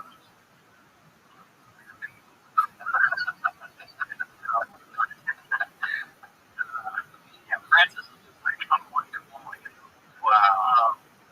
But yeah, so then it's like I wasn't there for a genre assault. I could see a little bit of distance with those cameras walking with them. So to see that scene, Dad first steps off the boat in the compound and Papa is an incredible little you got the cigarettes and I would think. It's just like, so to have that kind of thing, that to have been there that long, it's a completely fresh cinematic experience was a trip. Did you ever get imposter syndrome, like when you were doing Platoon? Did you ever get like, how the fuck am I here? Because it's so quick between you being 10, being in the jungle, while the filming of Apocalypse Now, to you storing in Platoon. Did you settle into that, or were you ever like, how the fuck do I deserve this? One of the things that John Cryer says in the documentary, right? It's very insightful. Yeah. It's very insightful. Yeah. He said that you probably feel like you don't deserve all this, and you're fucking up. Sure. You're not wrong. You're not wrong. But, and then I had a comment. Somebody the other day. They said, what the fuck, John? You could like lead an army, like, a couple decades ago.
first thing is just a pancake. Which sucks because that's the first time I noticed this. That one.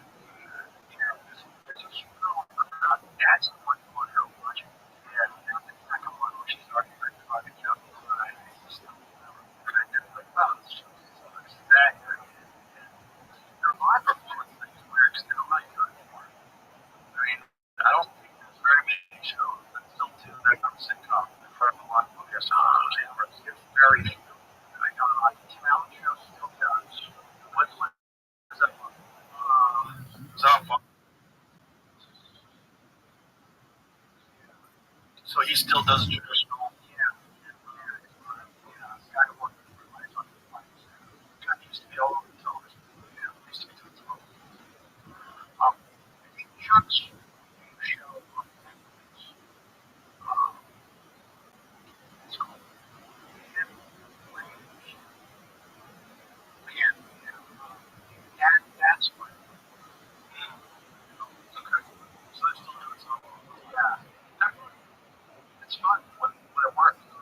Yeah. It's like it's the same genre. It's culture. You're right. You're right. Most of what was on late at night, or at nighttime, we were even that time we did. We had to sit and watch Friends. We sit and watch Seinfeld. To have dinner. Come.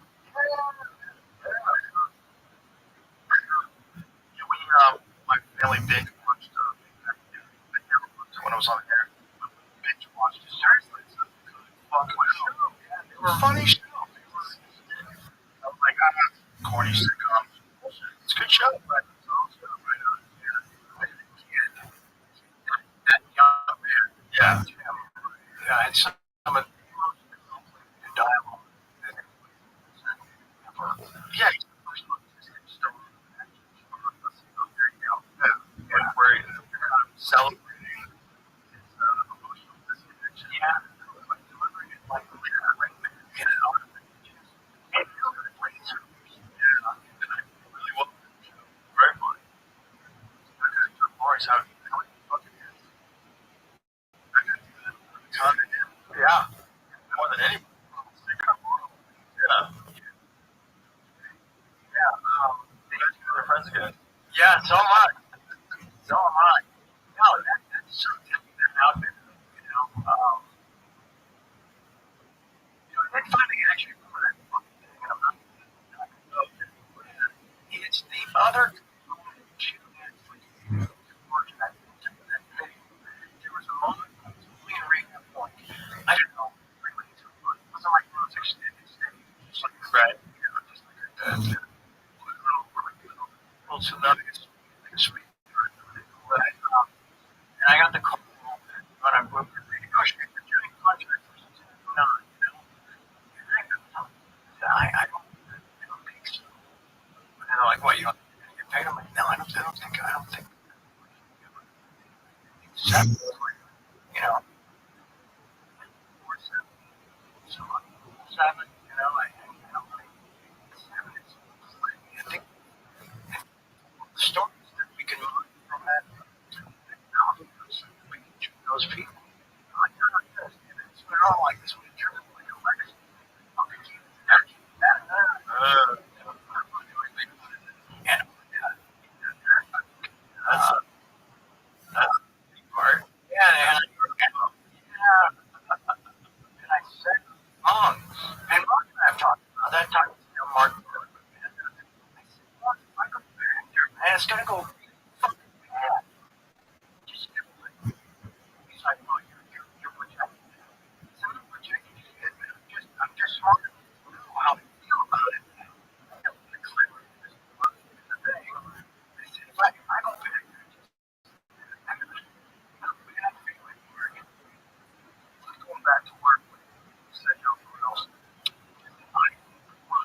income, and those guys all went crazy. Those guys all started doing a lot of drugs, or they started spending too much money, or something. They did something to distract themselves. Right? They did not like what they were doing, and they didn't feel satisfied. Right? But they were getting so much money. Right? So what am I going to do? $1,000 a week. I'm like, right. You can't go. I was making $54,000. Come on. For taxes, so I've been like, do I have to dress? Right? I'm like, what? You're thrilled with that. No, that was after I kind of crawled into it. I don't know. I don't really yes, that. But it was just, I was just the wrong guy in that pocket of time. Give that much fucking money to, man. Right. You know, like, I buy a bunch of cars and find a bunch of girls over. And just say, that other thing, we had that other show after that. You paid like a ton of money in advance, right? My anger management? Yes. I was supposed to get, I think it was coming to 90. Yeah, it was. So that crazy scenarios. You're not going to get a ton on the front side, but you're going to be, on the third, like 37, 38% perpetuity. So what do you do? That's South Park. That was the first year, not even never read that fucking thing. So you have 10 episodes of pilots. And then if you the average number of those 10 episodes comes in at like a 5-1 or something. It's like a share, right? Then it activates the next 90. Something those 90 to have a sellable syndication package that will just go all over the world and do what syndication comes through. So when you say there's a lot on the front side, just on the 50 and a half, pretty money, right? But it's not, you kind of need it on that side, knowing that the investment or big gangbusters. So you guys give it 10 episodes that you got to do. Yes. The shorter pound, the short and a half year.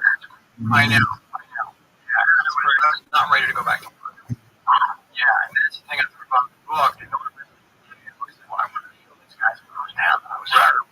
Right. And that was any way to true. That was and then, again, it started pretty cool with the 10. It was great. It was pretty cool. It showed the smart funny. And then it's about 20.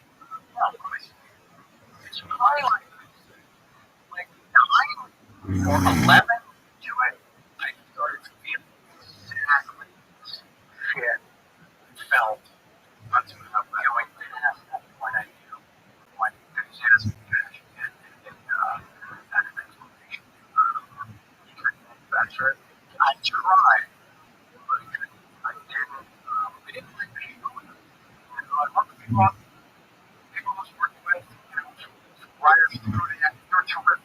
You didn't like the film? Yeah, I didn't. I still hear it. But I still, do to keep the lifestyle and all that other fun shit going on. Just stay way fucking high. Stay. I mean, just boring.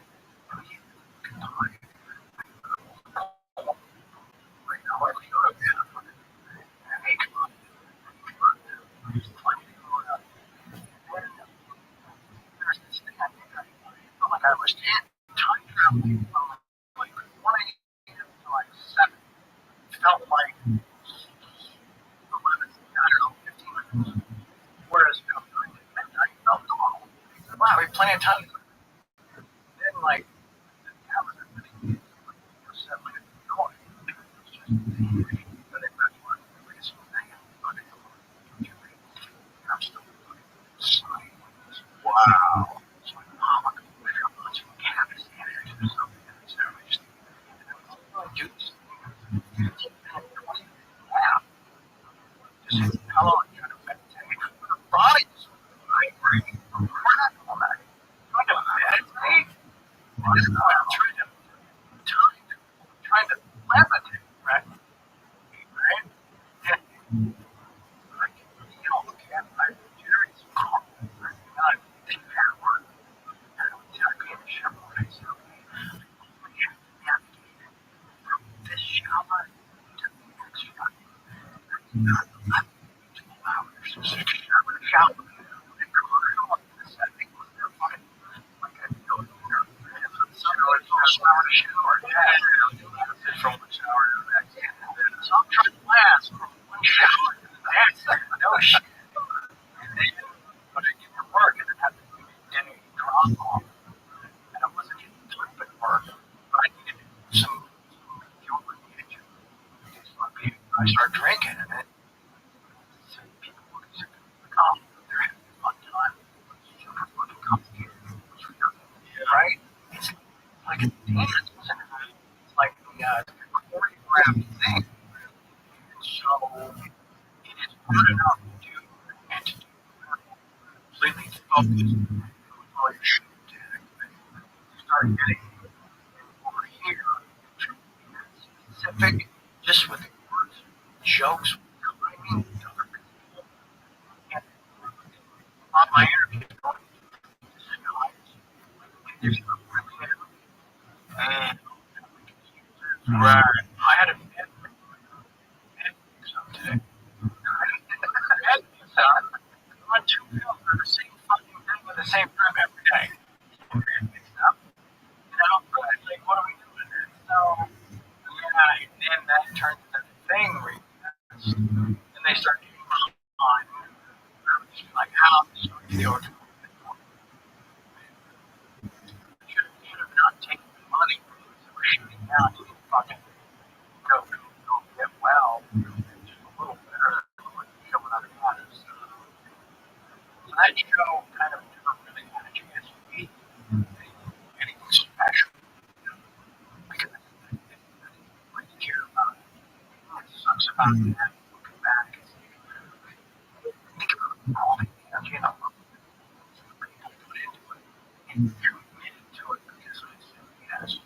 Right. You know? And there's much people who are rooting for you. Because they saw what happened with 2.5 Men, public disaster, you leave, is his career ruined? Oh, no, look, he's got another show. Oh, Charlie's back. Like, did he? Okay, so what do you do? After that Swan Dive involved, we all watch. Back up the show.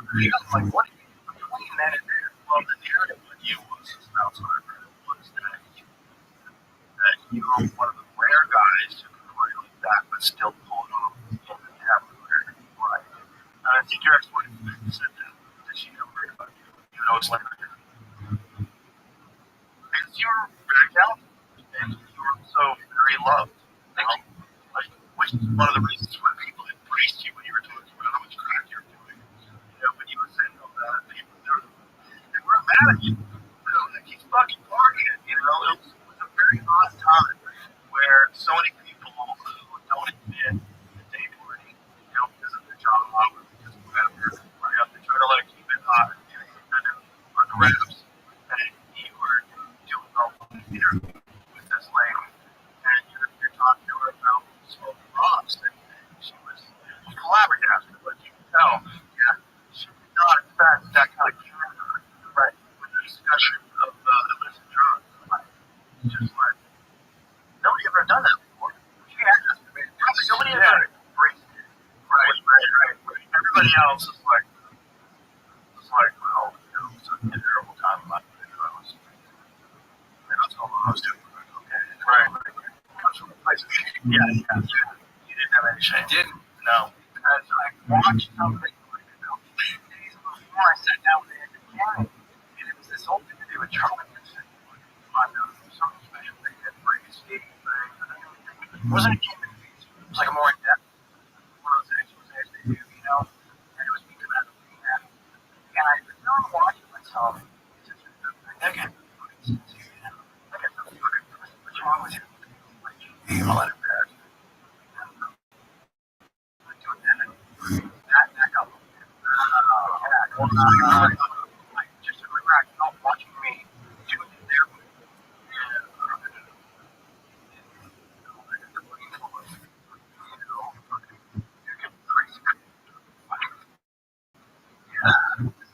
Covering myself. That's like the donut.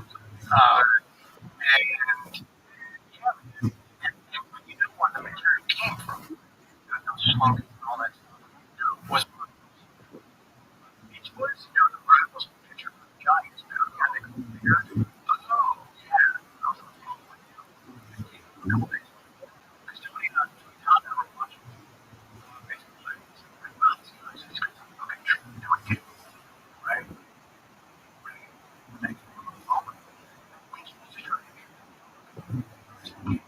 Just know the guys, because you know, I'm like,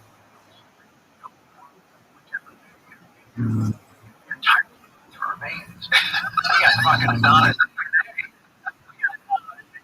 You know, we're always right? We're heroes.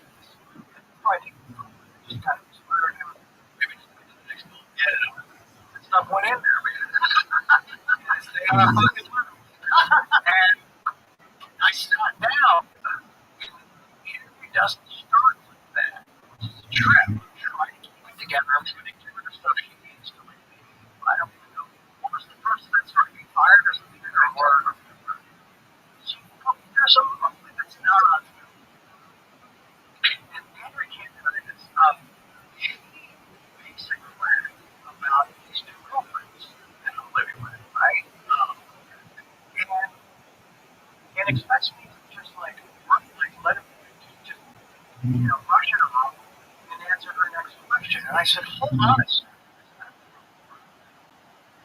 Which word? Just address that. You owe them an apology.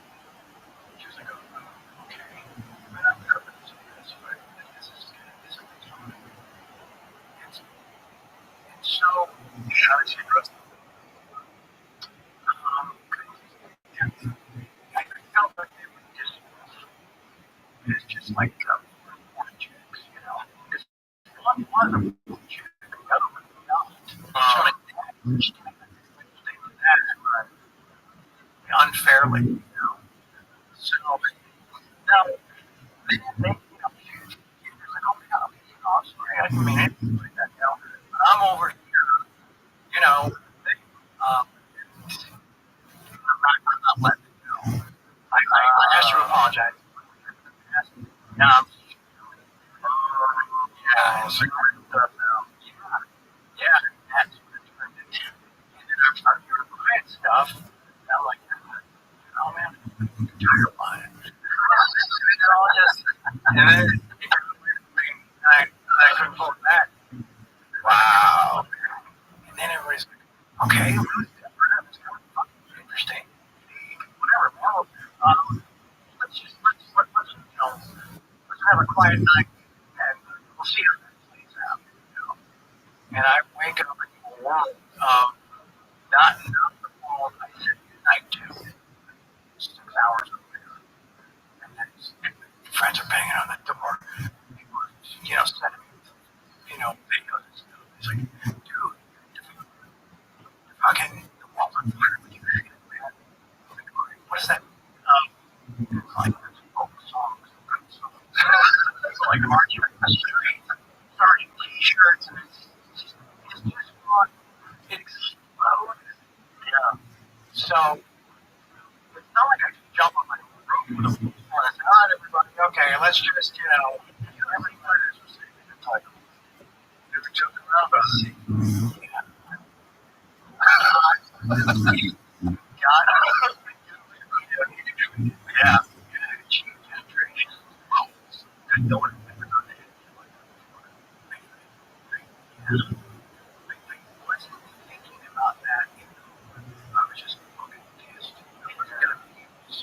this Charles Bragg from the 90s, organized convergence, all these elements, all these emotions, all these feelings.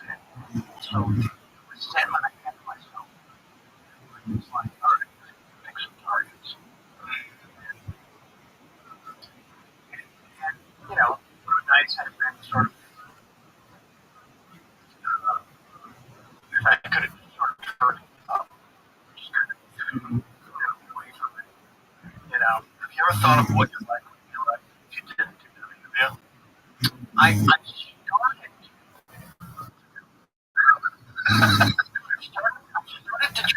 get to that village, but as soon as I take a look around, it really makes sense because I can't really imagine it. What do you think? It's hard to kind of put those pieces together. I wonder if you would have got sober. Interesting. You mean today's sober? Yeah. You might have had to have that complete chaos, tailspin, free fall crash publicly to just eventually gather your shit together. Okay. All right. Time to learn and grow. Obviously, that wasn't smart. Let's do it differently. Right. Let's get it together, step by step, day by day. Here you go. Now here's like, that's you always wonder maybe your dad, that was a rock bottom moment, and it was public. The whole world got to see it. Yeah, just a purge. And still you have to battle with this reinforcement because now everybody's loving the fact that you're winning, and that you're talking about how much smoke, how crazy it is. These hot girls, everything's winning. Right. So there's no incentive at all, which is kind of nuts. Not only that, financially, it kind of helps you a little off the rails. That's what you kind of going for that. And then you have this big tour, and everybody's coming out to see you, which was crazy for you to do. The first one where you did it without comedians was just bananas. Yeah, it was a complete failure. Yeah, it was a disaster. But you guys did it together, and that was like kind of the story of a career where things have fallen apart. People want you to pull it together. Right. Even though you had that disaster show, and everybody knows the disaster show in Detroit, we're still coming out to see the other one. Right. Yeah. I have the option. I have the particular massacre of flying to Chicago the bus. The tour was right. I said, I need those 7 or 8 hours on the bus. They're like, why? I'm going to rewrite the entire show. And I think Daddy was on the trip. Anyway, and I just tried to get out of different places. The warm in the back, and I took it back to the south of the back. Just went down. So I started trying to reach them. When I got to Chicago, they were expecting us. Actually, from that car, all that car, and I said, you're not listening to that. Here's the show. Sure, just happened. Unfortunately, it's midnight. We're not applauded and they're trying to go on the tracks. You cannot move it. We're going to have the wherewithal in the middle of all that, and they just never had enough thing to try to just make that sheet fine. Certainly, it was also that's the impact of public communication. Enough about that. Time to get this on the path, get this thing back on track. Chairs, and I have a moderator, and just a conversation. And I also wrote a letter to it. It's like this whole thing going to the community. And yes, I could have gotten back on my side and never sit down. And people realize also you were figuring this tour thing out on the fly. Yeah.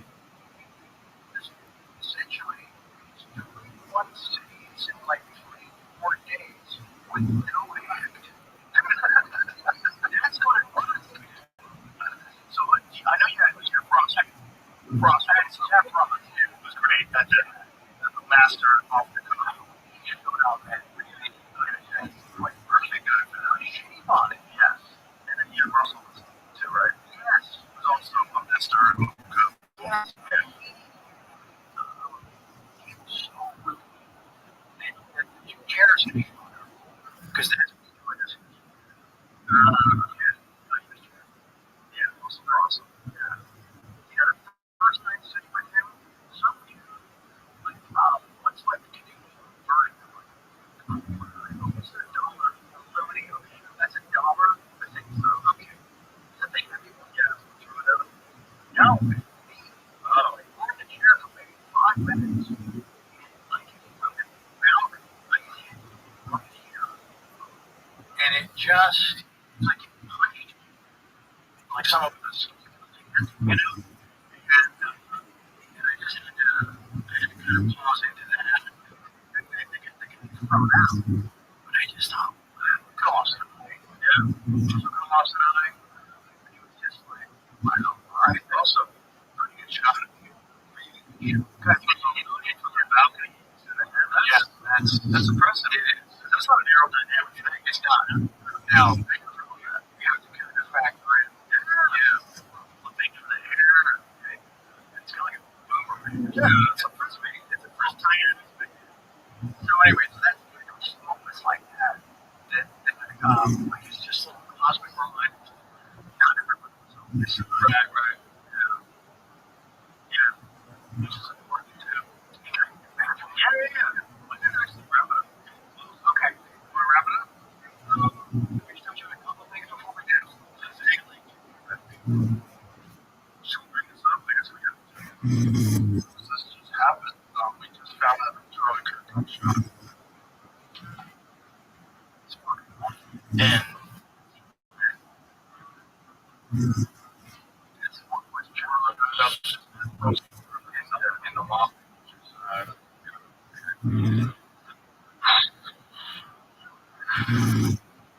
What? We're having different, different ideologies. I don't know. The line. Fuck. 7 years. Urgent. I have suspect. That's fine. Wow.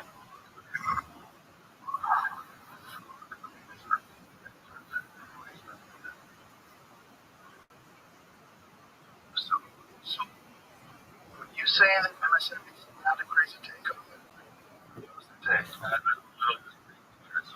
The video I just saw.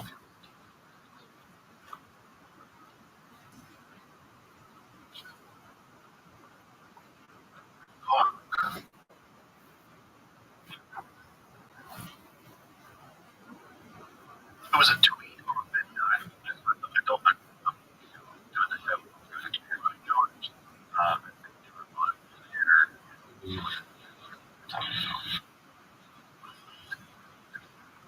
So it's someone's hot take. It's a crazy take. Crazy take is. What was that thing that he deserved? Right.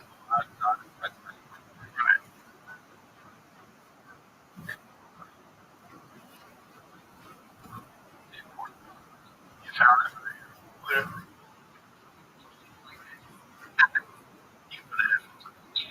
Yeah, this is just because we don't know any small details of this that we don't know this was just one off in celebration of something. Oh, that's it.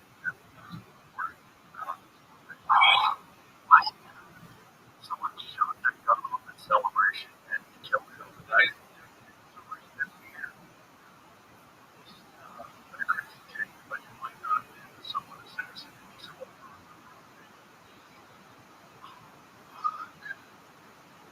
Why is it shot? Their ideology. No, I don't understand. So I don't get trapped in a Trump supporter. Crazy Trump supporter with a gun. Right. We don't know. So, the shooting off a gun in celebration. Because you know they do right large gathering to celebrate. It was a noise down your house. Wow, there's going to be a lot of people celebrating.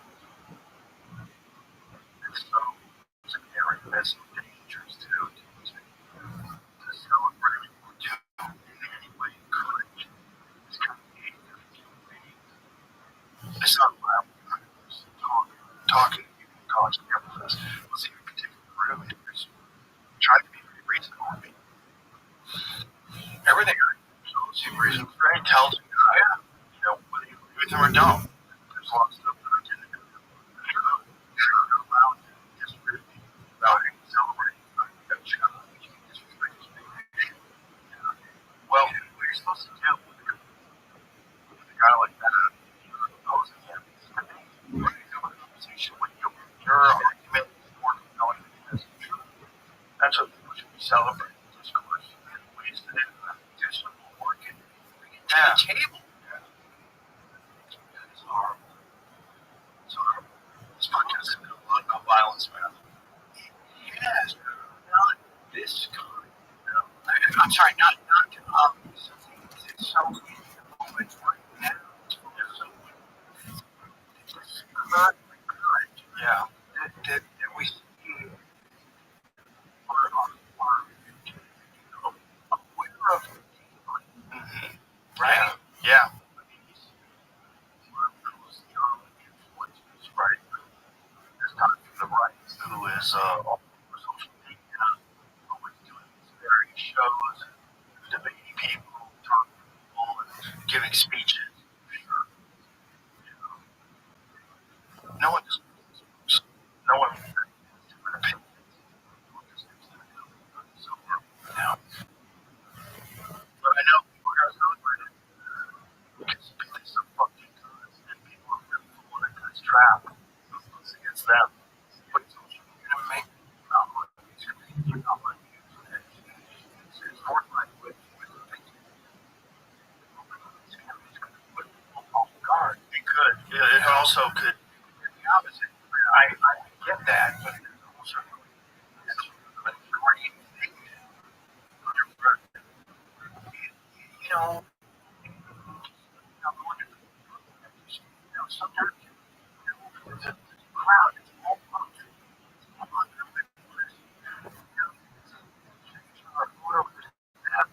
There's so much. Those moments, you're shutting down. You're putting down the entire time. And I don't think anybody wants to do it. I don't think that's kind of out in the world. But it's just the type of shit that just needs to be in the back of one's mind. Because how could it not? How could it? Like today, okay, that's great. It's in the back of our minds. We were talking about assassinations earlier. It's Kennedy, RFK, you know, you think of it in the past. You think of like, when something happens, current, like right now, as Charlie Kirk, it doesn't seem real. You know, it's very surreal, guys. It's like, it's going to take a long time before we reference this as something that happened. Like, right now, Charlie killed. Oh, yeah. Like, right now, it just doesn't seem real. It seems so crazy. It's not registered. It's not.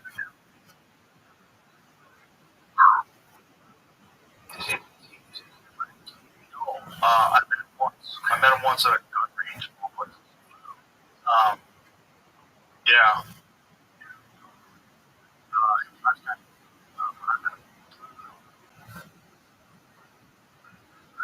We're so divided. There's so divided. There's so people that love that we're divided. They profit that division and stoke the fires. And profit. And it's so fucking gross. It's so gross. And to encourage this kind of thing is really one of the most horrific things that you can do to someone. Done harm.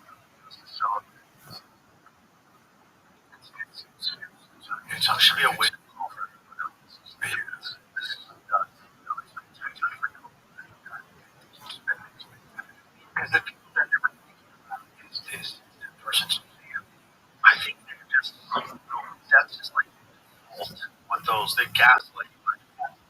So immediately they try to find some reason why whatever the thing is in the news is so unsuccessful. Right? Of course, it's just all gaslighting. And that's what the big propagandists. That's great. So weird.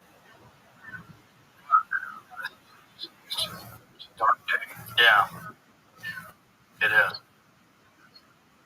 One thing I think is going to happen here, people are going to realize how fucking insane this is. With conversation, people have conversations, or it's going to get a lot worse. That's what's scary. It's scary just violent conduct.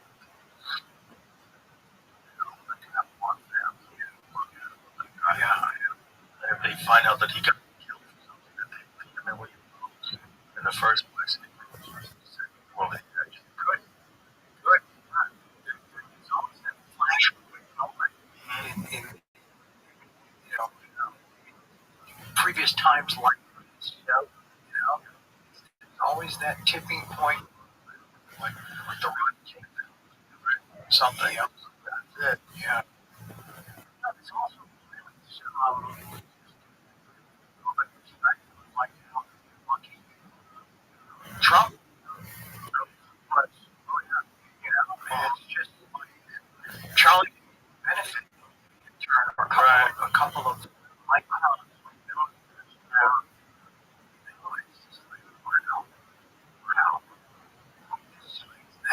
That, that is just bananas. Yeah. How just here. Yeah. Because he makes it laugh. Yeah, very much. His head.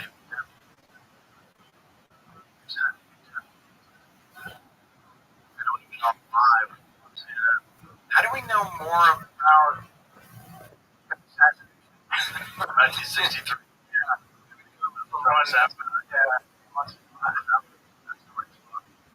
There's a lot of weird stuff in this story. There's a cell phone that was traveling. And data, cell phones traveling from offices outside of the offices and the FBI. And that, all of this guy, and he was 20 years old. It's part of this professional school. There's no civil awareness and no social media presence. He was regularly training with military guys. He's regularly training and sharing. One guy from the Marine, right? Himself was like run a commercial 2 years before. Like what his rooftop is just between the two bunkers that just to cover. The blind spot. That was an excuse for why they didn't have officers on that rooftop. It was too slow. The slope was too steep. It was waiting to see residents. As he climbed up it, it was fine. What the fuck are you talking about? It didn't make any sense. You don't have the one where the snipers were currently had a slipper slope. Make no sense. No. It was fucking found a guy walking around in the grounds a half an hour before the event with him. What did that with him fucking to find her out? Yeah. Yeah. You're not at a golf course with a rangefinder? Yeah. You're pushing something. Yeah. That's a good word. Man, it sucks that you're saying things like, the times we currently, there's nothing that is absolutely factual.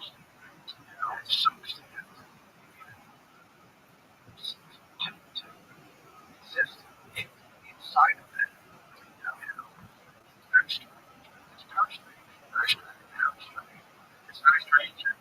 We've talked about it most times, but apparently I think a lot of this happened in my province. Both of this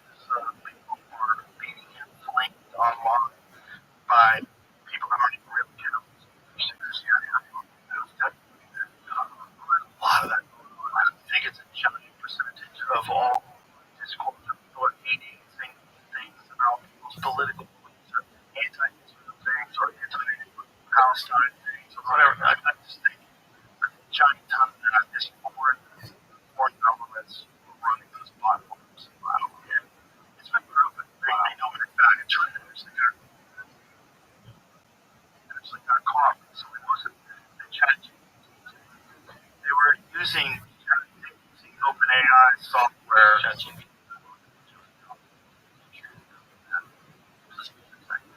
Yeah, and they were commenting on like blocking of USA for a bunch of different like political subjects. And what they're basically doing is just getting you hopefully. That's what they want. They want constant like action. You know, constantly stoking the flames. Right. Because some of it's like that for sure. A lot of it being enhanced by foreign governments for sure. Have you always told me about our own government? What they did with the Manson family? Do they get stuff there? Do they think that some of that kind of stuff isn't going on right now that we don't know about right now? Because it has been tough for you to look about it. Sure. And we also never know which advantage or for that specific type of program, that specific type of fund you roll it out. And like what if let's see. Oh hell. That worked like a charm.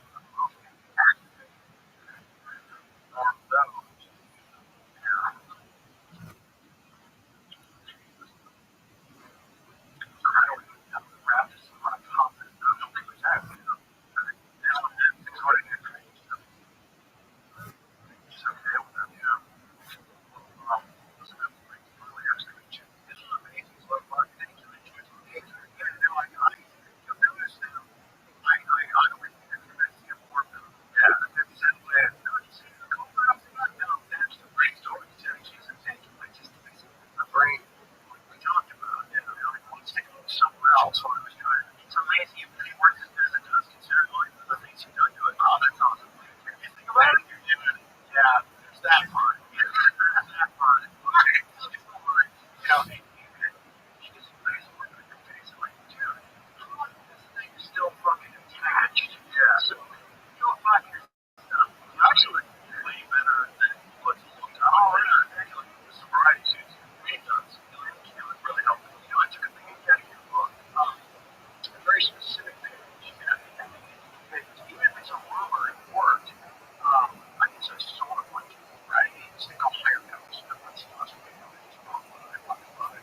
I use it at home. I hear, hey man, fucking Joe travels with his, right? I travel. I do if I know that there's not going to be a sauna. Okay.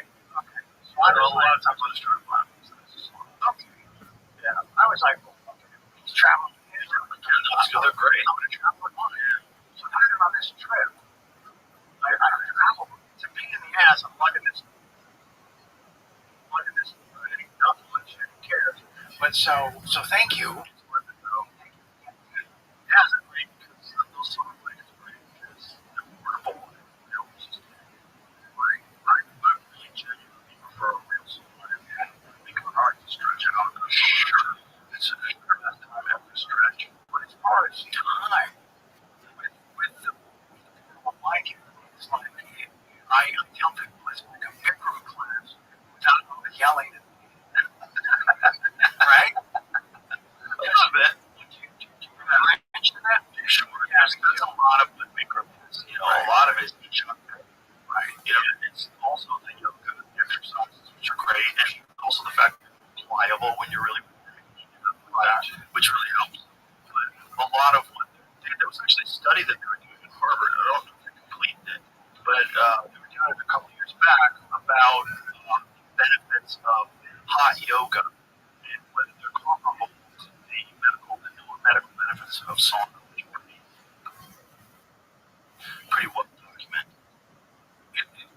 What was the conclusion? No, I have to think it's going to be similar because I've been in both. You know, I've been in a lot of hot saunas and I've done a lot of yoga, and because of the exercise, I think you reach a very similar body temperature. Your heart rate jacks up because you're so hot and you know you can barely cool yourself off with some water when they let you have a sip right in between. So you want to take a sip of water, but it's real similar and it's 90 minutes, you know, which is really you get through a really good hot yoga class. You give it every day, like I'm doing what's further to do.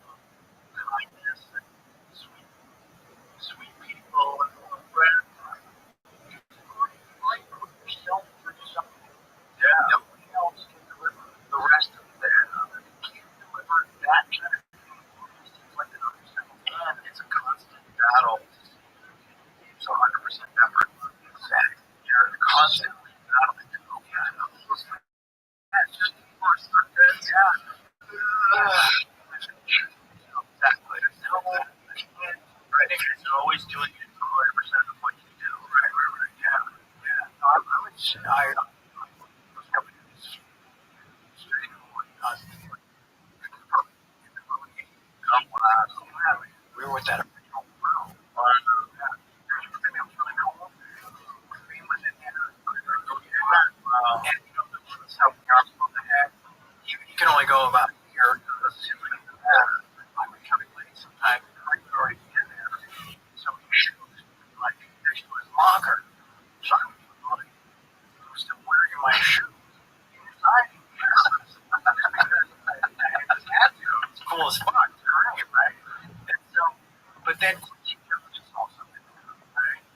And so the mirror, you see the front desk where you check in behind you. You can see it. It's behind it. All facing forward. And for about a 6-month period, the voice is he's giving it all. Like the standing rope. It's like a triangle. It's really complicated. And stuff. I need the class, but you'd see him to the desk and writing. Right? Come back and try to, what we're doing.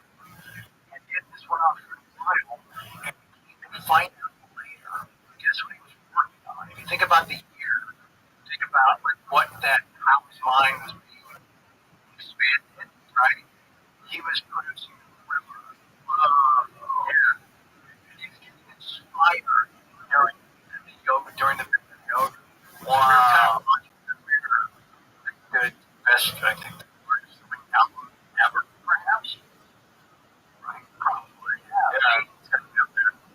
Built behind us. Kind of a trip, right?